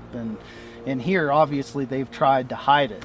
So it's probably after that ethic changed, which really started, in the 1920s and 30s. A desire to learn about people whose stories aren't always told has motivated Brent's career from the very beginning. The first excavation he was a part of, on a plantation in West Virginia, showed Brent the significant differences in artifacts from enslaved people versus slave owners. This technique of using historic artifacts to understand how people were treated in the past is an idea that still drives his work today. In Glacier, you can learn a lot about indigenous people's history prior to European settlement, and we can learn a lot about what people were doing in this landscapes by what artifacts they leave behind. And those people were often, are often not included in the history books. And in fact, I hate the term prehistoric or prehistory because it implies that indigenous people don't have history. It's just their history is documented in different ways by oral history and also by the archaeological evidence that their ancestors left behind. There are countless stories covering thousands of years of history buried in archaeological sites all around Glacier. Some of these stories will be lost forever if these sites are disturbed. So please leave historic objects where you find them. Brent says that objects are best at telling their story when they stay in their original location. Once they're removed from the site, they are kind of just meaningless objects, but when they're in the context of the site, they tell the story of like what sort of products people were using as they visited Sperry Chalet. Our discussion was interrupted by a mountain goat grazing on the forbs that had sprouted up where fire had cleared the canopy and finally allowed sunlight back onto the forest floor. We had to step off the trail to let the goat pass. I went to work for the... Oh, crap. There's a goat coming. Hey. Move aside. Move aside. Don't eat my poles either. As we sat there talking about the history of the area, a new chapter was already being written. As Brent and I moved out of the goat's path, it was hard not to think that we needed to do the same as the goats and flowers here, to learn from what we couldn't control, and to flourish in the sunshine that followed.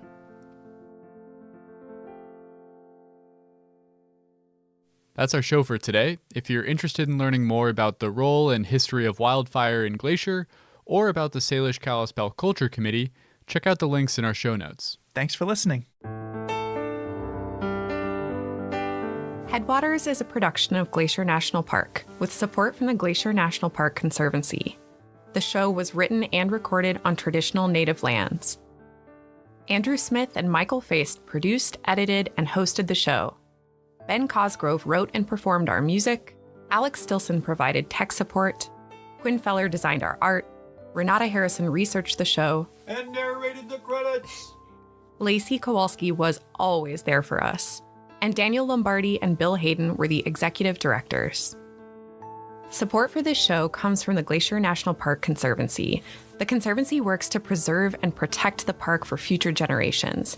We couldn't do it without them, and they couldn't do it without support from thousands of generous donors. If you want to learn more about how to support this podcast or other awesome Conservancy projects, please go to their website at glacier.org. Of course, you can always help support the show by sharing it with everyone you know, your friends, your family, your dog, and also leave us a review online.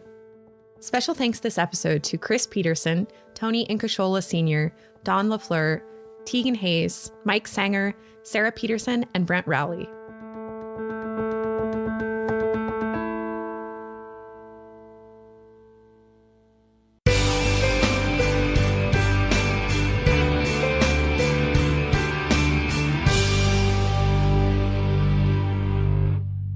Big Bend is a wide, sweeping curve about midway between the Loop and Logan Pass. Dramatic vistas of the Lake McDonald Valley and the high peaks of Mount Cannon, Oberland, and Heavens Peak make this a great place to stop and take a break from driving. Scan the hillsides for goats and the occasional bighorn sheep, although the sheep are hard to spot since they blend into the surroundings so well. Often, however, mountain goats can be seen resting on the impossibly steep cliffs overhead. Binoculars or a spotting scope will help. As you look up the mountainside, you'll notice several huge avalanche paths. The lack of trees attests to the fact that tons of snow and ice roar down these paths every year. It presents a difficult challenge to the park road crews every spring as they begin the annual plowing operations to reopen the road. Some years the avalanches are small and the snowplows can make short work of them, but often the crews discover 30 to 40 feet of snow piled over the roadbed, and it can take a week or more to plow this one short section of road. Avalanches are a real danger to the road crew as well, and USGN's avalanche specialists work hand in hand with the park to assess and monitor the snowpack and advise the staff of conditions. Spotters on the crews stand guard to radio reports of any snow movement high on the slopes in time to warn workers below. When weather prevents adequate observation or when snow conditions are deemed unsafe, plowing is not permitted. Safety is paramount, even if it delays the opening of the road by a day or two.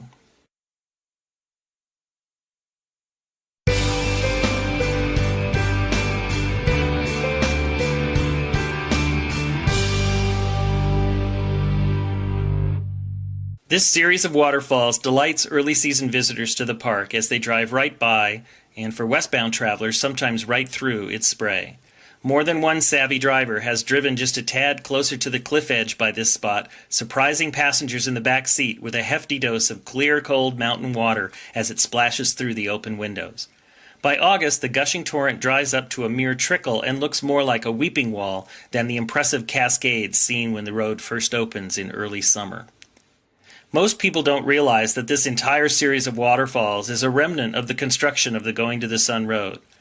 As engineers carved through the rock here, they created a cliff which water from springs and melting snows above pour over and onto the road surface below. Special drains were designed into the road to allow the bulk of water to pass below the pavement, but on days of especially heavy flow, a small stream of water covers both lanes of traffic for a short distance.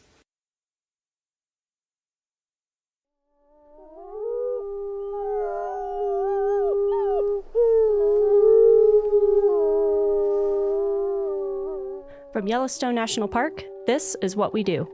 I'm Ashton Hooker. And I'm Brett Rayburn.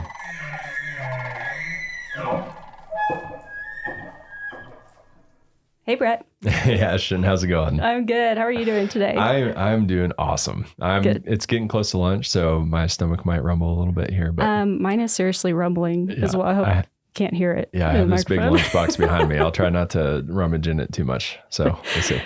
Well, today we have Addie Falgu, who is a park guide here in Yellowstone. And we're going to talk to her a little bit more about her job and what it's like.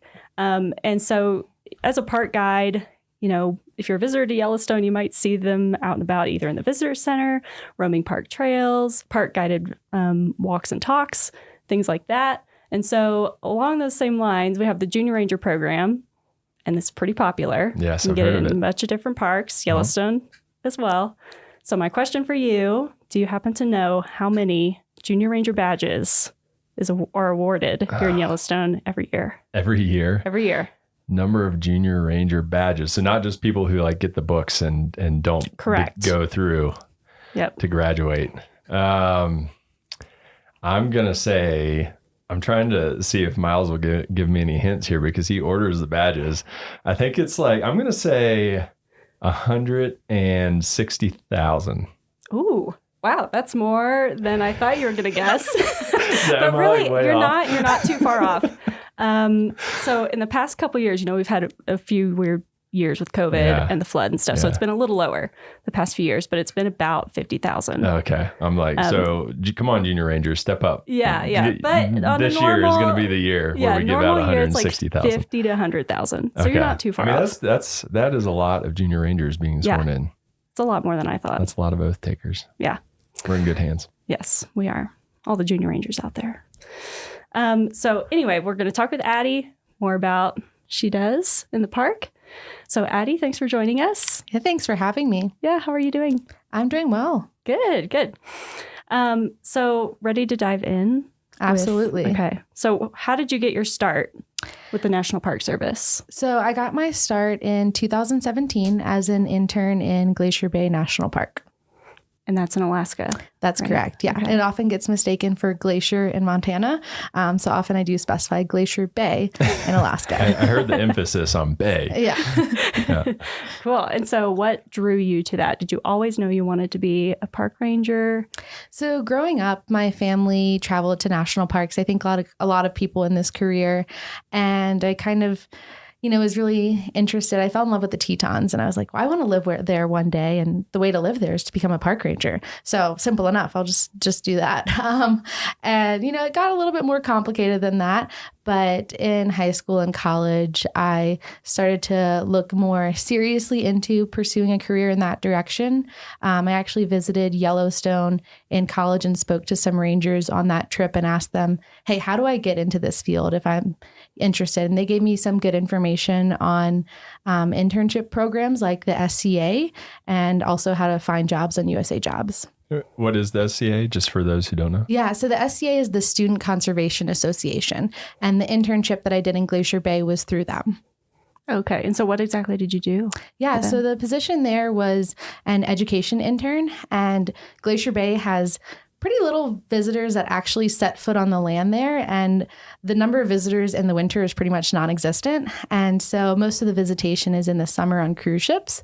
So in the winter, they have a pretty robust distance learning program. So we were actually using Zoom before COVID and before Zoom really became a thing, and essentially taking students on virtual whale watching tours and field trips to the park.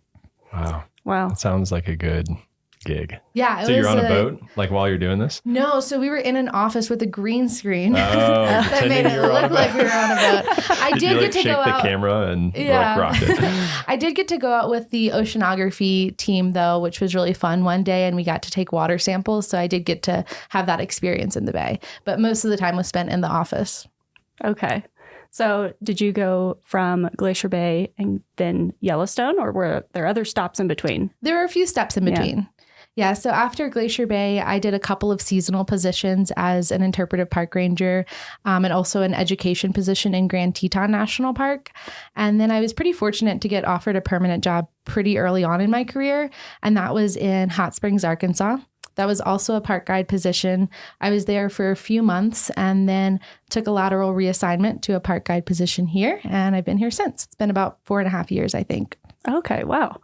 And so tell us a little bit about being in Yellowstone. A lot of people don't know that there are actually park rangers that live on the interior of the park. So what that means is not at any of the park entrances. And so Yellowstone closes down in the winter. So you're at Lake Village, down by Yellowstone Lake. So tell us what that is like. Like, how did you even get here this morning? Talk us through what that is like. Yeah, so essentially we kind of get snowed in the winter, and often things are complicated, but there's a lot of snowmobiling to your car and then transitioning to take your car to a location. Currently, we have less snow this year, which you think would make traveling easier, but it's actually made things more complicated because my car is at one location, but there's not enough snow for me to snowmobile from the roads that have enough snow on them to my car. So I have to take like an in-between car to get to my car. So to get to this studio this morning, I took a snowmobile and a couple of vehicles. Wow. And it took about 2 hours, whereas normally if I could just snowmobile straight here, it would have been probably 30 minutes faster than that. So that is dedication to complicated the show. steps. We appreciate you. Yeah, but those of us in the interior look for excuses to get out. So I was very happy to be out here today. Wow. Well, we're glad you're joining us and you took the long trek to come all the way up here. What's your typical, how often do you get out to get groceries and things like that? So it really varies depending on the year. Typically, I try to stockpile groceries in the fall so that I never need to go out specifically for a grocery trip. But if I happen to be out for another reason, then I always get groceries. But I'd say usually in a normal year, I'd probably leave twice a month each winter. So every 2 weeks. Mm-hmm. Okay. So I've seen some park rangers who live in the interior in winter. They do a lot of canning. Mm-hmm. Are you into that? No, I am the unhealthy ranger that lives off of pasta and frozen pizza. Yeah. So, yes. Hey, yeah, it's delicious. I don't do any canning, but if you just eat a lot of pasta, dried goods, that stays really well. So I can really stock up in the fall. Wow. And so in a typical winter, so one that we're not having now with not as much snow, you would normally just snowmobile everywhere, yes. correct? Yeah, I would just snowmobile to my vehicle at whatever entrance it's located at. And typically it's not a big deal. I actually really enjoy snowmobiling most of the time. And there's incredible opportunities to see wildlife along the way. Amazing scenery. The sunrises and sunsets in the winter are always really special. So although it has its challenges, overall, I really like living at Lake. There's incredible opportunities for skiing around the neighborhood. But it's not to say it doesn't come without its challenges. Mm-hmm, for sure. So in your current position as park guide, do you have a typical day? Can you tell us a little bit what that's like? I know it probably varies from day to day, but... Yeah, I'd say I have a typical summer day and a typical winter day. Okay. Would you like to know about both of those or just one of the seasons? Okay.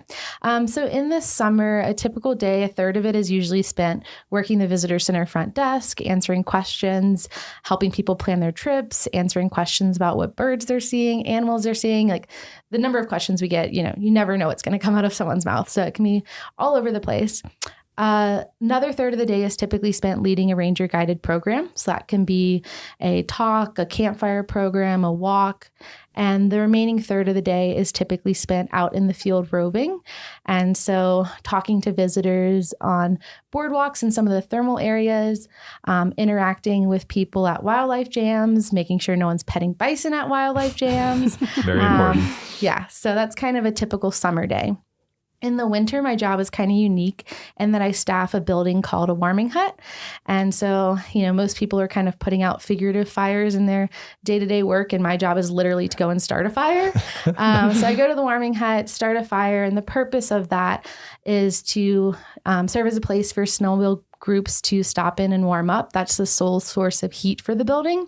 So depending on the day, if it's really cold out, it could be 10 degrees inside when I get there. It could take a few hours to get up to temperature, but we try to get it about 60 degrees in the building and interact with groups as they stop by throughout the day. The Fishing Bridge Warming Hut is a quieter location. So on average, we've got about 20 to 40 people that stop per day. And in between groups, surprisingly, cell service is actually really good at that location. So I'm able to plug into a mobile hotspot and respond to visitor trip planning emails. I've helped with social media at times as well. And so I can stay connected and do other work in between groups. So it's more kind of office and admin work mixed in with splitting firewood. Wow. That's a good combination. Quite a variety of skills required. And so where do you live? Like, what are your living accommodations like? I'm sure a lot of people are wondering. That's the number one question I get asked at the warming hut. And what I usually tell those visitors that are asking is that we have housing at each of the developed locations in the park. So my housing area is only a couple miles away. So it's just a couple miles snowmobile ride to the warming hut.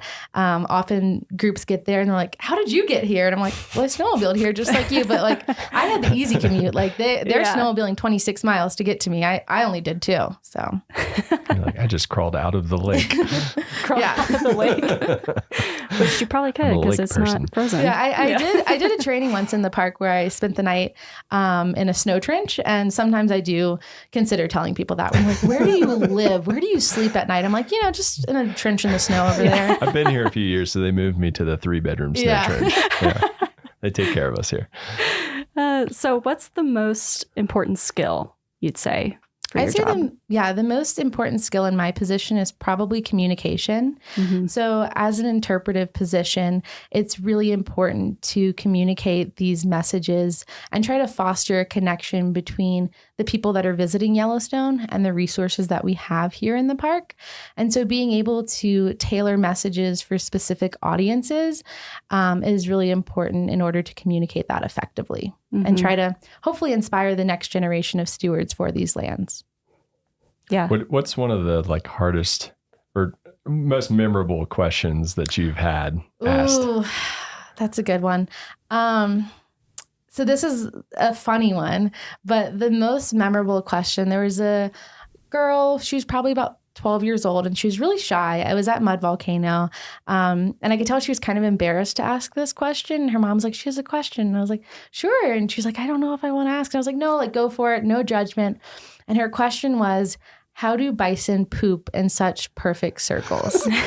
And I loved it because so often we get the same questions. That's a scientist question over right and there. over again. And so that I'd never gotten that one before, and I've never gotten that one since. And so, I took a moment and I was like, well, it has to do with the consistency in which the poop comes out. So it's kind of like pancake batter. Like if you put pancake batter in a frying pan, it like spreads out into a circle. I'm like, it doesn't come out that shape. And I think that helped her out. So I wonder if she thinks about that. I'm not eating any pancakes that you bring to the office, but that's a great way of explaining it. Yeah, I'm going to think about that every time I see some bison poop out there. Yeah. So what is your favorite part of the job?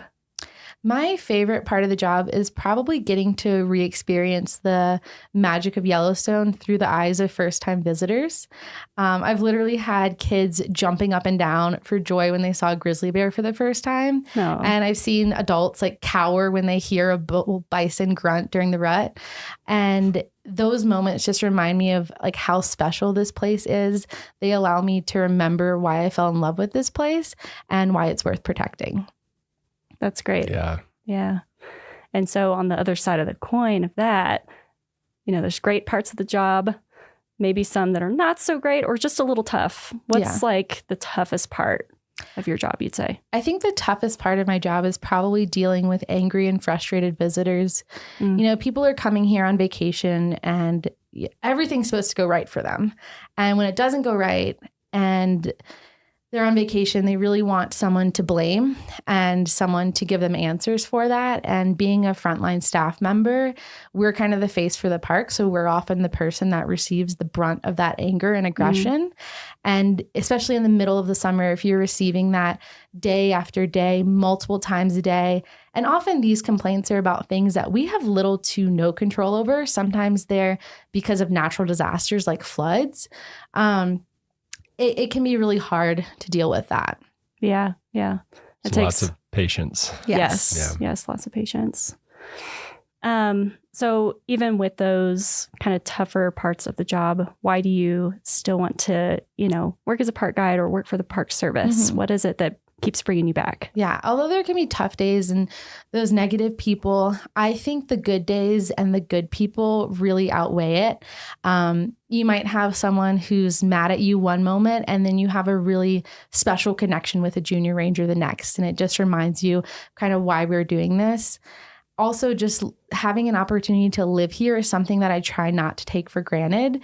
There's incredible recreational opportunities that I have right in my backyard. And I've also had incredible wildlife sightings literally from my couch.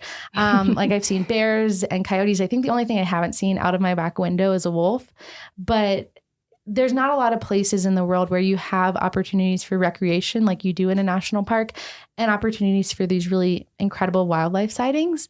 And so I think those moments remind me of why I'm here, why I'm doing this. They're incredibly rewarding personally, but they also remind me of the importance of protecting that so that other people can experience that too. Mm-hmm. Oh my gosh, like being at a lake in the winter when it's slower has got to be so quiet and peaceful. In those moments. I mean, the other morning, actually, Sunday, I went to the warming hut and there were 4 wolves in the road. And that was I did my 2-mile snowmobile commute to work, got to my office, and I saw 4 wolves at my office. And I've seen foxes and coyotes passing in front of that building as well. And I was all alone. No one else was there. And so it's a really special moment when you have moments like that. And those moments always kind of take me back to why I'm here. And I find that some of my best moments in the park, best sunrises, sunsets, rainbows, wildlife sightings, have occurred on some of my most difficult days. And so it's like, even though there are those tough days, the park always finds a way to remind me of why I'm here. Mm-hmm. Yeah, I think that reminds me of a time a few years ago. I was driving home. It was a Friday. It was the end of the workday. I was trying to get back to the office, and I got stuck in this bison jam for 2 hours. So I didn't get home till like 8 p.m. Yeah. But it's moments like that, like a lot of those people are experiencing that for the first time. And it's super cool. They get to be in a place like that. Where you get to have those types of experiences and sightings. So, and when you're frustrated in that bison jam, but you look over at like a little kid who's just glued to the window, can't believe what's happening, kind of makes it a little easier. Yeah, at least you're not stuck on an interstate somewhere. Yeah, for sure. So do you have a defining moment? You've talked about some cool sightings and things that you get to experience living in the interior in winter. Is there like one moment that really stands out to you as like a career defining moment? Yeah. I don't know if this is a defining moment, but when I thought about this, a moment that made me feel like I was really in the right place and doing a good job and something that I was really proud of happened a couple of summers ago. I had a father and daughter asking questions, and the father was the main one asking the questions, and the daughter was really curious and she started chiming in. And so she'd ask a question, I'd give her an answer.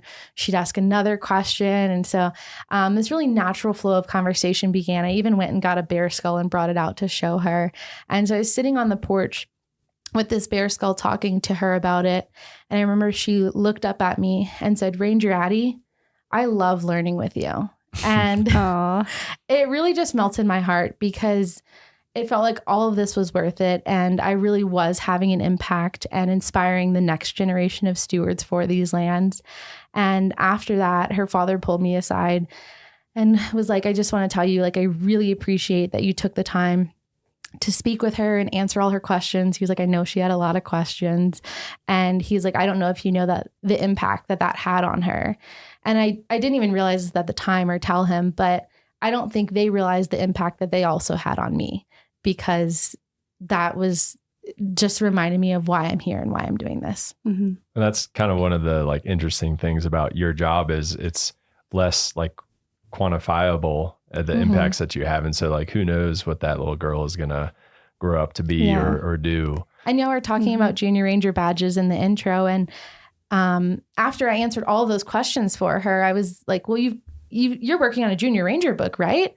She said no, she'd never heard of the program.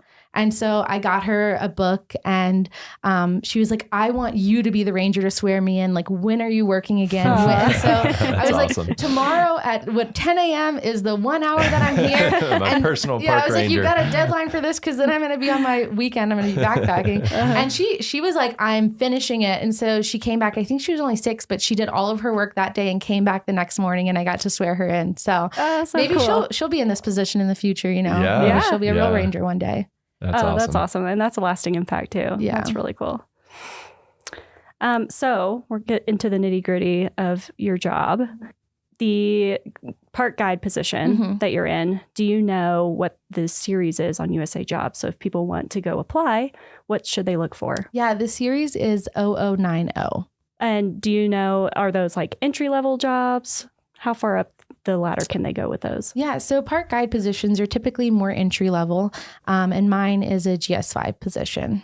And do you need any formal training or anything like that? There's no formal training needed for this position. Just having experience in education and interpretation is helpful. Okay. So if you were to give somebody advice on like what type of experience they should get, what would you tell them? My recommendation would be just get experience where you can, whether that's like volunteering at your local environmental center, which is something that I did, or working at a nearby state park. If you can get experience in interpretation and environmental education, that's going to be a really good way to get your foot in the door. And how did you, I mean, obviously you have to know a lot about the resource to answer all those questions about circular bison poop and stuff. So how, I mean, is that just stuff that you research kind of on the job or on your own just because you're curious? How do you get that knowledge? I'd say a combination of both. I had visited here, I don't know how many times before working here, probably 5 times with my family. And so from that, I just had a lot of basic knowledge of what are the popular sites to see and how do you be a visitor here, because I had visited. So I kind of had some of that background knowledge. I had some knowledge on the ecosystem that I learned when working in Grand Teton National Park. Some of that was on the job learning. Some of that was reading before I did that position. And then since I've been here, I'd say more of the knowledge that I've acquired has been on the job. Either reading different references, learning from fellow rangers is probably one of the biggest ways that I learn, and just answering questions. It's really scary as your first day being a ranger, working at the front desk, having to answer questions, but that's the only way that you're going to know what people are asking and know what information you need to know. Yeah, I've worked the front desk a few times and I'm just like, I don't know. I don't know. But and then you're one of the main people that like is contributing to the resources that we're using. Well, in Yellowstone, there's so much information to possibly know too. So that's another thing that's like really kept me in Yellowstone for so long, is that it's hard to get bored here, because one day I'm getting questions about circular bison poop. The next day I'm getting questions from a microbiologist who knows more about the thermophiles in these features than I do. But yeah, there's just endless knowledge to know. And so, yeah, there's still questions that I get that I don't know the answer to. And I tell them I'll go look it up and get back to you. And sometimes it's hard to find an answer, but I try. Well, that's really cool. And so the last thing we like to ask people, what is your favorite memory that you've had? It could be here in Yellowstone or any other national park, since it sounds like you've worked and visited lots of different national parks. Do you have a favorite moment that you've had? So something that stands out to me is a moment I had here in Yellowstone, and it doesn't involve wildlife or hiking or thermal features like you might expect it to. It actually involves the ice on Yellowstone Lake, which I know some of you here have heard me go on and on about the ice on Yellowstone Lake. But Yellowstone Lake freezes in the winter, and living at lake, this is something that is a pretty exciting event to us. Like, what day is the ice going to freeze, or the lake going to freeze? What day is it going to melt? Sometimes it sings as well. So we kind of really like live our lives by the seasons of the lake. And Ice Off Day is like my favorite day of the year. I just think it's so incredible, and it doesn't happen every year. But if conditions are right, as the ice breaks up, it gets pushed out of the lake at Yellowstone River, which is the only outlet to the lake, and it flows down underneath Fishing Bridge. And as that happens, those chunks of ice all kind of get compressed into each other, and you can stand on Fishing Bridge and look underneath your feet, and it's just mesmerizing watching this like icy slushy move. It sounds really cool too. It's like a bunch of shards of glass almost. And usually it occurs late May, like Memorial Day weekend. And a couple years ago, I was actually out of the park on a temporary work assignment, and I wasn't scheduled to get back until June. And I was like, there's no way I'm going to make it back in time for Ice Off. And I was pretty sad about it, because it only happens once a year. Like it's not like Old Faithful. It's not happening every 90 minutes. So I was really bummed that I was going to miss Ice Off Day. And I was moving back into the park on June 3rd. And as I'm driving along the lake, I see that the ice is still there and it's starting to break up. And I rushed to Fishing Bridge, got to Fishing Bridge in time. I'm standing there watching the ice, listening to the sounds, and I look up and there was a double rainbow. And as silly, and as silly as it sounds, it just felt like the lake had waited for me, and that was Yellowstone's way of welcoming me back home. That's awesome. That's really cool. I would like Yellowstone to welcome me back home with a double rainbow next time I'm down there too. So if you could I'll try. Could make that happen, that would be so. And I have to go back to one other thing you said really fast before we go, because you said it sings. Yeah. So as the ice cracks and forms, those sound waves are kind of sent through the ice, and you get these really unique sounds. It kind of sounds like lightsabers. It doesn't happen often. Conditions have to be just right, but it's really cool when it does occur. Sorry, can you give us what does it sound like? Can you give us your best impression? Yeah, it's like pew, pew, pew.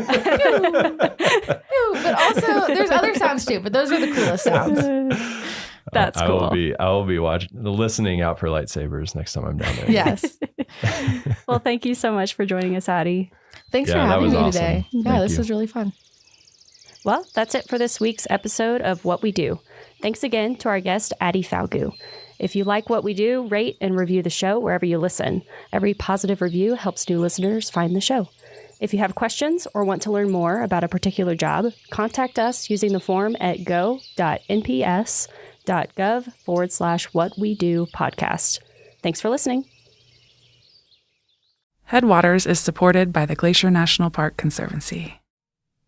My parents met working at a camera store. so we always had a lot of camera gear around the house. But when I was 13, my parents gave me my very first DSLR with a big chunky frame and a zoom lens. I had a tiny point-and-shoot camera before that, but I was convinced something that could fit in my pocket would not be enough camera for our family vacation to Rocky Mountain National Park in Colorado. The Rockies were unlike anything I'd ever seen growing up in the Midwest. And armed with my new camera, I took pictures of everything. The view from every scenic pullout, every wildflower, photogenic cloud, or notably large pine cone. But one picture from that trip that stands out in my memory is a photo I took of a moose. The first moose I'd ever seen, neck deep in a lake, holding its massive antlers above the water as it swam from one side to the other. It was gone within a few minutes, and my photo, looking back on it, wasn't all that impressive. But I think about that moose often as one of the first experiences I had with a wild animal, at least one bigger than a squirrel. It kickstarted a fascination I still have with the natural world and an appreciation of the power that photography has to capture moments like this. Wild animals in the wild. It's no wonder that cameras are one of the most common accessories you see around Glacier today. They are the lens, pun intended, through which many of us see and remember national parks. But cameras are also increasingly being used by scientists to study the same animals us visitors feel lucky to see, especially remote cameras, which trigger when they sense movement. These camera traps, as they're called, can reveal glimpses into a side of Glacier that we can never see. How wildlife behave when there are no people around. We are in the car. Where are we going? We're driving up the road out of East Glacier that heads towards Two Medicine, looking for a camera. And what's the camera looking for? The camera is looking for moose. Largest member of the deer family, very charismatic, big noses. I feel like charismatic is debatable. I love moose. I think a lot of people love moose, and a lot of people think moose are one of the uglier creatures. What? How could you think moose are ugly? I'm not saying I think that, but I've heard people say that. Gangly? Yeah. Yes. Weird Ugly? little dewlap thing, dangling. It's charming. Some say charming. You're listening to Headwaters, a show about how Glacier National Park is connected to everything else. I'm Michael.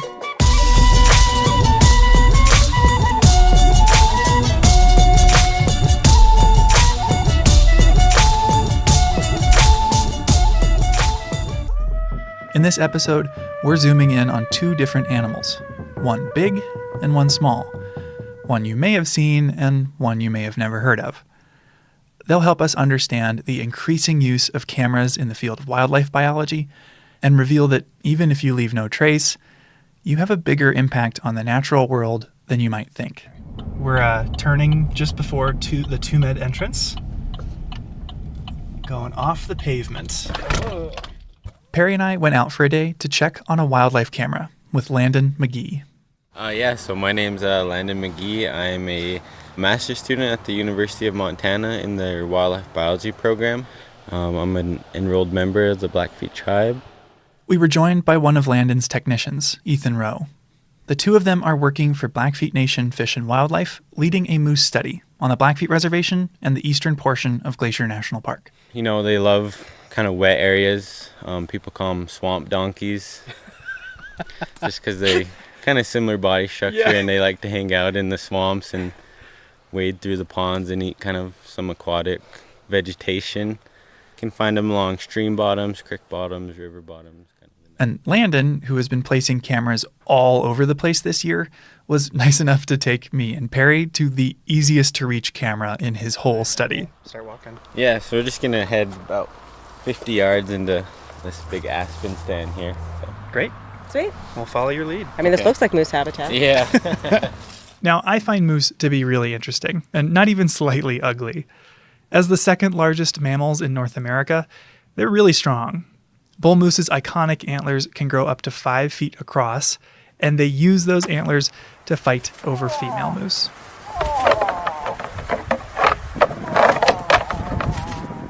Which is a great excuse to remind folks to stay 25 yards away from moose and other non-predator wildlife in the park. like any other animal, give them their distance, just let them do what they need to. It's, the added stress of people trying to get up close just puts more stress on them and that they don't really need. But at the same time, moose are seen as gentle giants. We see them as being so friendly that they usually have Canadian accents in movies. Like the Disney movie, Brother Bear. Look, I am sorry. If I was driving, this never would have happened, Oh, eh? just stop You never it. let me drive, you never let me do nothing. I'll trample off, eh? I said I was sorry. Let it go. I can't believe you totaled a mammoth, eh? And maybe this blend of strength and friendliness can help explain why moose are so popular. We ran a People's Choice Awards contest on Glacier's Instagram a few years ago, and moose were voted the most popular animal in the park, beating mountain goats and grizzly bears. But despite all their charisma and their massive size, we don't actually know much of anything about how they're doing as a species around Glacier. We really didn't know what their status of the moose population was on the reservation, and then the park hasn't done any kind of moose study, I think somewhere close to 60 years. So they really didn't know anything about their moose population currently either, and so Blackfeet had listed it kind of as a species of interest. And yeah, I guess, snowballed into this project. I checked. There haven't been any moose studies in the park in 60 years. But Landon's changing that. His study is measuring the moose population on the Blackfeet Reservation and much of the east side of Glacier.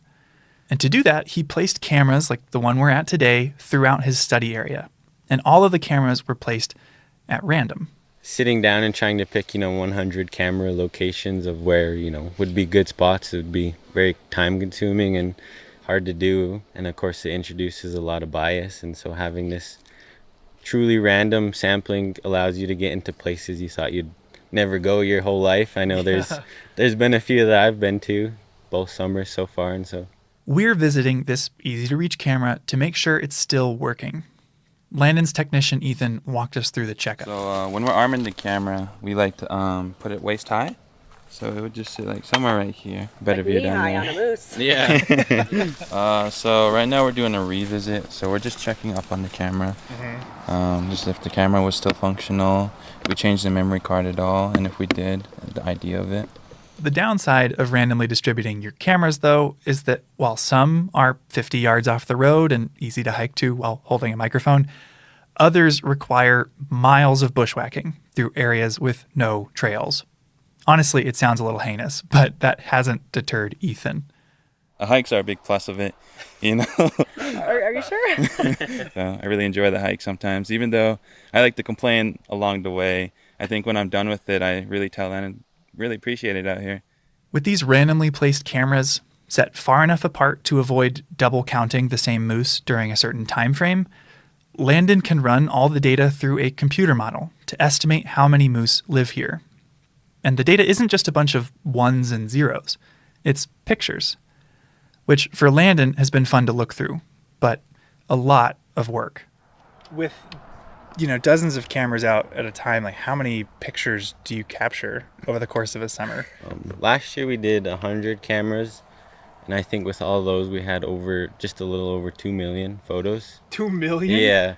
Thinking about that, these cameras are set to both motion detection, so anything that walks by, grass blowing, anything will set it off. But it also takes a picture every 15 minutes, part of a time-lapse function on the camera. So it has both those modes going the entire summer. So 2 million. How do you go through that? A lot of time bent over at a computer. Blowing grass, waving branch, blowing grass. Moose? He had some research assistants to help sort through these images, and some companies are even marketing AI tools that promise to speed up the process. But despite manually sifting through 2 million photos, Landon was excited about the results. I guess looking through the cameras last year, there was a lot more sightings than I had anticipated. We were a little worried that we weren't going to get a whole lot of moose detections just because of how, just having these cameras in the middle of nowhere, and what are the chances of a moose, walking by my camera in such a large area. Landon emphasized that one of the things he loves about these photos is you get to see how moose behave when there's no one around to watch. One of the cooler photos or videos we had on the video cameras we had out last year was a moose calf nursing, and you could hear like this sucking noise of the calf just going to town. Oh my god. That's amazing. Yeah, it was cool. It's probably the best video I have. This is the audio from that clip.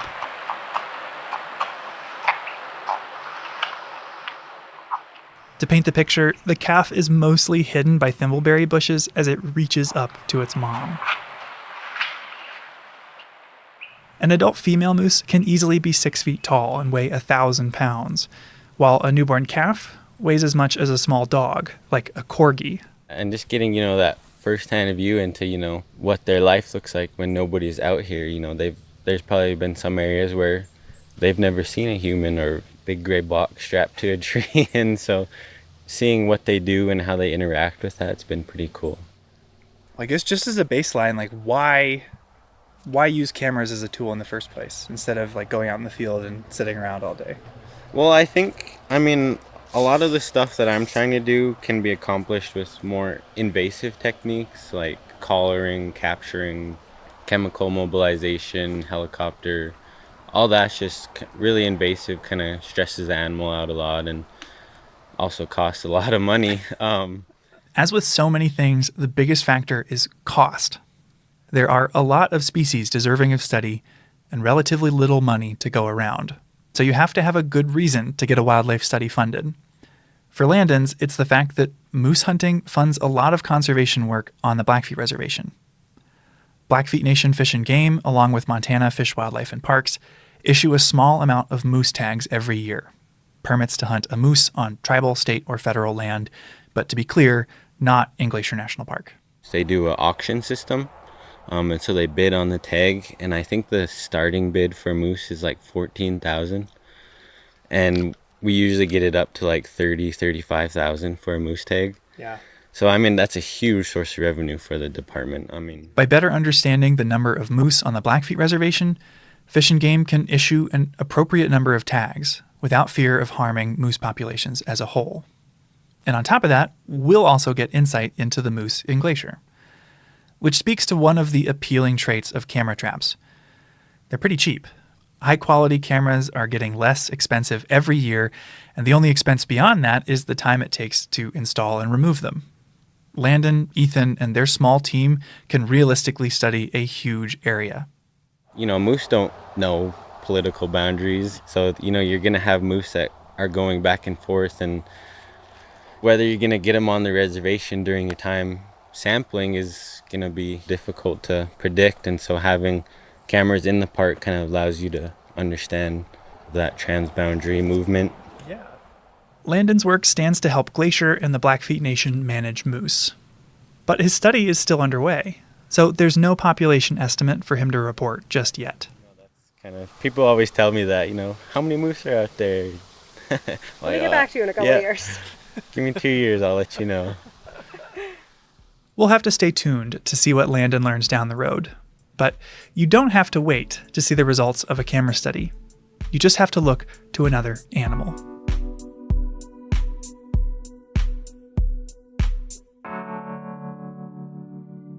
So they have these very specialized adaptations for living in the deep powdery snow environment. I don't know. They're cats. Cats are kind of weird. This is Alyssa Anderson. Starting in 2019 as a grad student at the University of Montana, Alyssa led a camera trap study of a mammal in Glacier that is far more elusive than moose, the Canada lynx. Have you ever seen a lynx in person? I have only seen a lynx associated with a live trap for research, so I consider that to be cheating. I did work for one winter trapping for research. You walk up to the trap, and they just I had one lynx that literally, I think it was singing death metal to me.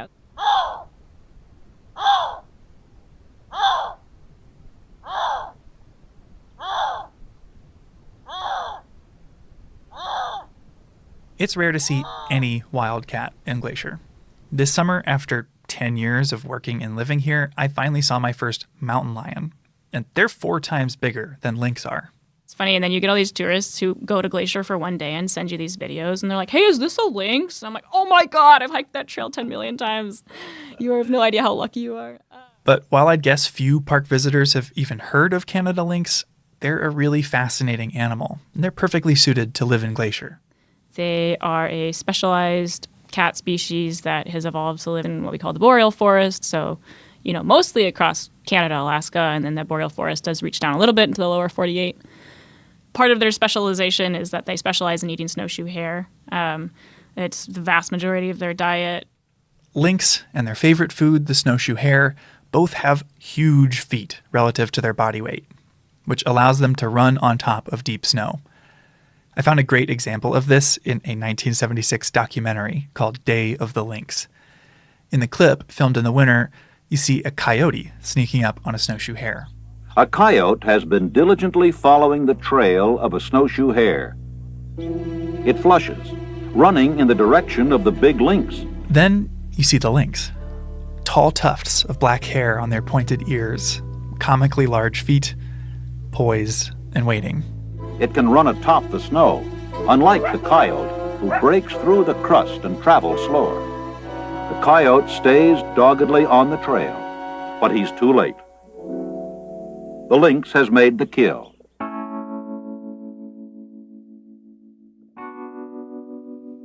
Glacier has seen less and less snow over the years since the park was established.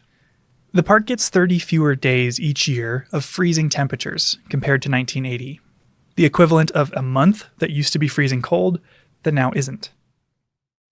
So for lynx, this cold-adapted animal, climate change is a huge concern, big enough that they were listed under the Endangered Species Act. Their threatened status encourages groups like our very own Glacier National Park Conservancy to fund lynx research, like Alyssa's. The main facet is what we call an occupancy survey. So where are we detecting them? What kind of areas are occupied by lynx? Landon is studying moose by counting them, since he's doing a population estimate. In contrast, Alyssa's study wasn't designed to count lynx, but to figure out where they live and where they don't. And she focused her cameras on park trails. Like a lot of carnivores have been found to use human trails. You'll have a higher probability of detecting by putting cameras on trails. They can get anywhere much faster on trail. Yeah, and so having cameras on trail means that you can put cameras out without using any kind of bait or lure, and still have, decent probability of detecting carnivore species or these more rare elusive species. Landon's randomly placed cameras make sense for his population estimate and works well in part because moose are 6 feet tall. Lynx, on the other hand, are just 2 feet tall and would disappear in a lot of Glacier's brush. Focusing on trails is a great way to spot lynx. It works great for Alyssa's occupancy study and helps her avoid most of the bushwhacking that Landon has to do. But she still used a lot of cameras. So we used 305 cameras for the lynx occupancy study, 4 cameras per cell across the whole park, basically. And searching through these images, it wasn't just lynx she got pictures of. I think my favorite was porcupine. I think we got, 13 porcupine. Wow. Which is the same number that we got bobcat. We got hardly any bobcat, more porcupine than I expected. Porcupines are another poorly understood animal in Glacier. Ever since the 80s, they've been an increasingly rare sight, and nobody's really sure why. Data from Alyssa's lynx-focused work could contribute to separate research on porcupines or other species in the park. So we also have this big trove of data on every other species of wildlife that happens to use trails in Glacier, which is a really cool and powerful part of cameras, I think. But of course, she also saw a lot of lynx. In total, they captured 404 images of lynx, and the cats showed up on 25% of the cameras she put out throughout the park. Many images were simply lynx walking by, but others were more unique. We did get one set of photos of a lynx walking by with 3 little kittens running around in front of her with their little tails sticking up and just looking cute. So that was cool. We got one photo of what looks like to be a juvenile snowshoe hare of the year running in front of the camera being chased by a lynx, which was super crazy. Really lucky. Oh, and I'm sure they run out of frames. You never know what happened. Yeah, I don't know who, but they were very close, within 2 feet of each other. So I have a feeling that young one didn't make it. But. And this study in Glacier adds to a larger body of research in northwest Montana. The audio of a lynx vocalizing that we shared earlier came from a monitoring project looking for rare carnivores in the Swan Valley south of Glacier. It was shared with us by the Southwest Crown Collaborative and Swan Valley Connections. Knowing where lynx live now allows us to notice when and how they're impacted by climate change and other stressors. And that'll help the park manage for their success. And these photos have also been exciting for park visitors and employees because they're a window into the hidden lives of our wildlife. We got a handful of wolverine, I think maybe 12 or something, and that's always fun. You never see so many of these animals, or very rarely, and it's just a really cool way to just, see what all is around you and using the same trails that you're using. It's sort of funny. There were a couple times when you'd just going through the photos, blah, blah, blah, blah, blah, and organizing and be like a grizzly bear. Or even once, I think, a lynx, within minutes of a human. Really? Like on the exact same spot. You're like, wow, I wonder how that worked out. Yeah. The Day of the Lynx, during what we call the Day of the Lynx. But Alyssa's research also revealed another, more surprising conclusion. Yeah, so basically more or less half of the east side of the park stayed closed to the public in 2020. Because of the timing of Alyssa's study, 2019 through 2021, her work overlapped with the arrival of COVID-19. And because of the pandemic in the summer of 2020, half of Alyssa's study area was closed to the public. As a precaution to limit the spread of COVID, the Blackfeet Reservation shut down, and the park, who shares a boundary with the reservation, closed its eastern entrances to support that precaution. Areas west of the Continental Divide remained open, but eastern entrances like St. Mary, Many Glacier, and Two Medicine were closed.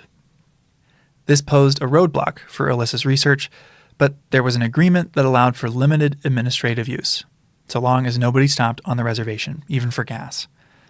And Alyssa's research made the cut.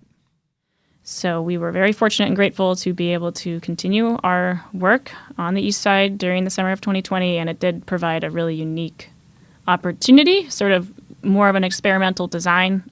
It was a perfect setup for an experiment she never could have arranged otherwise. 1 year of data with wildlife and people, and 1 year with wildlife and no people. We had cameras out in the same exact location during the same time period, different years, but June 15th till August 15th or whatever in 2020, and also in a year when the park was open to the public and there were thousands of people and hundreds of people every single day walking in front of those locations. Mm-hmm.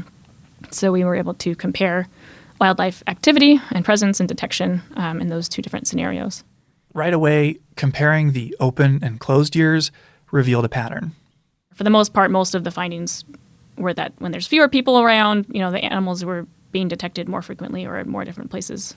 I think some of the ones that were strongest were elk and coyote. Coyotes were seen way more often when there weren't people around.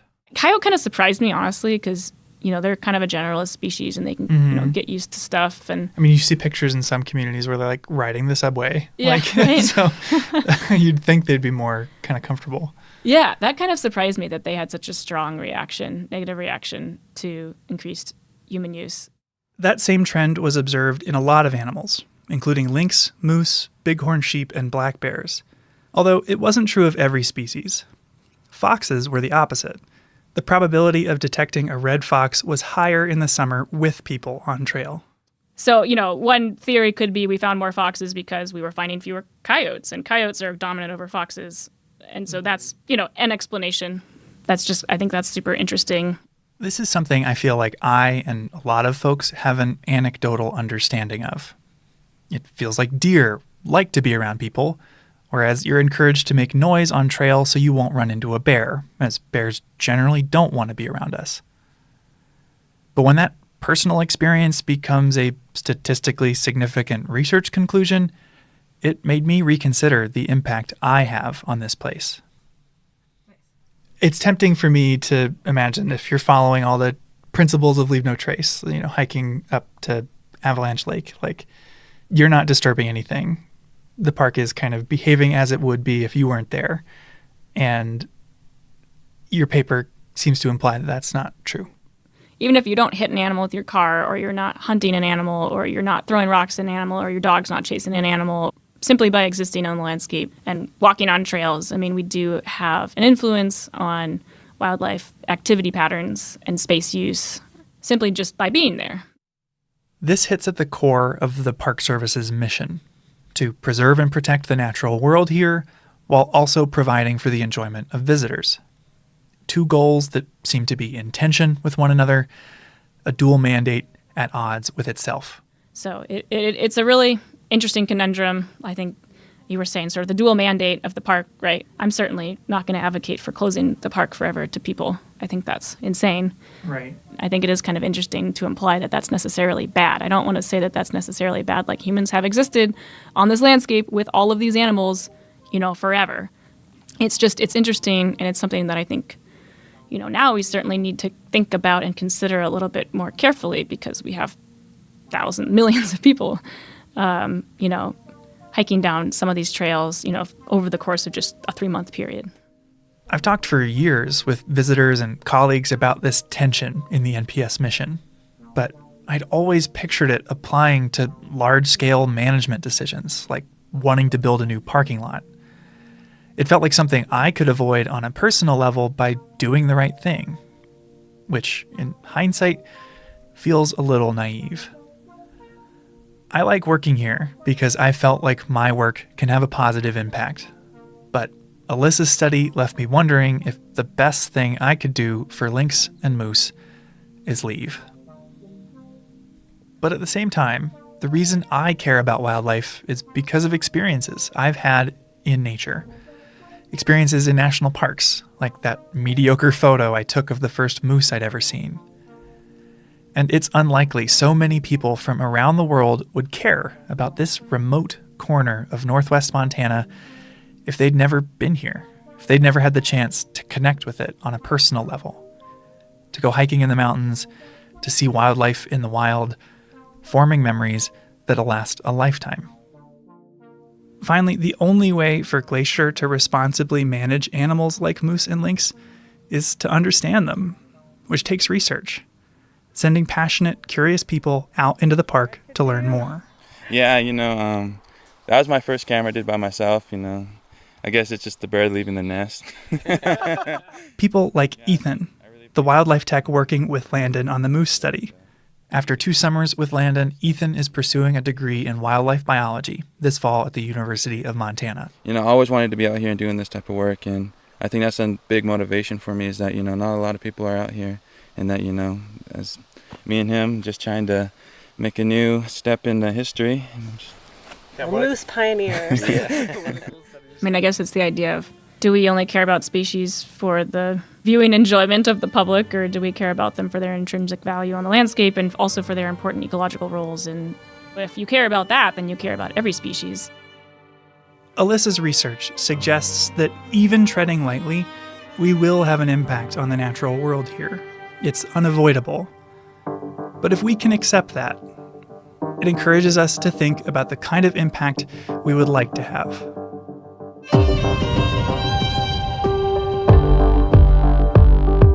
Headwaters is a production of Glacier National Park and is supported by the Glacier National Park Conservancy.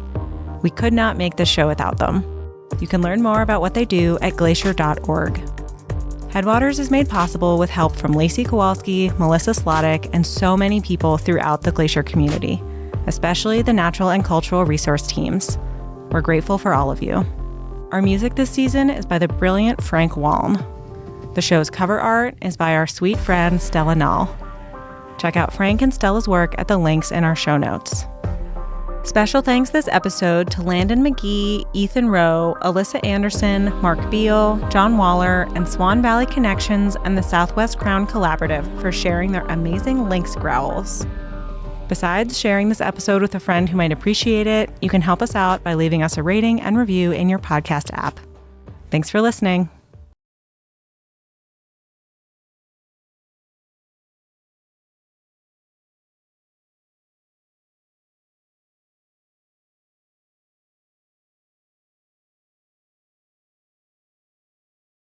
Yellowstone is the world's first national park, and everybody in America is very proud of that. But there's been a struggle to figure out what a national park should be like. And probably one of our founding philosophies is it should be natural. It should be a natural system that functions the way the Earth did before humans altered it. And so it was written into our policy that we're going to restore and protect natural systems. And the early managers of Yellowstone didn't really know what natural looked like. So we've been struggling towards natural our entire history, and that definition has evolved. And that definition, the modern one, now includes you need to have natural predators. And so we tried to eradicate them: wolves, cougars, coyotes, bobcat, lynx. We did that in the early part of the 20th century because we thought that was the ideal. We didn't have a complex mindset about policy in terms of natural. And so we restored wolves because the Park Service policy changed towards what is a natural system that includes large carnivores like wolves. We also had the Endangered Species Act come about as law in 1973 that says we cannot wipe some species off the face of the planet. And wolves are very much under that umbrella too. So the best answer as to why wolves were restored to Yellowstone is it makes it a natural system. It was the law, but finally people wanted it.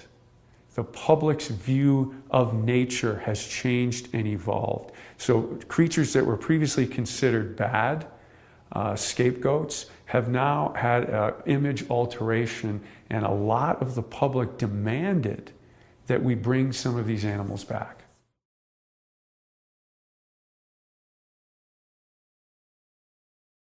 Well, most ecosystems are best when they're balanced. And I think it's safe to say that Yellowstone, without wolves and other carnivores, now keep in mind cougars were also eliminated and they came back on their own, and bear numbers declined, and that affected the balance of the ecosystem. And so ecologists refer to this as biodiversity, but emphasize the word diverse. Having a lot of different kinds of things at moderate numbers is better than having a lot of any one thing.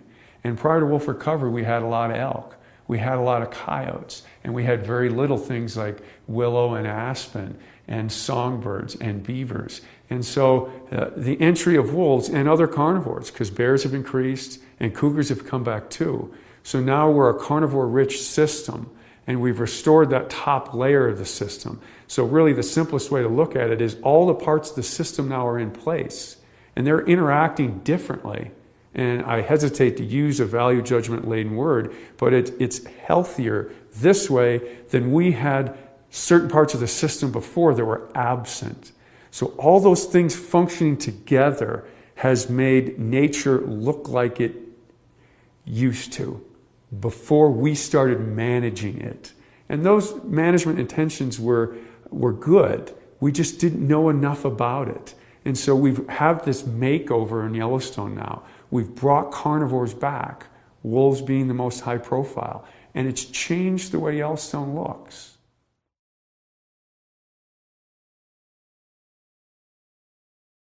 Elk are perhaps the most controversial and talked about aspect of wolf recovery. And that's odd because elk are a species unto themselves, but many people equate Yellowstone with elk. That's arguably our most famous species. They've been debated and studied since the late 1800s.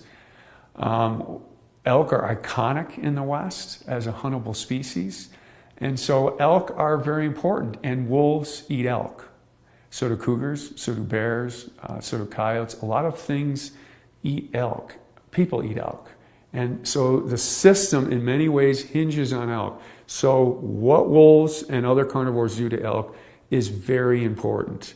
And very simply, prior to wolf recovery, predation pressure by natural carnivores was very low. No wolves, no cougars, few bears. Bears were here, but their numbers were lower. And that caused the elk population to grow to very large numbers. In fact, a lot of ecologists and scientists criticize Yellowstone for having too many elk. The effect of elk was so dominant on the ecosystem that they suppressed other things. To the point where managers outside the park were hunting elk at high rates to try and depress this burgeoning elk herd. With our wolf recovery in the mid-90s, with natural cougar recolonization, with growth in the bear population after decades at low numbers. Predation pressure has increased, accompanied by the management practices outside the park where people were hunting elk. All of these things together have caused the elk population to decline. And the Park Service considers that a success story. Now that's hard to describe to a lot of people, especially some people who can't understand how less is more. We live in a culture where more is always better, but fewer elk brings about that ecosystem balance, that biodiversity that the Park Service seeks as natural. And that's a very important goal for the Park Service. And so having these large carnivores, and Yellowstone may be the place in the world that's got, in North America, that's got the best mix of diversity and density of large carnivores, that will affect the elk population to lower. But we're arguing as a Park Service that that's more natural or healthier, which is defined as better for the system. And this is a very hard thing to convey because a lot of people liked a lot more elk. It's better hunting. And so this is a complex relationship. But wolves have contributed, not solely, to a decline in elk.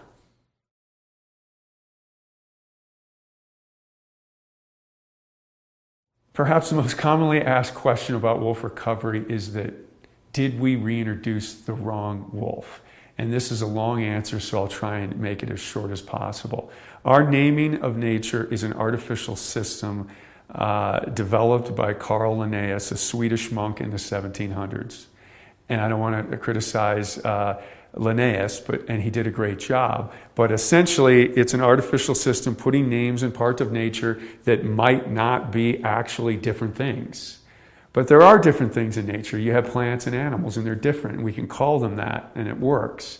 And his system really works very well until you get down to the very finest levels of naming, of distinction.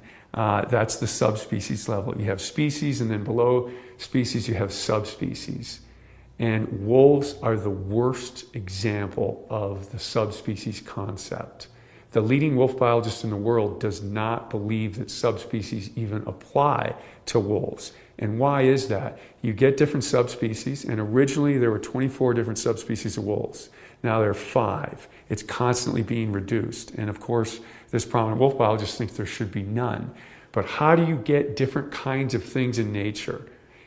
Different populations become isolated so they no longer interbreed. When they don't interbreed anymore, the genetics become different. When the genetics become different enough, they become different things. First subspecies and then species. Wolves always get around, and it's very hard to isolate 2 populations of wolves. Very hard. Nothing stops a wolf. Not a mountain range, not a river, sometimes not even oceans.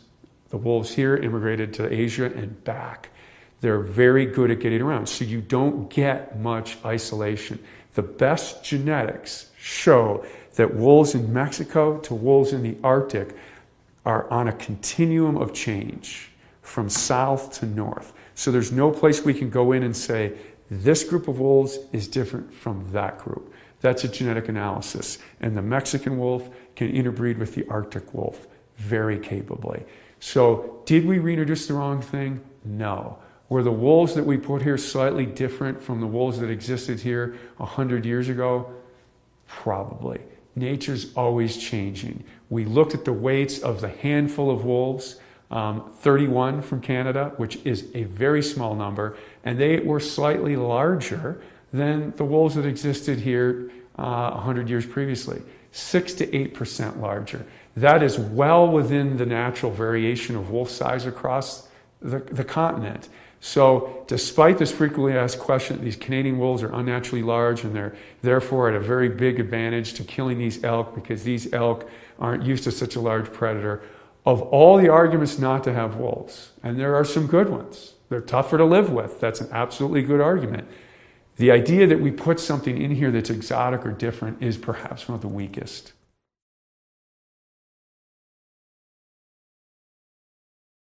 Wolves do not kill for sport.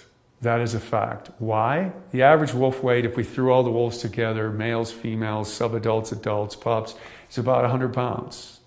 The average cow elk's 500 pounds, the average bull elk's 750. They risk injury or death. When you attack something 5 to 7 times as large as you, that ain't a fair fight. So they risk tremendous injury or death trying to take something on bigger than them. So they prey on things in a risk-averse fashion. They only kill what they need to exist, and we've got great data on this. Will they kill more than they can eat? If the risk equation balances out in their favor, they will. What does that mean? Late winter, belly deep snow, elk are weak, they'll kill more than they can immediately eat, but underline the word immediately. We had a situation in March 1996 where one pack of wolves killed 5 elk in one day. And they cycled back and ate everything on those 5 elk in over a 2-week period. Now they were competing with ravens and coyotes and magpies and eagles because they were trying to consume it too. Because as everybody knows, the bounty of nature is shared and competed for. So they went back and they tried to eat it all. But that is common predatory behavior. When you can get an edge, when you can get more food. Humans do this too. When oil is cheap, we burn more oil. When wolves can kill more elk, they kill more elk. Because why? That equals more pups. But they only do it when they can. So on average, wolves do not kill healthy elk. It's too hard. If all you can eat are healthy elk, the wolf population goes down. Wolves make their living on vulnerable elk. And so their population waxes and wanes based on vulnerabilities. And hard winter is a vulnerability.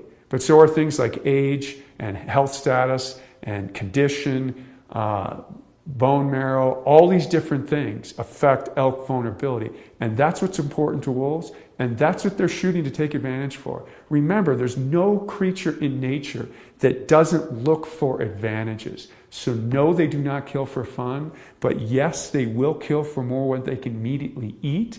But if left alone by humans, and this is very important, I get sent emails all the time showing an elk killed by wolves and not eaten, but there's tire tracks, there's human tracks, there's horse tracks.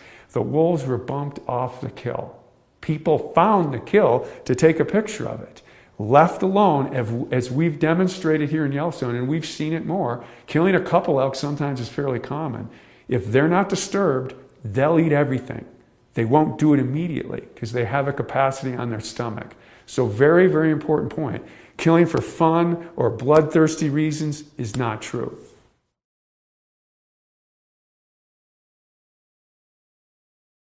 People should not be afraid of wolves. There are 3 primary reasons that people are against having wolves on a shared human landscape. One is they compete with us for wild prey. That's valid. That's true. 2, they occasionally kill livestock. It's rare, but it does happen, and then that's valid too. The 3rd reason is there's a human safety threat, and that is largely overblown. During the entire 20th century in North America, there were about, and I'll be off by 1 or 2, 20 attacks on humans.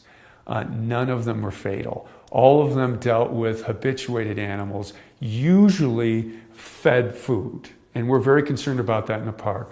When you feed an animal food, it loses its natural fear of people and it become dangerous. But very different for wolves compared to bears or cougars. They never attack a person on their first encounter with a human. So the first time a bear encounters a person, a sow with a cub, or a cougar encounters a person, they might attack. And bear fatalities and cougar fatalities are much greater than wolves. Wolves always have to overcome their natural fear. I don't know where it comes from, but they have a natural fear of humans. They've got to overcome that. That's usually through habituation, typically food conditioning, but not always.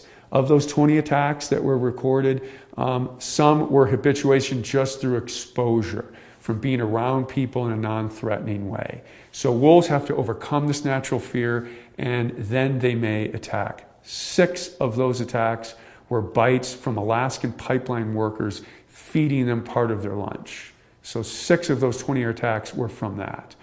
Since that paper was published, there have been 2 fatalities. And both of those wolves probably were food conditioned.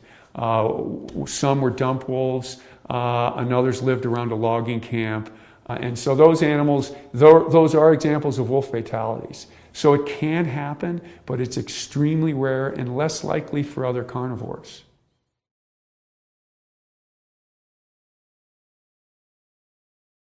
A big question that's often asked about wolf recovery was, you said the wolves are just going to stay in the park. And I'm fine with wolves in the park. I just don't like them out, because when you leave the park, it's a very much a human-dominated landscape. That's another misconception of wolf recovery. The plan written to restore wolves to this region never said the wolves would stay in the park. And it's different outside the park because wolves are managed by the states, and so they have different policies and objectives than the park does. The park generally stated management philosophy is preservation, which means no use. That's not a pure definition, because we do manage other species. The state's objectives are largely conservation. That means wise use. Both of those objectives are fine, and they're determined by people, and neither one is better than the other. They're just different. And so naturally they clash a little bit, because there's no wolf hunting inside Yellowstone, and there is wolf hunting outside of it. Wolves have to live with people outside of Yellowstone, and that does create conflict. It is true to say that life is easier without wolves than with them, for the reasons I stated previously. They can compete with us for elk and deer, and they do occasionally kill dogs and livestock. And so they need to be managed outside the park, and that's okay. That's part of it. And there's some data, although other researchers are questioning this, that if species are hunted, or if species that cause a problem can be immediately dealt with, social tolerance increases. So inside Yellowstone, we don't have to deal with those issues. We don't have to deal with issues of predation on pets or livestock, or taking elk inappropriately because I wanted to get that elk. So we have a different approach, but both approaches are okay and occur in different areas. So this is a very common situation for wildlife management across North America. Animals go over political boundaries, and they're subjected to different management regimes, and that's the way it is, and that's okay for wolves too.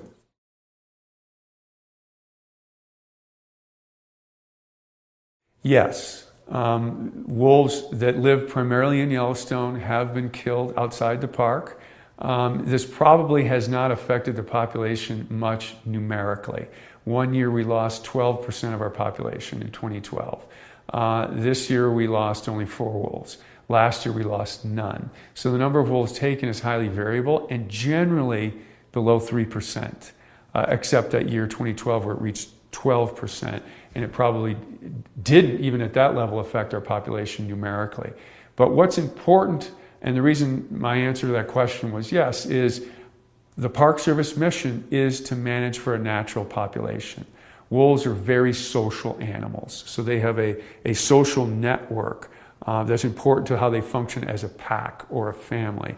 And we don't have as much information on that social functioning as we do about their population numbers. And we know that there is a harvestable surplus in terms of numbers, and that has not been exceeded so far for Yellowstone. But there are some questions if you remove a key wolf in the pack, a high-ranking individual, so to speak. What's the impact on that pack? Or a second-ranking individual. What does that do to pack dynamics? In one case, it caused the pack to split apart. Was that because that high-ranking individual was removed, or would that pack have split up naturally? Those are important questions for the Park Service to wrestle with, because even though that doesn't affect the numbers of wolves, it affects how wolves live on the landscape and function to themselves. And places like Yellowstone hold this dearly, because most wolves across North America are impacted by people. And most biologists would argue at a sustainable level. We still have lots of wolves across North America, but we really don't know certain aspects about wolf life. And this social aspect is the one we know the least about. So if we're going to be managers of Yellowstone that pursue these ideals of naturalness, I think it's important to include all aspects. And so which wolves get removed and how that impacts the pack and the population, and importantly, the pack's relationship to each other, because they're always competing against each other. And if one pack loses some key individuals, we know that the individual makeup of packs affects how they compete with each other. It also affects how they prey on elk. We know big males are important to helping take down elk. So those are questions we're wrestling with. So to say removing wolf has no impact on the wolf population, you have to qualify what you mean. Are you talking numeric or are you talking social? And we're still looking for those issues, for those answers.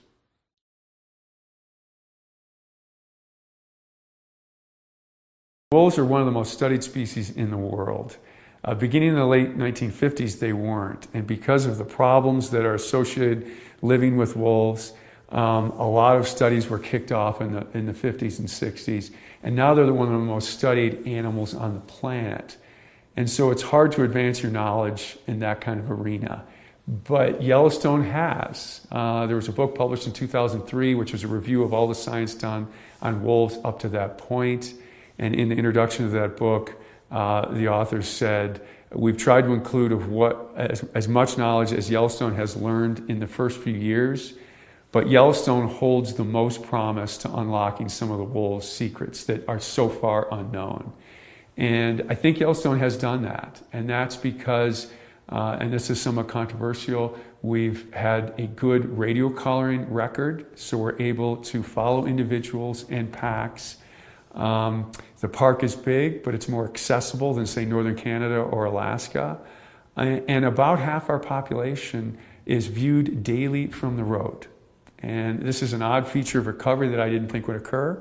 I thought wolves would be more secretive and shy, but we're getting information about pack dynamics, about individuals, about predation, about interactions with other species on a daily basis. And there's no other study in the world that's doing that. And then we do the traditional things, radio tracking, airplanes, genetics, drawing blood, looking at disease exposure, that all the other studies do.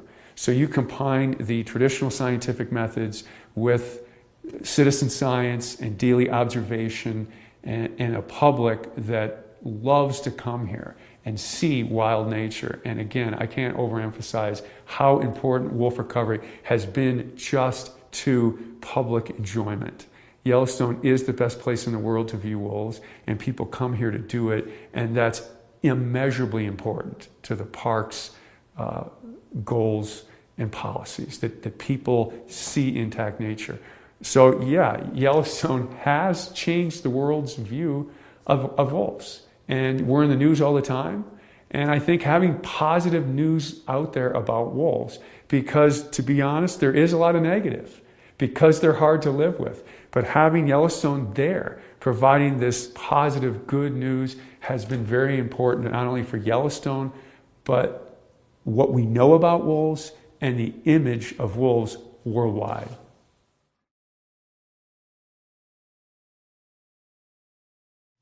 One spring, shortly after I first came to Glacier National Park to start working as a ranger here, I made my first trip up the Going to the Sun Road. In spring, while the plow crews are still working on clearing the winter snow from the road, the area past Avalanche Creek is closed to cars. At this time of year, it's popular to bicycle up on the closed part of the road. One afternoon, I took my bike up to Avalanche Creek to ride. Only planning to bike a few miles, I was outfitted in just a t-shirt and carrying only a simple repair kit, a small water bottle, and of course a can of bear spray. When I reached my intended destination, a switchback in the road called The Loop, I was still feeling strong. The sun was bright and the sky was that deep blue color you only really get in wide open country. From that spot, there's a spectacular view of a mountain called Heaven's Peak. I just couldn't turn around. I eschewed my original plan and kept pedaling up towards Logan Pass. I couldn't stop. Those miles above the loop are home to some of the grandest mountain views you'll find anywhere. As I came around each corner, a new and breathtaking vista came into focus. The effect was magnetic. As my legs became leaden from the miles of climbing up towards the pass, the mountain views compelled me forward, foot by foot, the beauty of the scenery practically physically pulling me up. If you've ever ridden the Going to the Sun Road, you know exactly what I mean. The feeling was ineffable and unforgettable. Eventually, I reached the high point of the road, Logan Pass, and by then I was in a complete euphoria. As I looked around, I relished the alpenglow lighting up the mountains, the evening light shimmering in the snow, and the glacier lilies pushing up through the fresh soil. The pinkish orange of the sunset was so beautiful I screamed. I couldn't react except primordially. I breathed the crisp mountain air, and the place became part of me. I turned the handlebars of my bike back towards the car and began to cruise down the road. But as night started to close in on me, my bliss quickly turned to worry. The sun dropped behind the tall peaks, and the temperature plummeted. The road was coated with frigid water from the melting snow, which was kicked up by my tires, and soon saturated my green t-shirt. My stomach growled with hunger. I had cycled much further than planned and missed dinner. But worst of all was the wind. The air itself was still, but biking downhill and picking up speed, I would generate my own wind faster and faster. I couldn't decide whether to descend slowly, staying warmer but dragging out the experience, or to just let go and frigidly descend as fast as possible. Gravity and the thought of my warm car were irresistible. I let loose. As I picked up speed, the cold wind turned my hands numb. They slumped over the handlebars, pale and useless. Suddenly, I regretted that decision. In the fading light, I saw a herd of bighorn sheep jump down into the road from a rocky outcropping above, directly into my path. I squeezed my brakes as hard as I could with my unfeeling hands, not knowing if it would have any effect. With a shriek, my tires locked up, and my bike came to a halt. I was a little too close for comfort to the curly horns of a large ram. He seemed unmoved. Slowly, I made my way down to the car, arriving safely, but well after dark. At home, I cooked up fried eggs, refried beans, anything caloric and warm I could find in my cabinet. Since then, I've biked the Going to the Sun Road many times, and the views still capture my heart. But now, before I leave, I always make sure I have all the necessary safety gear, including snacks, a jacket, and especially gloves.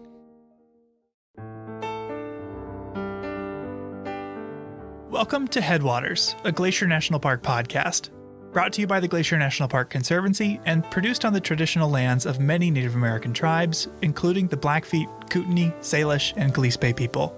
We're calling this season The Confluence, as we look at the ways that nature, culture, the present, and the past all come together here.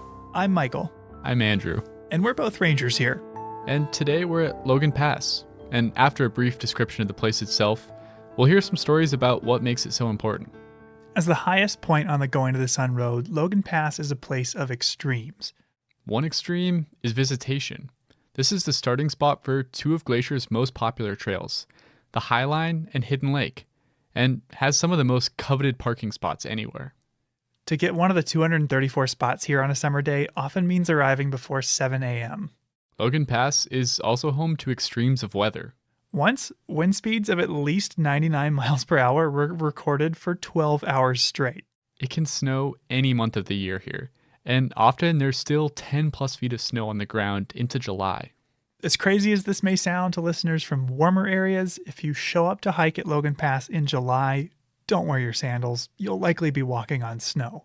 Because of the extreme geography and weather here, there's really only a short window to visit.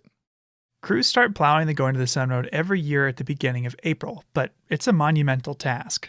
The plows will have to maneuver through avalanche chutes, manage extreme weather, and finally tackle a section simply called the Big Drift, where snow often blows into a pile 80 feet deep.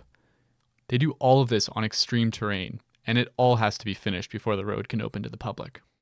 Typically, the Going to the Sun Road opens for the season in late June or early July, but the opening date will depend on conditions. So if you're planning to drive to Logan Pass, don't plan your trip any earlier than that. If you want to bike like I did, the road will be available for biking before it opens to cars. But you're not allowed to bike in the immediate vicinity of working plow crews for obvious reasons. To reach Logan Pass, you'll need to bike after hours or on the weekend when crews aren't working. Once Memorial Day hits and car traffic really ramps up, there are more restrictions on when and where you can bike on the Going to the Sun Road. You'll really want to consult the park website or newspaper to read all the details. It's only a few short months before winter makes its return to the pass. Winter storms have ended the Logan Pass season as early as September in recent years, but mid-October is more typical. It's a narrow window, and that's not accounting for wildfire or other natural events that can lead to unplanned closures. But Logan Pass is a magical place, full of wildflowers, wildlife, and unsurpassed views. The wild and rugged nature of this place, which makes it so appealing, can also make it unpredictable. It's good to keep in mind that some things you plan to do just might not be available. Be flexible and have a backup plan. There's always something fun to do if you're creative and prepared. With all that in mind, let's move into our first story of the day, about how workers in the 1920s and 30s were able to build the engineering marvel that is the Going to the Sun Road.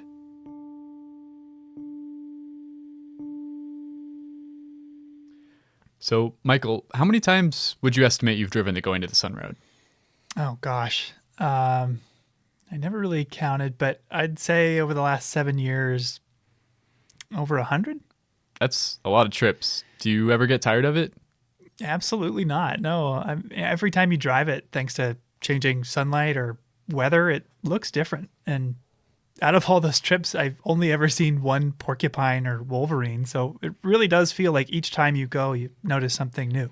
Yeah, we're pretty lucky to live in this place and to get to drive that road all the time. Yeah, you can say that again. When I'm driving the Going to the Sun Road, as it climbs along those sheer cliffs and hugs the side of the garden wall, I always think about the engineering that must have gone into it. I mean, they constructed that thing in the 1920s and 30s. Yeah, and the road would still be impressive if it had been constructed today. So how did they pull that off nearly 100 years ago now? You know, I have an idea of just who we should talk to. Someone who's been teaching the history of this road for decades. Ranger Bill? That's exactly right.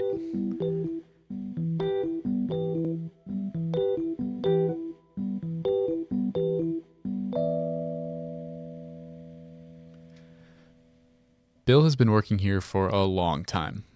Well, I started in Glacier National Park in 1966. I worked for the boat company, and then in 1988, I was lucky enough to score a job with the National Park Service, and up until this year, I think I had 32 years in. If you're lucky enough to meet Bill, you'll find that he's got a ton of stories about the park throughout the years. When I asked him what he'd say to someone about to drive the Going to the Sun Road for the first time, he didn't undersell it. Well, first of all, I would tell anybody that I was talking to that they're in for probably one of the greatest experiences of their life. In Bill's reckoning, the road really democratized Glacier National Park. It made it a place accessible to a lot more people. It allowed everyone that came to the park, whether you're young or old, or if you're from a different country, it gives you the opportunity to get up very close and personal with one of the finest wilderness areas in the United States, as well as alpine scenery. According to Bill, the Going to the Sun Road's origins go all the way back to the inception of the Park Service. It came back to Stephen Mather, who you probably know was the first director of the National Park Service. The National Park Service came into existence in 1916. Stephen Mather, within a year, became the director. Okay, what about the route? I mean, it seems obvious now. It's absolutely spectacular, but how did they decide where to put it? According to Bill, the routing we have today was not even the one that they had originally planned on. The first architect, landscape architect that was involved in the road was a guy by the name of George Goodwin. And George Goodwin proposed 15 switchbacks over that 3,500-foot climb up to Logan Pass.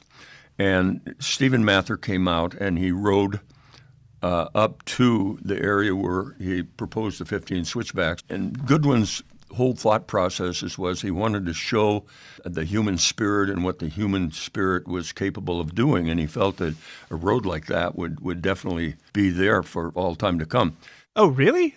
The road was supposed to have 15 switchbacks? I mean, it only has one now at the loop, right? Yeah, fate intervened and the 15 switchback idea was shot down. But along on that trip was another younger architect by the name of Thomas Vint. And Thomas Vint said, I don't think that's a good idea. And Stephen Mather also said he didn't think it was a good idea, that they would ruin this incredibly beautiful scenic part of the park.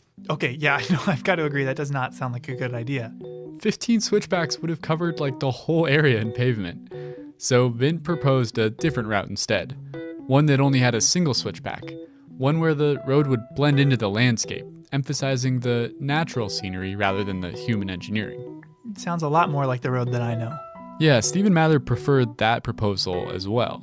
He wanted the road to lie lightly on the land, to emphasize the natural over the human. So what was the next step to take it from drawing board to asphalt?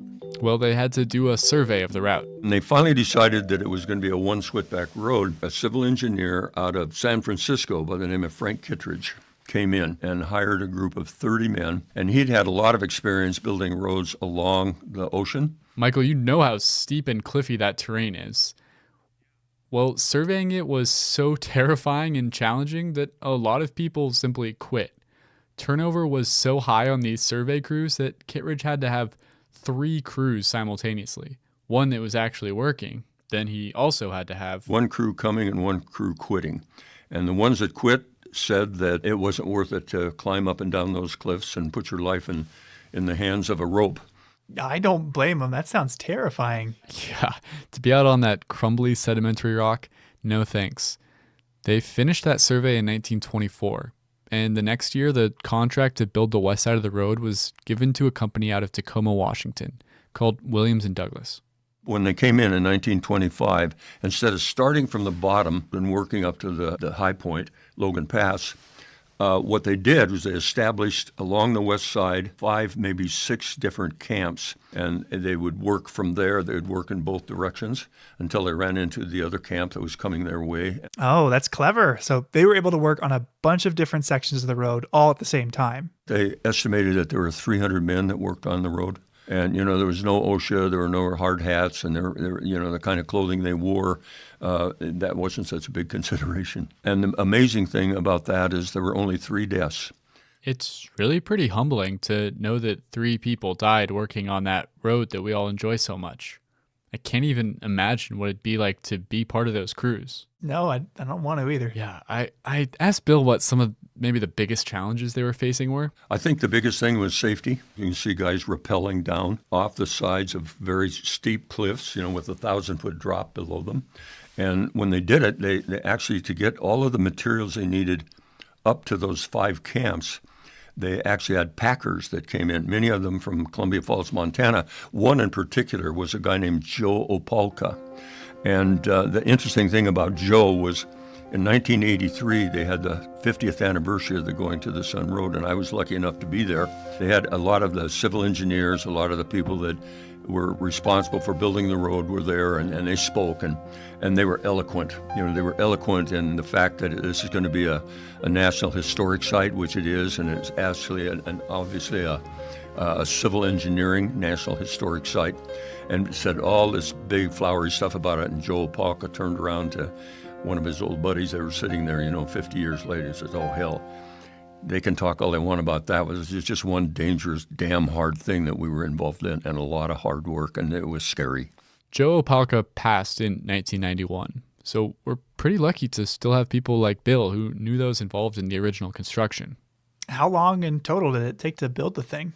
While a few small sections had been built in earlier years or even decades, the bulk of the construction was done in just 8 summers. Because of the limited working season, it's really only about 3 years worth of working days.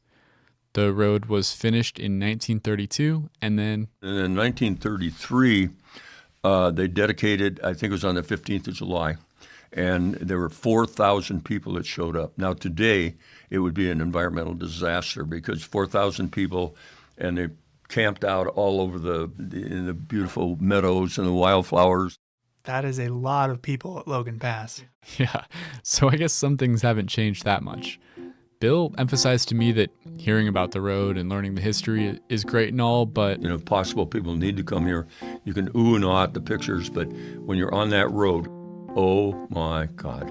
There's something irreplaceable about really being there. It's just like now where I live, they're rebuilding my road, and now they're digging. The guy that runs that excavator, he is phenomenal. The way he handles that great big bucket that's got to be like this, and he just, like he's just got it in his hand and he can put it here and there. And I just actually took a chair out last week and just sat out there one kind of sunny day and just watched him work. It was just so much fun. But I was there and I was part of it. And to me, that's what education is all about. You got to be able to, hell, you can talk about wildflowers, but when you can actually see it happening, it's just so much more effective. That's such a great image of Bill sitting out in his lawn chair watching the excavator. Yeah, it actually does sound pretty cool to watch. Yeah. And I loved the way Bill described the experience of the Going to the Sun Road. It's like giving somebody a hug. You're hugging the park because it's so beautiful. And the road obviously is a tribute to the spirit, the human spirit, but it also is a tribute to nature. You've got to respect it. You've got to take your time. And you've got to realize you're in a place that pretty much is starting to disappear in our world, in our country. When you think about all the industrialization that's gone on, but Glacier's a place where you can come and it still relatively is untouched. He told me about an experience that can really only happen at a place like Logan Pass. When I was working up there a couple of years ago, and there was a mountain sheep, beautiful mountain sheep, just this big, huge horns guy.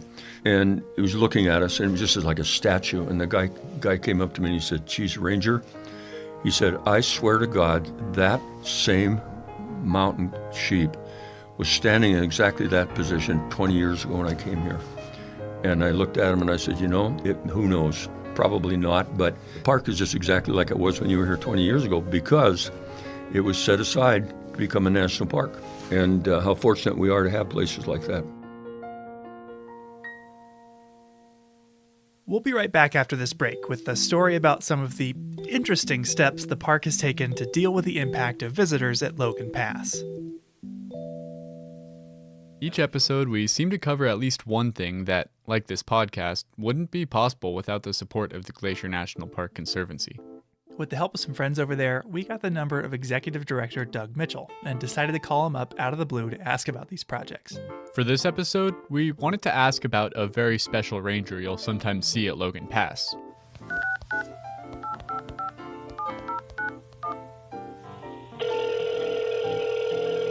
Glacier Conservancy, this is Doug. Hey Doug, it's Michael and Andrew. How are you doing? Michael and Andrew, what a treat to hear from you today. Likewise. Well, we're calling because Andrew and I have both worked at Logan Pass as park rangers, but no matter how good a rangers we are, most visitors who come up to us are asking for a different ranger, one special ranger. Do you have any idea what ranger that might be? I have a feeling that it is our own four-legged ranger, Gracie the Bark Ranger. Would I be correct? You're absolutely right. Can you tell us who Gracie is and what she's doing up there? Yeah, sure. So Gracie is an amazing addition to the team at Glacier Park, an especially trained animal who helps separate the public from wildlife. Gracie and her handler, Ranger Mark Beal, have won a bunch of national awards for the work that they've been able to do in Glacier to be able to keep wildlife and people interactions safe. So basically, Gracie the Bark Ranger is a specifically trained wildlife dog that the park uses to mitigate human-wildlife conflicts at Logan Pass. When you say Gracie's helping maintain a safe distance between animals and visitors, is it usually visitors approaching animals, animals approaching visitors, or a little of both? It's a little bit of both. So, obviously, as unfortunately we know, animals are attracted to salt, which can come from the bottoms of our cars, and so they can end up in the parking lot, and either people can get too close to them, in which case Gracie will gently nudge her way around both the people and the animals, and generally shoo the animals back to the other side of the road where they are safe and sound and out of harm's way, as are the people who may not know that you just don't get within 5 feet of a bighorn sheep. That would be a bad idea. Yeah, bighorns have a few big reminders on their head to keep that distance, but it's nice to have a charismatic ranger doing the extra work. I think generally in the name Big and Horn, you just would get the idea. Yeah, it's always fun to hear about the special projects the Glacier National Park Conservancy funds and supports here in the park. And it's always fun to hear your guys' latest podcast. Thanks for the work you're doing. Great. Well, we'll talk to you soon, Doug. All right. Thank you. Bye. Bye-bye. Welcome back to Headwaters, a Glacier National Park podcast. In this episode, we are at Logan Pass, and for this next story, I wanted to talk to someone who had worked there. On an average summer day, how early would you say the parking lot filled up there? Normal, probably 7:45 was about average. Okay. It's when I first started working there in 2013, it was probably closer to 9 o'clock. Wow. So it started, people kind of got the idea that they need to get there early. That's Emlyn Stanton. Emlyn Stanton, and I was the visitor service assistant for Logan Pass. Who spent 7 years more or less managing the whole area. You're one of the people that would make the call to close the parking lot right when it's full. How do you know when it's time to do that? Normally for closing it, if there's more than 20 cars circling, is normally when we made the call to close it. In the summer of 2019, Logan Pass was open for 86 days. And 3/4 of the time, the parking lot of the visitor center was full by 9 a.m. And from having staffed that visitor center, it's worth noting that Emlyn or another ranger who's making the announcement that it's full, they don't live up at Logan Pass. They have to drive up in the morning like everyone else. So if the lot is actually full at 6:30 in the morning, it won't get called in until Emlyn arrived at work. Yeah, you're right. So what would your advice be to somebody who didn't find parking at Logan? Just go down the road, try to find a legal pullout, and have them just take the shuttle back up. Now, on a personal level, I don't think anyone, when they visit Glacier, is excited to have to jockey for parking or deal with congestion. I mean, it's just not fun. But there are some other concerns that park managers have when they see crowds like this at Logan Pass. Yeah, you've got to think about, can an ambulance get up here? Are people going to be forced to walk on the vegetation? Are we getting too close to the wildlife? Because the mission also states that they're to be preserved for future generations to use, for people to enjoy and learn from. Yeah, and that balance between protecting something as it is and allowing for others to enjoy it, that's a tightrope walk. Too far to one side and you'll preserve it so well that nobody could ever see it. Too far to the other, you build enough roads, resorts, and attractions that you built a theme park. Yeah, you've got to find a middle ground somewhere. Logan Pass, as we've said, is a place of superlatives. It's the highest point on the Going to the Sun Road with some of the park's most extreme weather and abundant wildlife. But it's also a case study in how, in the face of extreme visitation, Glacier has grappled with this dual mandate. And none of these concerns are unique to Logan Pass. Destinations all along Going to the Sun Road seem to grow more and more popular each year. But as the literal and figurative high point of many people's visits here, Logan Pass has been at the center of both the visitor experience and park management for a long time. And if you look at its history, you'll find some of the most misguided, controversial, and just downright bananas attempts the park has made to define our relationship to this place. Today, I'm going to share 3 examples of times that our favorite alpine playground was nearly loved to death.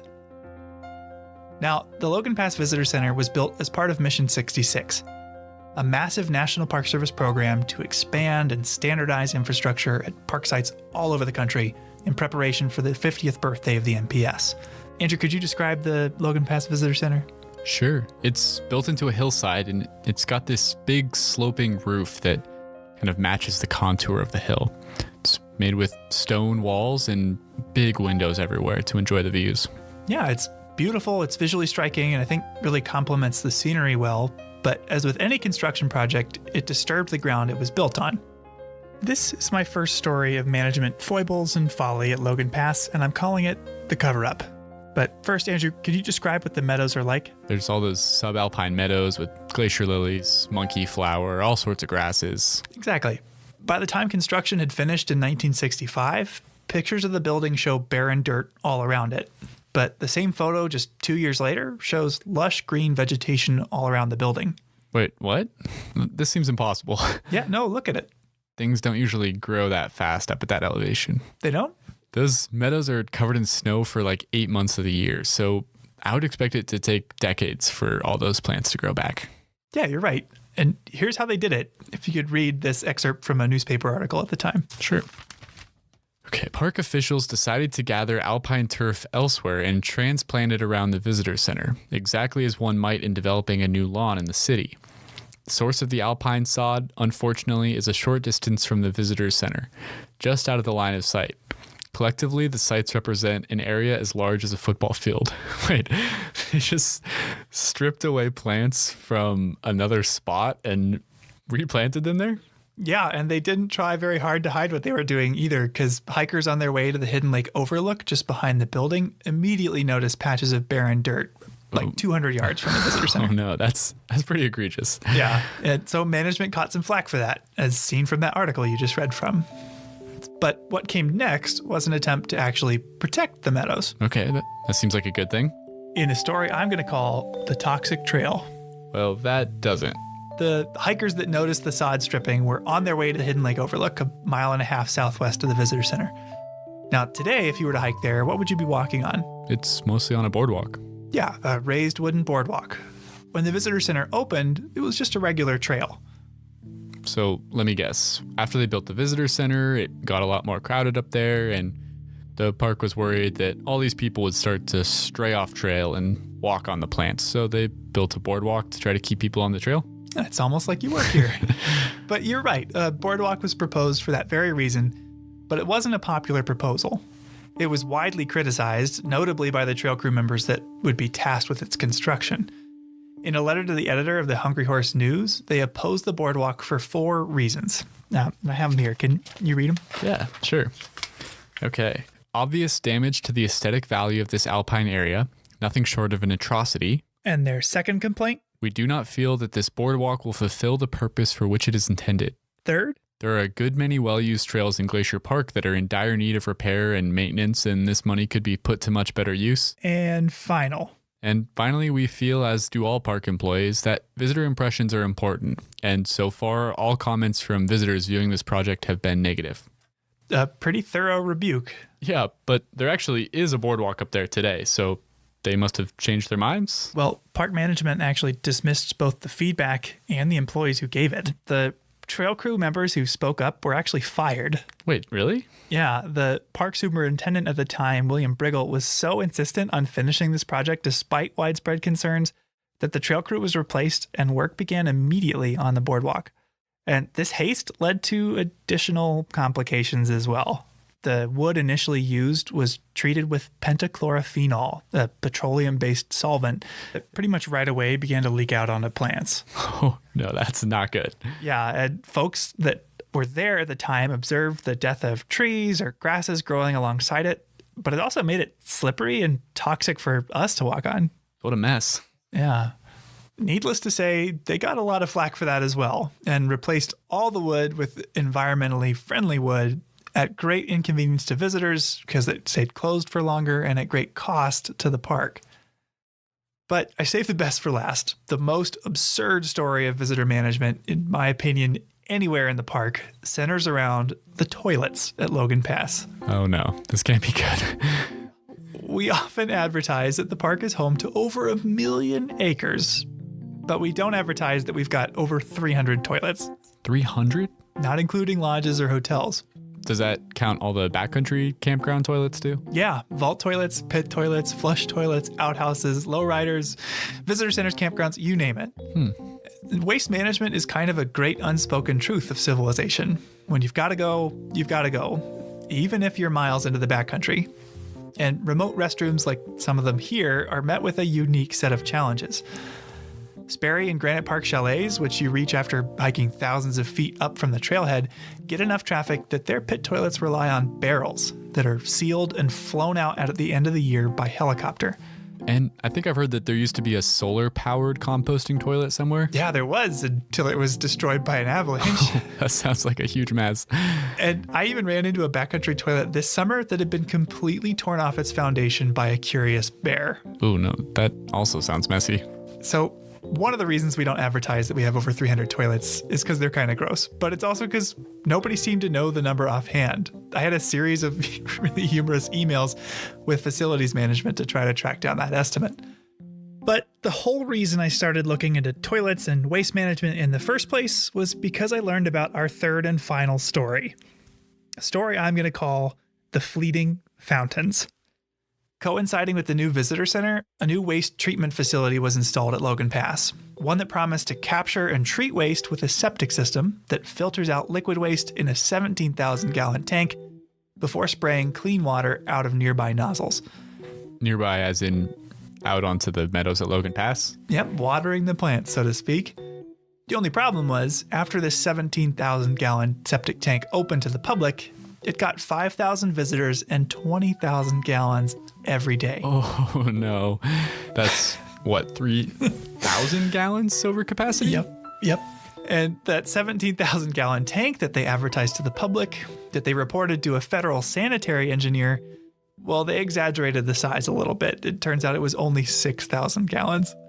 So the system was faced with a demand more than 3 times its capacity. Mm-hmm. That's a big difference. That's a lot of excess waste you got to deal with. A lot. The result was, well, can you read this? Okay. The tank continued to overflow, and untreated sewage effluent continued to run directly into Reynolds Creek. It was an awful sight. Saturated toilet paper made its way through the spray heads and was draped on adjacent small trees. Undecomposed fecal matter was sprayed onto the subalpine vegetation, killing some of it, with the liquids then flowing into Reynolds Creek. Oh, that is a terrifying description. I mean, it's just horrific. Yeah. Some people began referring to them as the fecal fountains of Logan Pass and suggested the best way to solve the issue of people seeing and being disgusted by them was to only set off the nozzles at night and light them up with a colorful light show that rivals that of Disney World. Oh my God. Isn't that nuts? Oh, that's, yeah. Luckily, these 3 examples of management fiascos at Logan Pass weren't all for naught. Each scenario has new management solutions today. Take the sod stripping. What do you think we'd do in that situation today? Well, rather than pull up plants that are already doing fine in the park, we'd grow new ones in the native plant nursery. Yeah. In the case of disturbances like construction, we can replant vegetation using local seedlings collected and raised by our nursery staff. Now, in the case of the boardwalk, there are systems in place now to evaluate potential development or construction before it happens. Yeah, and it's not unique to national parks, but any project like this boardwalk would now require an environmental impact statement. Or assessment. Which would detail all the ways that the project would impact the environment. And finally, the toilets. Yeah, I don't think we use that system anymore. No, we don't. We've got a new system. Wow, it is a beautiful day. And one morning this summer, I drove up to Logan Pass to meet with one of the folks that helps this system work. I feel absolutely puny in my little sedan behind this thing. The fecal fountain fiasco was a huge black eye to the park, ultimately attracting national attention. In a letter to the then senator from Montana, the assistant director of the National Park Service wrote the following. Here, one last thing to read. Okay. Sprayfield on Logan Pass is being eliminated, and there will only be holding facilities. Next summer, Logan Pass sewage will be pumped into tank trucks and hauled to lower elevations for disposal. This will make unnecessary any additional engineering improvements to the existing system and will obviate further intrusion on the natural environment. What's your name and job title then? Jeff Hoyt, equipment operator. Awesome. I met with Jeff outside these vault toilets at Logan Pass after he drove one of those tank trucks all the way up here. Do you have a name for this thing? No, it's the bigger one. That's either the big pumper or the little pumper. That's what's in the tank. And they are as noisy as they are enormous. How big is that tank? Huge. You know how big this tank is? It is a 3,500 gallon. Wow. 3,500 gallon. That tank could hold 18 hot tubs and when full would weigh as much as 7 bull moose. Now, all of the waste at Logan flows into a storage tank, which is periodically vacuumed up into tank trucks like this one before being trucked down to a waste management facility near the entrance. On a busy season, we're usually 3-4 loads minimum every day. Wow. 3 to 4 trips every day? Yeah. That's like What, 28 bull moose worth of human waste? Yeah, that's just Logan Pass. There are at least 3 more vaults like it along Going to the Sun Road alone that get the same treatment. It's an incredibly labor-intensive strategy. Today, it's worth noting, we get more than 3.5 times the number of visitors that they did when the visitor center opened in 1965. All these tools, the native plant nursery, environmental impact statements, vault toilets, the park uses them to maintain the balance of our dual mandate, using and enjoying these places without destroying what we love about them. Yeah, we can have convenient bathrooms with no fecal fountains. Exactly. But this balance can get harder and harder to handle in the face of increasing visitation. Now, we wouldn't have the solutions we discussed today if people hadn't spoken up about the old ones.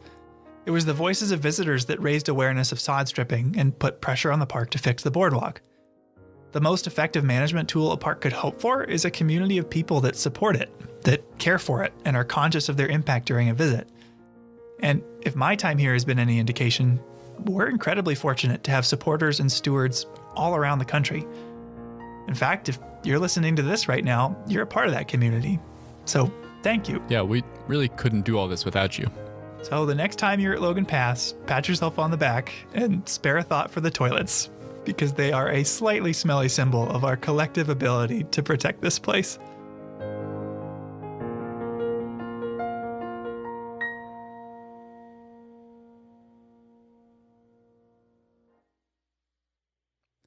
Okay, all this talk of toilets has got me thinking about the smells here.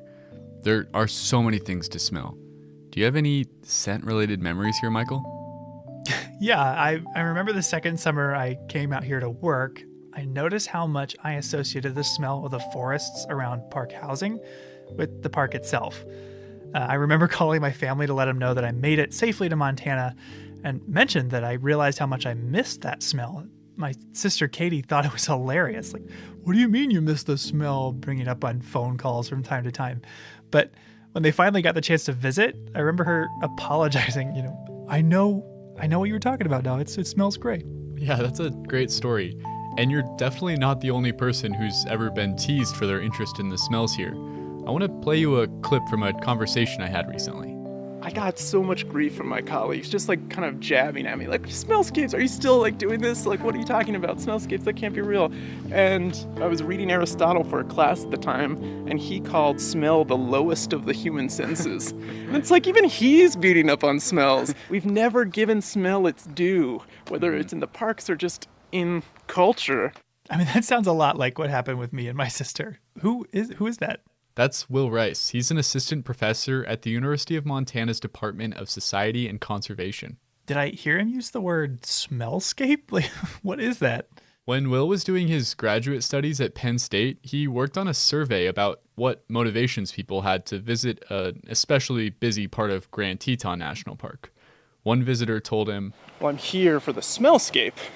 And initially it was kind of funny, like the smellscape, that's kind of an odd term. We hear soundscape a lot in national parks, and a lot of the research I do surrounds soundscape. So I was just interested, well, is this even a thing that's being studied in any capacity? He realized the same thing that you were just talking about, and that your sister realized when she visited, that smells play a big role in how we experience national parks, but we hardly ever talk about them.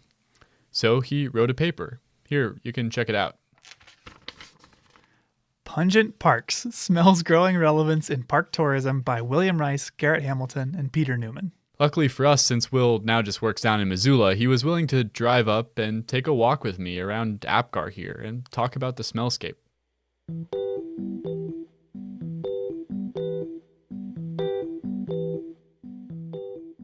So first of all, Will, can you tell me what is a smellscape exactly?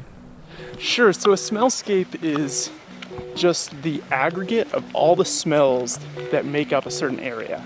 And the scale can really vary. So we can have smellscapes that are, just the size of a small room or just a meadow, or we could have the smellscape of all of Glacier National Park, the aggregate. But really it's kind of what you're smelling as you're moving through a space. The whole concept of a smellscape kind of seemed like a joke at first, but I totally get what he's talking about. If you're at Logan Pass, you're going to have a very different experience if the main scent you smell is the pit toilet versus wildflowers. And interestingly, Will told me the biggest threat to natural smellscapes is not toilets, but actually climate change. Droughts we know are going to become more prevalent in an era of climate change, and droughts tend to really change. Like we're standing right now around a bunch of wildflowers that are dependent on rain every year. And if we go through a period of drought, those wildflowers may become less prevalent. In turn, if we have a larger rain event like you're seeing, with the super blooms in Southern California, that changes the smellscape. Changing weather patterns, but also wildfires, a big one. I mean, a wildfire can really dramatically change the character of a smellscape rather quickly.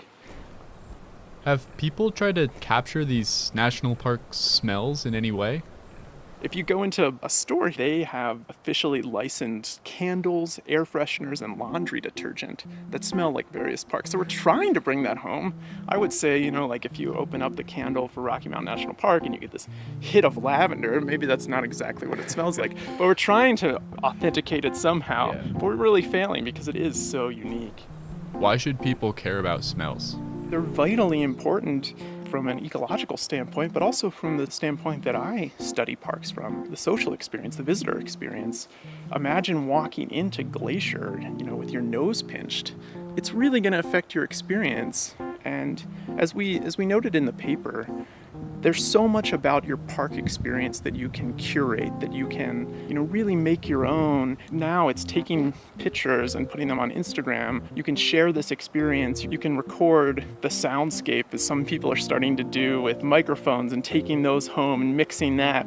But you can't really take this smell home from a park, at least legally. You're not supposed to take, pine straw home. Yeah. Everyone's experiencing this smellscape while they're in the park. It's tying us all together in a place. And so we're left with this really authentic experience. Thanks so much for joining me today, Will.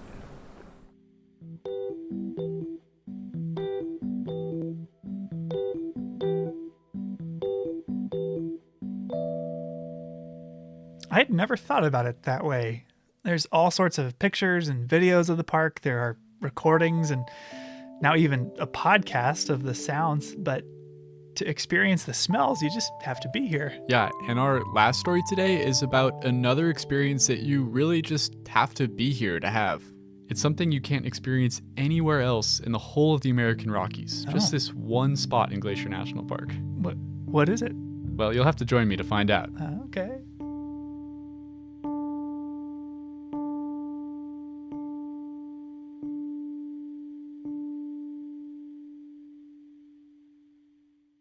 Okay, you've really got me on pins and needles here. What is this experience you were talking about that's rare? Well, I think we should replicate the journey of one Marcus Jones.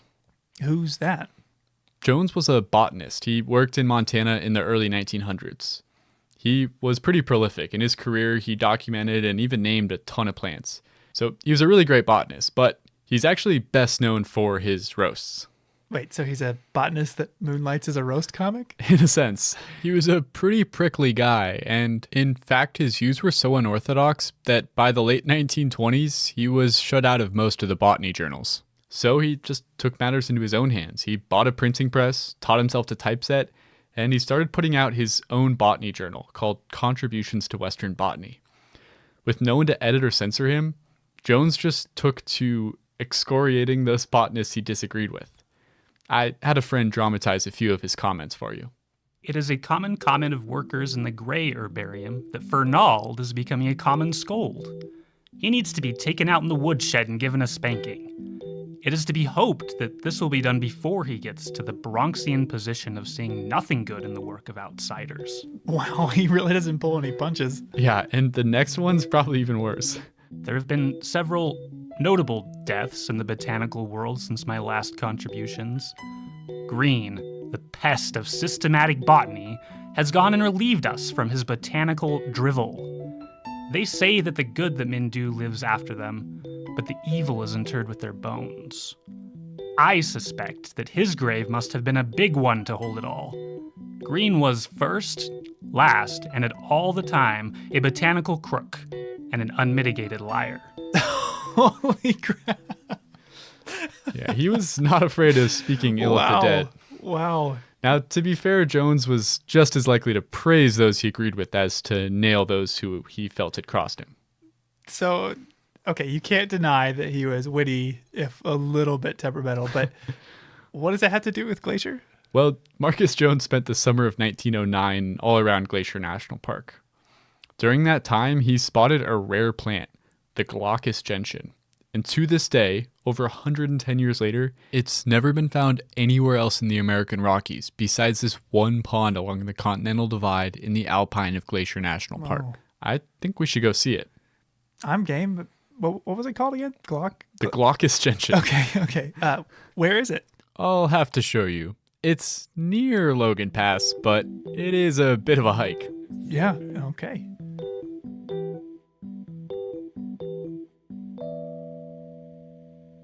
Okay, so yeah, we've hiked just over 10.5 miles already this morning, climbed 4,700 feet, and now I think we're within like 100 yards of our gentian. We're getting really close. I'm pretty excited to see it in a minute here. So when we get up to the pond, there's some water kind of seeping out the bottom of it, and you can see there's these mossy patches that have started growing in that wet area below the pond. That's our habitat. So we're gonna walk down there. I think that's where we're gonna find our flower, and we're just gonna be looking for something just a couple inches tall. It's a pretty tough hike up here, so I was glad to get a little break while you explain some of the background of the flower and why we're up here in the first place. So he discovered the glaucous gentian, the gooseneck sedge. Did he name all these things? He didn't. The glaucous gentian was named actually all the way back in 1790. A Prussian botanist named Peter Simon Pallas named it. What does glaucous mean? Glaucous is, I think it's a really interesting word. It's not one that people use very much these days, but it's actually one of the oldest color words that we know about. Glaucous goes all the way back to Homer. In the Odyssey, Athena is described as glaucous-eyed, and so it became a descriptor of a kind of blue-green color. So what is special about this glaucous gentian? Well, it's a pretty unique plant because it grows in so few places. It really has evolved to a very specialized kind of habitat here. This is a really harsh environment. There's a lot of snow, a lot of wind, it's cold, really short growing season. This particular spot we're in is really wet. It's fed by a snowfield. You'll see more of this type of habitat like in the Arctic Circle. Mm-hmm. So this plant is really adapted to really an Arctic situation. But because this area is kept moist by a snowfield, it's pretty threatened by climate change.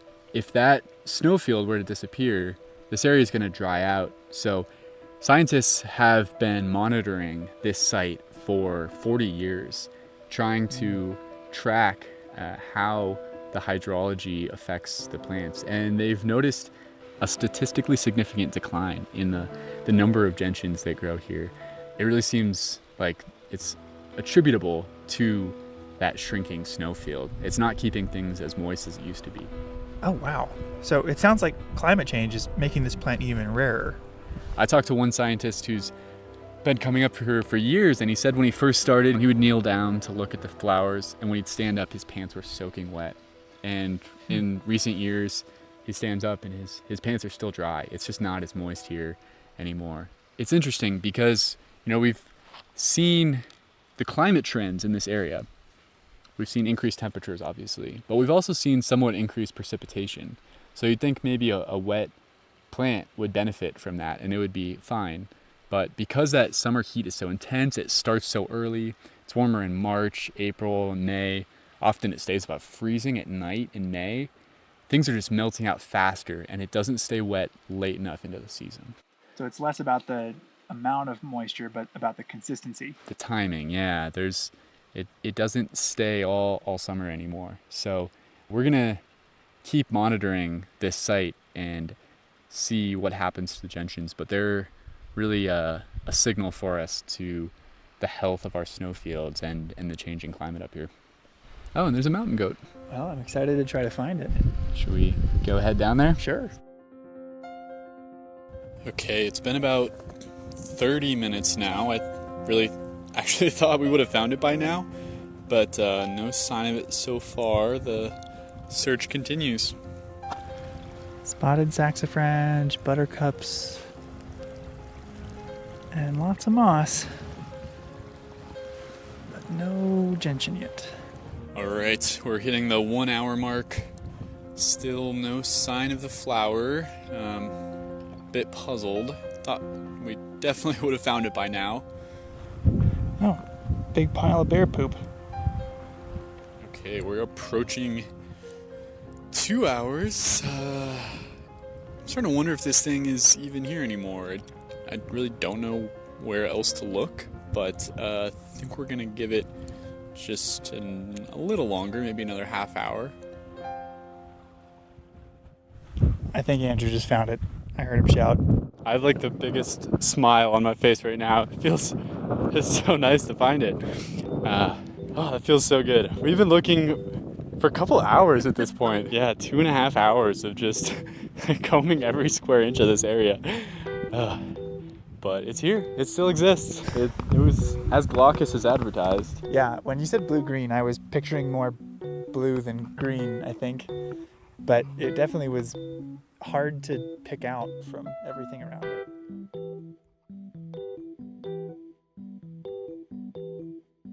I can only imagine the insults Marcus Jones would have hurled at us after that performance. Hey, all's well that ends well, and it was pretty exciting when we finally found it.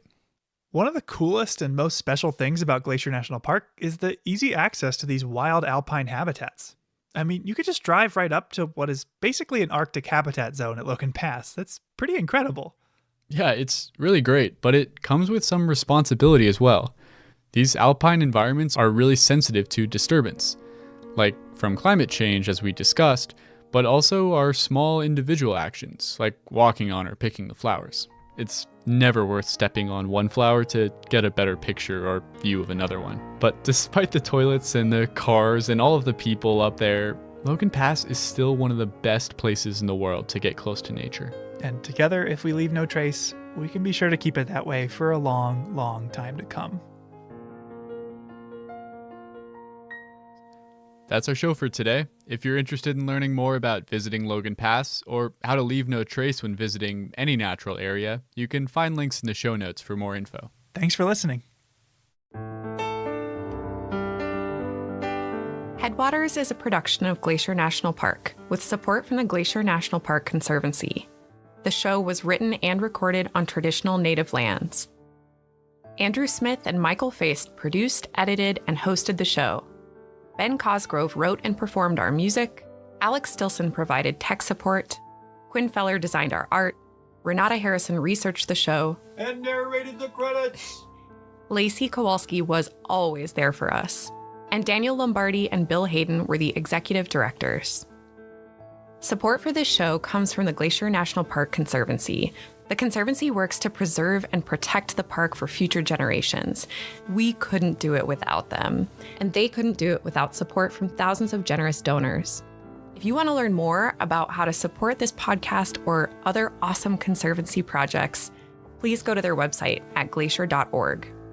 Of course, you can always help support the show by sharing it with everyone you know, your friends, your family, your dog, and also leave us a review online. Special thanks this episode to Bill Schustrom, Emlyn Stanton, Will Rice, Darren Lewis, and Jeff Hoyt, along with the entire facilities crew here at Glacier.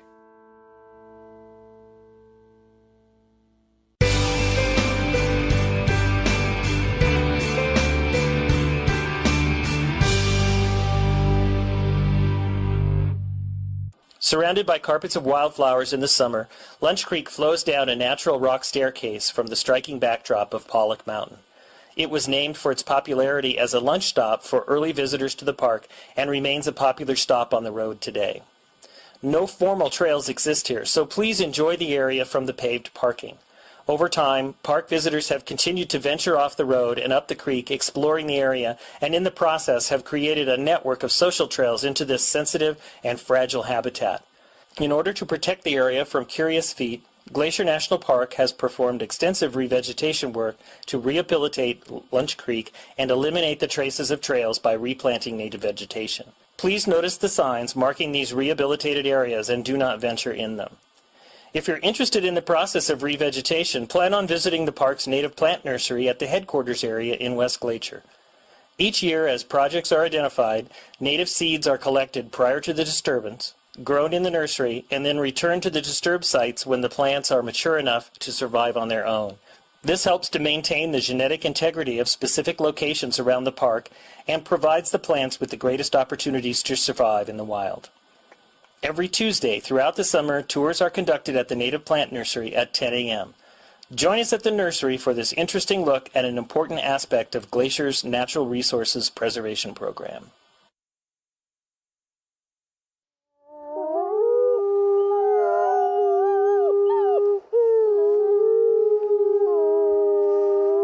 From Yellowstone National Park, this is What We Do. I'm Miles Barger. And I'm Ashton Hooker.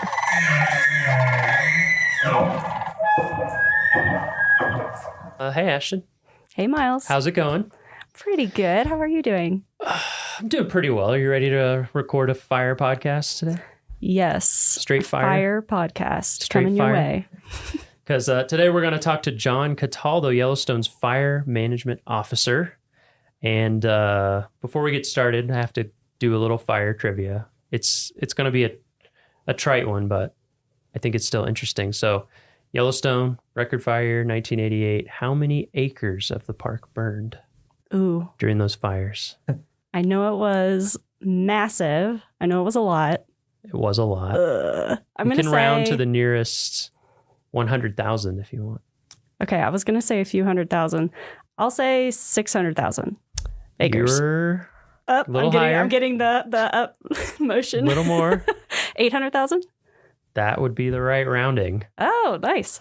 Wow. 793,880 is the official number I found. Do you know, like, if we were to compare, and that's what's in that Yellowstone. size? That's not the full fire Like, complex, what's correct? like 800,000 acres compared to? Gosh, that's a good question. Yellowstone's 2.2-ish million. Okay. Which is what states combined? Rhode Island and... It's two Rhode Islands. Two Rhode Islands? And the change. So so maybe 2/3 of a Rhode Island. It was 36% of the park. Pretty big. That's a pretty big fire. Yeah, pretty big. And that's just inside of Yellowstone. Anyway, there's our trivia. But today, like I said, we're talking to John Cataldo, Fire Management Officer. You ready to dive in? I'm ready. All right, good. So in your career, have you always worked for the National Park Service in your career? Or did you start with a different agency in terms of fire? I started with the National Park Service in 1992, and I've kind of oscillated back and forth between the U.S. Forest Service and the National Park Service, but always a federal agency. Okay. Yep. What was your first job in fire? My first job in Or in fire, general? well, in general, it was actually part of my financial aid package when I was an undergrad at Humboldt State University. I was offered a work study opportunity as part of my financial aid. And I was studying wildlife management at Humboldt State University in Northern California. And my advisor and the department chair was married to the branch chief of wildlife at Redwood National Park.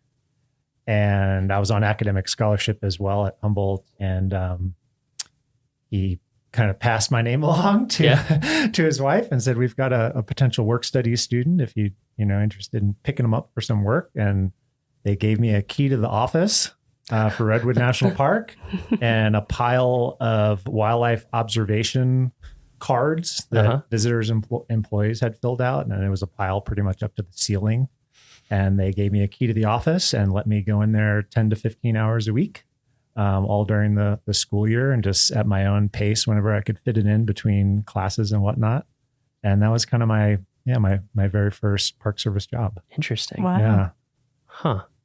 So how long after that was it when you first got into fire of some kind?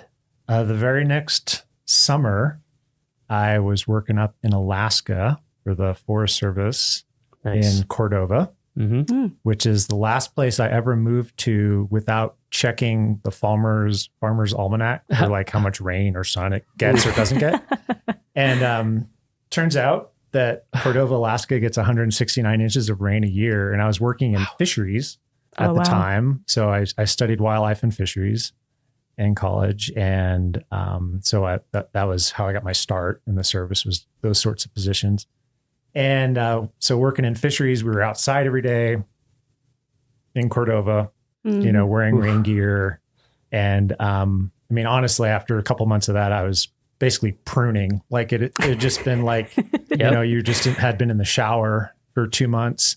And they said, hey, do you want to go to fire school? And I just said, is it indoors? And they were like, yeah, it's down here in the district office was an old courthouse of some kind. And it was like, yeah, fire school was in the judge's chambers or something in the courthouse. And it was in fact indoors.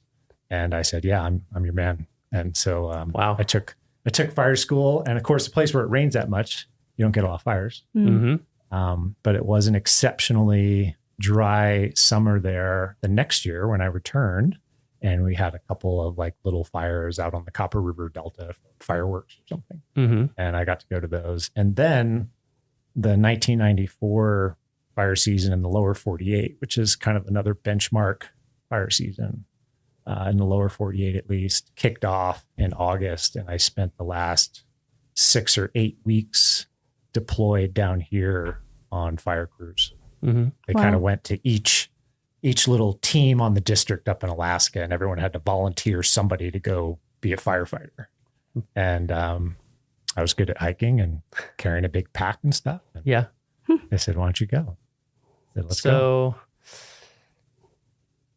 Well, so what did you said you were studying wildlife starting out. Yeah.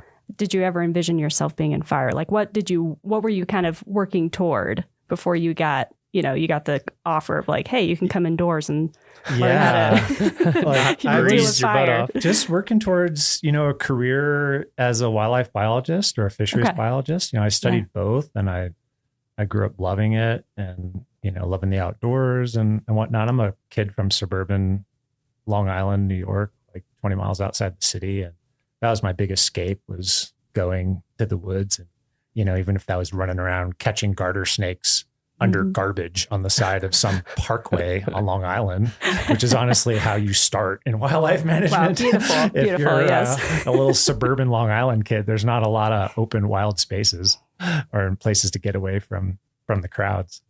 The woods kind of became my retreat when I was young, and just got out the book of colleges, when you're in high school, and it's like the size of a phone book, and it's every college in the country and all the programs they offer, and picked 3 or 4 of the top wildlife management programs. And one of them happened to be 4 hours from where my brother lived in Oregon. And nice. Ended up at Humboldt. Oh, cool. Yeah. So when you finally did get into fire, what was it that kept you there? I've always been into, played a lot of sports growing up. So I like being really physical. Mm-hmm. And honestly, probably statistics and organic chemistry pushed me towards firefighting, because to kind of take the next step in wildlife and fisheries, it was going to be really heavy.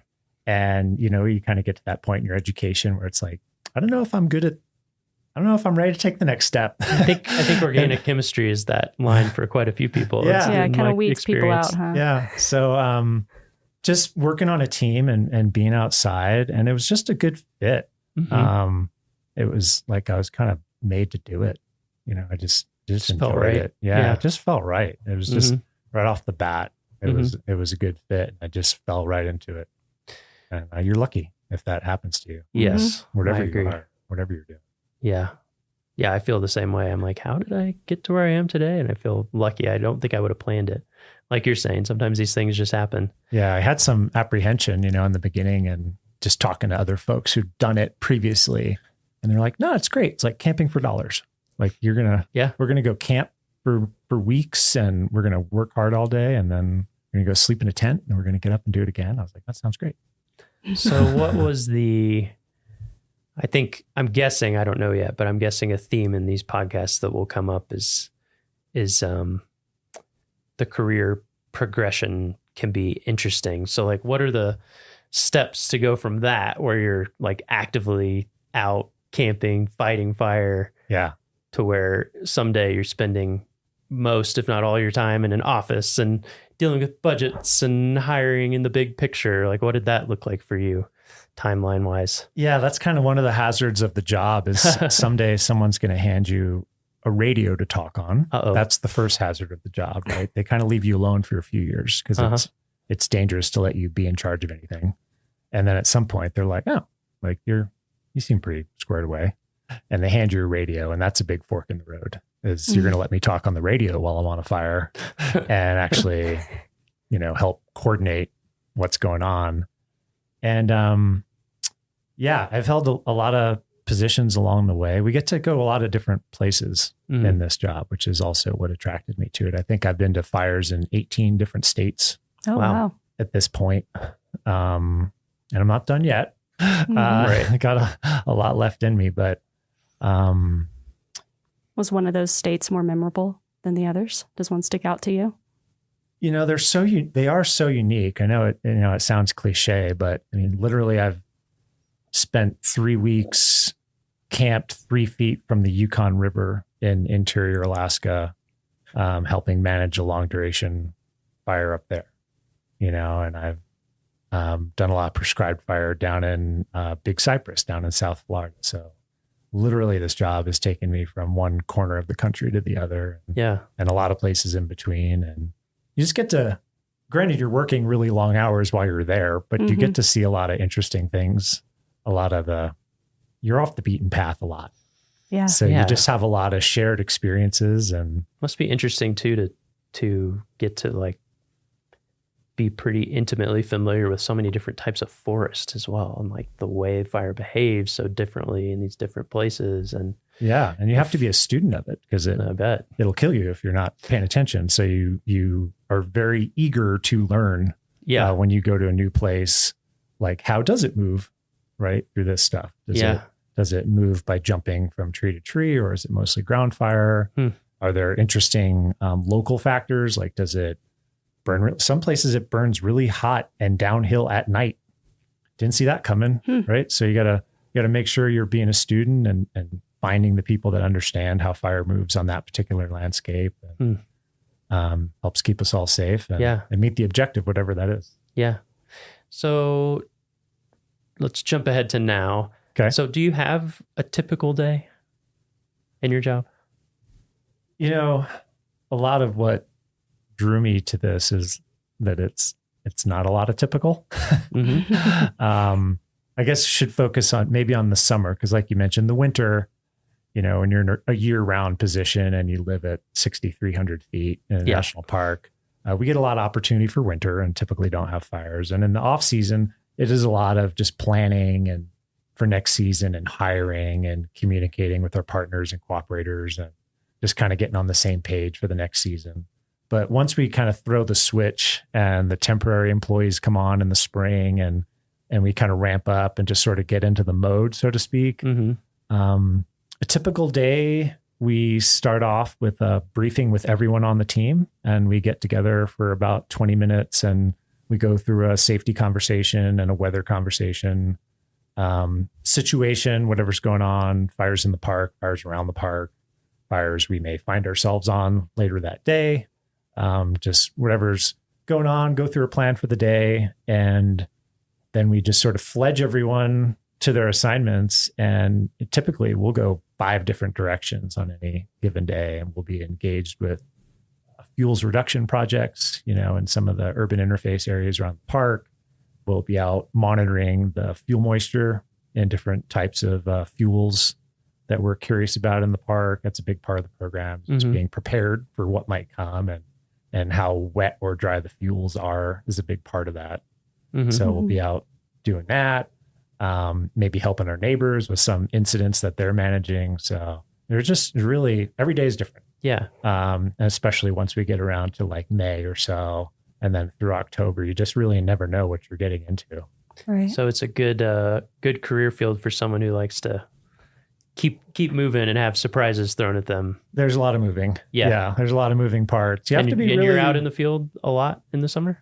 I get to pick and choose my spots at this point a lot. Unfortunately, the field part of my job is definitely dropped off. particularly here just because of connectivity issues. Yeah. Because we are so remote, relatively speaking, to a lot of other places in the lower 48 that because a lot of my day-to-day responsibility is to be what we call a duty officer. So I'm the first phone call on any new potential vegetation fire.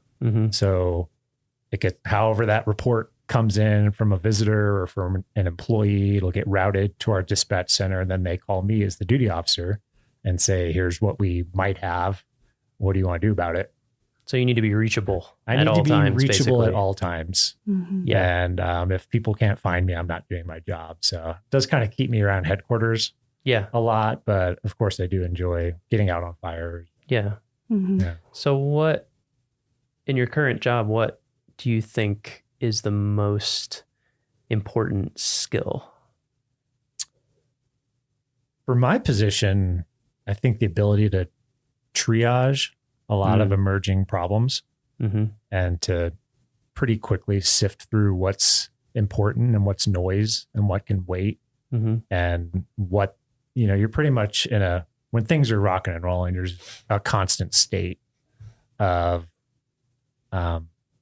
just, you know, your awareness is just peaked and you're just constantly trying to update what we call a common operating picture of like, what is our fire environment? What's going on?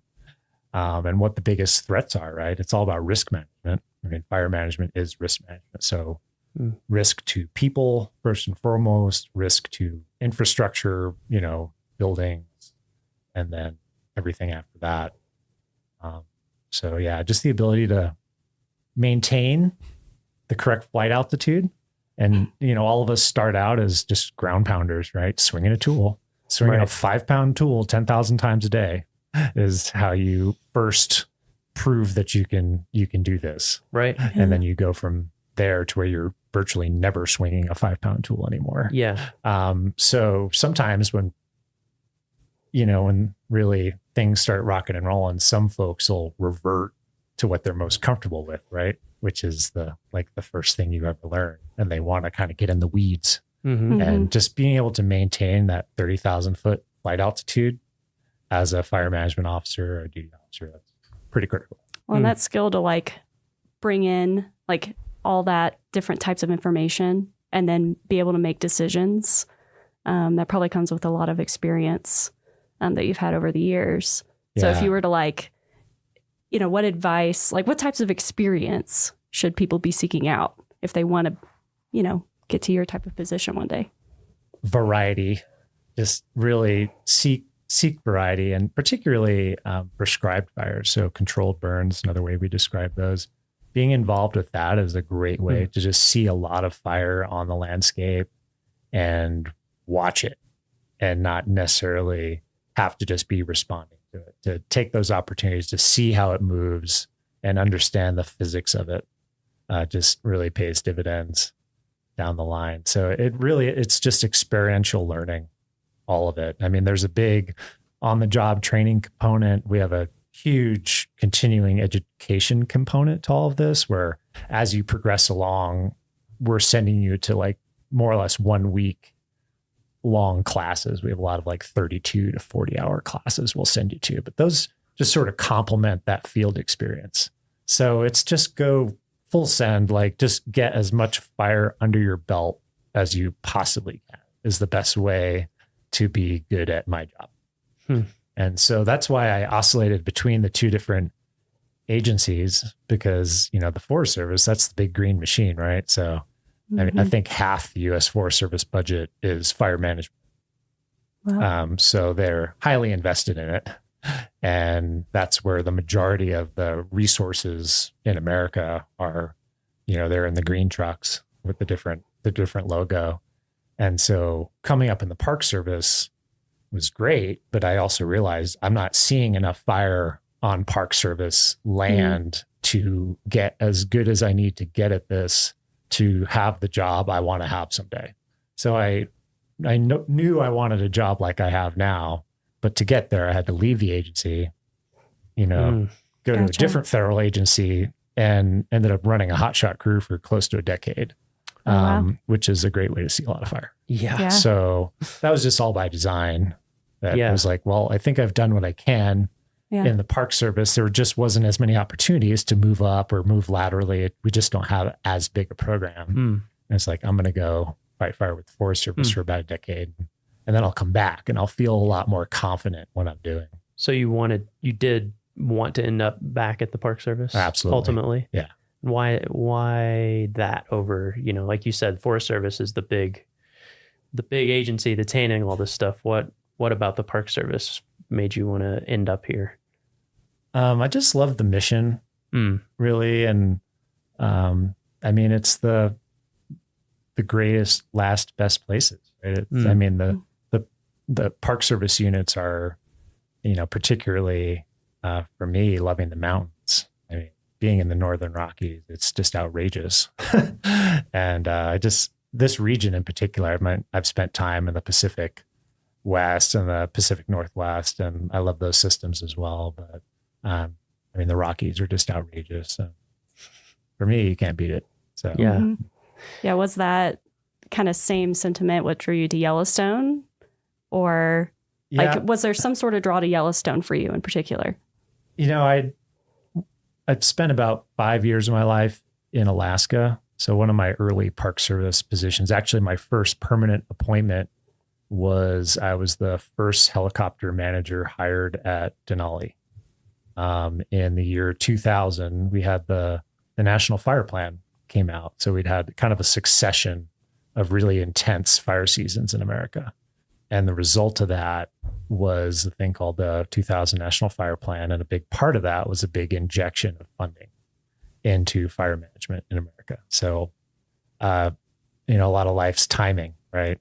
And so when the National Fire Plan rolled around, I had about 9 seasons under my belt, either of fire management or wildlife or fisheries management. And I think three full seasons and a few qualifications under my belt. And then all these permanent jobs popped up. And I was sort of in a really good position to compete for one of them. So that was just good timing. And a lot of my peers, we call ourselves like National Fire Plan babies, because we all got our start. We all got our very first appointment sometime in the spring of 2000.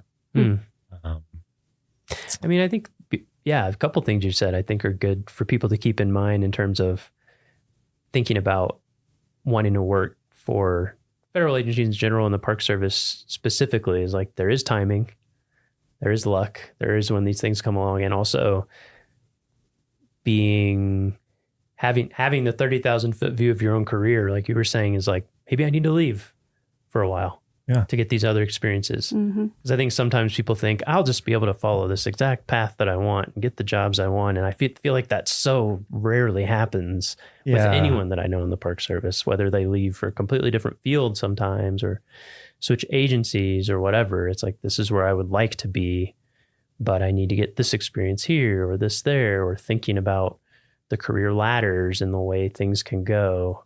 I think I'm glad that you brought up those points, because I think it's a good thing for people to remember. That's certainly how my career has been. I think almost everybody I talk to. Yeah. I think a big part of it, I tell folks all the time, to some extent, you have to be prepared to move at the speed of opportunity, and you can't just expect to, in the federal service and the Park Service, like plant roots in one spot and march up the ladder through your entire career in one place. It's just not realistic.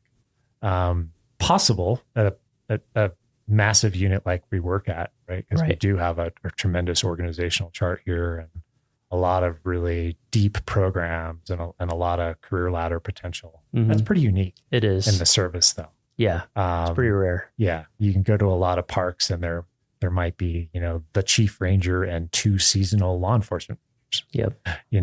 At these smaller units, in that career. And obviously you're not going to try to stay in one place for 30 years and become the chief ranger. Like, you might have to step to the side to step up and step back. But there's tremendous opportunity to move around. I think that's a great thing. I wanted to see a lot of places and I wanted to do a lot of different things. And for me, the emphasis in my life wasn't going to be plant roots, start a family young, be in one place. coach the volleyball team or something. Right. Like, I didn't want to do that. I wanted to like just really move around a lot and just see a lot of things. Like I said, I'm a suburban Long Island kid. Yeah. But once I hit the West, I wasn't slowing down. I wasn't going to move out West and plant somewhere. So I've achieved that. So with all these different experiences that you have, it might be hard to pick one, but is there like a moment in your career that stands out to you as really being a defining moment or even the defining moment? Was there some time where you're like, this is it for me, or was it more gradual? In my fire service career, I'd say the day that we were certified as a hotshot crew in Northern California, that process took several years and was pretty intense. And so I'll remember that day for the rest of my life for sure. Mm-hmm. Yeah. Anytime you're working towards the same goal for 6 years, year round, it's a pretty big day when someone finally says you're good enough. Wow. But within my Park Service experience, really the entire 2016 fire season here in Yellowstone is kind of a benchmark too. Yeah. Any fire season you're a part of that ends up with like a commemorative pint glass or something is usually probably a pretty big deal. Yeah. And in that year, we successfully managed 100 square miles of fire in Yellowstone while concurrently celebrating the centennial. Oh, wow. Big year. So there was a period of time where we had an incident management team just managing the centennial celebrations in Mammoth and Gardner, Montana. And we had a separate incident management team assigned to the Maple Fire, which was out by West Yellowstone, ultimately burned about 55,000 acres. And we had a third incident management team concurrently managing a basket of about 5 or 6 smaller fires, most of which were out on the northern range of the park. And we had all that going at once, and we didn't have any single serious injuries. Rotating firefighters through that for months on end, and didn't lose a single shingle off the side of a structure. Wow. So no one got hurt. Amazing. We didn't burn anything up that we didn't want burnt up or were willing to accept burning up. Mm-hmm. And, 100 square miles of a pretty incredible natural process in the world's first national park. So that year sticks out. Yeah. Yeah. So you just mentioned like protecting these historic, buildings that are in the park and stuff like that. And earlier you mentioned fuels reduction projects. Mm-hmm. For people who don't really know what that means. Like, how do you do that? How do you protect, like, because, there's all these historic buildings throughout the park. How do you go about protecting those? It's really all about just creating what we call defensible space around those. And we really focus on the first 30 to 300 feet of vegetation immediately around that structure. So we just basically need some elbow room around there to function as firefighters. We can't have, little baby trees growing out of the foundations of old buildings and pushing the shingles off the side of them and stuff like that. That'll happen in a place like Yellowstone. Lodgepole pine is a pretty robust species, and it's a little bit weedy in some places where it gets really thick and comes in pretty strong, especially after a fire. So when we're talking about fuels reduction, we're just literally in and around the developed areas in the park, just reducing the amount of biomass. So really focusing on the smaller brush and grasses and trees that are, say, under 4 to 6 inches in diameter, and just removing those and just basically thinning it out. Okay. In other areas, we might use prescribed fire or controlled burning to try to accomplish that same objective, because fire is a really efficient way to reduce the amount of biomass around a subdivision. But lodgepole pine, when it burns completely. So its natural fire regime is stand replacement. So it burns from the surface of the ground, of the tops of the trees, and completely is what we'd expect. And that's not really a great thing to have in and around a community, because you're just trading one problem for another. So you do a controlled burn, and then you have a patch of dead trees next to your homes. And then you're dealing with that. So we just prefer not to do controlled burning around our developed areas. And we just go in and just thin out the vegetation so that if a fire does come in there, it's not moving through the tops of the trees, which is of course where it's really intense and dangerous. It's going to stay on the ground where we can deal with it, and preferably on the ground with flame lengths less than 8 feet. That's kind of our cutoff. If the flames are taller than 8 feet, we're going to need a pretty heavy hand to deal with that. We can't swat that out. Gotcha. So for people interested in your field, your career field, what, before we get to your series and grade and all that kind of stuff, where would people look if they wanted to get started in fire? Like what series would they look for?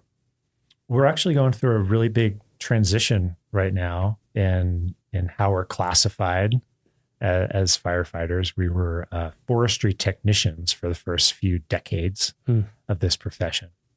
And essentially, it's been decided over the past few years that's not a very accurate description of wildland firefighting for lots of good reasons. And so now there's a new wildland firefighter job series, and that's 0456.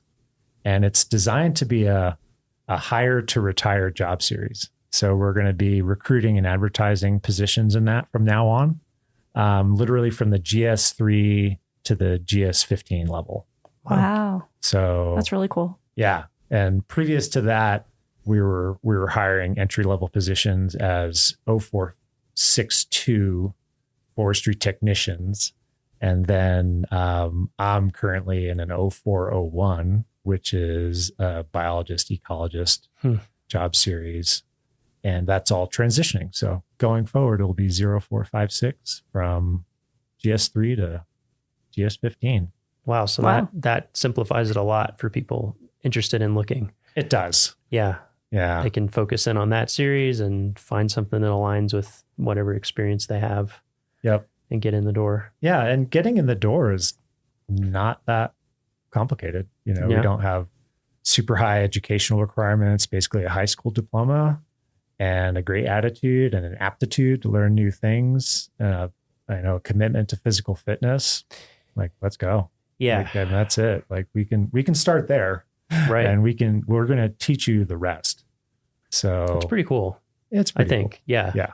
Because I've definitely noticed, like, I've never been in wildland fire or anything myself, but just being around people who are, there's definitely like a vibe, a culture, I think, of the people who stick with it. Because like you said, you gotta want to get into it. Well, and you have a lot of intense shared experiences, right? Yeah. So anytime you do that, you do form a certain bond with the people that you're doing that with that you can't simulate elsewhere, except maybe like within your actual immediate family, like the experiences you might have with your brothers and sisters growing up.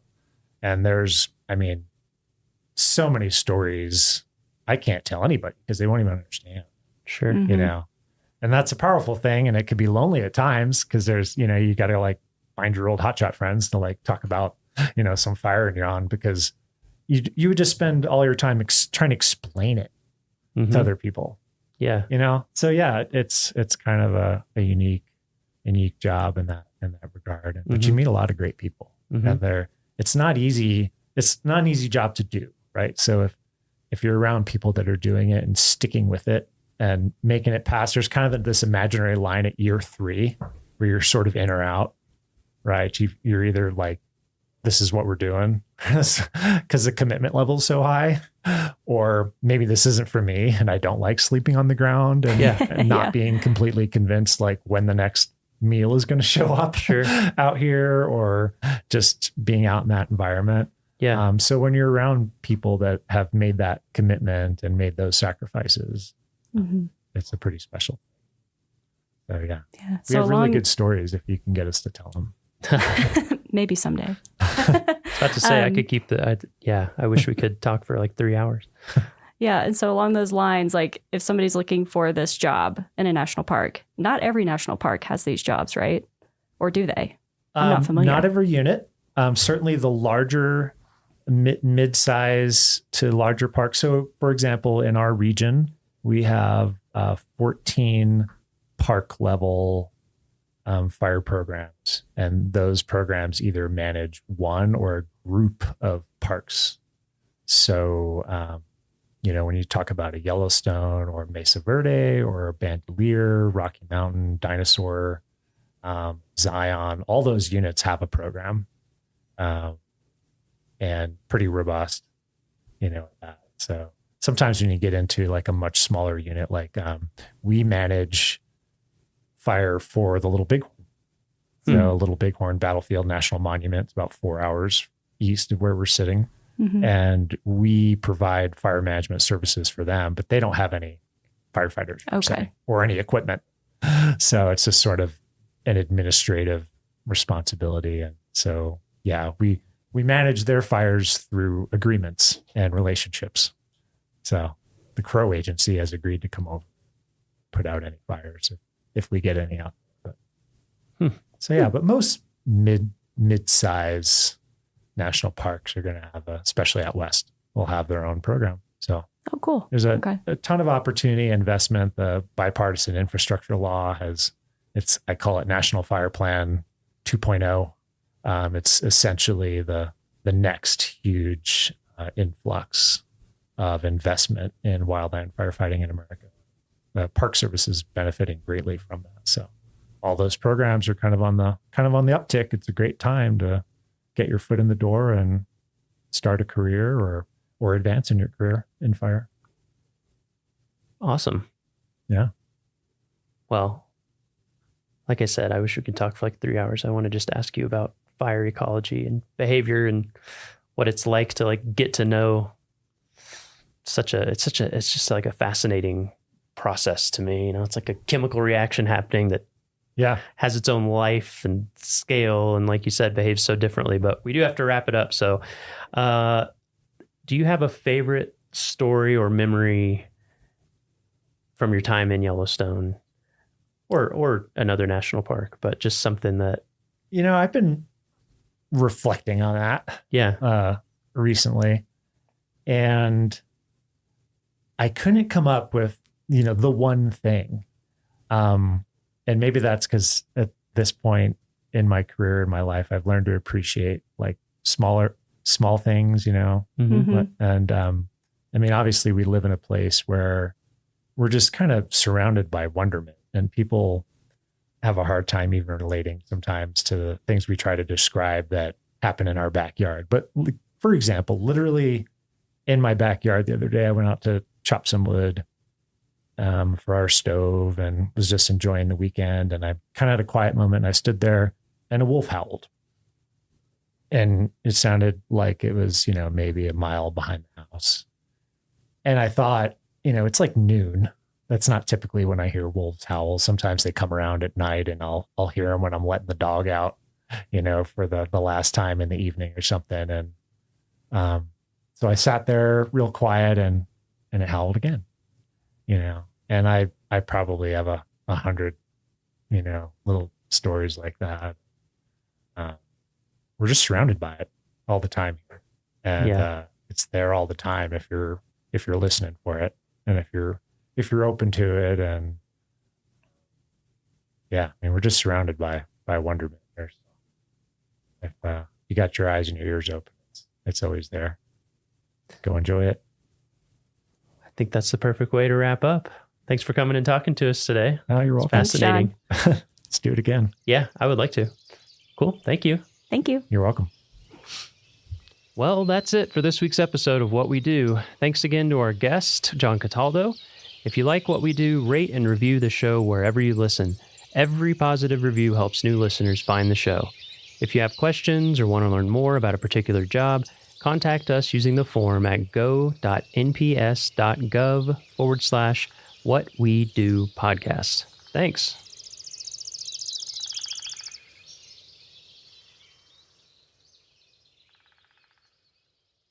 I know I had a number of moments early on working over at the St. Mary Visitor Center. As you kind of get to the edge of the building and the building is no longer blocking the wind, I've had things that just got sucked right out of my hand. That's Debbie Smith. She's in charge of, among other things, the St. Mary Visitor Center. It's also funny, we'll we'll often get these high wind warnings. I think it was for 40 to 50 mile an hour gusts and maybe even as high as 85. And I've told people that don't live around here that's our weather forecast, and they're like, oh no, that can't possibly be right. You couldn't possibly have wind that high, but we do. How does wind affect people's experience when they're visiting the St. Mary area? Partly it's just about the sort of obvious things like making sure their tents don't blow away and making sure when you're eating lunch that you have a hold of everything that you brought with you. And then there's also being able to see what the park is like, and whether it's seeing St. Mary Lake on a day that it's really windy with huge whitecaps. Even sometimes at the St. Mary Visitor Center on really windy days, we'll get the spray from the lake hitting the windows on the side of the building because it's just blowing it that far. And the visitor center is not right on the edge of the lake there. The wind has to carry that spray over a quarter mile for it to hit the building. When people are hiking in St. Mary, what are some of the effects of wind that they might see in the plants or the landscape?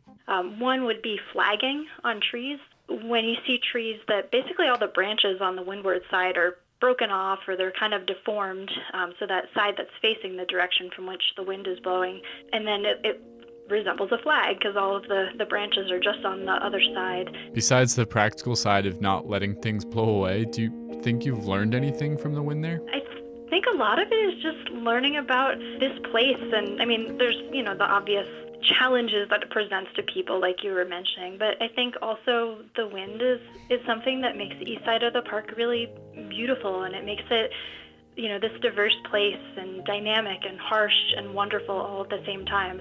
It just adds to the experience, and it creates the amazing place that we have on the east side. How does wind affect life in your area? Does it invert umbrellas, sculpt dunes, or drive wildfire? Maybe you hardly think about the wind at all. The way you interact with wind is largely dependent on where you live. In Tornado Alley, wind is a life-altering force. But in other parts of the country, it might be more of a curiosity. In this episode, we're going to look at two elements that, perhaps like the wind, have been eliminated as a major factor in many people's lives, but that still find a home in Glacier National Park. First, you'll hear a story about the grizzly bears in the park, and then about our dark, starry night skies.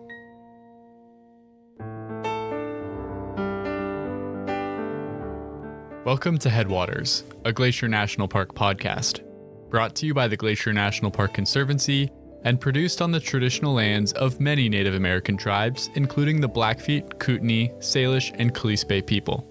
We're calling this season The Confluence, as we look at the ways that nature, culture, the present, and the past all come together here. I'm Andrew.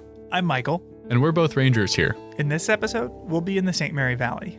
St. Mary Lake is the second largest lake here and home to some of the most breathtaking scenery anywhere in the park. I mean, the view from Wild Goose Island overlook is even on Montana State driver's licenses. It's so beautiful. Really? It is? Yeah, I mean, look at your own. It's like the shimmering thing in the background that they check. Yeah. There it is, Wild Goose Island.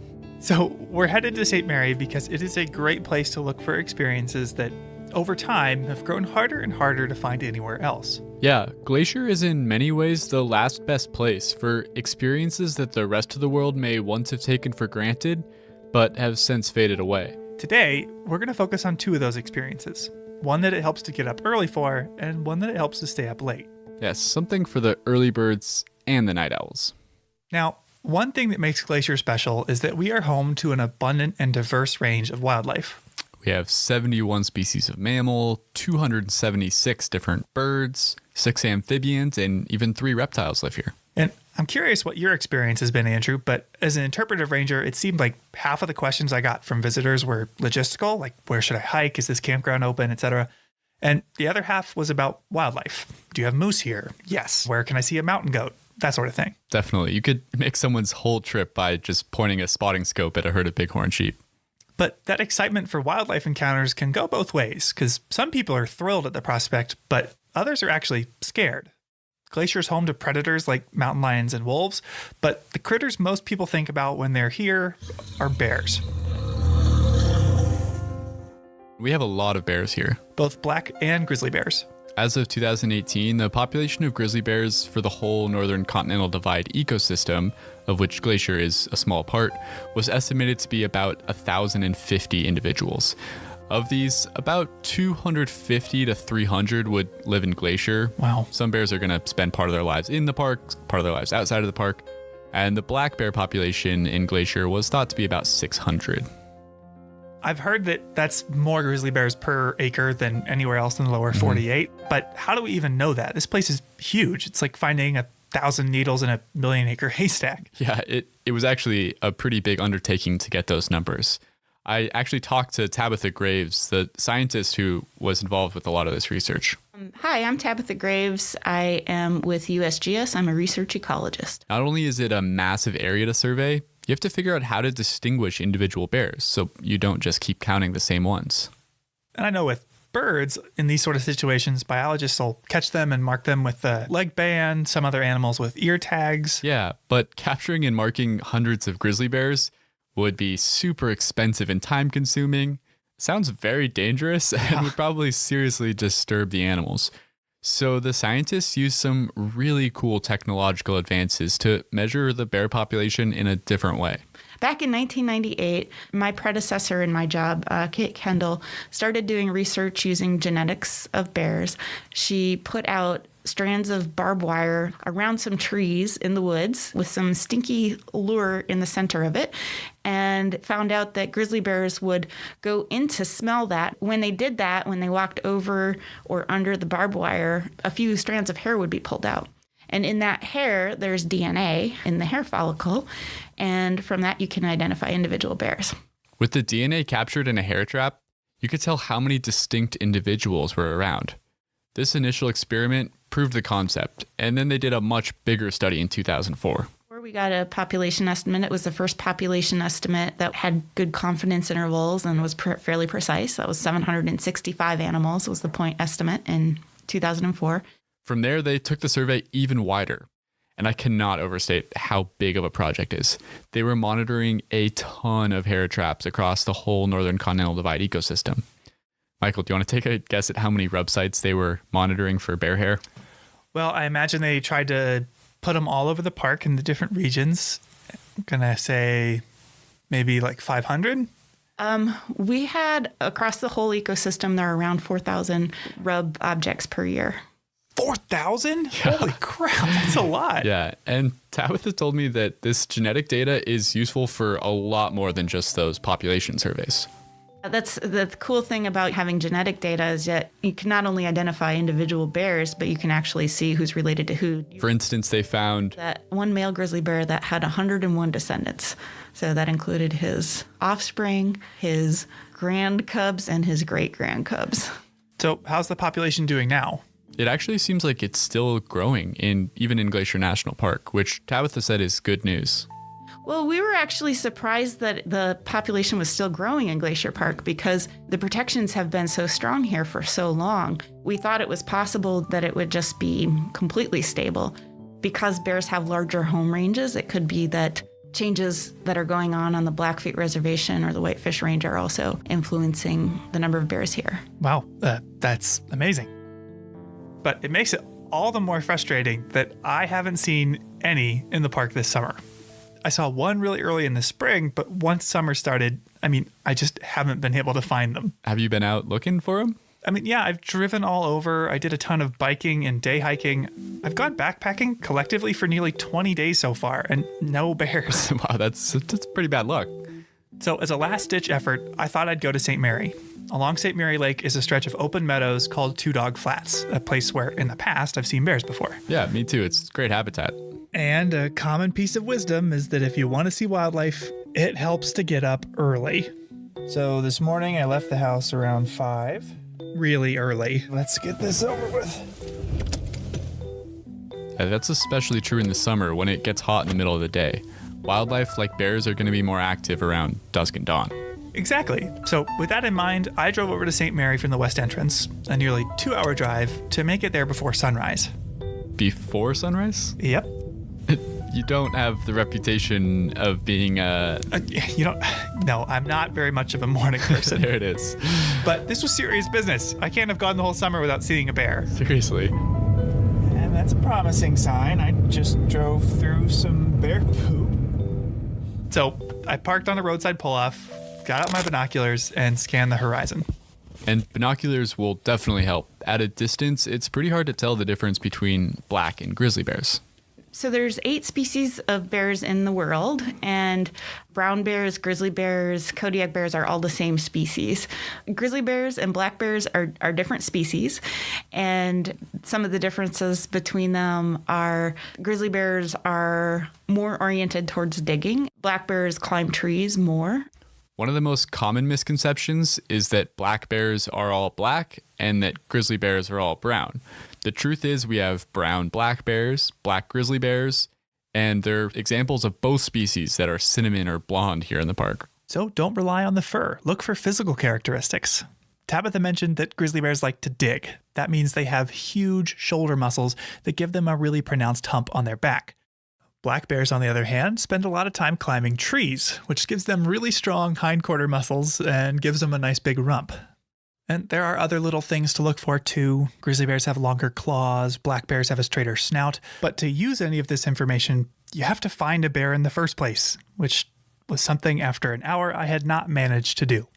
Well, the first thing I've seen that isn't a bush is a deer bounding through the field. You didn't find any bears there? No. How long did you wait? 3 hours. Oh, wow. I'm parked on top of a pile of bear poop. So I know that they come through here, but there's been nothing. But I didn't want to throw in the towel that easy. Just a few miles away, the trail to Otokomi Lake started, a trail I've also seen a bear on. So I decided to try my hand at seeing a bear while hiking. And with very high hopes of seeing bears earlier in the summer, I interviewed one of Glacier's resident bear experts. Could you introduce yourself? Sure. Well, Michael, I'm Bob Adams, and I have been here in Glacier as a seasonal ranger for specifically 44 seasons before this. Bob is a legend in Glacier. After serving in the military, he came to Glacier on a whim in 1966, went on a day hike to the Sperry Chalet, and wound up meeting his now wife, Carolyn. And I did a lot of hiking up to Sperry. In fact, I packed a half-gallon ice cream solid with dry ice and packed it up to Sperry. I think that's the only reason that Carolyn and I ended up together. I don't know. That ice cream? The ice cream, you betcha. More or less, he's been here ever since, wearing a variety of hats. He's staffed entrance stations, campgrounds, done law enforcement, but has spent most of his time as the lead bear management ranger in Many Glacier. I haven't counted up exactly the number of years, but it's been about 25 to 30, I would say, as bear management ranger at Many. A job that often entails direct contact with bears, even deciding if a trail needs to be closed for bear danger. But to hear him say it, the job is mostly about people. My emphasis is in meeting the public and trying to educate the public every day on the trail about bear safety, certainly, and safety around large animals, and safety in regard to other environmental hazards of the park. I figured he'd be the perfect person to ask about how to safely see a bear on trail. The ideal situation, in my estimation, for seeing a bear, black bear grizzly, is when it's way more than 100 yards away from you, up in a hillside or down in a valley. It's a pretty exciting experience to get that chance and have a few minutes to stop and look and get out your binoculars. Seeing wildlife from a safe distance is obviously the best scenario for all involved. Seeing animals up close can be a different story. Moose are very large animals, maybe 1,000, 1,100 pounds with a brain the size of a walnut. I mean, nothing could go wrong, I'm sure. So, anyway. If you're in its personal space, any animal, or person for that matter, will respond more dramatically. So, keeping wildlife at a distance is step one. In fact, park guidelines state that you should stay 25 yards from herbivores like deer and mountain goats, and 100 yards from predators like bears. Which is easier said than done. On a lot of trails in the park, it's pretty rare to be able to see anything, let alone a bear, from 100 yards away. Twists and turns in the trail mean trees and rocks can block your view. Exactly. And while it's never ideal to be up close and personal with a bear, the worst case scenario is to surprise one, something you can easily imagine happening around a blind corner. So the best thing to do while hiking is to regularly let them know you're there. To minimize the likelihood of encountering a bear or surprising a bear is to make noise when you travel. That means using your voice to call out. It's not conversation. People say, oh yeah, we're talking. We go, okay, sometimes your conversation carries quite a distance if the wind is blowing, but usually it does not. Coming through. Bears have an incredible sense of smell. They are believed to be able to smell things from over a mile away, but their sense of hearing is about as good as ours. I, in Glacier Park, am just obnoxiously known for my presence, I guess. Every 50 yards or so, I'll shout out, especially around a blind corner where there's high noise from wind or waterfall or stream nearby. You want bears to know you're in the area because bears' natural inclination is to move away from people. Even though they're accustomed to our presence, they have no interest in really getting up close and personal with us. So give them that opportunity.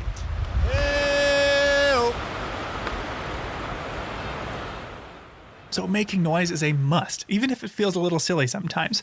Making noise has helped me avoid surprising bears, but it won't always prevent you from running into them. You're right. Sometimes even if they know you're there, you might still see them. We get reports all the time, every summer, every week, in the visitor center. Oh, bear was coming toward me. It was charging me. It was lots of different things in their perception, but the bear usually is just walking toward them, and they are petrified, and you and I can understand how that might be if you've never been around a bear, maybe even in a zoo. Yeah. This is daunting. And if the bear, for example, is walking on the trail toward you or it's coming up behind you on the trail, and that's when they really get excited because they are sure the bear is after them. It's very personalized. Yeah. That's not the case. The bear is moving where it wants to go. The trail is the easiest way for the bear to travel. One time, a few years ago, I was leading a ranger hike up to Avalanche Lake, and we were all stopped talking about the trees, and someone very calmly tapped me on the shoulder and said that there was a black bear coming down the trail. It made total sense. Why would the bear want to bushwhack through the brush when there's a trail that's clear right there? Precisely. And Bob has advice if you ever find yourself in that situation. What we as visitors and hikers should do is move slowly away from the bear, back up slowly.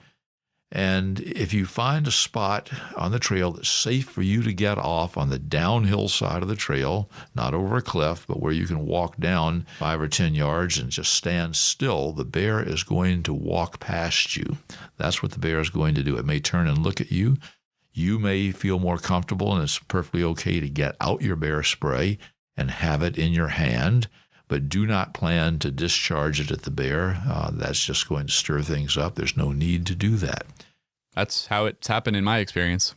Just moved my group off as far as we could, and the bear just strolled right past us and kept minding its own business. But he also mentioned bear spray. He did.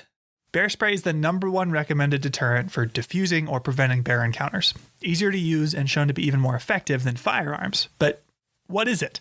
Well, it would be a dangerous mistake to think of it as a repellent, like mosquito repellent. You do not want to spray it on yourself.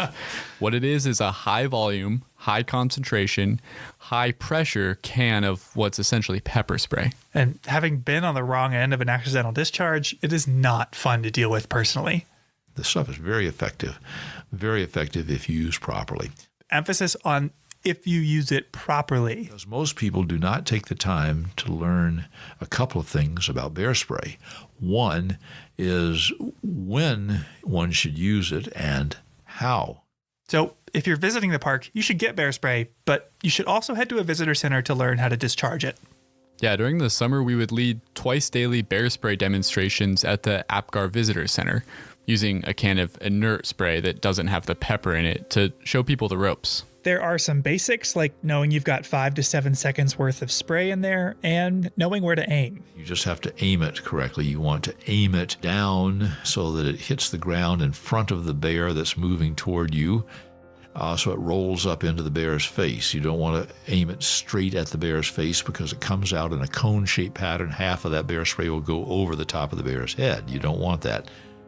And you don't want to do this when the bear is 30 yards away or 20 yards away. It is not effective.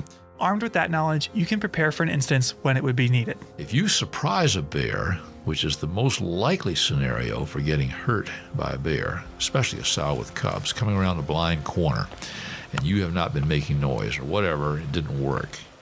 You're at 20 yards from the bear or less, and suddenly that bear comes at you. That bear is moving 44, 45 feet a second. I mean, you don't have time to think about this.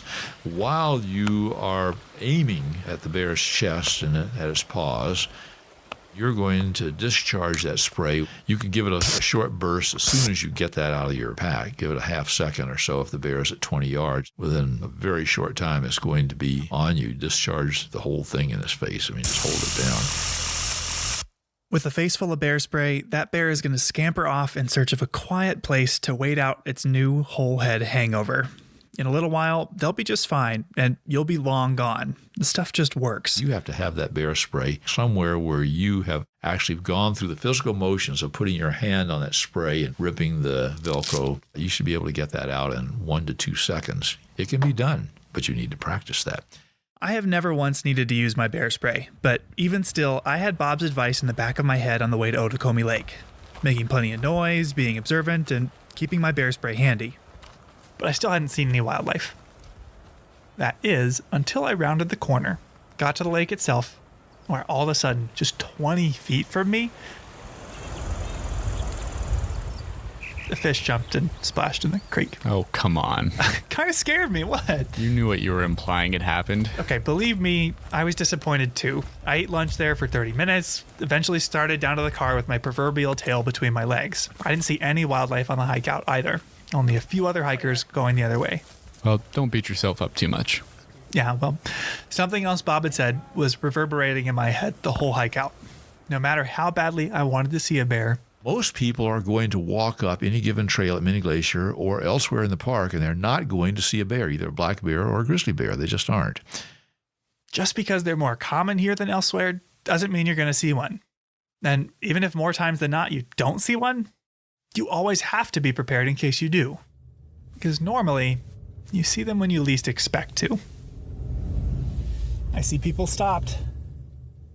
Sure enough, I had given up all hope as I began my long drive back home. I mean, I'd been out for nearly 12 hours. But before I could even drive out of the St. Mary Valley, I noticed cars parked at a roadside pullout. Oh? And I thought back to one more thing Bob had mentioned. Bear jams. And a lot of them are just happy to see them from the roadside, which creates some other problems. Bear jams. And not jam like jelly, right? No. The piling in of cars along the road. And seeing a lot of cars parked in the road or at a pullout with no trailhead is usually a sign that somebody spotted an animal. And animal sightings are exciting, but these bear jams can be problematic. Preventing bears from even crossing the road to get to water because there are 30 to 40 cars parked solid. People essentially acting as a barrier between the bear and food or drinking water. Exactly. People out of the cars and advancing toward the bears. I mean, it's hard being a bear, I guess you could say. With a roadside bear sighting, if you're the one driving and you spot it and nobody else has seen it yet, what should you do? Well, I can tell you what you should do, perhaps, and I'll tell you what you're going to do. I know what you're going to do. You're going to stop, and you're going to call the kids to the window, and if it's no more than that, at least you're going to be there clicking from the car. And, of course, once you do that, other cars pile in, and then the thing goes pretty quickly to chaos, or it certainly can. What you should do is take a look, slow down, take a look, keep moving. That's what we'd like people to do. It never happens. But amazingly, that afternoon, everyone had pulled safely off the road into a large pull-off that didn't interfere with traffic in any way and had binoculars trained up the hillside where over 100 yards away, 2 grizzlies were foraging. Really? That's awesome. We came across someone else who had spotted him when he was further down the mountain. Yeah. Oh, that's huge, isn't it? I mean, it was the perfect bear encounter. They were enormous, for one. Like, the one bear was scarily huge. They were far away, and we weren't bothering them in the slightest. That's really good to hear. And people there were clearly absorbed by the experience. One couple set up a spotting scope to share with everyone so you could see them really clearly.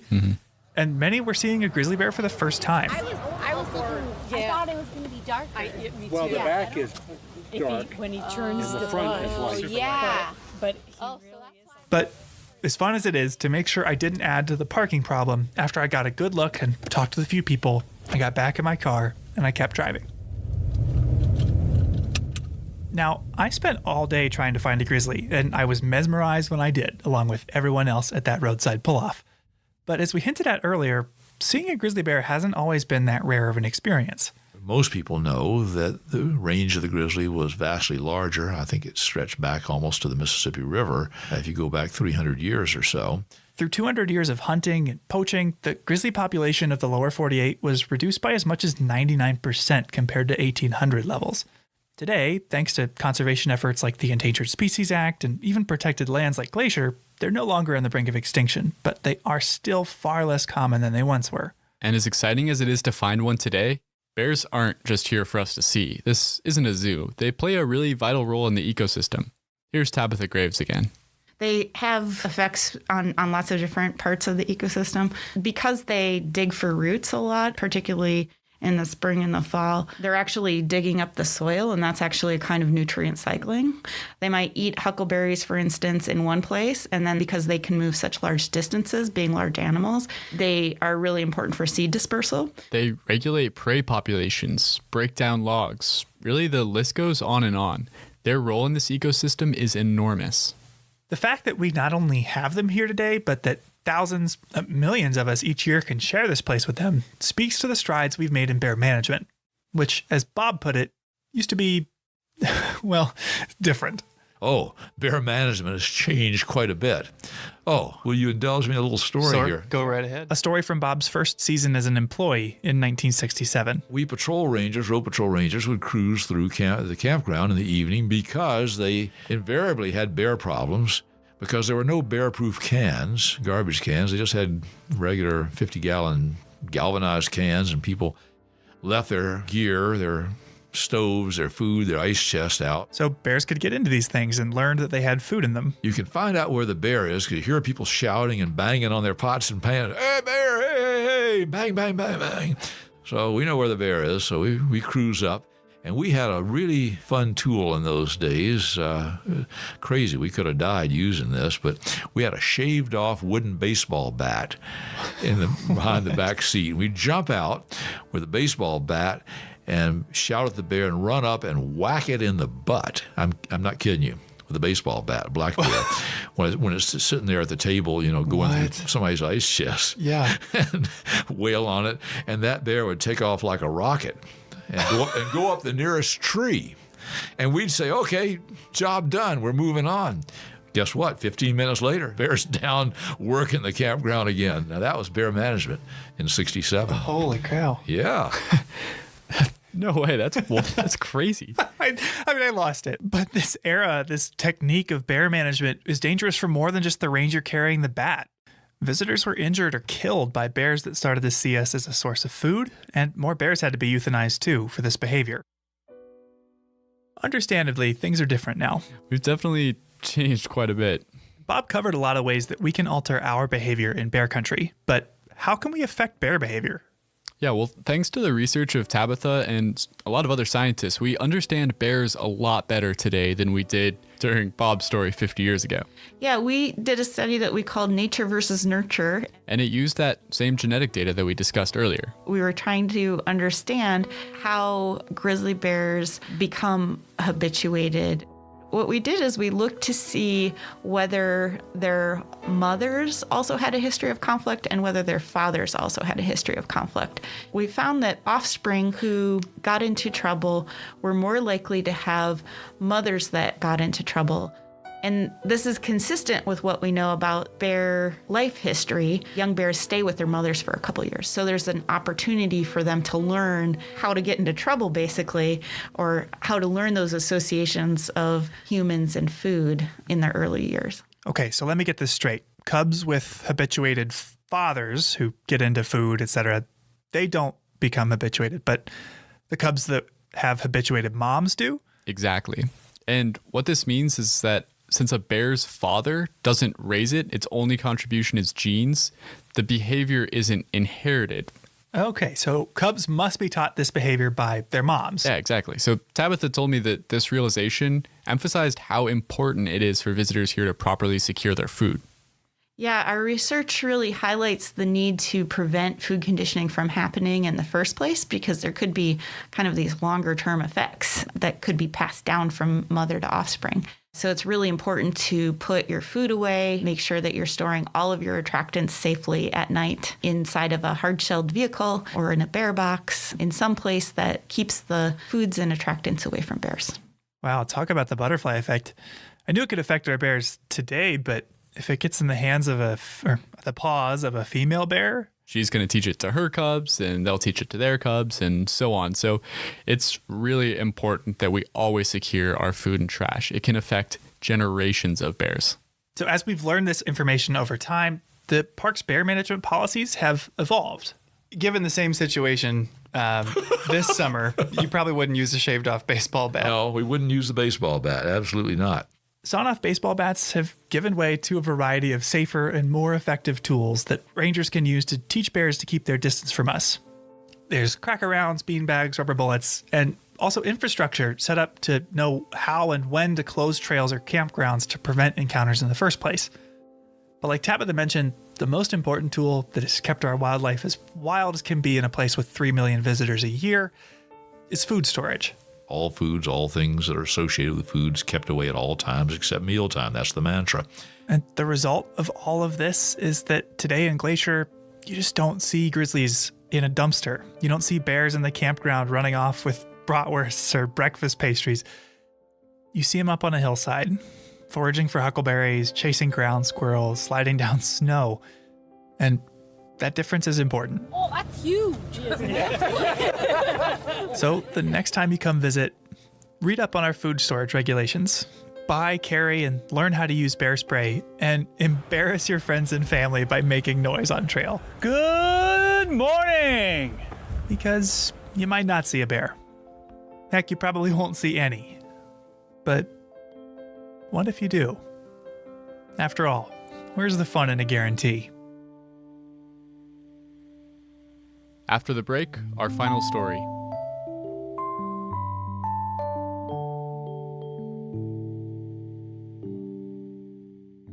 Each episode, we seem to cover at least one thing that, like this podcast, wouldn't be possible without the support of the Glacier National Park Conservancy.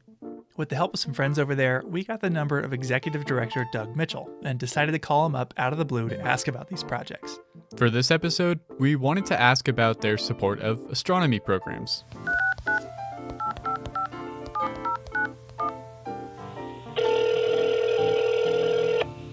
Glacier Conservancy, this is Doug. Hey Doug, it's Andrew and Michael here. Ah, the Mad Podcasters. How are we doing over there today? We're doing pretty good, but we've got an issue. We were hoping you could help us settle it. We've been arguing all day about whether the morning or the evening is better here in Glacier National Park. All right, well, Michael, make your case. Okay, so I think that the evening is better because there's nothing worse than having to get out of bed early in the morning, and it's a lot easier to stay up late. And the sun doesn't even set, it seems like, till 10 p.m. at some points in the summer, so that's why I think it's better to stay up late. All right, very good. Andrew, counterpoint? Well, I've got to say, the morning is the best time to be out in Glacier National Park. You get out early, the sky is all lit up with the sunrise. You really can just get going on your day and enjoy all the beautiful scenery. In the evening, it's cold, you're sleepy, can't see much. So, in my opinion, you got to get out early when you're in Glacier. Wrong. Michael, you are the winner. No doubt about it. For those of my age group, that is a Saturday Night Live ripoff. But we love the evenings here at the Glacier National Park Conservancy because there's so much programming that goes along with the night skies. So evening is the right answer. Woo! Told you. Well, I should have known Doug would come down on your side since the Glacier National Park Conservancy funds so many dark sky and astronomy programs in the park. Yeah, I'm going to be holding this over his head for the rest of the day. As you should. You are the king. Long live the king. All right. Well, thanks for the time, Doug. We'll talk to you later. Of course. Thank you, guys. Call anytime. Cheers. Yep. Bye.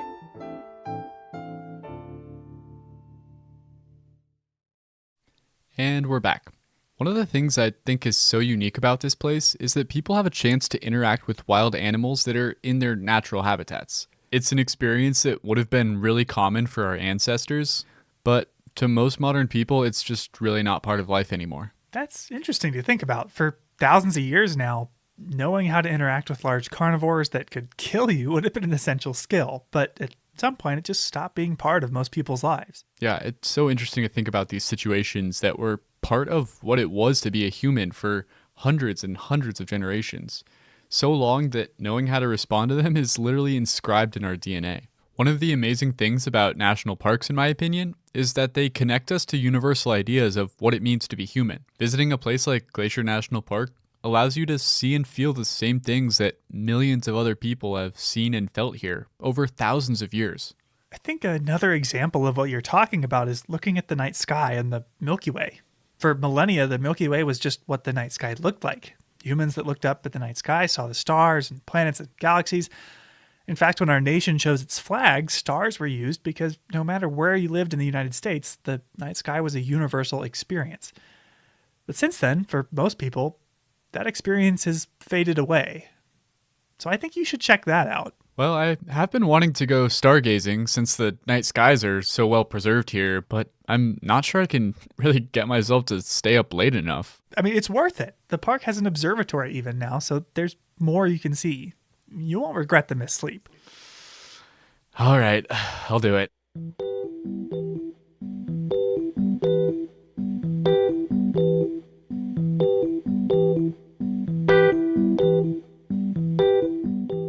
Armed with 2 cans of iced coffee, some high-energy music, and my microphone, I drove across the divide from my APGAR office to Glacier's observatory at the St. Mary Visitor Center.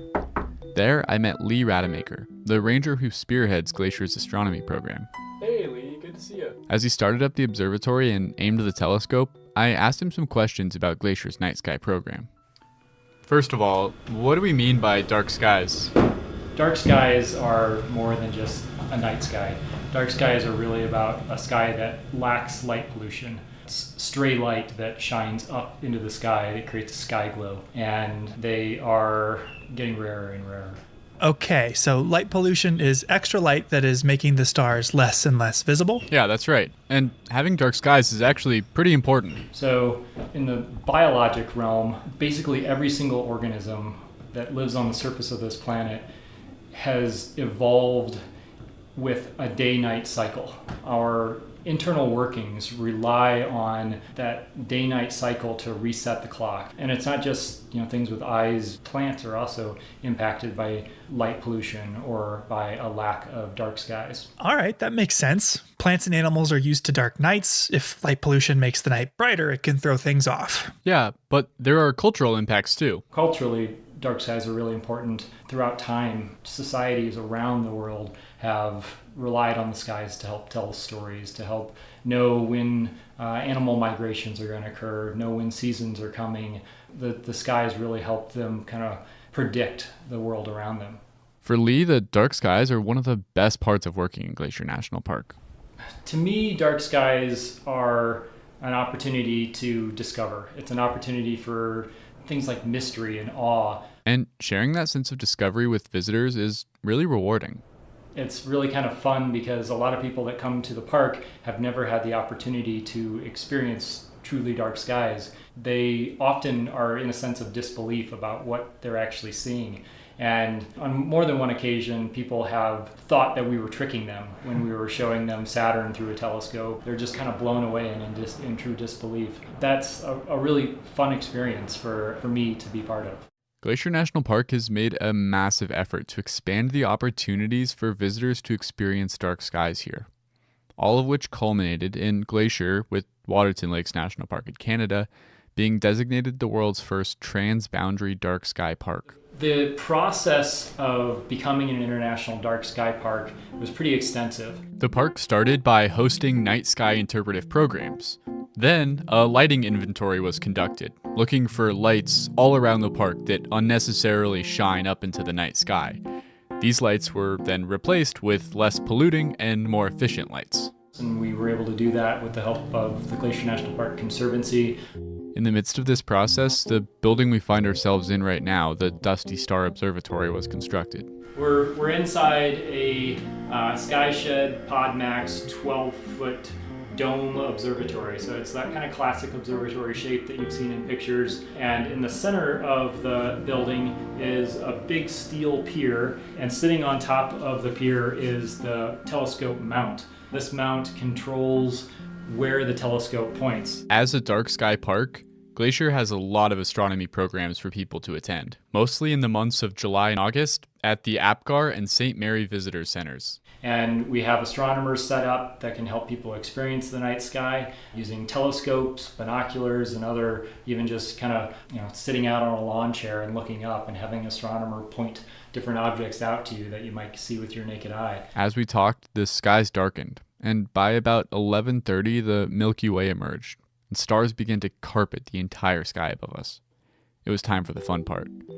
Lee pointed the telescope at the planet Saturn. I should note that the telescope in the Dusty Star Observatory is a type called an astrograph, which is a fancy word for a telescope that you typically don't look through with your eye. And it focuses its light down through the back of the scope, where we have a camera that is able to project or send these images off to the computer. which is why you'll hear us referencing a screen rather than an eyepiece. I carefully watched as Lee aimed the telescope.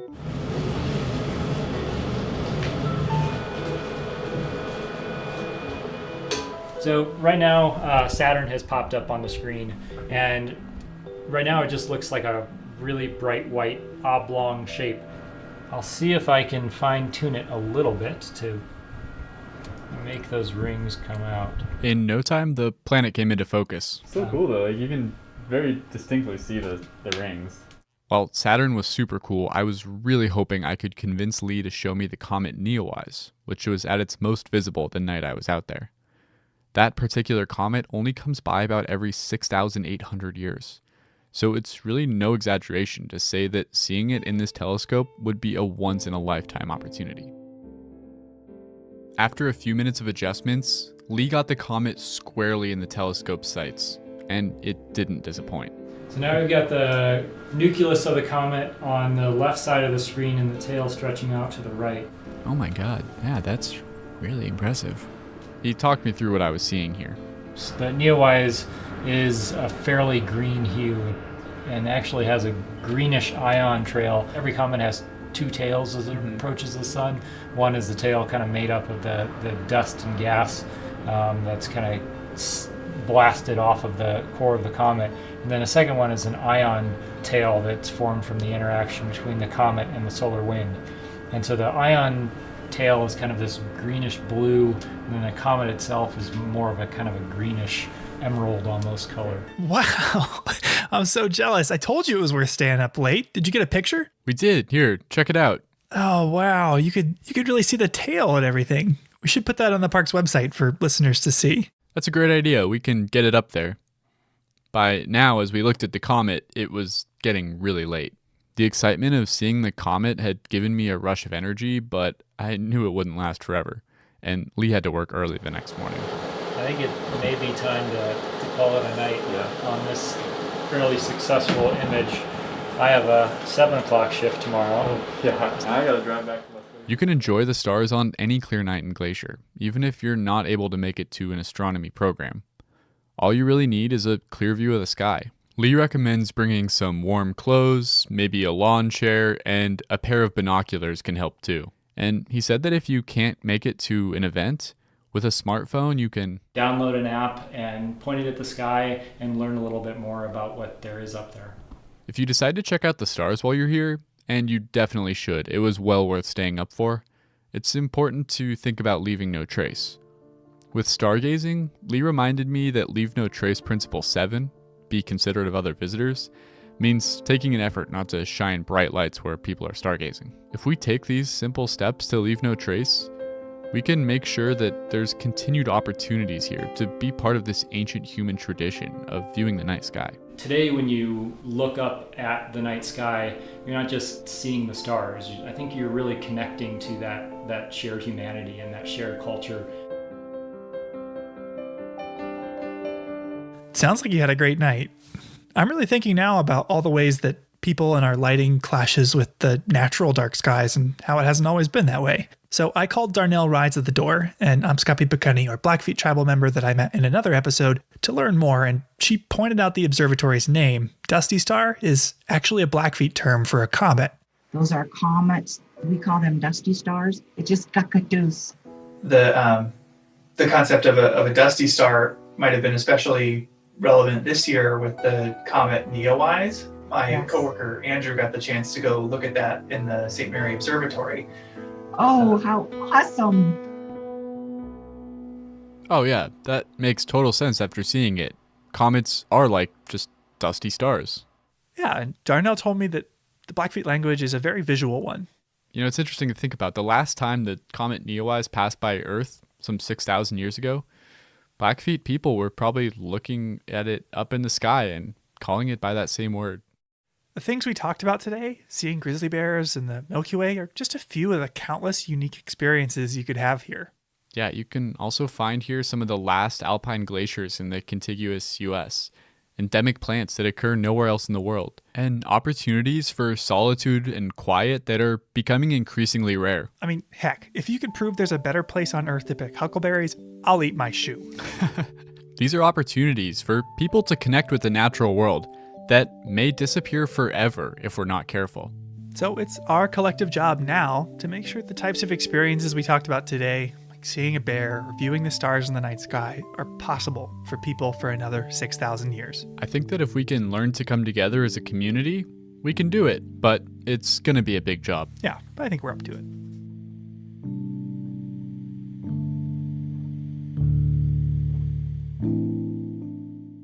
That's our show for today. If you're interested in learning more about bear safety or astronomy programs in the park, you can find links in the show notes for more info. Thanks for listening.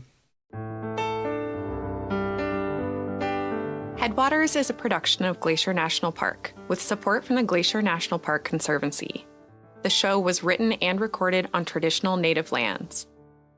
Andrew Smith and Michael Feist produced, edited, and hosted the show.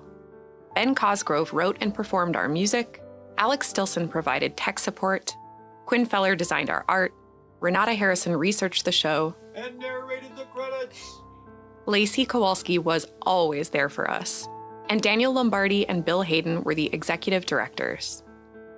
Support for this show comes from the Glacier National Park Conservancy. The Conservancy works to preserve and protect the park for future generations. We couldn't do it without them, and they couldn't do it without support from thousands of generous donors. If you want to learn more about how to support this podcast or other awesome Conservancy projects, please go to their website at glacier.org. Of course, you can always help support the show by sharing it with everyone you know, your friends, your family, your dog, and also leave us a review online. Special thanks this episode to Debbie Smith, Darnell Rides at the Door, Tabitha Graves, Bob Adams, and Lee Rademacher.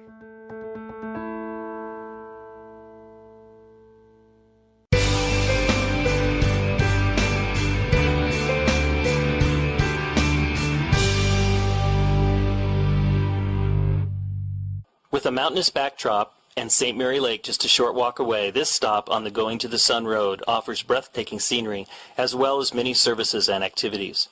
Accommodations are available in motel or cabin units and at the 82-site Rising Sun Campground. A camp store and gift shop offer souvenirs, basic groceries, and camping necessities. A casual restaurant offers Southwestern and traditional American fare and can provide boxed lunches to those headed out for the day on the trails. In addition, showers are available for a fee. This is the only location in Glacier National Park that has showers. Tours aboard the historic red buses depart from Rising Sun, and the park's new free shuttle system stops here as well.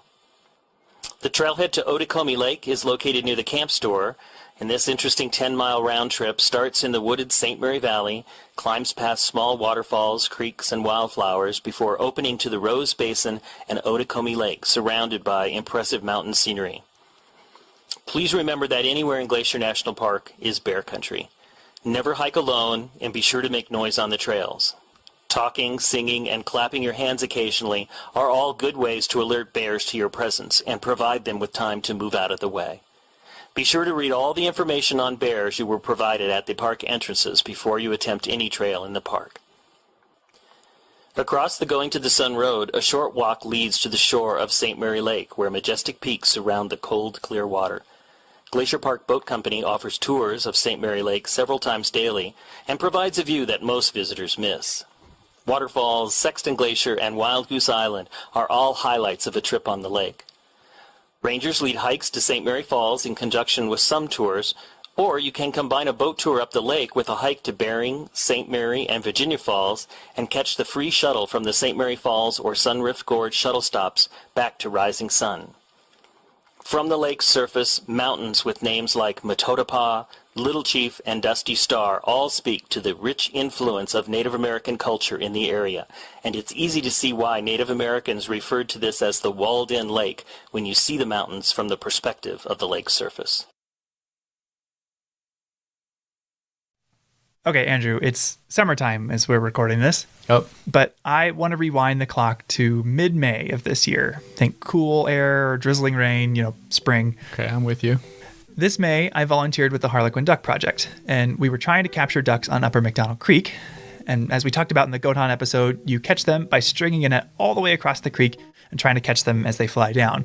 But with all the melting snow in the spring, that creek is flowing too fast to safely walk across. So a few people and one end of the net get carried across to the other side in a raft. So did you get to go across the creek? Well, no, I stayed behind to help spot the birds with binoculars. But at the end of the day, everyone on the other side had to come back, and I volunteered to help catch the raft and pull them to shore.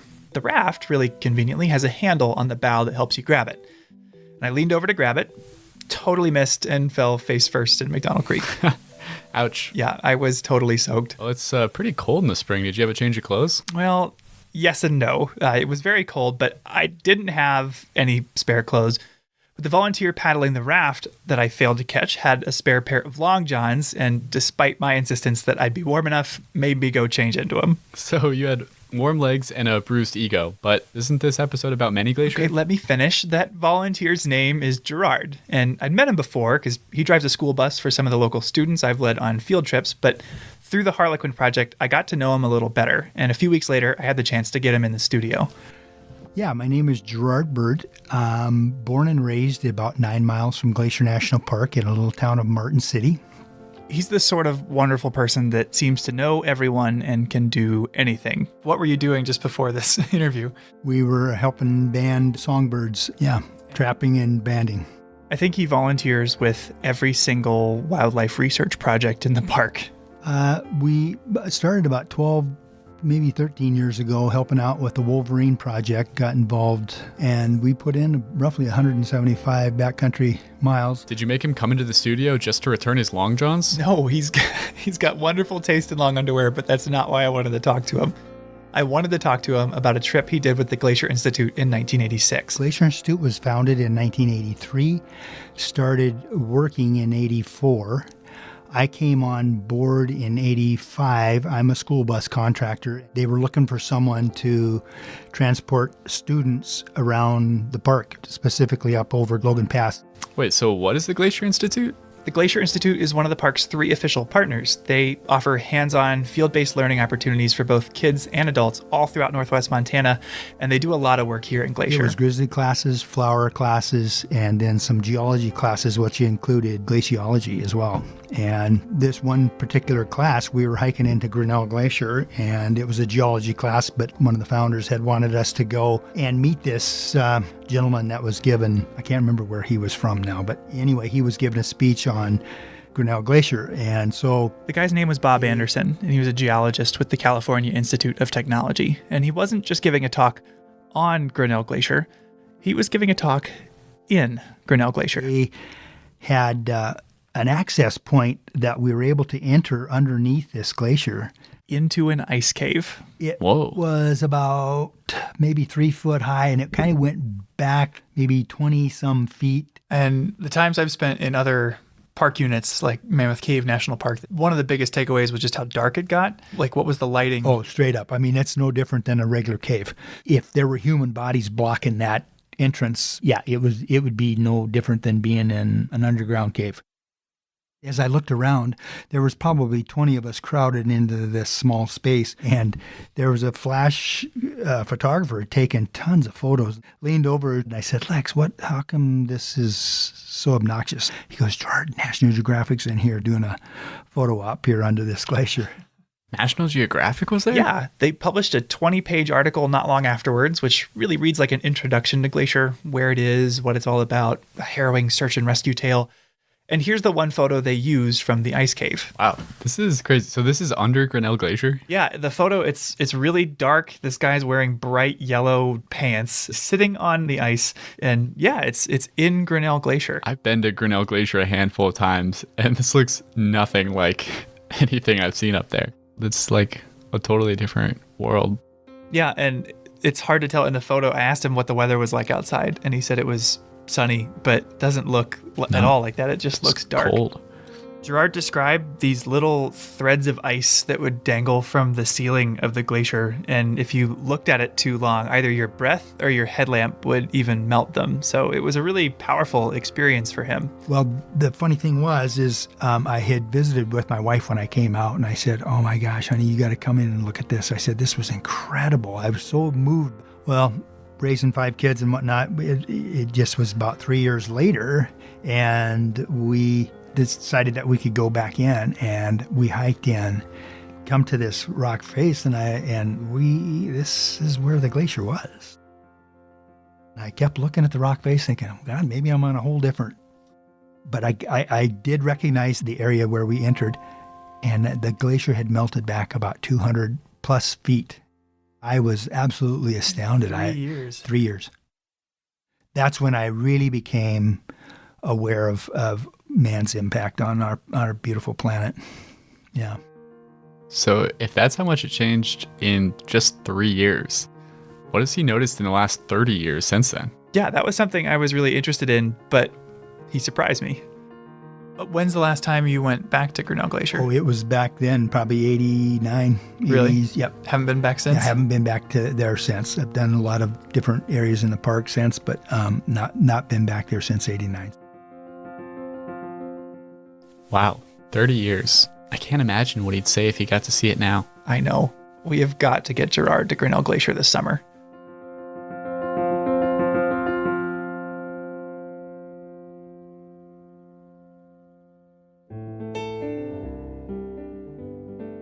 Welcome to Headwaters, a Glacier National Park podcast, brought to you by the Glacier National Park Conservancy and produced on the traditional lands of many Native American tribes, including the Blackfeet, Kootenai, Salish, and Gillespie people.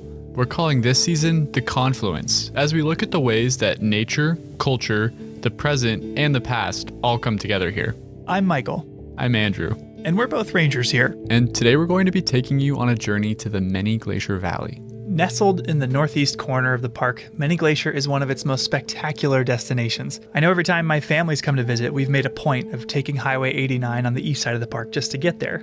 Typically, the road is open from mid-May to late October, but the high elevation trails have a much shorter season because they're only reliably clear of snow in August. According to longtime Many Glacier Ranger Bob Adams, there are 2 trails in particular that people come here to see. Today, that would be the Grinnell Glacier Trail, and that would be the Iceberg Lake Trail, which is... This area is popular, like really, really popular. But there are lots of people, roughly 600 or more a day.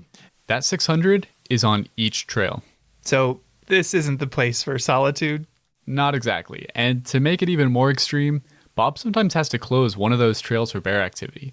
And if the Iceberg Lake Trail is closed, then... You'll get 900 people on the Glacier Trail. 900 people on the Grinnell Glacier Trail? So that may not be what you want. It may be exactly what you want because you maybe feel safety in numbers. That's a false assumption, but people make that assumption. Why do so many people come here? I asked Diane Sine.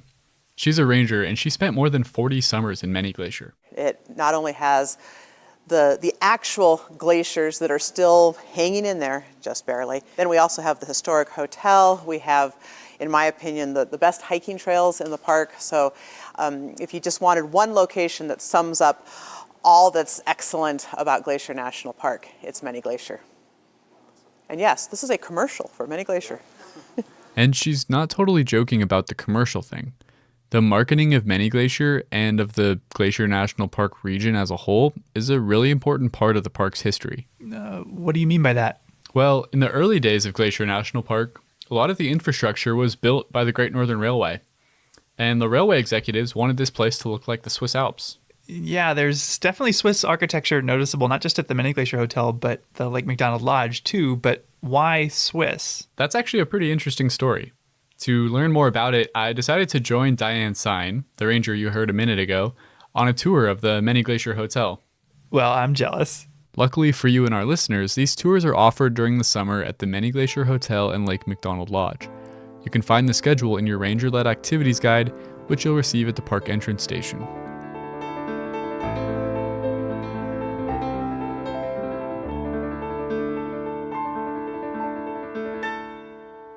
Well, welcome.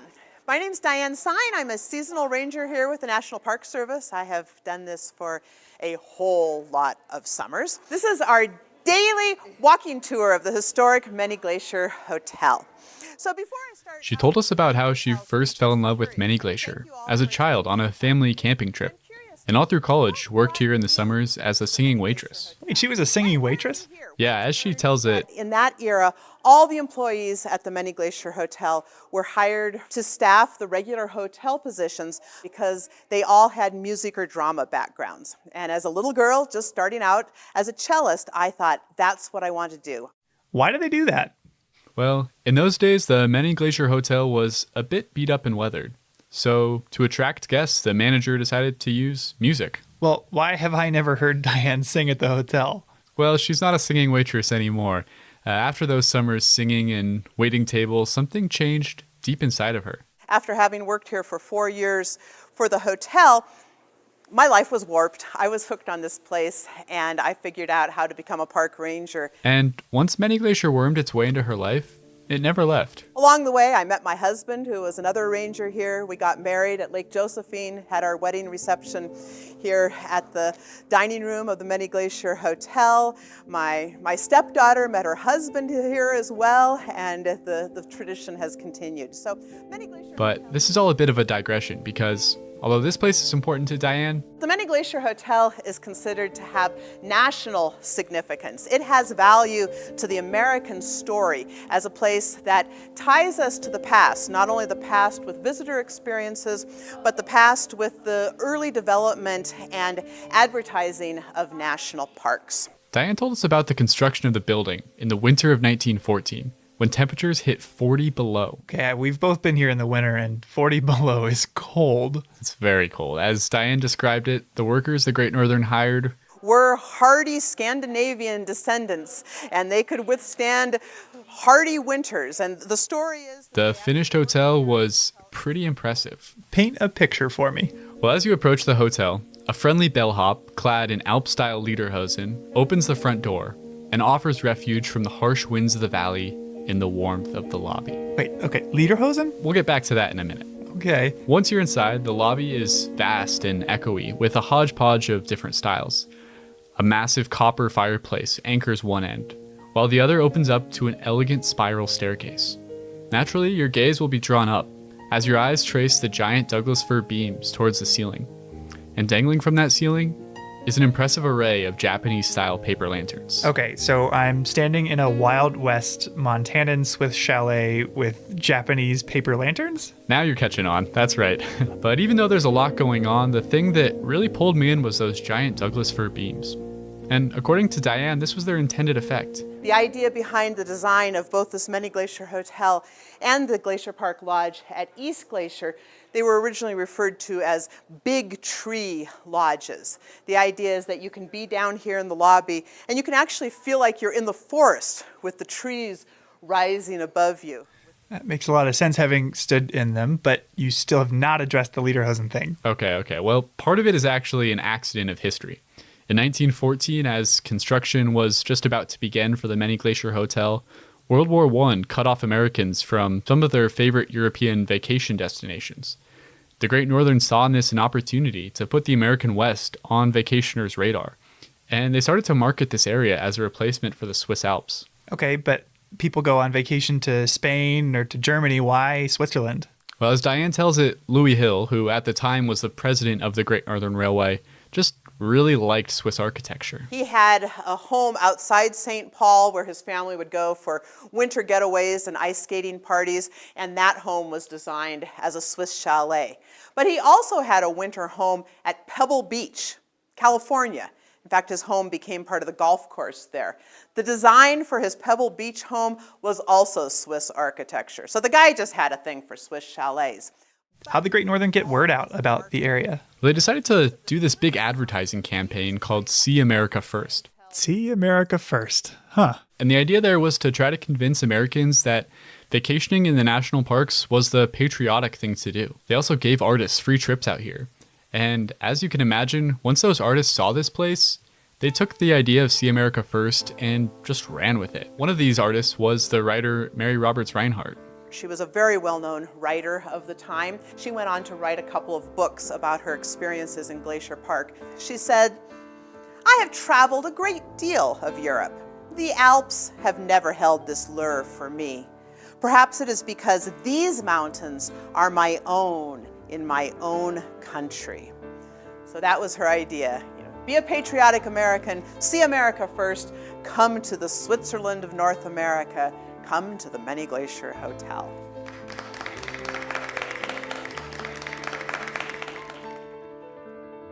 Okay, so this marketing campaign is why we have all the Swiss buildings around Glacier. Exactly, and it's had a pretty big impact on the way people use the park even to this day. But it also starts to get at something that's really central to the mission of the Park Service. What do you mean? Well, we're supposed to be preserving these places for future generations, but our mission is also to allow for their enjoyment today. That can be a tough act to balance. Okay, I see what you're getting at. People come to Many Glacier to see the bears and the glaciers and to feel a sense of wilderness, but their very presence alters those things. Right, the Many Glacier Hotel and the marketing around it got a lot more people to come out and enjoy this area. But it also changed the character of the valley. When people and nature come together, both are changed by the encounter. But that's not always a bad thing. Certainly not. Encountering the natural world is an important way that we can learn and grow as people. I know that hiking here in Many Glacier has changed both you and I, but in our next story, I'd like to look at a way that we collectively as people have changed Many Glacier as well, although we might not have meant to.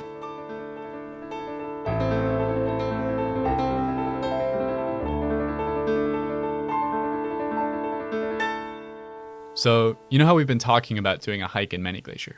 Yeah? Well, I just talked to Lisa McKeon. She's a physical scientist with the USGS. She invited us to go up to Grinnell Glacier with her next week. Oh my gosh, we've got to bring Gerard. I thought you might say that, so I asked Lisa about it, and it turns out that they actually already even know each other from some projects he's volunteered on, and he's welcome to join us too. Of course they know each other. Well, I've got to call him. Yeah, let's get him on the phone. Each episode, we seem to cover at least one thing that, like this podcast, wouldn't be possible without the support of the Glacier National Park Conservancy. With the help of some friends over there, we got the number of Executive Director Doug Mitchell and decided to call him up out of the blue to ask about these projects. For this episode, we wanted to ask about the restoration work done on the Many Glacier Hotel.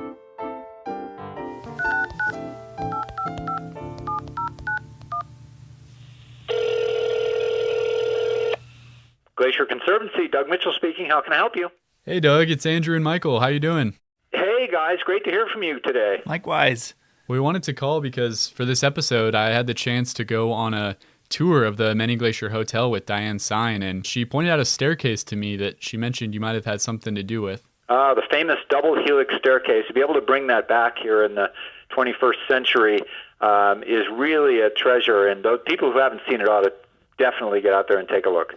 Yeah, it's pretty remarkable, this magnificent, as you said, double helix, like kind of DNA strand staircase.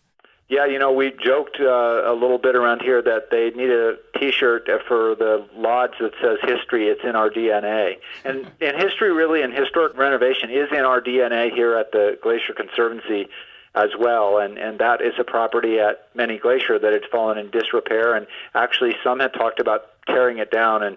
And what a great decision not to. Absolutely. Has the Conservancy had a chance to be involved in any other historic preservation projects in the park? We really have spent a lot of time and focus on that because really our future is part of celebrating our past. There's a lot of different kind of places that we've been able to help, like the Wheeler Cabin and the Sperry Chalet, of course, and the Walton Ranger Station. And those kinds of historic preservation projects are ones that we've been very proud to be involved in over the years, and really, we think, add to the fabric of this great tapestry that makes up Glacier National Park. Well, thanks for making the project possible in the first place, and thank you for taking some time out of your day. Absolutely. Thanks, guys. Call anytime. All right. Bye, Doug. All right. Cheers. Before the break, I found out that I had a chance to get Gerard back to Grinnell Glacier for the first time in 30 years. So I called him. Naturally, Gerard's a busy guy, so I didn't get a hold of him the first or second time I called. Hey, Michael, Gerard here. Yeah, I haven't forgot about you. I had you on my list. But after playing voicemail phone tag, I reached him and invited him to join us. Well, we're going on Tuesday with Lisa McKeon, so you're certainly welcome to tag along on that if you want. I would love to. I'll have to look at my calendar to see what's on there, but that would be a wonderful invite. Thank you. The next day, he shot me an email. He could make it. So we had everybody meet at park headquarters and wasted no time getting going. Because if you're headed to Mini Glacier, you should plan on an early start. Whether you're looking for a parking space or a campsite, everything fills up early. Like, really early. And on top of that, it's not especially close. It's the farthest main entrance from the airport, and from the west entrance alone, it takes about 2.5 hours whether you go into the Sun Road to St. Mary or Highway 2 onto the south end of the park. But we found a spot and set off on one of the crown jewels of Glacier's trail system. Now, the trail is popular not just because of its destination, but because of the scenery along the way. If you're not looking at wildlife, you're looking at towering snow-capped mountains or crystal clear lakes. Round trip, it's 11 miles and you gain 2,600 feet of elevation, so it's not an easy hike. In fact, one of the fan favorite ways to do this trail is to actually skip the first few miles entirely. The Glacier Park Boat Company offers historic wooden boat tours, and some of their tours include a hike to the glacier. And taking that boat shuttle shaves off nearly 4 miles of the hike, but none of the elevation. If you're interested in boat tours at Mini Glacier or anywhere else in the park, it pays to plan ahead. We didn't catch a boat, though. We just hiked. And you don't have to hike too far before you stumble into one of the most famous views in the whole park, a bright blue Grinnell Lake tucked into the mountains. And if you've ever seen a poster of the park, odds are it was a picture of Grinnell Lake. In fact, Lisa McKeon told us she had a poster of the view in her college dorm room. Yeah. I've been up this trail so many times, I never thought about that. Oh, good. But, the classic Grinnell view. Good right story. Here. Yeah. When I worked for a different agency in a different state, that same poster was on the wall in the office next to me. And I had a funny experience with this view as well. When I got hired, I was in college and I was so excited about it. I'd never been here before. And so I Google image searched Glacier National Park, downloaded some cool pictures for my phone background. And I didn't ever really look up where it was, but I was hiking up here for the first time and I'm like, oh my God, this is the view from my phone. Yeah. I took my own photo from that spot and I still have it as my That's background. still your background? Yeah. This whole time? Good story. That's great. I was like, oh, this is it. This is why I came here. And it is so easy to get swept away by the beauty of this trail, by the wildflowers, by the wildlife, whether it's mountain goats or bighorn sheep. But the entire time I was distracted, wondering how Gerard was going to react once we finally saw the glacier. And the trail does a really good job at building that anticipation because you can't really see it until the very end. But after a few hours and a few thousand feet, we made it. We crested that final hill and were able to look down at Grinnell Glacier. And it was the first time any of us had seen it that year, but for Gerard, it was the first time seeing it since the 80s. All right, Gerard, what's the big reaction to this big view? That's our producer, Daniel. There was just more snow and ice here. Right here, there was no snow. Gerard's a guy who always has something clever to say. I had never seen him at a loss for words, but he stood there for a minute, stock still, staring out at the ice in disbelief. Holy cow.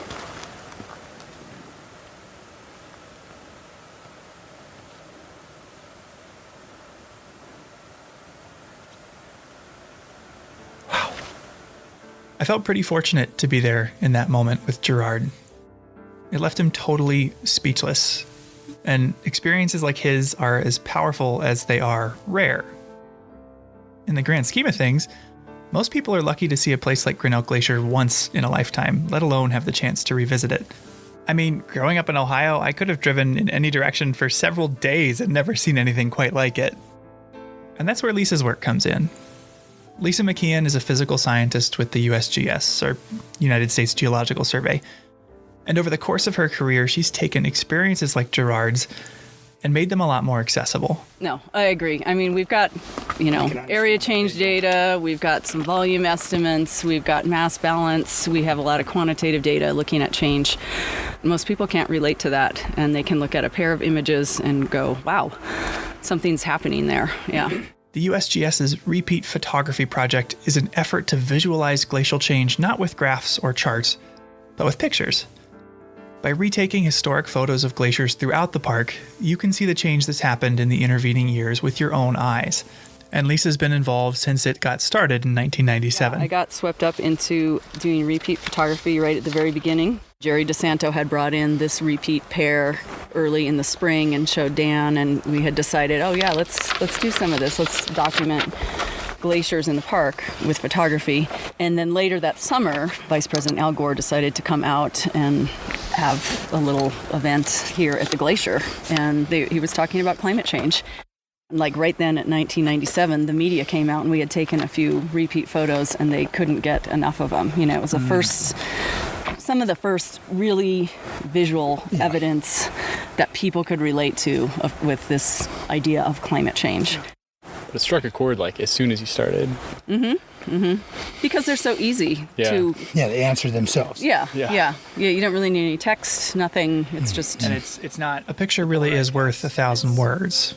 Because I could read through statistics about how Boulder Glacier's area today is 35,298 square meters when it used to be 829,577 square meters. Or I could show you a picture. Well, not really, this is a podcast, but you could find the photo from a 1932 horse packing trip to Boulder Glacier, where 80% of the frame is filled with ice, and 4 people stand there staring into the mouth of a towering ice cave. When Ranger Jerry DeSanto took that same photo just 50 years later, the frame was empty. The ice had receded, revealing only barren rock and the distant mountains. These repeated photos have made it possible for people, no matter where they are or when they are, to make sense of this change. But while these repeated photos are easy to understand, they're quite difficult to capture. Some of them take quite a while. Some are, much harder than others, but it's been amazing. Sometimes when you think, I know where that one is, and you go, oh no, I guess that's not it.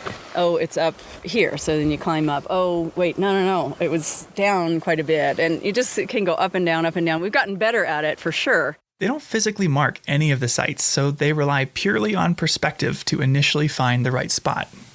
And one thing that's helped a lot is technology. It's been really helpful with Google Earth now because you can kind of go in the landscape and line up the peaks pretty well that way before you get out in the field. The next part of our day was actually taking a repeat photo. And while Lisa had taken this repeat photo before, had seen it on Google Earth, even had the GPS coordinates, she gave us the authentic experience. Using a printed photo, we had to line up what we could see, boulders in the foreground, mountains in the background, with the landscape in the picture, which was easier said than done. Over that ridge. So I think we gotta go further that way. Yeah. We knew from the picture that we'd have to go up, so we started up this moraine or hill of loose rock, and feeling pretty good about it until it dropped off, and we had to climb down the boulder field and scramble around until we saw this snow patch, and then we had to go over the snow patch. Needless to say, it took a while. And as we were searching, we had to be very mindful of timing, because a lot of factors go into a successful repeat photo. The time of day can cast shadows off the mountains that make it harder to see the ice. And on a larger scale, the time of year is important. Seasonal snow is a huge obstacle to taking a good photo. You have to wait so long. I have people in June asking if they can come to the park and take some photos for me. And I have to say, well, you can't really until the end of August at the earliest, maybe, or in September. You got to wait for the snow to melt so you can see the actual margin. So are we seeing snow there on top of the... Yeah, it's mostly. And even we were cutting it close, right? Yeah, quite honestly, our trip was really more about getting a behind-the-scenes look at the process, and not necessarily because Lisa needed to repeat this particular photo. The thing is, though, we don't have the moraine in front. No? You know, because that's going to be... Once you finally find the place where the photo was taken, your last step is to get the camera set up and line up the shot. Yeah, so I'm just putting the camera on the tripod, and then I'll just kind of start lining things up and slightly overshoot it so I can crop it down a little bit, but I try to match it as closely. I haven't taken any photos all summer, so half the battle is remembering how to use this camera. No pressure, you just got Right, watching you now. I'm not even paying attention to that. Once it's all said and done, you've got the photo. If it's good enough, Lisa will line it up next to its historic reference photo back at the office and upload it onto the Repeat Photography Project webpage, where you can access all of them. And at the time of this recording, at least 80 photos have been repeated of 20 different glaciers throughout the park. But after spending the day playing research assistant to Lisa, we wanted to take a repeat photo that had never been done before, one that had her in it. In the summer of 1988, the year before Gerard returned to the glacier with his wife, a teenage Lisa McKeon had hiked with her parents up to Grinnell Glacier. When they got to the top, Lisa posed for a photo. With a white tank top, yellow shorts, and some very 80s sunglasses, Lisa stepped out onto Grinnell Glacier for a picture. With a grimacing smile that screamed, "Mom, please don't make me take another photo," Lisa unwittingly created the perfect opportunity for a future repeat picture. So, Michael, when I pulled out that photo of Lisa up at Grinnell Glacier, that was your first time seeing it, right? Yeah, no, it was. And it took me a second to even figure out what the photo was of, let alone who was in it. Do you recognize Lisa in them? Do you know that was her? I don't think so, no. You'd been like, who are these people? Look at this lovely picture. What if Gerard was in the background? That's right, wouldn't that be cool? He's down below us, somewhere in the cave, going, woo. I tried to find the spot for Lisa to stand and recreate her vacation photo, but I ran into a problem. The lake. Spent the last 10 minutes or so trying to find this other spot that we have from one of Lisa's photos from the 80s. And I keep coming further down this way, and I still think we've got to go a lot further that way to get to the spot. I think where you were standing is in the lake at this point. Yeah, I would guess. So I don't think we're going to be able to get you back to that spot. Yeah, I know, right? Finding the nearest dry spot to where she had stood in 1988, Lisa replicated the pose and grimacing smile. Daniel started to wonder if these photos might be used someday too. What about the next 20 years and the photos that you're in? Do you think that people working for USGS in the 2050s will be using photos of you as a teenager and repeating those? I have not submitted these to the archives yet. Who was that babe? We'll see. I'd probably rather have those submitted than now. But certainly, it's really exciting thinking the photos I'm taking now will certainly, be used in decades to come. This place has meant a lot to Lisa. Some of her best memories are here in this glacier basin. I've been lucky enough to come up as a youth, and I've brought both of my daughters here because I think it's a really special place, and I want them to see the beauty and to see the change. I want them to have their own memories of what it was, and then be able to see how it's changing. Mm-hmm. And my husband proposed to me here too, so I have a lot of great memories associated with this place. Where was that? I think it was right down on some of these rocks here, actually. I don't even remember. Straight around the corner. Exactly, the spot, yeah. Beautiful piece of slick rock like this. Over a lifetime of visits, she has seen so much change. Not just to the glacier, but to people's understanding of it, and to our understanding of the changing climate. Well, our glaciers are going. They're on a track to disappear now, but I think what we've done is helping the world understand the connection between climate change and what's happening on the landscape. Mm-hmm. Yeah, a little piece of that. This happens to be a really visible piece, but there's so many other ways that climate change is impacting this park that are not as visible as a glacier melting away. They get people thinking about climate change, and I love that maybe it begs the question of, wow, what else is happening in this park? And there's scientists out there figuring that out, and there's people maybe looking a little more closely for it in their own experiences here. It made me wonder, when did Gerard learn that the changes he'd seen up here were part of a wider, global phenomenon? Yeah, that's something I was wondering too. And I asked him, like, were you aware of climate change when you made that trip up to Grinnell? I was aware that something was taking place because of humanity or how we were living. Because when I come back that 3 years, I was like astounded. I was just so impressed that we could get underneath a glacier at that time. And I told my wife, I said, oh, honey, we got to go back in. I got to show you this. This was the coolest experience. And so I wasn't really aware of it at that time. It was 3 years later. So it sounds like you noticed that something was going on just from your experience here. But later, did you read in the paper or hear on the news about climate change science and realize, oh, that's what I saw at Grinnell Glacier? Yeah, then the pieces started fitting the puzzle, and I was like, wow, yeah, I witnessed something there that was pretty profound and didn't know it at the time. With all the good memories from this place, but also all the evidence of melting, I wanted to ask Lisa how she felt about Grinnell Glacier on the whole. Does she have a good or bad feeling from this place? Yeah, I think what you described, bittersweet, is exactly what it is, because it's always a stunningly beautiful place, but the glacier's shrinking. I mean, that's one of the main comments I get back from the repeat photos is people feel loss. But when I asked Lisa if she still had hope, she perked up a bit. I do have hope. Yeah. I mean, like I said, I don't have hope that these glaciers are going to last here, but I'm hopeful that climate change is not going to be the end all for this planet. Before we left, Lisa wanted to walk up to the glacier itself, to let us see what was happening to it with our own eyes, hear it with our own ears. As we approached, the sound of melting water rushing off the glacier turned into a roar. I had to shout just for Lisa to hear my question. Lisa, where's all this water coming from? It's coming from the glacier, every bit of it. It's melting off the glacier. It's quite a torrent today. It's a hot day in the Glacier Basin and things are cranking. As we stepped onto the glacier, we reflected on what made this change so meaningful. The Earth has always been changing, and glaciers have advanced and retreated many times. But something about this felt different.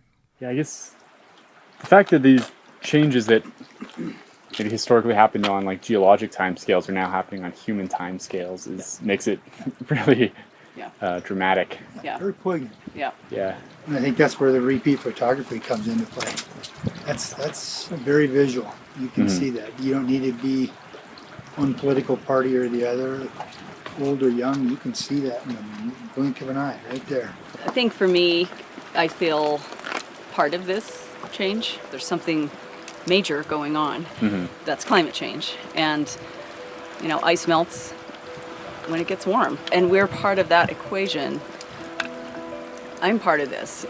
But I also feel like part of the solution to not necessarily changing the trajectory for these glaciers, but in a larger sense, this brings awareness. It's pretty stark.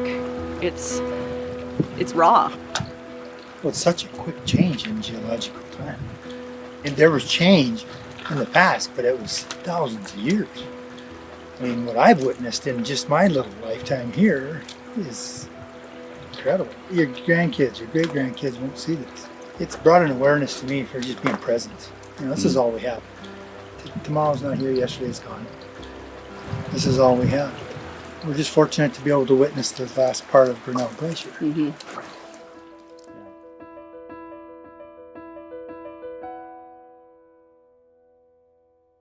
That's our show. If you're interested in learning more about the USGS Repeat Photography Project, climate change, or interested in getting to Grinnell Glacier yourself, we put links in the show notes for more info.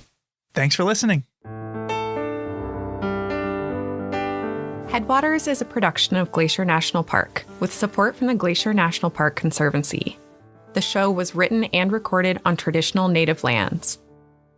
Andrew Smith and Michael Feist produced, edited, and hosted the show. Ben Cosgrove wrote and performed our music. Alex Stilson provided tech support. Quinn Feller designed our art. Renata Harrison researched the show. And narrated the credits. Lacey Kowalski was always there for us, and Daniel Lombardi and Bill Hayden were the executive directors. Support for this show comes from the Glacier National Park Conservancy. The Conservancy works to preserve and protect the park for future generations. We couldn't do it without them, and they couldn't do it without support from thousands of generous donors. If you want to learn more about how to support this podcast or other awesome Conservancy projects, please go to their website at glacier.org. Of course, you can always help support the show by sharing it with everyone you know, your friends, your family, your dog, and also leave us a review online. Special thanks this episode to Gerard Bird, Diane Sine, Bob Adams, and Lisa McKeon.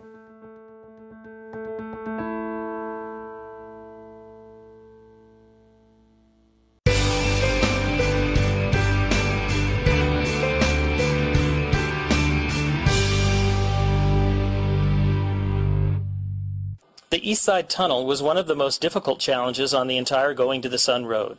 Built in 1931, the 408-foot tunnel appears to come directly out of Pegan Mountain, with waterfalls cascading down the portal. Before work could begin, a 3.5-mile trail was constructed 200 feet above the road from Logan Pass to a point above the site of the tunnel. A platform on which to work was excavated by moving 6,250 cubic yards of dirt and rock. The materials and equipment were hauled to the platform above the tunnel site and then were packed by laborers down ladders and switchbacks totaling 200 vertical feet. Crews worked 24 hours a day on the tunnel, boring around 5 foot each 24 hours. Both portals of the tunnel frame impressive mountain views. In November of 2006, severe rain and flooding washed out multiple sections of both lanes on the Going to the Sun Road near the tunnel. The largest washout was over 100 feet long. Within days, heavy snows prevented access, and repairs had to wait until spring road crews could plow their way to the damaged sites. Several strategies were explored for repairs, and eventually it was decided that a mechanically stabilized earthen wall 350 feet long would solve one problem, and a temporary bridge would be required to provide two-way traffic over another spot. Work will continue on some of the damaged locations throughout the summer, as well as the ongoing rehabilitation of the Going to the Sun Road that was previously scheduled. This incident is another reminder of the power of nature and reiterates the need to rehabilitate the Going to the Sun Road so future generations can enjoy its majesty.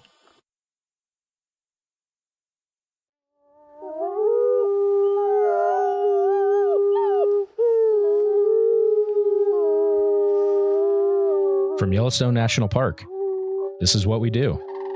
I'm Jake Frank. And I'm Brett Rayburn.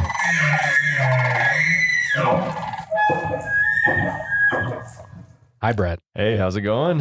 I am great. How are you? I'm good. I had a good weekend. Yeah, that's good to hear.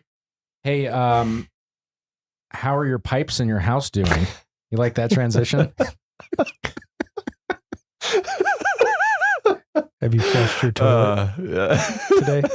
My pipes, I think they're good. Do you know something I don't that I don't know? No, I just wanted to. That was the best transition that I could come up with. That was terrible. I'm not gonna lie. So no, what I have a trivia question. I want to ask you. Okay. All right. So Yellowstone, we're a big park, 2.2 million acres, 4.5 million people roughly visit the park every year. We have a lot of infrastructure in the park that's hidden to support all that visitation. Part of those systems are water and wastewater systems in the park. So, how many combined between the making clean water and then making dirty water clean? If you combine those two systems, how many of those are in the park? Like pipes? The number of systems of total systems. Yeah. So you don't have to. It's not like miles of pipe or anything. Okay, it's just that's like what I was a complete trying system to anticipate. because they're located all throughout the park. So if you were to count the total number, how many are there across the park? 15. There are 23 wastewater systems and 21 water systems. So a combined 44. So it wasn't even close. It's a lot. It's Wow. and this is like something that I had no clue about until I started, working with the facilities team to document all of our infrastructure, from like the GOA projects and putting in money to improve our infrastructure. It is unbelievable how much infrastructure there is and it's all hidden. Like no one sees it, but it's by design. It's all, behind the trees and whatnot. So do we know how many feet of pipe there are in this park? I really want to know that now. I have no idea, but maybe thousands. Our guest today, Jason Murphy, he's the utility systems facility manager for our water and wastewater systems. Do you know that answer? The exact number off the top of my head, I do centimeter not. to the millimeter. No, thousands though. Yeah. Between water and sewer, it's thousands. Yeah. There's over 500 manholes. That one sticks in my head from from that spec sheet. But wow, yeah, that is crazy. That's a lot. Water and sewer. That's a lot. Well, speaking of water and wastewater and manholes, how are you today? Another great transition. It is a very great transition. I am fine. Yeah. Well, thank you for joining us today. How are your pipes? Our pipes are good. Yeah. Toilets are flushing. Great. That's a win.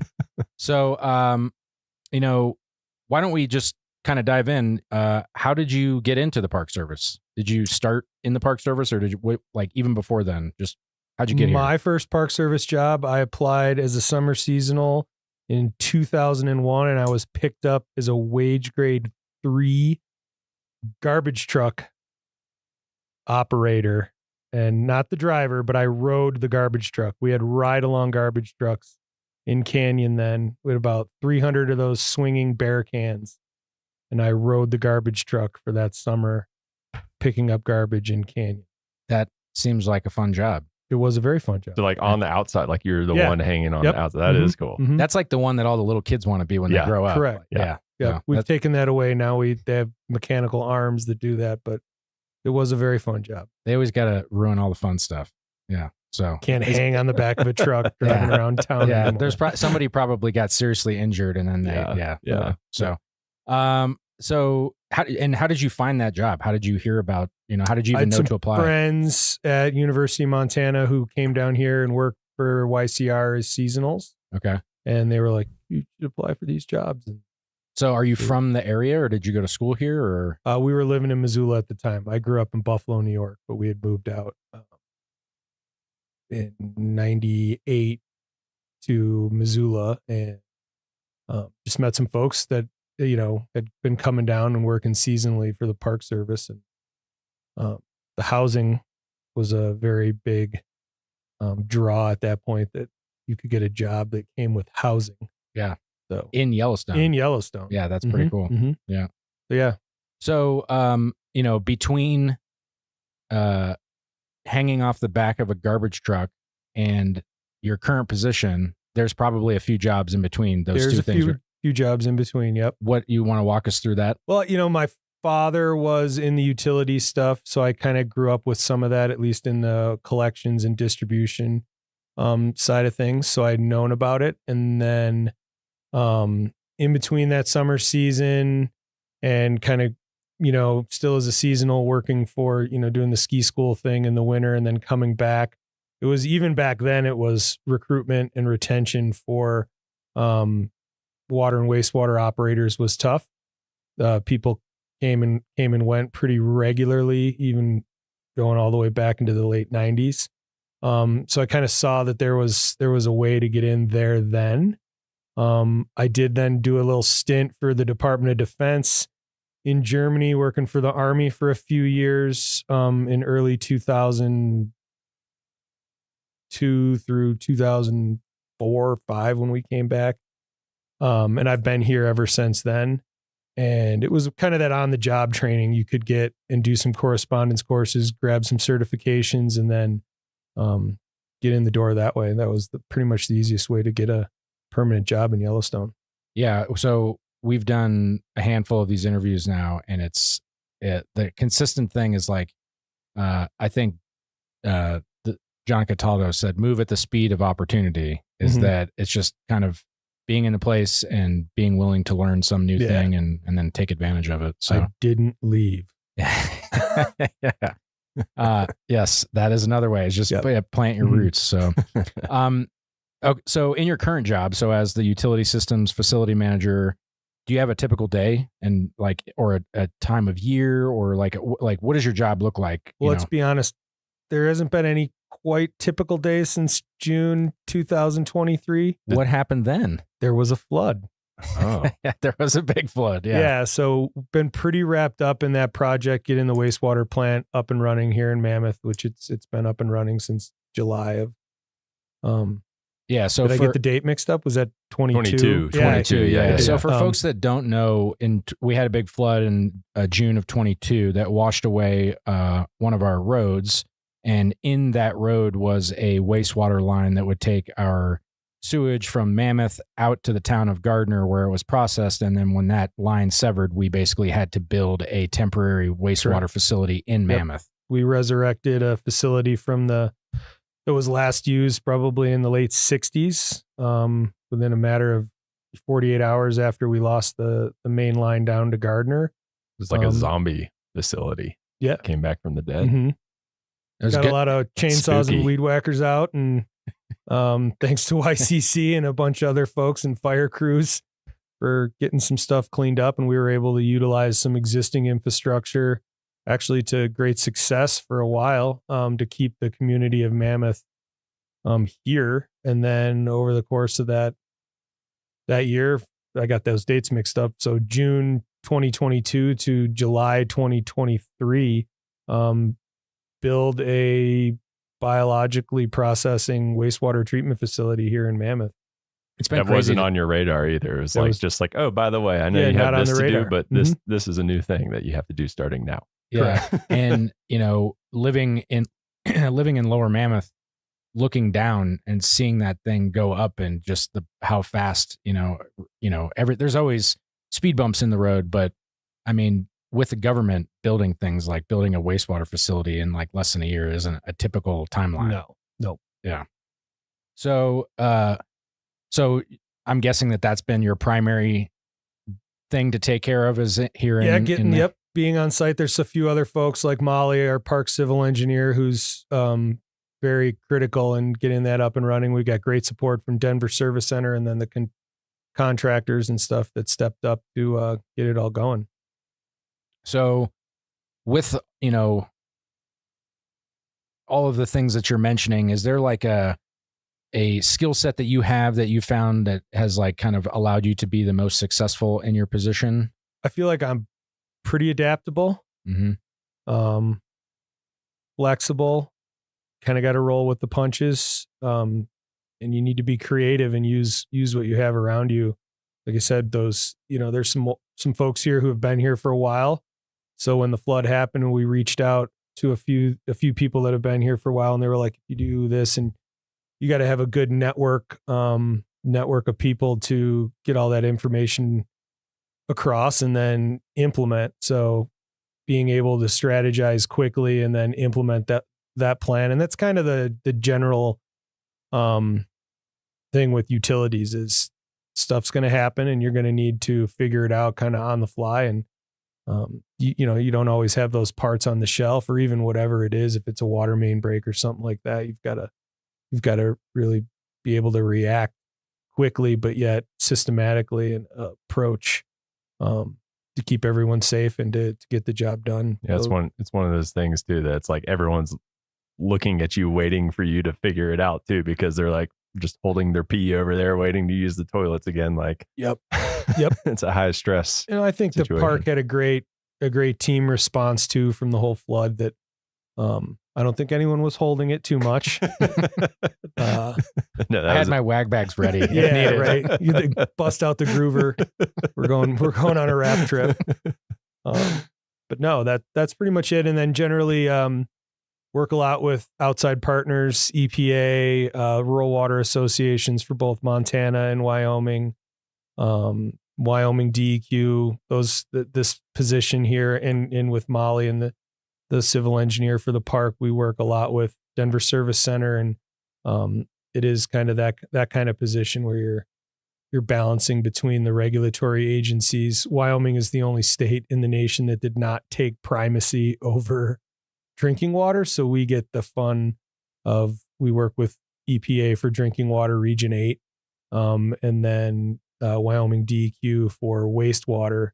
But yeah, and Wyoming DEQ also has everything to do with construction and permitting and things like that. So Well, that's keep it also all the straight. benefit, but the majority of our infrastructure is in Wyoming, right? Like we do Correct. have a little bit Mhm. like that does bleed into Montana, but the majority of it's Wyoming. So, do you have a favorite part of the job? Like what do you wake up and enjoy doing? You know, I like pumping sludge. Yeah, That's kind of like my favorite part of when I get out of the office or those kind of things. Pumping sludge is very rewarding. Do you put that on like the calendar on the days that you get to do We're it? doing It's just it a like lot pumping more sludge. than we ever have now with this new treatment facility. So, It's gonna be a good it's day. the closure of the wastewater loop.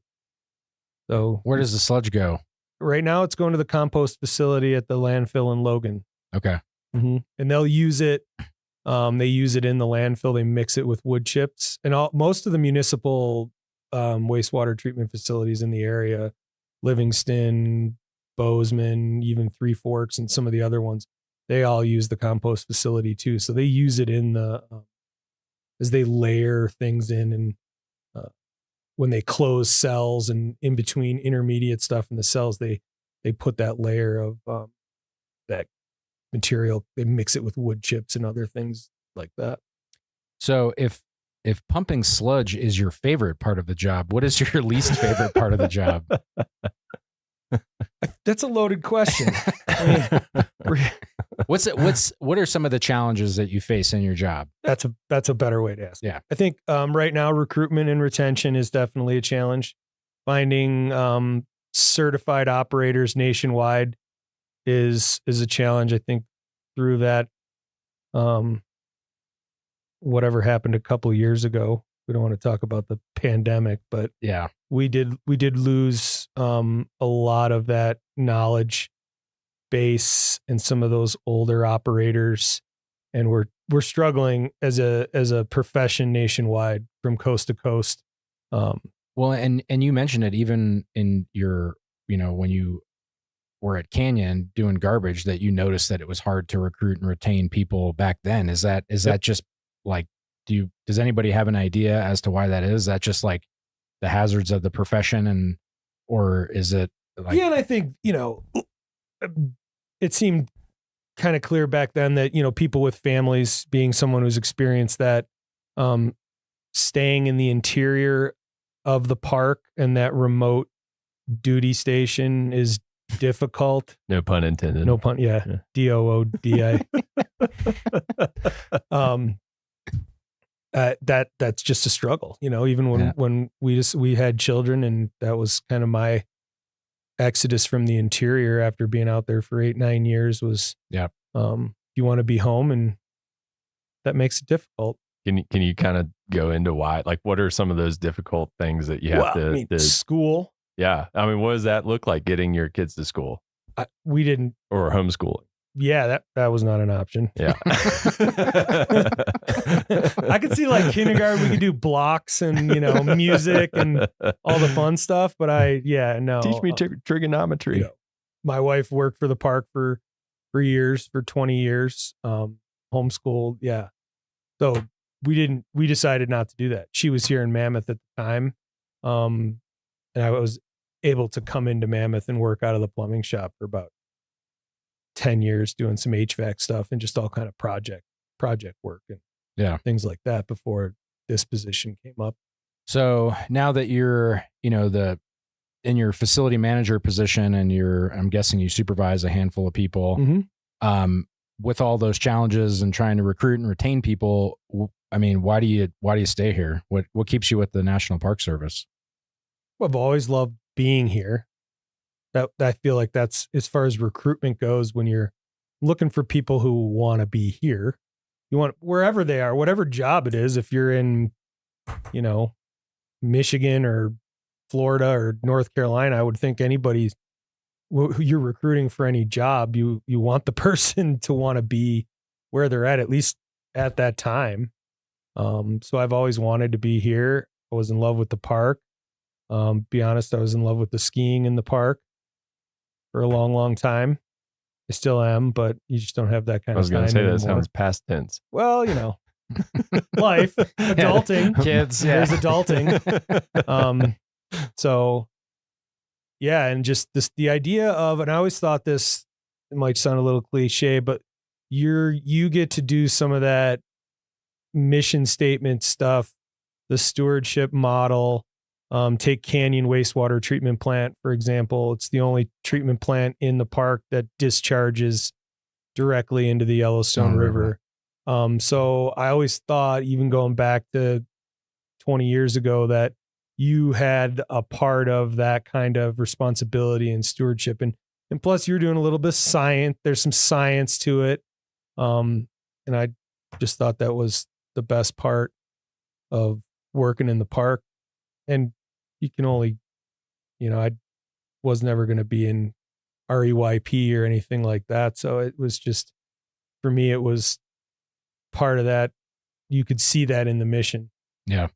Well, relate to it. And, 2001 is when you said you got your first job here. Mm-hmm.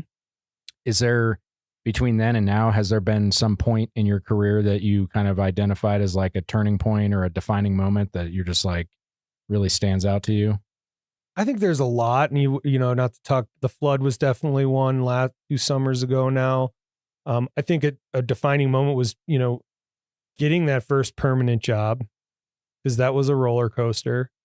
And then even progressing up and moving from the interior to Mammoth.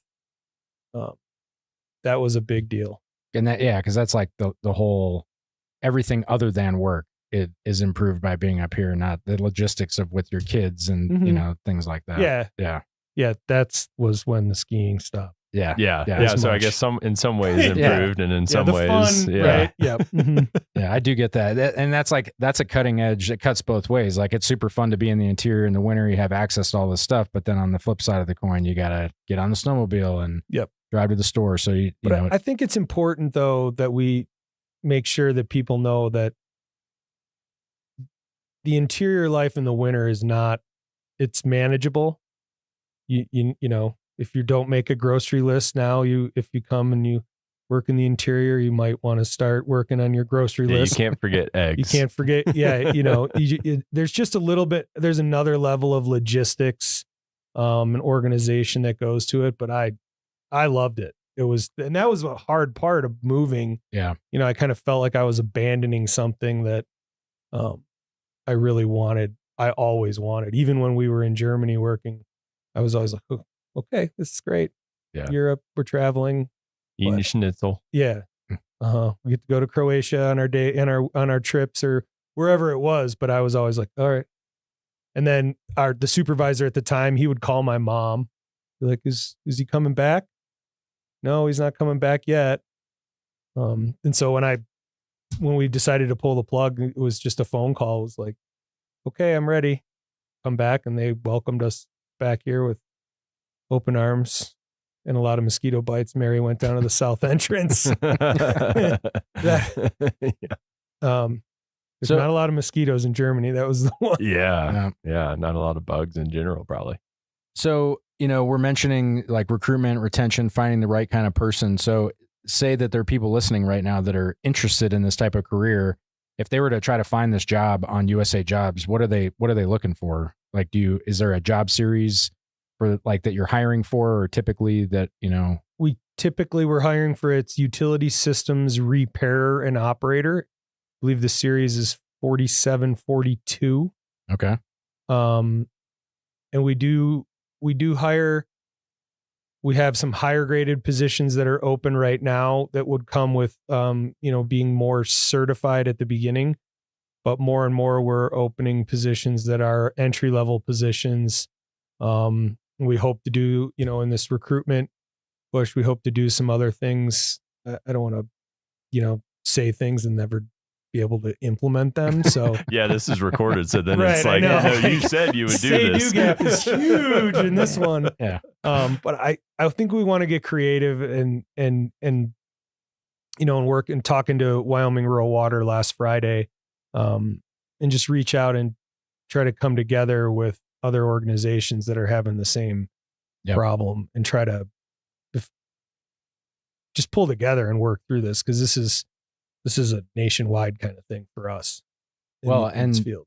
And it's one of those things. It's one of those professions that no one notices it until something isn't going right. Mm-hmm. And when it is going wrong, it's really bad. Right. Like it's like an emergency type of a thing. So yeah. Do you have any advice for people? Like if they wanted to get started in this, you know, like if they have their certifications and everything, it sounds like they would just apply for a job. But Correct. if somebody is brand new, like what do they start with? I think you could start with, you know, like this is going to get edited.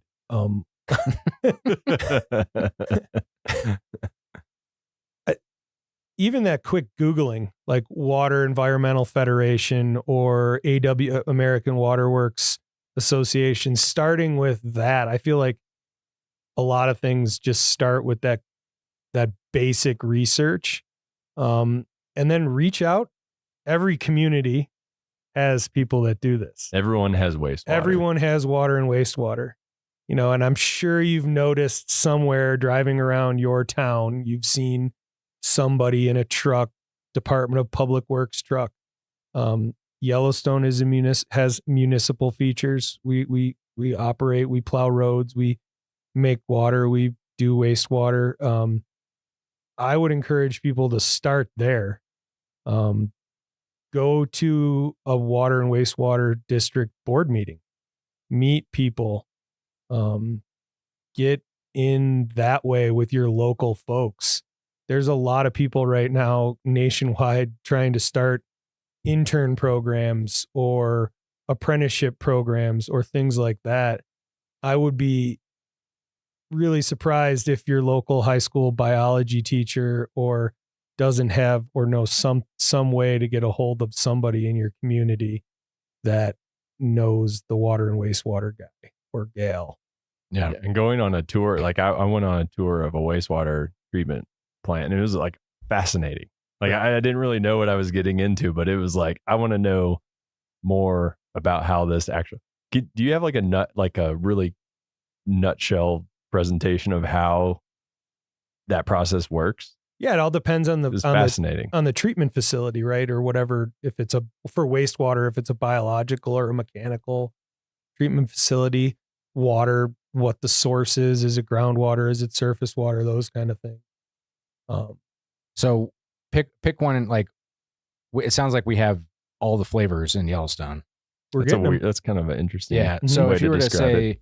What's the most complicated one? What's the wastewater facility here that's giving you the hardest time, and like kind of explaining? Well, I think we deal with some of the aged infrastructure that gives us a harder time. I think some of the ideas behind, you know, you turn it off and you turn it on every year, that wears on a system more than the thought of maybe, well, you only use it 6 months out of the year, it should last double the time. Yeah. No. You know, and just in the learning of bringing this facility here in Mammoth online, it's a more modern treatment process than we have anywhere in the Park Service. You know, Teton, we went down to Teton. Patrick Larson down at Teton has an MBR there at Moose that they've had probably maybe inside 10 years. We went down there and we talked to him and we learned about some of that. And I think what was good for us is we had that Great American Outdoors Act push already going. So we had a lot of this stuff we had a year under our belts of planning for building Old Faithful and Grant Village and Canyon. So we had some of that experience with the engineering firms already to kick this off the ground. And one of the things I learned, you know, going out with you guys is when you said aging infrastructure, a lot of our facilities were put in like 40 or 40 plus years ago, right? And what's the average lifespan of a facility? Well, I think that the average lifespan of a facility is if it was maintained. And we've struggled with that for a whole host of reasons. But I struggle with the idea of putting a number on it. Gotcha. You know, like I don't want to say, you know, it's going to last for 50 years. It's going to last as long as we need it to last if we take care of it. Yeah. We're lucky here. We're not in a situation like a municipality that's going to put in another 15,000 homes So we can cap our capacity for the most part. So we don't need to worry about having another 1 million gallons of capacity when we might do some lodging updates and infrastructure stuff like that. But we're not going to have those same issues like a municipality, like a Bozeman or somewhere else. But even like, so if these facilities were put in 40 or 50 years ago, visitation was much lower, and were the facilities kind of built that there was room to grow them, or are we kind of now? We run everything, even from my time here, everything that's on when it's on. I always go back to the campgrounds were full in 2001 when I showed up, and the lodging was full in 2001 when I got here, right? Like, those plants were operating the same way then as they are now. They're on Mac, 14 hours a day or 24 hours a day. They're running at that capacity that they were designed. Gotcha. Well, yeah, admittedly. So this is an anecdote that I like to say. When I was a little kid, you'd always drive by the wastewater plant and you'd get the smell. And my mom's like, "Oh, that's the wastewater plant." And in my mind, I thought it was like the pipes dumped into like a plant with like leaves. And there was like a plant that just like ate absorbed all of the waste. And I was like, wow, that's a really cool plant. Like just like trees, they take the carbon dioxide out of the air. Well, plants don't like tomato plants grow out of the sludge because we can't like process tomato seeds or something? Or am I just like, did I dream? That's a weird dream to have. I think I've heard something along those lines. Yeah. But I mean, wetland treatments is a very real process. Yeah. I mean, so it's not far off. Thank you for not making me feel so silly. No. He's winking at us across. You guys can't see it, but he's like, "We'll make Jake feel better." Yeah. So the last question we like to ask everybody before they go is, do you have like a favorite story or memory in Yellowstone or some other national park that's just like a fun thing to share with our listeners? I just think I was really lucky for the better part of 12 years to have my family here, raise my kids here in the park, and just have that experience. I feel blessed to have gotten to where I'm at today, and I look forward to, taking the challenges head on and getting to where we're going to go tomorrow. And then all those great powder days at Canyon over the course of 9 winters are always in the back of my head. Do you think your kids like fully grasp the fact that they grew up in like that's not normal to get to grow up in Yellowstone? Yeah, I think I do actually. Cool. Yeah, I think they do. As much as a teenager can grasp. Yeah, I mean, she didn't have a phone then, so yeah. Those are those like icebreaker things that I think they can be like, I grew up in Yellowstone, Yeah. Good story. Well, thank you so much for taking the time and to talking about water and wastewater with us. It's one of those things that getting to go out with you guys and your team and seeing what you do, it's really very interesting. Also, I think everyone in Mammoth and the hotels and everybody that's here, the fact that we can even be here because you guys got that facility up and running as fast as you did. We really appreciate that as well. Appreciate that. Thank you. It took a lot of people. Well, that's it for this week's episode of What We Do. Thanks again to our guest, Jason Murphy. If you like what we do, rate and review the show wherever you listen, because every positive review helps new listeners find the show. If you have questions or you want to learn more about a particular job, contact us using the form at go.nps.gov/whatwedo. Thanks for listening. Headwaters is brought to you by the Glacier National Park Conservancy. Picture a National Park Service ranger station. What does it look like? Maybe a big log cabin with a mossy pitched roof and a creaky screen door? Glacier does have plenty of those, but my office is in park headquarters, which has some strong mid-century middle school energy. And working here, I'm always happening upon obsolete relics of bygone eras. Handwritten memos, ink stamps, a fax machine. I haven't found a typewriter yet, but I wouldn't be surprised to find one lurking in a drawer.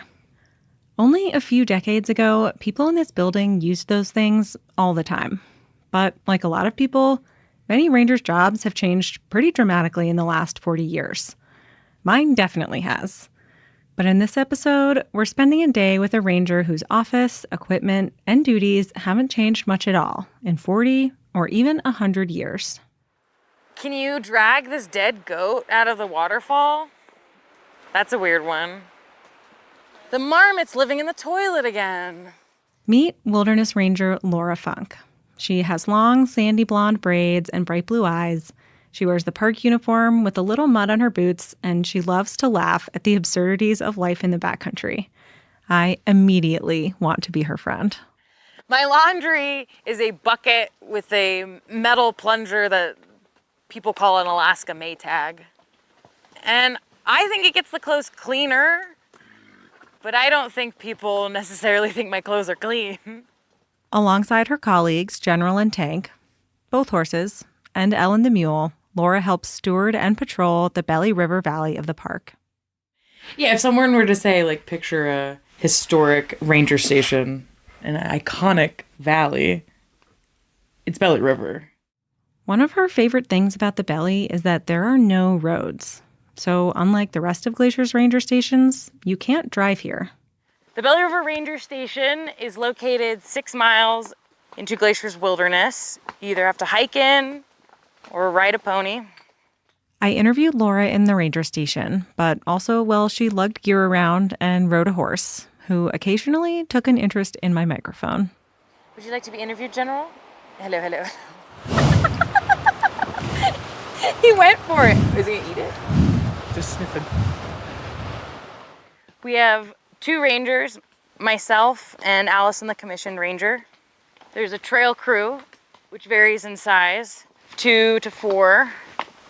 And we have 3 head of stock, and that makes up our entire staff. The Belly River Ranger Station is a brown log cabin, a Park Service specialty, with white window frames and a flagpole out front. It sits between a creek and a wide-open meadow where the horses graze, and its covered porch faces west, towards steep-sided rocky peaks. It's a very traditional scene, and so is life out here. So I live off-grid. I live in a 1-room cabin with a propane stove, and we do get running water for a few months of the season. Otherwise, we have to haul our water from the creek. I do not have a bathroom connected to my house. I have to walk to the outhouse. Yeah, I mean, you start to lose track of time and age and everything out here. Some of that kind of stuff fades away, because then you're like, is it 2020 or is it 1920? There's elk running around and there's a fence that looks just about the same. I'm reading books and hauling my water from the creek. When I tell my friends I work for the Park Service, I think this might be what they picture. But in a lot of ways, the agency is looking to the future, trying to modernize our infrastructure, lower our carbon emissions, and tell our stories differently. Parks have podcasts now, for example. It seems like a vestige of the past to come to the Belly and see Laura still riding horses, packing gear on mules, and living in the backcountry. And honestly, I wonder how long this way of life, this type of ranger, can last. But I know I want to experience it before it's too late.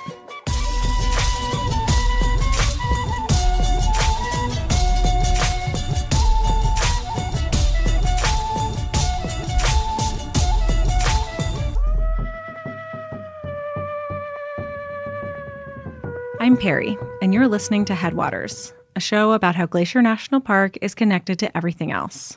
And today, I'm tagging along for a day in the life with the person who might have the coolest job in the park. All right, today we've got the horses and mules saddled, and we're going to head out, take care of a ranger business. Today's ranger business is going up toward Helen Lake to pick up and pack out some leftover supplies. Michael and I walk in front of the stock while Laura rides, since apparently they prefer to follow us. Come on, keep up with the humans, keep up with the humans. Apparently, horses have abandonment issues, so even though we didn't really need both Tank and General, everyone came along for the ride. All right, how does everyone feel today? Okay? Good? Good? Yep. For most park staff, our ranger business is pretty specific. Giving a campfire program, studying plants, managing the park's budget, making a podcast. But for Laura, almost anything could be her ranger business on a given day. I'm a wilderness ranger, and I'm specially trained on the Wilderness Act and wilderness values and character. But in the end, my day-to-day is a lot of general ranger duties, whether it's bear management, EMS, maintenance, pulling weeds. There are specialists for each of these things.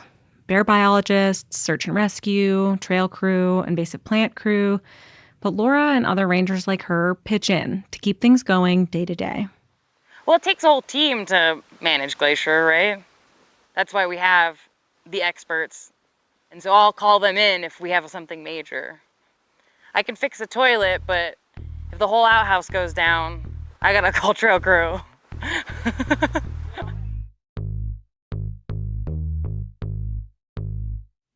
A lot of people talk about the quote, "Jack of all trades, master of none." But the full quote is, "Jack of all trades, master of none. Better something than nothing done." And that's kind of what I live by out here. And this is much the same as the ranger business that rangers have been doing in the Belly River for decades. Take this entry from an old logbook in 1994. September 14th, 1994. Patrol with Bob on stock to Elizabeth Lake Head to deliver additional gear and supplies to the trail crew. Dug out the fire pit and replaced the campground map with an updated version. Also pulled another handful of hawkweed. Chuck Cameron. Every day when Laura gets back from the field, she writes down the day's activities and events in a big green government-issued logbook. She and her predecessors have been doing this since the earliest days of the ranger station here. From Chuck 30 years ago to some of the earliest Belly River Rangers back to 1929. June 5th, 1929. Station to Red Gap Pass and return. Distance 16 miles. Mounted. Object, cleaning trail and looking over trail conditions. Game scene. 1 mountain goat, 2 deer, 1 elk. Weather clear. Temperature 41 degrees at 7 a.m. Joe Himes. But these days, this type of work is becoming more and more rare. Even this ranger station used to be staffed in the winter, but hasn't been for a long time.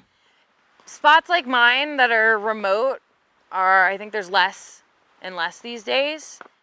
Glacier has only a handful of wilderness rangers and just a single backcountry ranger station. And throughout the Park Service, these kinds of places and the people with the skills to staff them are disappearing.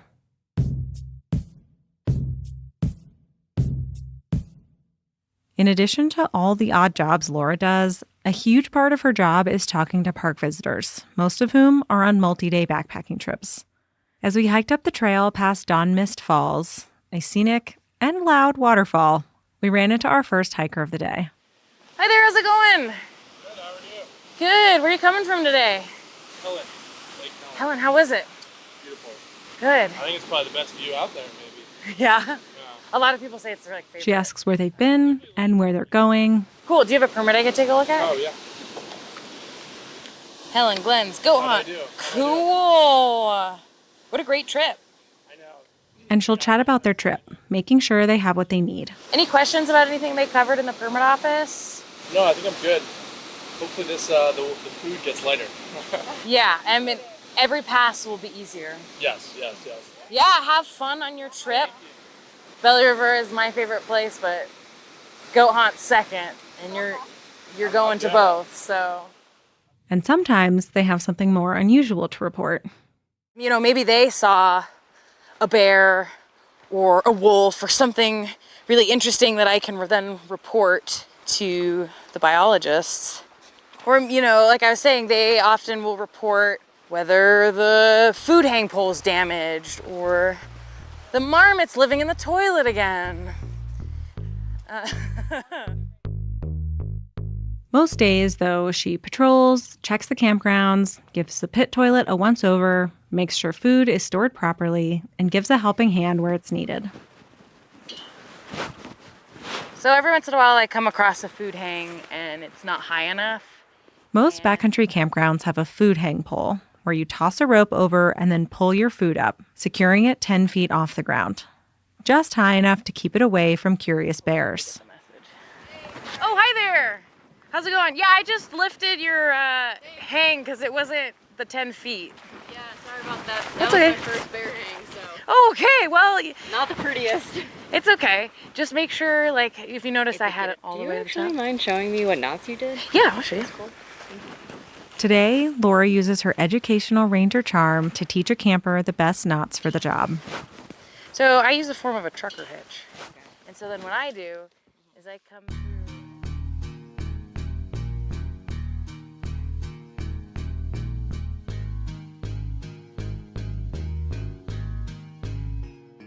It's about 6 miles from the ranger station to where the gear was stashed for us to pack out. So we had plenty of time to chat as we walked through the forest and along the choppy turquoise waters of Elizabeth Lake, with colorful Seward Peak and the sheer ptarmigan wall beyond. I'd never been to Montana before I got this job. Yeah, I'd worked at Olympic as a wilderness ranger intern in college, and I always thought I was going to go back there, but then I got this job and was like, oh, I guess Glacier's my place. So did you always think about being a backcountry ranger or working for the Park Service? Was that always something you were interested in? Definitely not. I went to a liberal arts college, and my major is American Studies, and I had a thesis that focused on public land history, but I took that summer internship at Olympic and realized, well, this is what I need to be doing. This is where I'm happy. And it makes perfect sense that someone who loves history but wants to work outside would end up working here and living in a log cabin. So if you're talking to me about Glacier or Belly River, I often go into the history part versus anything else. Is that part of what drew you to the Belly River? Definitely the history and the legacy of Belly River. Having a mentor, Chuck Cameron, that worked here in the 80s and 90s. He got to share a lot of his experiences out here and the experiences of his mentor. So continuing on that legacy and preserving the ranger station, the institutional knowledge, passing that on is something that really drew me to Belly River.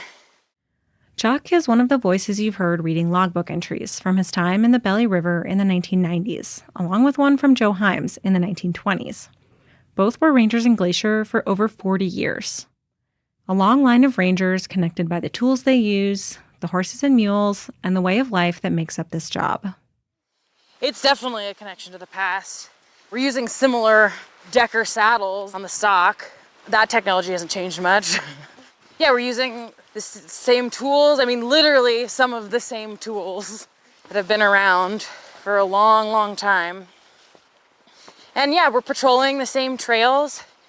It's a different experience day to day, but they were doing patrol reports. We're still writing in the logbook every day what we got up to. September 22nd, 1992. Patrolled a Stoney Indian bench today to pull the 3 plank bridges for the season. Went up there with a wrench and came back with a wrench, a Pulaski, old wire, a huge tarp, an empty Southern Comfort bottle, an old 10-pound syrup can, and a fishing net. Quite a haul for one patrol. South winds, 67 degrees at 19:30 hours. Chuck Cameron. And so, yeah, what are we packing out So today? today we are packing out old parts of an inverted U food hang. It's not a difficult hike to retrieve the old food hang pole, but all the same, I'm glad I'm not being asked to add a 25-pound chunk of metal to my pack. So the reason we're having the ponies do it is because this would be more awkward for a human, and we might take multiple humans to do what Ellen can do by herself. Glacier has a staff of packers who supply trail crews in the backcountry for 8-day hitches or carry gear in for bat biologists or the fish crew. But for a few sections of metal pipe, Laura and Ellen can manage. So there's definitely a technique to manning loads, and with practice, people can become really quick and really neat with theirs. Like you? I would not say mine is the prettiest. I've seen some very lovely loads come through. Packing loads on a mule is quite an art. Ever since horses and mules were domesticated thousands of years ago, people have been packing things on them. And Laura is quick to say she's no expert. I'm not a packer, I'm a ranger who happens to pack. I learned from other experienced rangers. I learned by going along with the packers over the years, learning from them and their different styles. But this spring I had the opportunity to go to the 9 Mile Wildlands Training Center in Missoula and attended their basic packing course. And I got the opportunity to attend this thanks to the help and funding of the Glacier Conservancy, which I really appreciate. Mules are especially popular for packing because they're strong and sure-footed. Their personalities vary, but Ellen is a keeper. But mules are fun. They've got really strong personalities. Each one's very different. How would you describe Ellen's personality? She's very social. She's patient with me, you know, because I had her 2 years ago, so she was helping me learn. Affectionate, even. But she'll give you a look. She's like, what are you doing? Basically, Laura puts the metal pipes into boxes that look like giant dresser drawers. Ellen can carry one load on each side after Laura makes sure they weigh the same. She wraps them up in a canvas tarp called a manty, and then finally ties them onto the metal rings of the pack saddle with some elaborate rope work. Sometimes you see it in their eyes when like a weird load comes over. They're like, oh, really? You're going to put that on me? It seems straightforward enough, but it takes a lot of adjusting to get the loads to sit just right. It's kind of like packing and repacking and adjusting your own giant pack for an overnight trip, except way heavier. All right, hey. All right. A lot of packing seems to me to be tying and untying things. I think you got it. Am I ready to be a ranger who packs? You're ready. You're a ranger packer.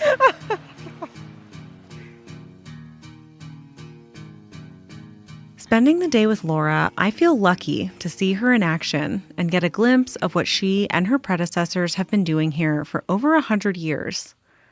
But there aren't many people who know how to do these things anymore. And I guess part of me is wondering, does anyone need to know how to do these things? Do these traditional skills still have a place in the modern world? How do we decide what's worth holding on to? I was reading like a book where it's like one of the tests in the application to become a ranger was, can you saddle and pack a horse properly and quickly? And it was just part of like the job application and the interview process. And everybody could ride and pack and shoe, and all of the ranger staff could do it because it was just a way of life out here of surviving. This isn't the case anymore, though. You see older rangers that are reaching towards the end of their careers, and the younger folks can't ride or pack. And it's something that rangers have been doing for 100 years. And so it's like, does it end now? Or do people like me start learning and riding and packing? And we have a lot of young packers in the park, but specifically like the ranger packer. I'd argue that it's a good idea to keep these thousands of years old skills alive just because, whether it's practical or not, so we don't lose them. But for Laura, it's not just nostalgia. I value it because I get to use it, day in, day out here to do my job, and I can do my job better with these three. Because it's useful. It's like, this is the easiest way to get a bunch of heavy stuff from point A to point B if you're not going to get a helicopter out here, which is expensive and dangerous. It's practical, but it's also iconic. So it's that dreamy scene of, the string going through the mountains, over the passes, through the valleys. Today, that was us. And it felt like a link to something I didn't know I was missing. And I get the sense that's how a lot of people feel when they come here. September 1988. I live in here with 2 horses and a mule, and some people would say that I'm a fool. No power, no phone, and all alone. But I say Belly River is a home. With the family and friends I've made over the time, I have precious memories that will always be mine. Written by Chris Burke for Vivi O'Shea.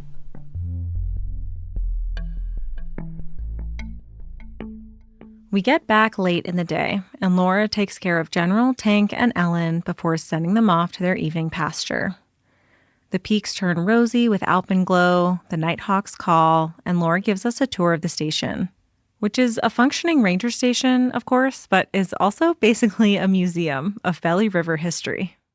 So this is the ranger station office. We have a library, medical supplies, base station radio. The telephone doesn't work anymore. For the record, the telephone is like a 1900 telephone with the little bells that look like eyes and the receiver on the side. I feel like I would describe this room as filled with ranger whimsy.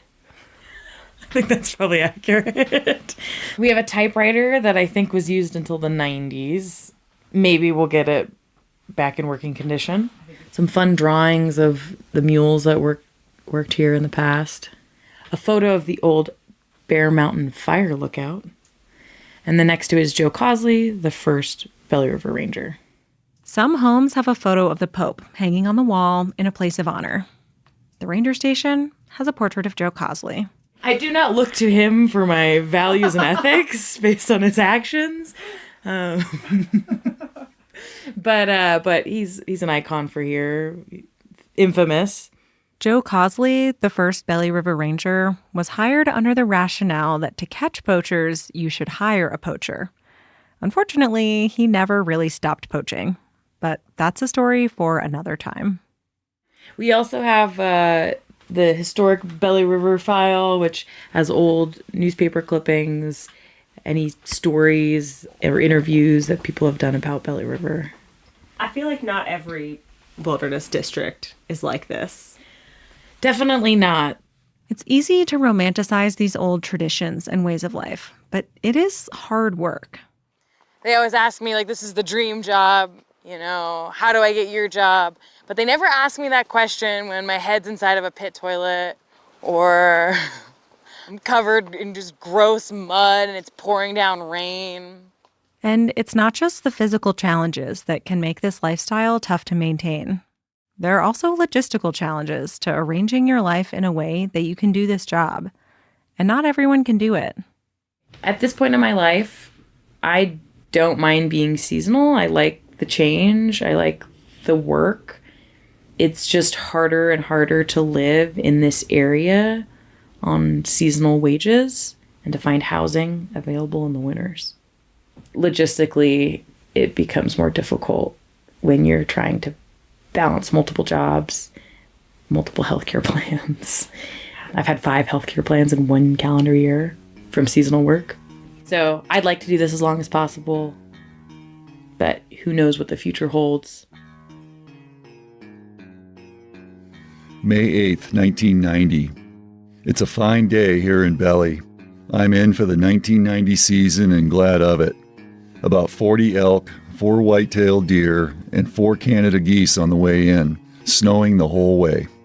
Stored shutters in the annex and caught a glimpse of the saw-whet owl in the large aspen to the east of the pasture. Fine dinner and cribbage lessons provided by Ursula. Good to be back. Chuck Cameron. The Stetson that I'm wearing is the hallmark of the ranger profession. I always tell them, put your hat on, that's what makes you a ranger. I always tell them, put your hat on, that's what makes you a ranger. That's what makes you a ranger. No one person can do this job forever, but you'll learn a lot if you stick around for a decade or two. And you can pass that on to the generations after you. I mean, some of the most beloved rangers of Glacier have come through Belly River and, yeah, stayed a long time. Tracy, 16 seasons. Bruce as well for a long time. Dave Shea was here. Chuck Cameron. And then Joe Himes, you know, staying here through the winters. I wish they would let me do that, but I'm just a seasonal. Definitely the people that have worked here before or currently do hold this place close to their heart, and it's something we all share. Well, and I think it's like the relationship goes both ways too. It's not just like I live here and it's pretty. It's like I take care of this place every day. Yeah. And it takes care of me. Yeah. And I think that there are definitely people and cultures that have been like that for a long time. And I think I didn't necessarily grow up in that, and I think a lot of us didn't. I know the Park Service preserves historic buildings and objects, basically the ranger station and a lot of what's in it. But maybe it's also part of our mission to preserve ways of life and skills and traditions that, if we're not careful, might otherwise go the way of the fax machine in my office. We would lose a connection to the past, and we'd lose very practical skills in how we manage these lands. Yeah, and it feels like this building would go from being like a living home and workspace to kind of a museum. Yeah, it would just be a memory, a memory of the past, or this is what it used to be like, instead of this is what we're doing now. We're still living out here. We're still ranging.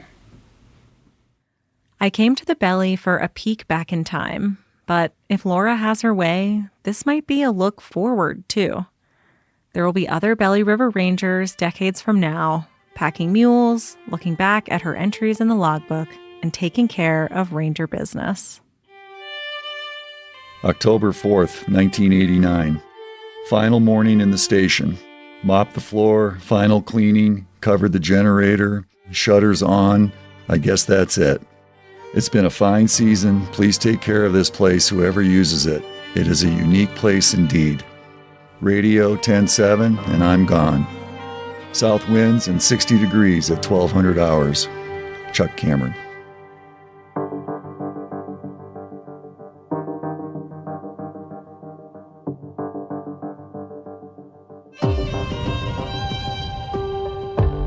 That's our show. Headwaters is a production of Glacier National Park and is supported by the Glacier National Park Conservancy. We could not make this show without them. You can learn more about what they do at glacier.org. Headwaters is made possible with help from Lacey Kowalski, Melissa Slottick, and so many people throughout the Glacier community, especially the natural and cultural resource teams. We're grateful for all of you.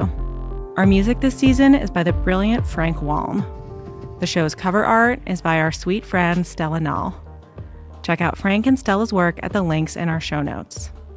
Special thanks this episode to Laura Funk, the whole Belly River staff, including Ellen the Mule, and the trail crew for letting us use their cabin. We appreciate Chuck Cameron reading his logbook entries and the park's archive staff for giving us access to them. And shout out to Alex Stilson for always being willing to lend a hand. Besides sharing this episode with a friend who might appreciate it, you can help us out by leaving us a rating and review in your podcast app. Thanks for listening. In this episode, we shared a few logbook entries from Chuck Cameron, former Belly River Ranger and a mentor to Laura. Well, this year, he's retiring. He's done really incredible things, saved lives, like literally saved lives, and has meant a lot to a lot of people. And I've heard a lot of rangers say, well, I want to be like Chuck. And that kind of gives me hope. Next time on Headwaters, we sit down with Chuck and hear about his legendary career in Glacier.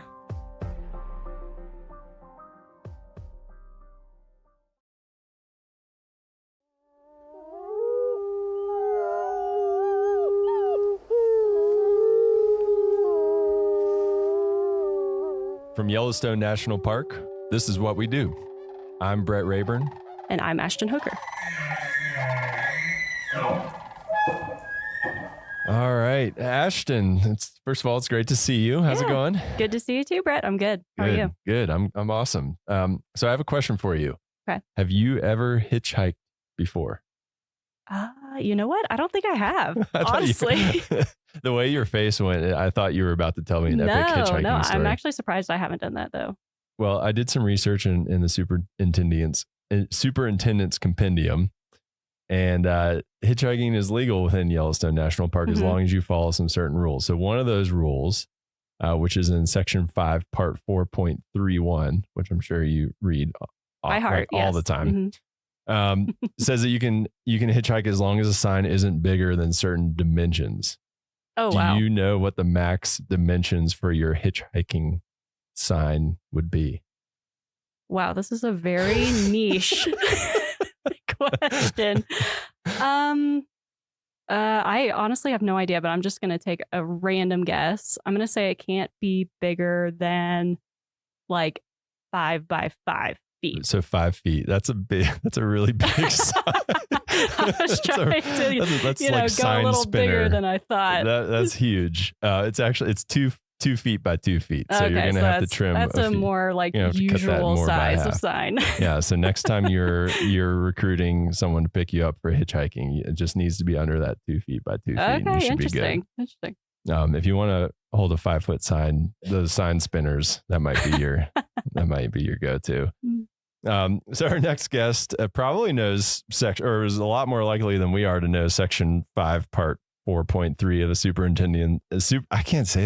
Superintendent's Compendium by heart, because she's the law enforcement specialist here at Yellowstone National Park.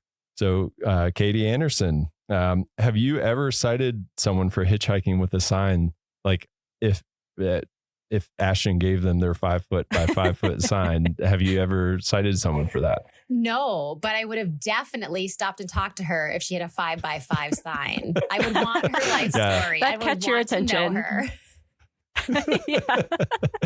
Yeah, I feel like you don't even need to know the compendium to know that, like, that's probably someone you want to talk to. Exactly.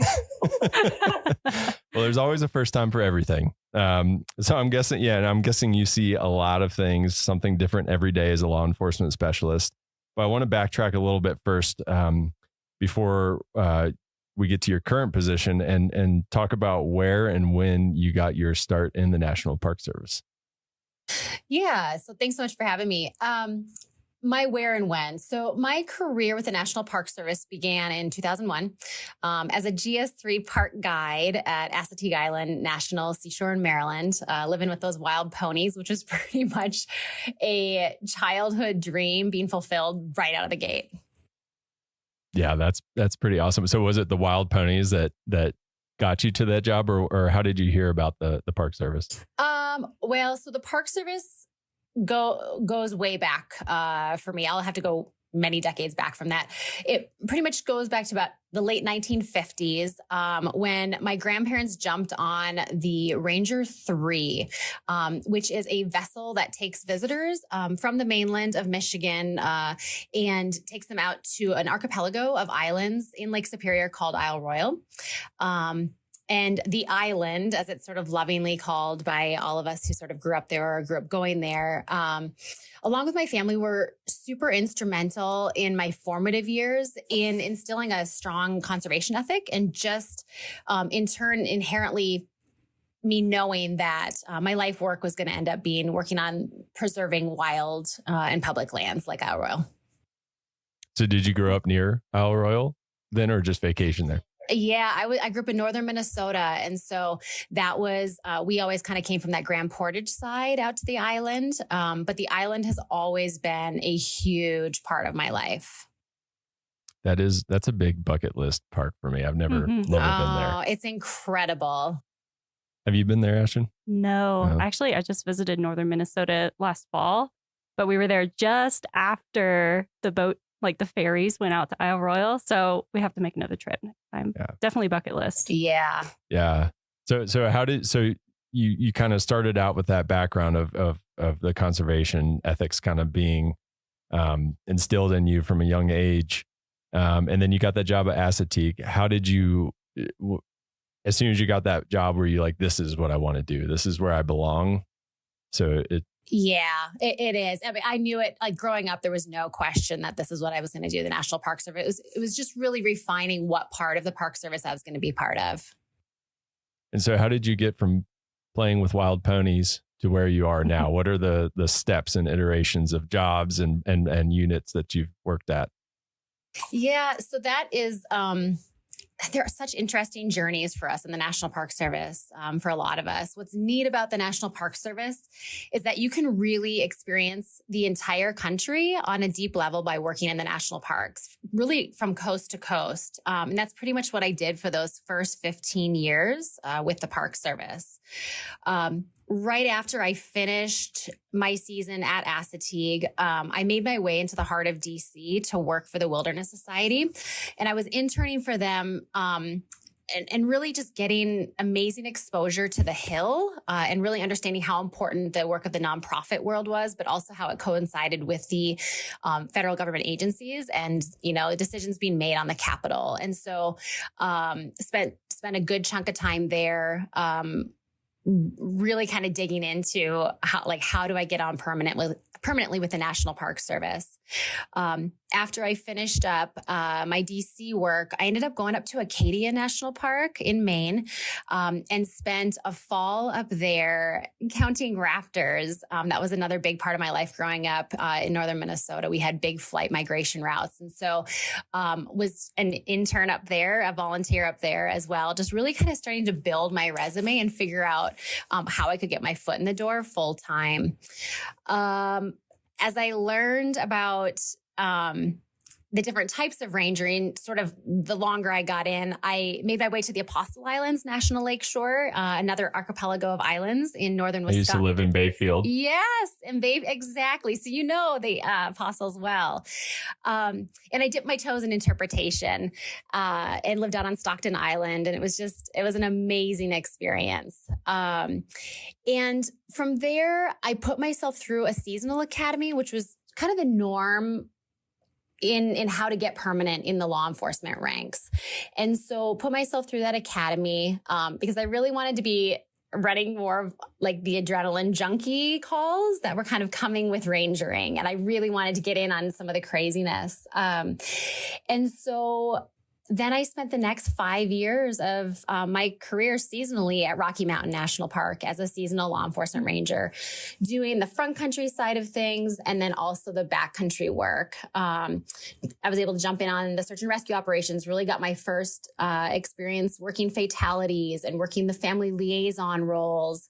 And then also starting and really integrating the other side of my life that had always been so strong for me. And that was having a horse component in my career, and started my mounted patrols at Rocky Mountain National Park. Oh, cool. Wow. Yeah. So you've done like a lot of things. I have, and that was the seasonal days. And I'll make it brief on the permanents, but the permanents were really neat because that Rocky experience, in my off season, I had been doing ski patrol work full time and had some avalanche background. And so Yellowstone picked me up permanently to be working on Sylvan Pass and be doing avalanche control up there as well. So I sort of could bring a skill set of the rangering skills as well as sort of my other life loves into one job. And then ran down to Grand Canyon for 5 years and got some crazy experience down there. And that experience on the South Rim, being a South Rim ranger for about 5 years, really built the core of who I am as a person and ranger and supervisor at this point in time. And then returned to Yellowstone to the justice operation and the law enforcement office as the court liaison, and which I can say is now definitely one of the best jobs I've ever had. And into the role that I have now full time as a law enforcement specialist for Yellowstone National Park. That's awesome. And I guess we should mention to folks that you're joining us remotely from Glacier National Park. So you're on a detail currently at Glacier as well, right? I am. Yeah. Within the National Park Service and just federal agencies in general, we're able to do either temporary promotions or details, kind of where a park unit will borrow you for a period of time and let you get some really good experience. So right now I'm the acting chief ranger in Glacier and filling in a period from when the old chief ranger retired and when they get their new chief ranger in. Yeah, that's an awesome opportunity to have some of those. Mm-hmm. So do you have a typical day in your position at Yellowstone? I'm guessing not, but what is a normal, if you had to, I'm doing air quotes for people listening, what's a normal day for you look like? Completely not normal. So, it's really interesting. The Yellowstone Law Enforcement Office is super unique in the National Park Service. We've got a full-time federal magistrate, so a judge right there. We've got a United States attorney right in the building. We've got a United States marshal who works on all of our arrests with us and our warrants. And Yellowstone cases are all prosecuted in-house, and our sole purpose in my operation is in support of the field staff, so the field rangers who are doing all the patrols and the response to emergency stuff, and really our office provides subject matter expertise. We assist with, search warrants and blood draw warrants on DUIs and filling out criminal complaints, and really just supporting our partnerships in and out of the house. Yeah, that's a lot of different things going on. And I'm guessing it's that like variety that you're seeking. I mean, you talked about being an adrenaline junkie. Obviously, you don't seem like you're the type of person that just sits down often. Yeah. You're always out doing stuff is the vibe I'm getting from you. Yeah, the operation is a dream for me because it's super dynamic. There's a ton going on. It's slightly out of control. There's a lot of stuff happening. And there's always just like kind of big balls or big issues floating up in the air that need to be tackled. And I like that. That's definitely the energy that I like dealing with stuff at. Yeah, for sure. And that's something, not every person is going to thrive in that type of environment. Like, what are some things that you do that helps you, juggle all those things that you say is up in the air? Like, what qualities do you need to have to enjoy a job like that? I think there has to be sort of a natural comfort level with multitasking things. And I'm not sure if that's an ADD portion of my universe or something else, but being able to ride the waves of chaos a little bit and be okay with that, and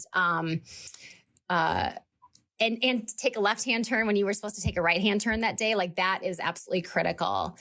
I think it's also super cliche, but communication, like literally being able to communicate with everyone from defendants who are sitting in your jail, prisoners, to the chief magistrate judge and beyond is it's completely mission critical in our operation.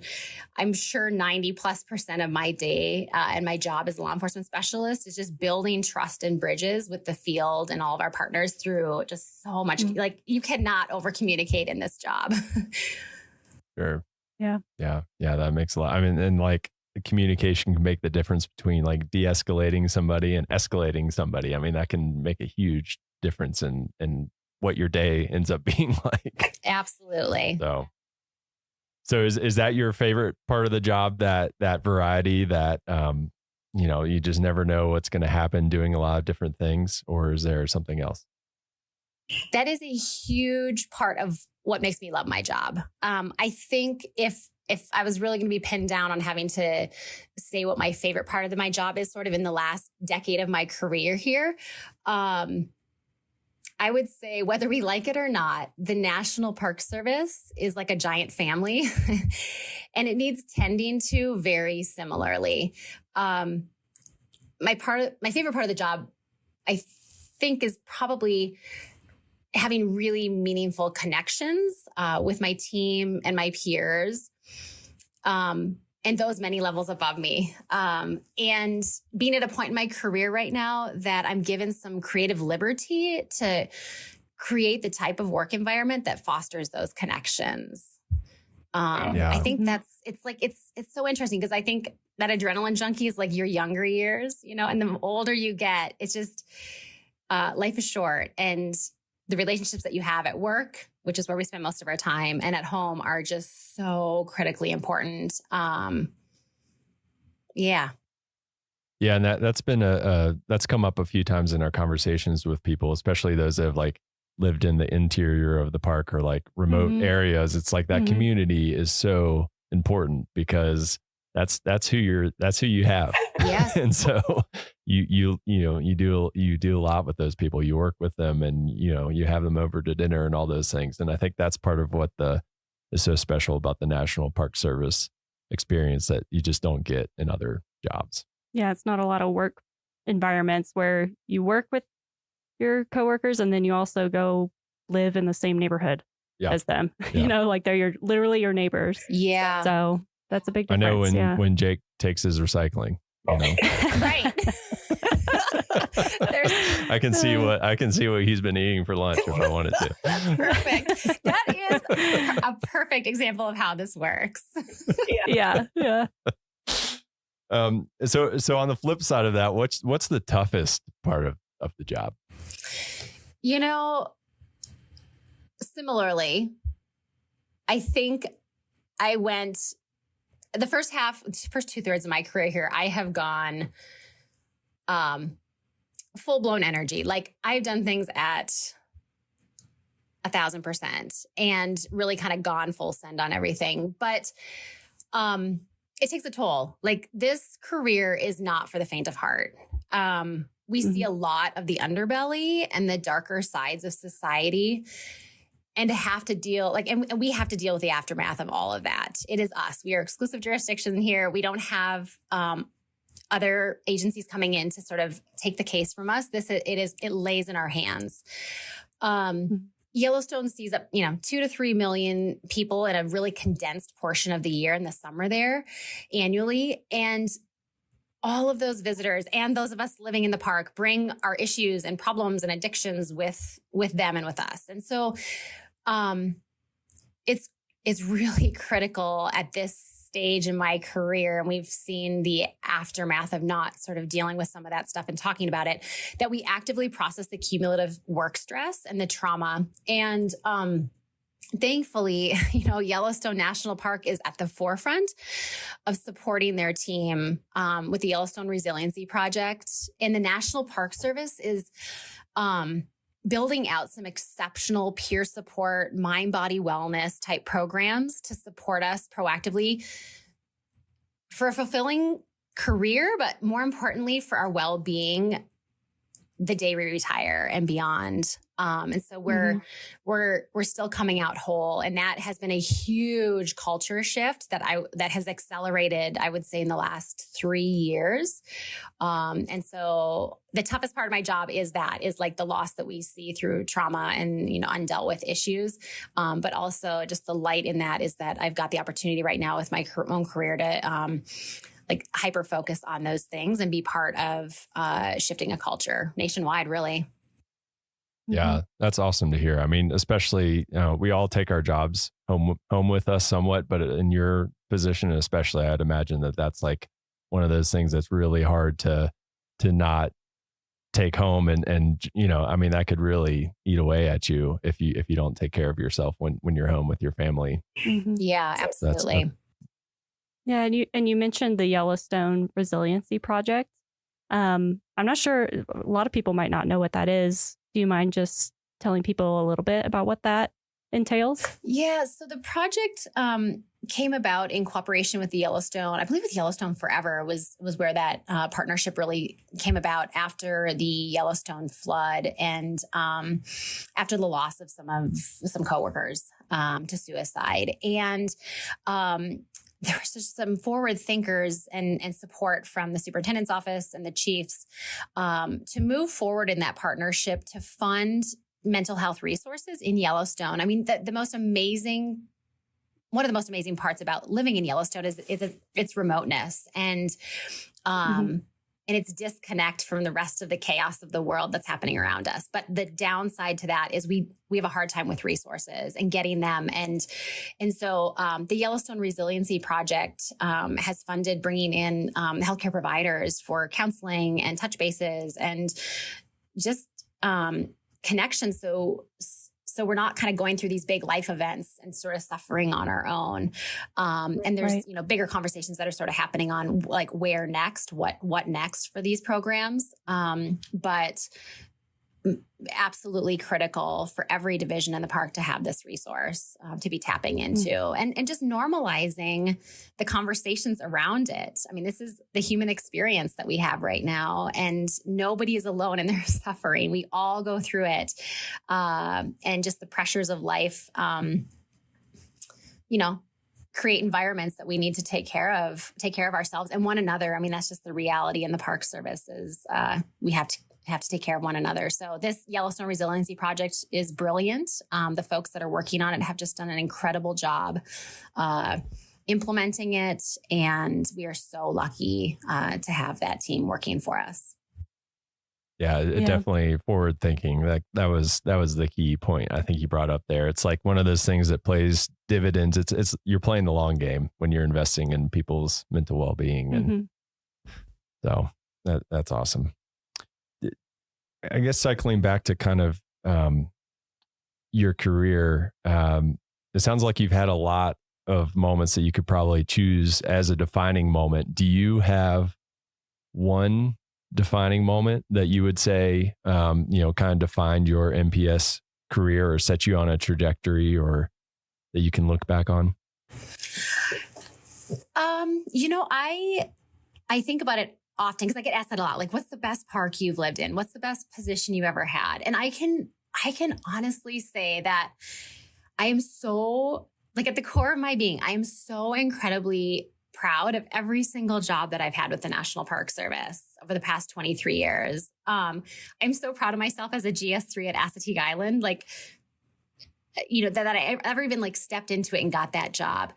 I would say it all builds on itself. It builds character. It builds who you are to the core of your being in each of these positions that you're in. And I would say just sort of sitting here in this window now, like watching the snow dump, on Glacier Park, the acting chief ranger in Glacier National Park right now is one of those highlights. And I feel so honored to have the support from my Yellowstone team, which is like my core team, to take on this role and to have this connection now with yet another incredible gem of a park and the amazing people that call this place home. Yeah, you have all these connections to places where people like they're on people's bucket list. Like they're happy to just make it to one of those in a lifetime. And you've got all these special memories that so many, and we all do. I mean, that's kind of why we all do what we do, I guess, in a way. So lucky. That's awesome. Yeah. Since it was such a good answer, I'll let you get away with, I technically said you had to have one defining moment. But I'll let you get away with it because it was a really good answer. But if you know me, there's never one. I always juggle at least three things. So I'm the same way. Yeah. So, and this is a pretty, probably a more straight connection than some of the other people that we've interviewed. But how does your job contribute to the Park Service mission? So the Park Service mission is kind of drives everything that we do, and it's at the forefront of our minds every day. But so, how does your job contribute to that? I would say it takes a massive village of committed public servants to come anywhere near fulfilling the mission of the National Park Service. I am just a cog in the wheel, but at the core, I truly believe that my work is super meaningful and impactful. And I feel that every single day, whether it's helping the field rangers with a complex victim case as we run the victim witness program in my office, or supporting the prosecution on a significant poaching case. I love my job. And, I've heard people say that like, you shouldn't love your job because it'll never love you back. And I just am unconvinced of that. And I think you need to find deep joy in the work that you're doing and believe truly that it's making an impact and it's for the greater good. And I never question that, no matter how hard my days are. I know that like I'm giving back way bigger than I'm getting, and I'm totally okay with that. Yeah, that's awesome. Well, and someone has to keep Ashton with her 5 foot by 5 foot hitchhiking sign. You got to keep me in check. On the right side of the law. Unreasonable, Ashton. Hey, I went big.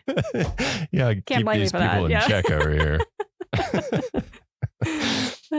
So for those of people who are listening to this and are just like, wow, that sounds like an awesome job, like me. Like I'm like, wow, that sounds like so what series do I look at in USA Jobs to do what you're doing? Yeah.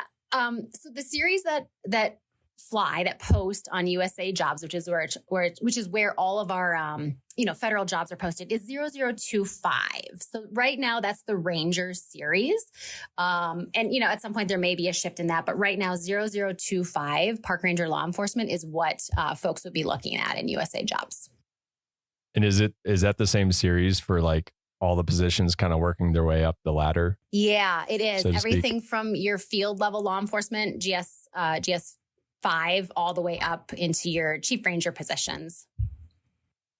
Awesome. That makes it easy. I feel like a lot of times it jumps around and gets complicated and it's hard to keep track of all those numbers. So 0025 is the one to remember.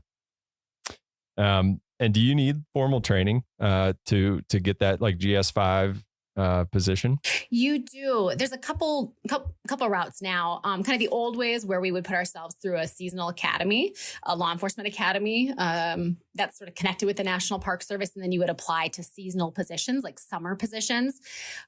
This last year, a new system, a direct hire initiative was sort of started, and we're hiring things a little bit differently. So in that case, a couple times a year, there's announcements that are flown nationwide for the National Park Service law enforcement positions.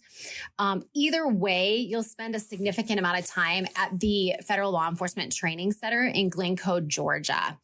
And then in a field training park as you build the foundation to your law enforcement career. How long are you in that field training park for? The field training park is, I got to think about how many weeks it is. 13. I think it's 13 weeks. I'm kind of talking off the cuff here, but, and sometimes that's your home park. Yellowstone we're really lucky. We're one of those parks to have a field training park and staff in place that can field train folks in person. Awesome. And what's the kind of stuff that people are exposed to in that training? Like if somebody's interested in going through that, like what would they expect to be exposed to? Yeah, I think this kind of ties into to another portion of some of the questions. At the core of these jobs, we are federal law enforcement officers. Like that is the core of what we're doing.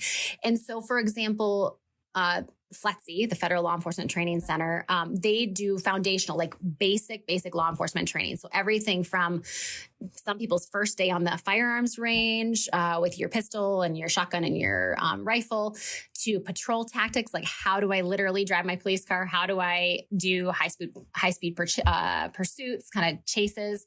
How do I care for victims in cases? How do I physically maintain my fitness and show that I can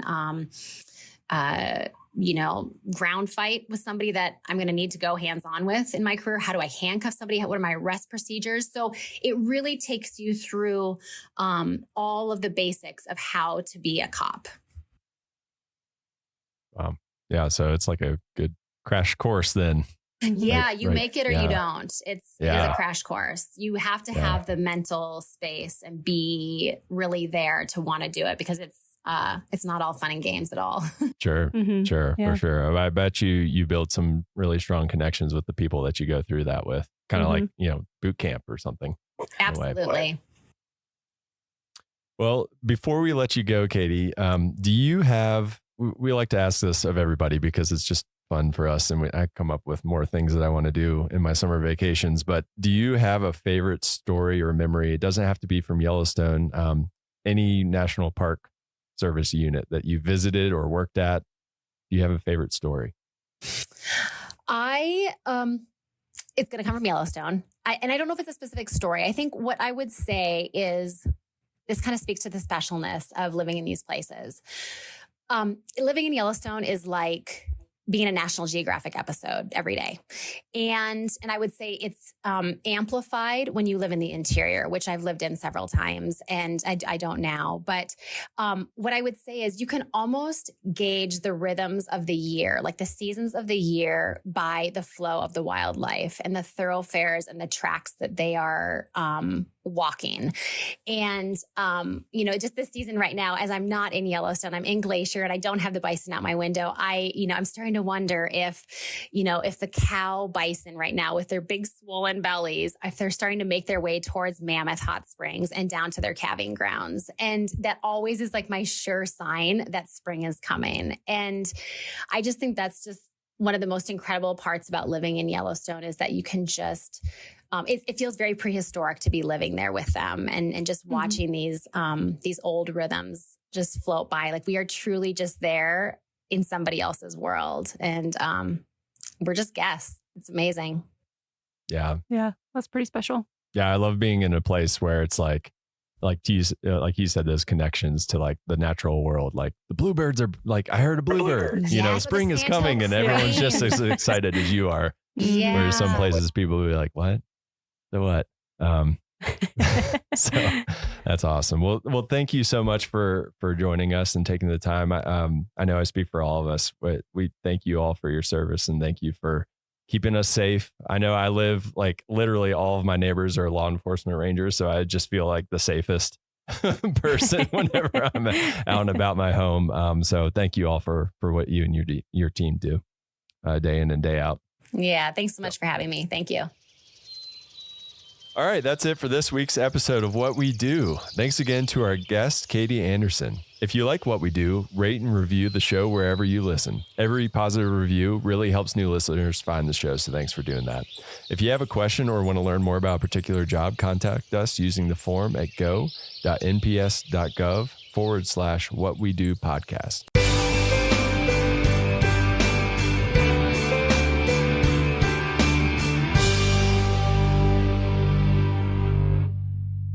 Located at a prominent bend on the Going to the Sun Road, the Sayi Bend shuttle stop marks the transition point between higher elevation subalpine vegetation and the forests of the east side. Mount Sayi towers over the area with Going to the Sun Mountain to the right and Cataract and Pegan Mountains to the left. Two popular day hikes depart from this location, Pegan Pass and Sayi Pass. A portion of the trail over Pegan Pass to Mini Glacier is visible from the road. This long, 12.8-mile but rewarding hike passes through many ecological communities and has fantastic panoramic views, including spectacular mountain summits, Pegan Glacier, and Morning Eagle Falls. The 10.3-mile Sayi Pass Trail climbs through wildflower-carpeted Preston Park to the rugged saddle of Sayi Pass, with views across the St. Mary Valley as well as peaks south along the Continental Divide. The descent into the valley of Bering Creek begins with views of Sexton Glacier and winds through grassy slopes and stands of Douglas fir. The trail ends at Sunrift Gorge and another shuttle stop. While hard to appreciate while standing next to the Going to the Sun Road today, this area presented a real challenge to the builders of the road. A massive amount of material was required to bridge the gulch between Pegan and Going to the Sun Mountains and support the road. Far beneath the fill, a 10-foot by 10-foot culvert accented by masonry work and a 16-foot headwall channels Sayi Creek under the road. Headwaters is supported by the Glacier National Park Conservancy. This summer, I came across the story of a bear nicknamed Growly. Growly was a grizzly bear who lived in Glacier National Park in the 1970s. And when he was young, he lived a normal bear life. His mom taught him how to pick huckleberries and dig up glacier lily bulbs. He swam across his first creek, caught his first animal, and after a couple years, struck out on his own, ready to take on the world. We also know that by age 7, Growly got into some trouble.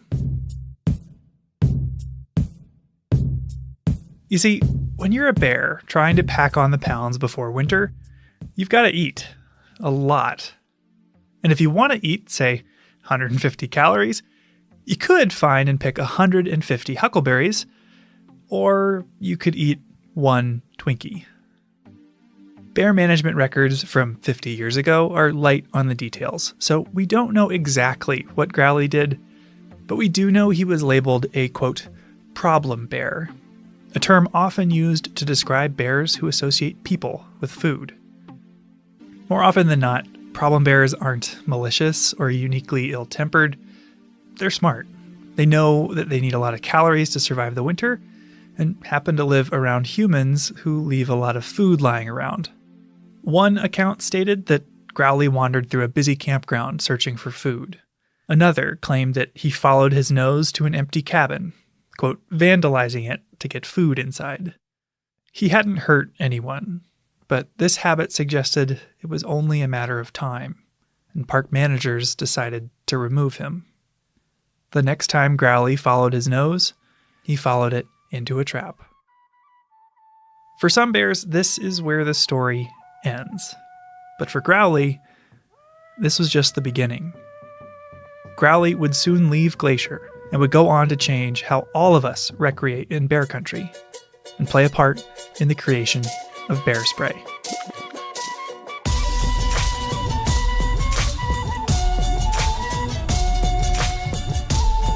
So this is what helped save our lives. I'm going to spray you. Yeah, she took 2 steps into the cloud and made a 90-degree turn and ran out of there. You're listening to Headwaters, a podcast about how Glacier National Park connects to everything else. And in this episode, we're talking about bear spray. I'm Michael. I'm Daniel. For people who might not be familiar, Daniel, what is bear spray? Bear spray it's basically a self-defense spray, like a pepper spray, a really strong pepper spray that you spray at a bear if you're being charged or attacked. Right. And it's become a central part of the visitor experience here in Glacier because we have one of the highest densities of grizzly bears anywhere in the lower 48 states. Yeah, so most people who come to the park, they're picking up bear spray at the airport on their way here or at basically any store around in the whole area. Gift shop, grocery store, all over. It's an essential item around here. And if you see a park ranger out and about, they will have a can with them. And if you go on a hike with one, they'll likely sing its praises, sometimes literally. I went on a hike with a ranger this year who wrote a whole song to let wildlife know we were in the area. Grizzly bears, grizzlies in the way. Get off the trail, because if you charge the pepper, you'll get sprayed. Thanks, Ranger Frank. Oh, wow. Yeah, it was very good. I love it. But while bear spray is ubiquitous now, it hasn't been around forever. So in this episode, we're diving into the origins of bear spray and meeting some of the people behind the hottest life-saving accessory in bear country.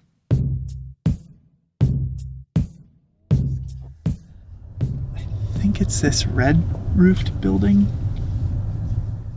My first question for you then, Michael, is what actually is bear spray? What is it made of, and how do they make it? Right, how do they make this stuff? And that was my first question too, and it turns out we don't have to go far to find the answer because a lot of bear spray is made locally, right outside of Glacier. Where are we at? We are at the Counter Assault Bear Spray Factory in Kalispell in the Flathead Valley. Hello, I'm Michael. I'm looking for Randy. It's me. Nice to meet you, Randy. Thanks for having us. Come on in. Luckily for us, Randy Hunt, head of operations with the brand Counter Assault, invited us for a tour.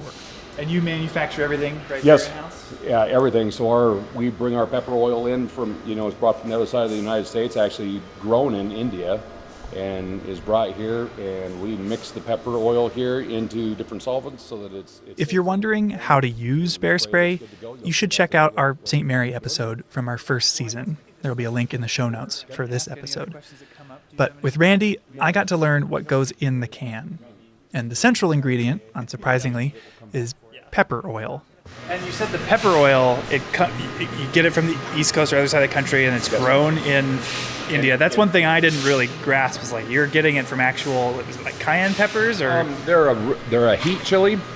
So if you think of your jalapenos, they've got heat content in them, Scoville heat units. They're about 3,000 to 4,000 Scoville heat units in a jalapeno. Your habaneros run 150 to 350,000. We're running 3.2 million. They get the oil from peppers or chilies in the genus capsicum, which includes everything from pepperoncinis to cayenne peppers. So they're like real peppers that go in food. And because it's all from real peppers, it's a food-grade oil, which on its own would be safe for consumption, technically. On our pepper oil. So you can use it. It's safe to eat. You could actually fry chicken wings in it or French fries. You probably won't want to eat them because it will clear everything out of you, but yeah. And this oil is in more than just pepper sprays. It's found in everything from hot sauces to pharmaceuticals, like arthritis cream. Okay, but that's not all that's in the can. There's something else besides peppers mushed up in there. Yeah, the pepper oil is actually only 2% of the ingredients because if it was just pepper oil, it would harden in the can and be useless. When you spray it, if you cook bacon, it will solidify when it cools down and turns white. Well, we got to keep the oil in a liquid form, so we put a solvent in there instead of shooting hard pieces of like bacon grease out of the bear. It keeps it in a liquid form in the air. So even though pepper oil is only 2% of the ingredients, bear spray is 3 times more potent than pepper spray for humans. And so the ingredients are the pepper oil, a solvent to keep that oil liquid, and a propellant to launch the spray. That's the pepper oil. Yep. Oleoresin capsicum, 3.2 MOS, 40 pounds. What would you say it looked like, Daniel? It looked just like hot sauce. Yeah. Like, it looked like hot sauce. Like a dark, thick hot sauce. It was, and it smelled hot too.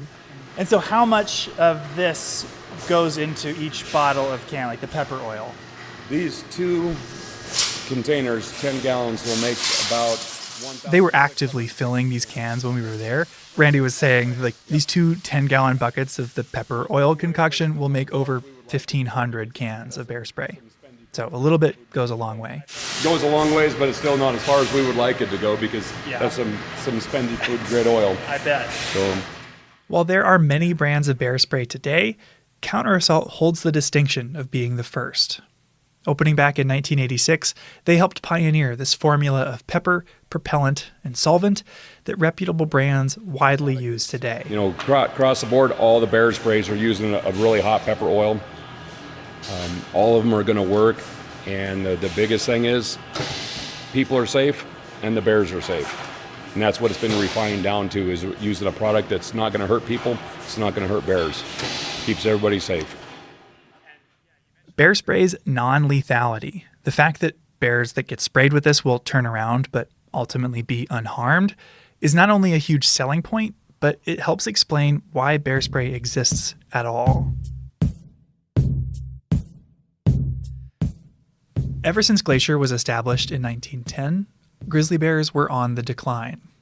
When the U.S. was founded, there were an estimated 50,000 grizzlies in the lower 48 states, living everywhere from Canada to Mexico, between Iowa and California. But by the mid-1900s, Euro-Americans had all but exterminated them. There were less than 1,000 grizzly bears left in the lower 48, largely isolated within large public lands in the West, like Glacier and Yellowstone, something that's still true today. But while national parks are often seen as safe havens for wildlife, the relationship between Glacier and grizzly bears was fraught in the mid-1900s. Grizzlies, or bears in general, were a huge attraction for park tourism, but not in the way they are now. Right. This was an era where a very typical part of the visitor experience was to feed the bears, like out of their car, throwing out pieces of bread alongside the road, feeding bears. Yeah, like this animals as a spectacle approach. The second director of the Park Service, Horace Albright, was actually a huge fan of feeding wildlife in parks. He encouraged the creation of bear feeding platforms in Yellowstone, and Yellowstone even opened a zoo at one point for people to come look at captive animals. Wow. So it really was a different relationship than the one we have with wildlife today. And predictably, it had some consequences. Like encouraging bears to seek out humans when they're hungry seems like a disaster waiting to happen. And it eventually led to tragedy. In 1967, 2 visitors camping in separate areas of the park were killed by grizzly bears who'd come to their campsites in search of food. These shocking deaths later came to be known as Night of the Grizzlies, and were the first grizzly fatalities in Glacier's 50-year history. In response, Glacier completely overhauled all of its bear policies. They closed some campgrounds, outlawed giving food to wildlife, and installed bear-proof trash cans. They also found and killed the bears responsible, and faced a lot of pressure from the public and even some policymakers to kill more. The park superintendent at one point issued a memo. Here, Daniel, can you read it? Okay. When a grizzly bear appears in any area of visitor use, it will be immediately destroyed by a park ranger. Wow, that is a pretty aggressive stance for a park to take against bears. Yeah, it was pretty intense. The park is taking a very aggressive stance to kill bears in order to keep people safe. Mm-hmm. But as a species, at this time, they're actually becoming very threatened in the 1960s and 70s. Right. As Glacier's dealing with these events, grizzlies are identified as an endangered species by the federal government, which demands a broad recovery effort. Scientists started studying how many bears were left, what their habitat needs were, insight that would help them recover and hopefully help our 2 species coexist. So they need to know more. Park managers are looking for more data about bears in general. But if we zoom in on the story we're looking at here, that is the history of bear spray, you can see this emerging need for a tool that allows people and bears to de-escalate conflicts in a non-lethal way at like an individual scale. Yeah. Which brings us back to Growly, the bear who apparently didn't like grapefruit. I've told the story that the main thing Growly hated was grapefruit, but he liked oranges fine. He figured out how to slice an orange open. He had really long claws. After being captured in Glacier National Park in 1976, Growly was sent to Churchill, Manitoba, a town in northern Canada known for its polar bears. I was a research assistant. That voice is Janet Ellis. And I spent 4 months on the bear study with the bears in 1978. Janet is currently a Montana state senator, but she spent a few months helping zoology grad student Gary Miller conduct a study on bear behavior. The University of Montana had a bear lab up there, way far from town. There were 4 bears in this study. 2 grizzlies, Growly and Snarly, and 2 polar bears, nicknamed Magdalene and Gwen. Janet helped take care of them. So what does it look like to take care of a grizzly bear in a lab? So it was cleaning the area. It was feeding them every day and making sure they had water. The Hudson Bay store was the local grocery store in Churchill. And so we would get meat scraps and vegetable, whatever food that they were willing to give away. And that's what the bears lived on. Each bear was monitored dawn to dusk. Body temperature, heart rate, posture. Reading through the paper, I really liked these little drawings that showed bear body language. And it turns out Janet drew those. I did illustrate Gary Miller's master's thesis. Oh, you drew the bear outlines of their different postures? Yeah, I did all that stuff. Oh, those are so cute. Finally, one by one, they'd bring the bears into a 13-foot by 20-foot cell with a drinking well for water and a barred metal door. From outside the cell, an assistant would provoke the bear into charging, approaching the door and stomping if necessary. Wow. So that's all it took to get them to charge at the gate of the cage. Yeah, most of the time. Yeah, I mean, Janet said that every bear was different. The polar bears were pretty docile, and one of the grizzly bears, Snarly, was actually really easily provoked. She said that he'd charge whenever somebody just approached the door. So they approached the cage door and the bear could see them and would just charge at the door. Mm-hmm. Wow. And when a bear charged, they would deploy a deterrent to hopefully stop them in their tracks. They tried different sounds, like a handheld boat horn, a referee whistle. They played a recording of a bear growling. It was actually a recording of Growly, the bear, growling, which might be how he got his name. And they tested a popular item marketed to alert bears to your presence. Bear bells. Here's an excerpt from their research, read for us by a voice actor. Twice, when small bells were tested on Growly, he slept through the test. The bells were of the type that are sold to hikers in Glacier and Yellowstone national parks to warn bears of their approach. In these tests, the assistant stood at the door of the cell and rang the bells. Growly was not more than 6 meters away and never woke up. The idea that small bells will warn grizzlies before approaching clearly needs reevaluation. I've definitely heard a lot of bear bells on the trail here in Glacier, but the problem is I don't hear them until the person's like right next to me on the trail. So yeah, they're just not loud enough to really alert a bear. Yeah, I've heard that, the thing you're bothering the most by wearing bear bells is yourself. And it wasn't just sounds. They tried strobe lights, they waved a giant piece of plywood, and they sprayed bears with chemicals or irritants like onion juice and Windex. Oh, wow. And they also deployed a product called Halt, which was a pepper spray developed for postal workers who were getting bitten by a lot of dogs in the 50s. Wow, they were throwing everything at these bears. But before this, there really weren't that many choices. Yeah, I mean, it seems a little strange now that they'd be trying things like Windex, but there weren't non-lethal deterrents available at the time. So they were just seeing whatever would work. So after they try all this, what were the results? Well, sounds like the handheld boat horn worked pretty well, but only if they were extremely loud. And the boat horn also apparently didn't work in low temperatures. The bells and whistles didn't do much. The giant piece of plywood could stop a bear, but the effect didn't last very long. However, Halt, the postal worker pepper spray, worked really well. Each time it was tested, the bear charged until it was sprayed. The bear then turned and ran to the farthest corner of the cell, where it rubbed its eyes and blinked vigorously. In one case, Snarly went to the water well and washed his face with his paws. That's the only thing that would stop a charging bear. And that was true with grizzly bears and polar bears. I mean, they couldn't see, even if it was for a couple minutes, and they would just stop and it would freak them out. And so, yes, it was the only thing, because we had, like I mentioned, boat horns and the bells and all kinds of things. So it was a precursor. Thanks to Growly, Snarly, Magdalene, and Gwen, who endured around 20 tests each, the paper that came out of this study concluded with this line. The results of Halt dog repellent in the laboratory indicate that effective repellents can be developed.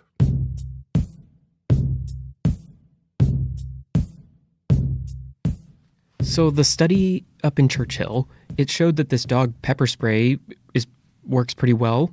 I mean, was that it? Did they just then package it up and sell it as bear spray? There were a few steps in between. So the University of Montana was funding the study Janet was a part of. And with this conclusion that a deterrent could be developed, they started funding a follow-up study. I'm guessing that at University of Montana they were using different bears?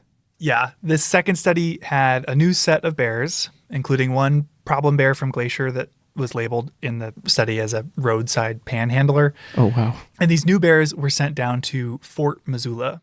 Who led this follow-up study? So the student that was working on this study was named Carrie Hunt.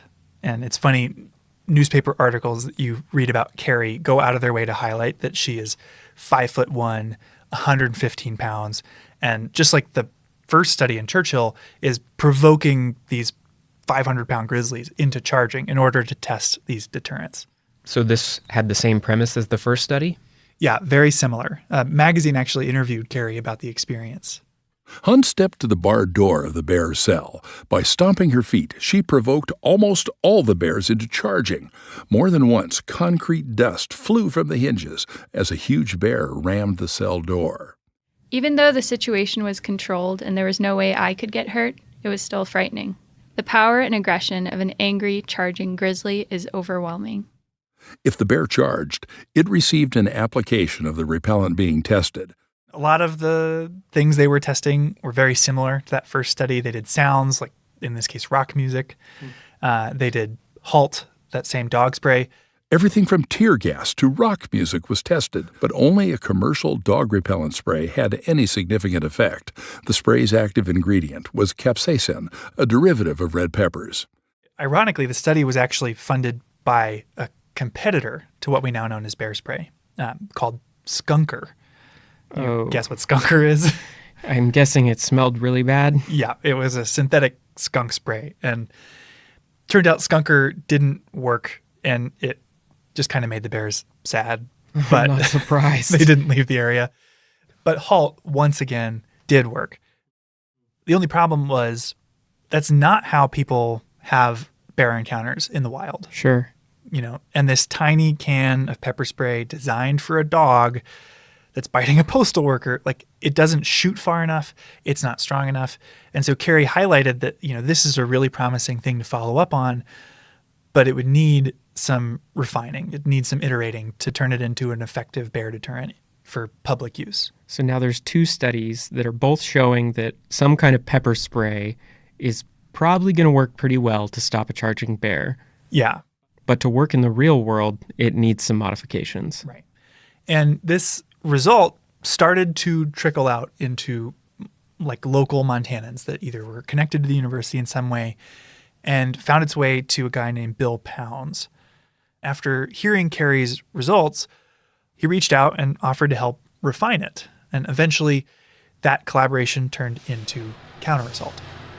Over the years, it's been refined. It's got different propellants. It's got different concentrations of the pepper. The IGB. One of the big things that they worked on was the delivery method, how the spray would leave the can. Yeah, you mentioned the spray. That was one thing I realized I hadn't mentioned, because some of the earlier brands were shooting 6 feet in a pencil-thin stream, like wasp killer. Right.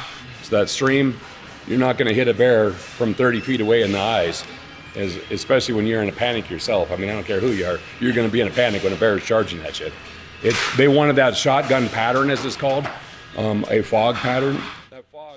Okay, so this is part of the process we saw. They're taking a canister full of the ingredients and they're putting a spray nozzle on the top of it that shoots the bear spray out into a fog or a cone. Yeah, exactly. And through testing and conversations with bear biologists, they refined that fog into a spray that would last 7 seconds and shoot 30 feet. That fog is going to get in the sinuses. It's going to get in the eyes. They're going to inhale. It's going to get in all the mucous membranes, the lungs. That's what changes their senses, and they just stop. It's a shock to their system like it is ours. So you don't have that. There were some obstacles along the way before bear spray was widely adopted.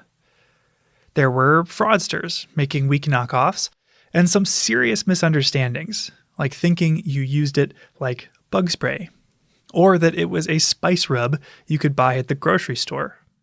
When I first heard about bear pepper spray, I rushed right down to Albertsons to see if that store stocked it.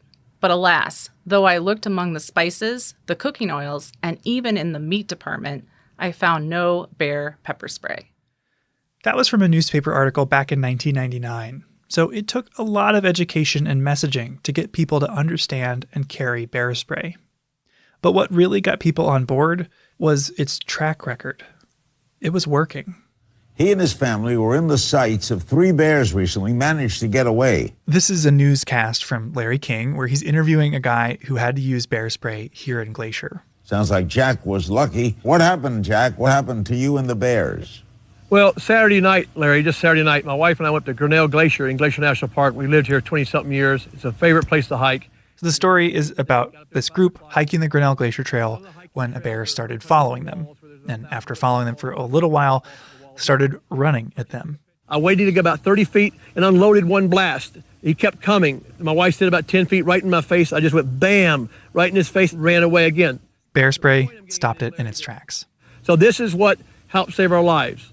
And you know what the tragedy, this is a lot of stories like this come up when you Google bear spray, including this line. Thanks to God, a friend, and pepper spray, I'm still here. That quote comes from a bear attack survivor who would go on to found his own bear spray company called UDAP, which is based in Butte, Montana. Testimonials like these have slowly won people over, and even folks who doubted a pepper spray could work as well as a firearm.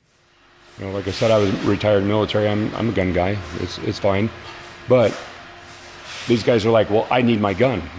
Okay, well, you're still trying to hit something if it's a charge that you've got a kill zone that's, maybe grapefruit sized that you have to try to get a bullet through. Well, you may not be able to do that. And I don't care. I carry weapons, but I carry bear spray when I go in the woods. And because of this effective track record, Glacier suggests all visitors to the park carry bear spray. Montana Fish, Wildlife, and Parks recommends all hunters carry it too. So how many cans do you put out from here in a year or a month, Now, in 2021, we did 375,000 cans of bear spray. And it's just education. That's what's helped. Back in the day, a few years ago, like I was talking with Pride here, he says, I remember when we did 30,000 cans in a year. I said, I'm doing that in a month. So that's how much it's picked up from those first days back in the 80s and where the word has gotten out. Even still, bear spray is no substitute for common sense. Being safe in bear country involves storing food properly, making noise on trail, hiking in groups, not just grabbing a can of bear spray and calling it a day. Yeah, I've actually heard some bear experts talk about the downside of bear spray is that people think they just strap it on their back and then they're safe, and that it actually discourages the kind of awareness and mindfulness of bear safety that you need to have in mind. You don't want to get complacent. No, you can't just put it in the bottom of your backpack and think it's going to help with a bear attack. I mean, you can't put on your seatbelt and then drive off a cliff. Right. And it is also worth pointing out, like, I've carried bear spray on all the hikes I've done here in the last 10 years. I've never had to use it. Have you? No.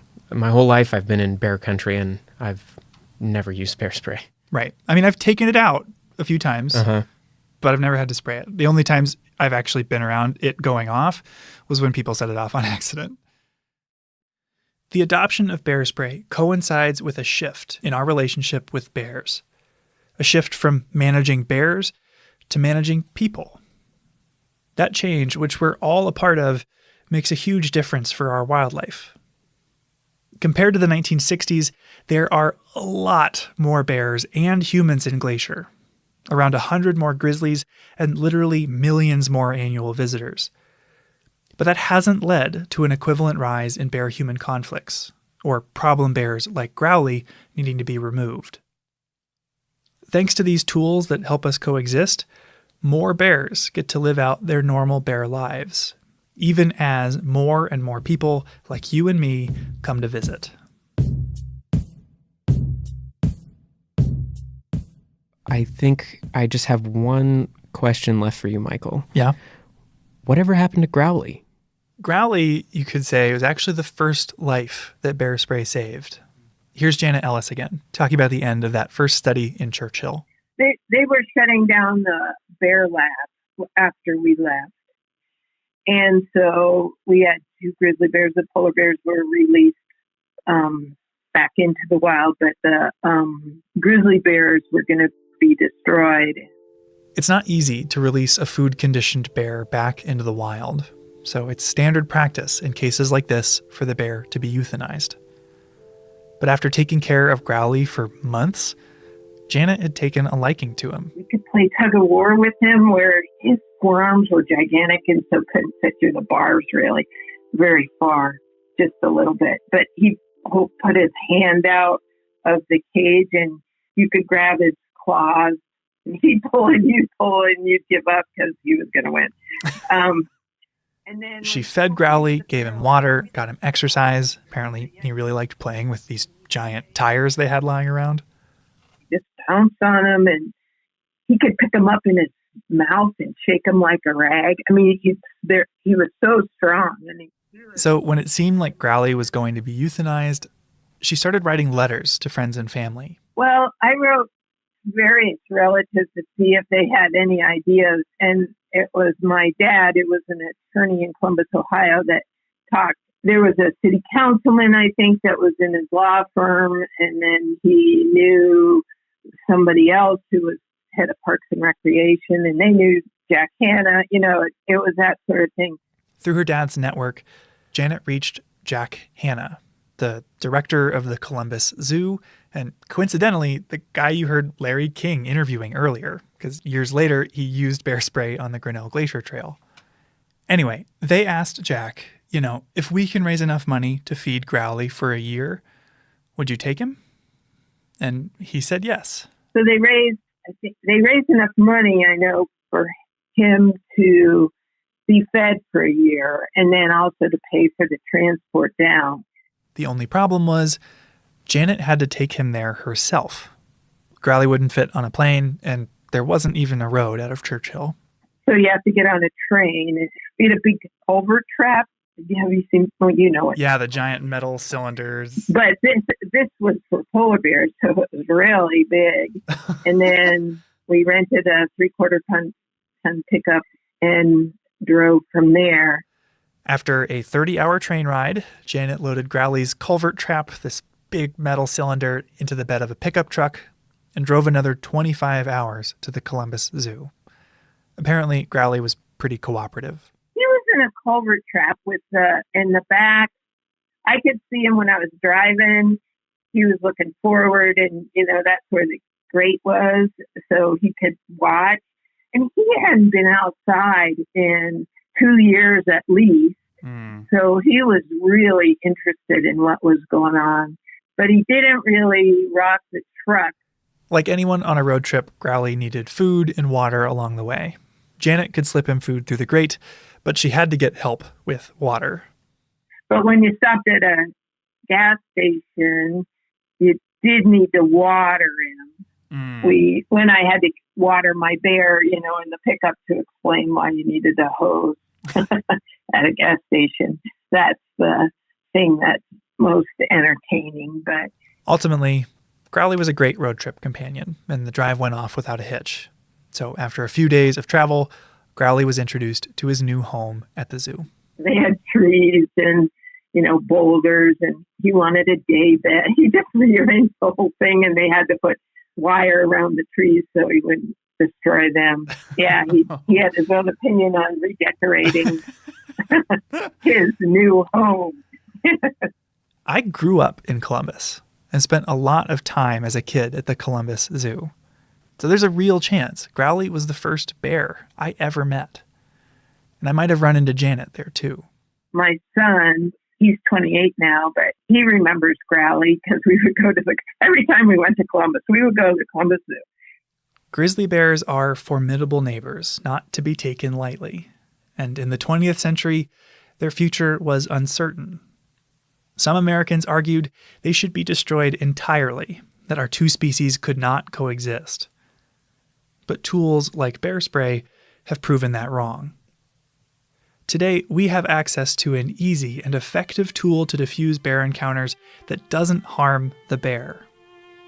And while no deterrent is a guarantee, Growly showed us that bear spray works.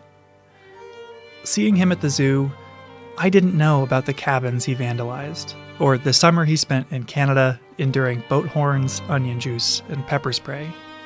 I doubt anyone there, other than Janet, knew the whole story. But I did know that it was special to see a grizzly bear. And thanks, in part, to Growly, you don't have to go to a zoo to do that.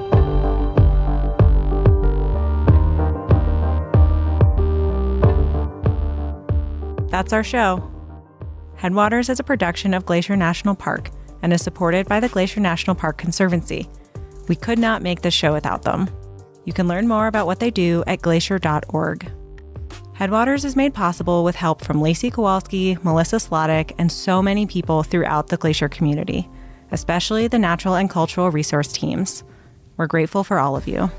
Our music this season is by the brilliant Frank Waln. The show's cover art is by our sweet friend Stella Nall. Check out Frank and Stella's work at the links in our show notes. Special thanks this episode to Randy Hunt and everyone at Counterassault, Janet Ellis, Carrie Hunt, and Chuck Bartlebaugh for discussing this project with us, as well as Growly, Snarly, and all the other bears who contributed to the creation of bear spray. Besides sharing this episode with a friend who might appreciate it, you can help us out by leaving us a rating and review in your podcast app. Thanks for listening.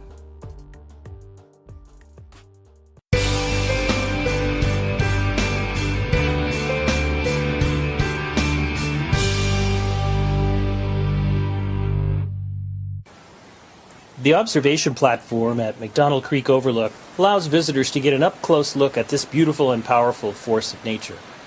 In summer, the blue-green waters run clear and inviting, but in early spring, melting snows send a torrent of water cascading down the valley as it funnels through these narrow rock walls, where it literally vibrates the viewing platform. It's easy to see the erosional power of streams from a vantage point this close. Streams also hide a more sinister side as well. In Glacier, the leading cause of fatalities is from drownings in creeks and streams. Even though the streams present a cool and refreshing appearance, please remember to use extra caution around water anywhere in the park. Stay on the paths and don't step over railings and barriers. As powerful as McDonald Creek can seem during spring runoff, it's nothing compared to the flood that came through this valley in November of 2006. Fed by huge amounts of warm rain, early mountain snows melted quickly and soon overwhelmed riverbanks throughout the park. This viewing platform survived, but just barely. Water pounded the railings and washed out and damaged bridges and roads in several areas of the park. Across the creek, huge trees left stranded as driftwood high above the creek provide vivid clues to the force of water. Glacier is a land of contrasts. Throughout the park, you will discover awesome examples of the power of nature, all set against the backdrop of some of the most beautiful scenery in the Rockies. McDonald Creek is an excellent example of massive power and delicate beauty combined.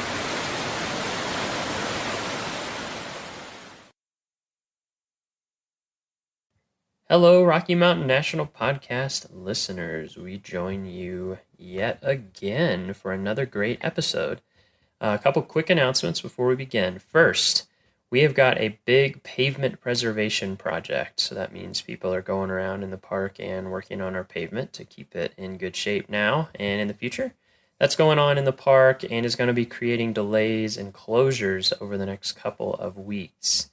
Areas impacted are changing daily, so it's not just one area for the whole time. It's changing every day and are too complicated to cover in detail here, but you can get the full details on our website. Point your browser to nps.gov/ROMO. That's ROMO, nps.gov/ROMO. Look for alerts at the top of the page, and then find the alert related to pavement preservation and click more. That will take you to a news release that has the full details and a big old list to help you plan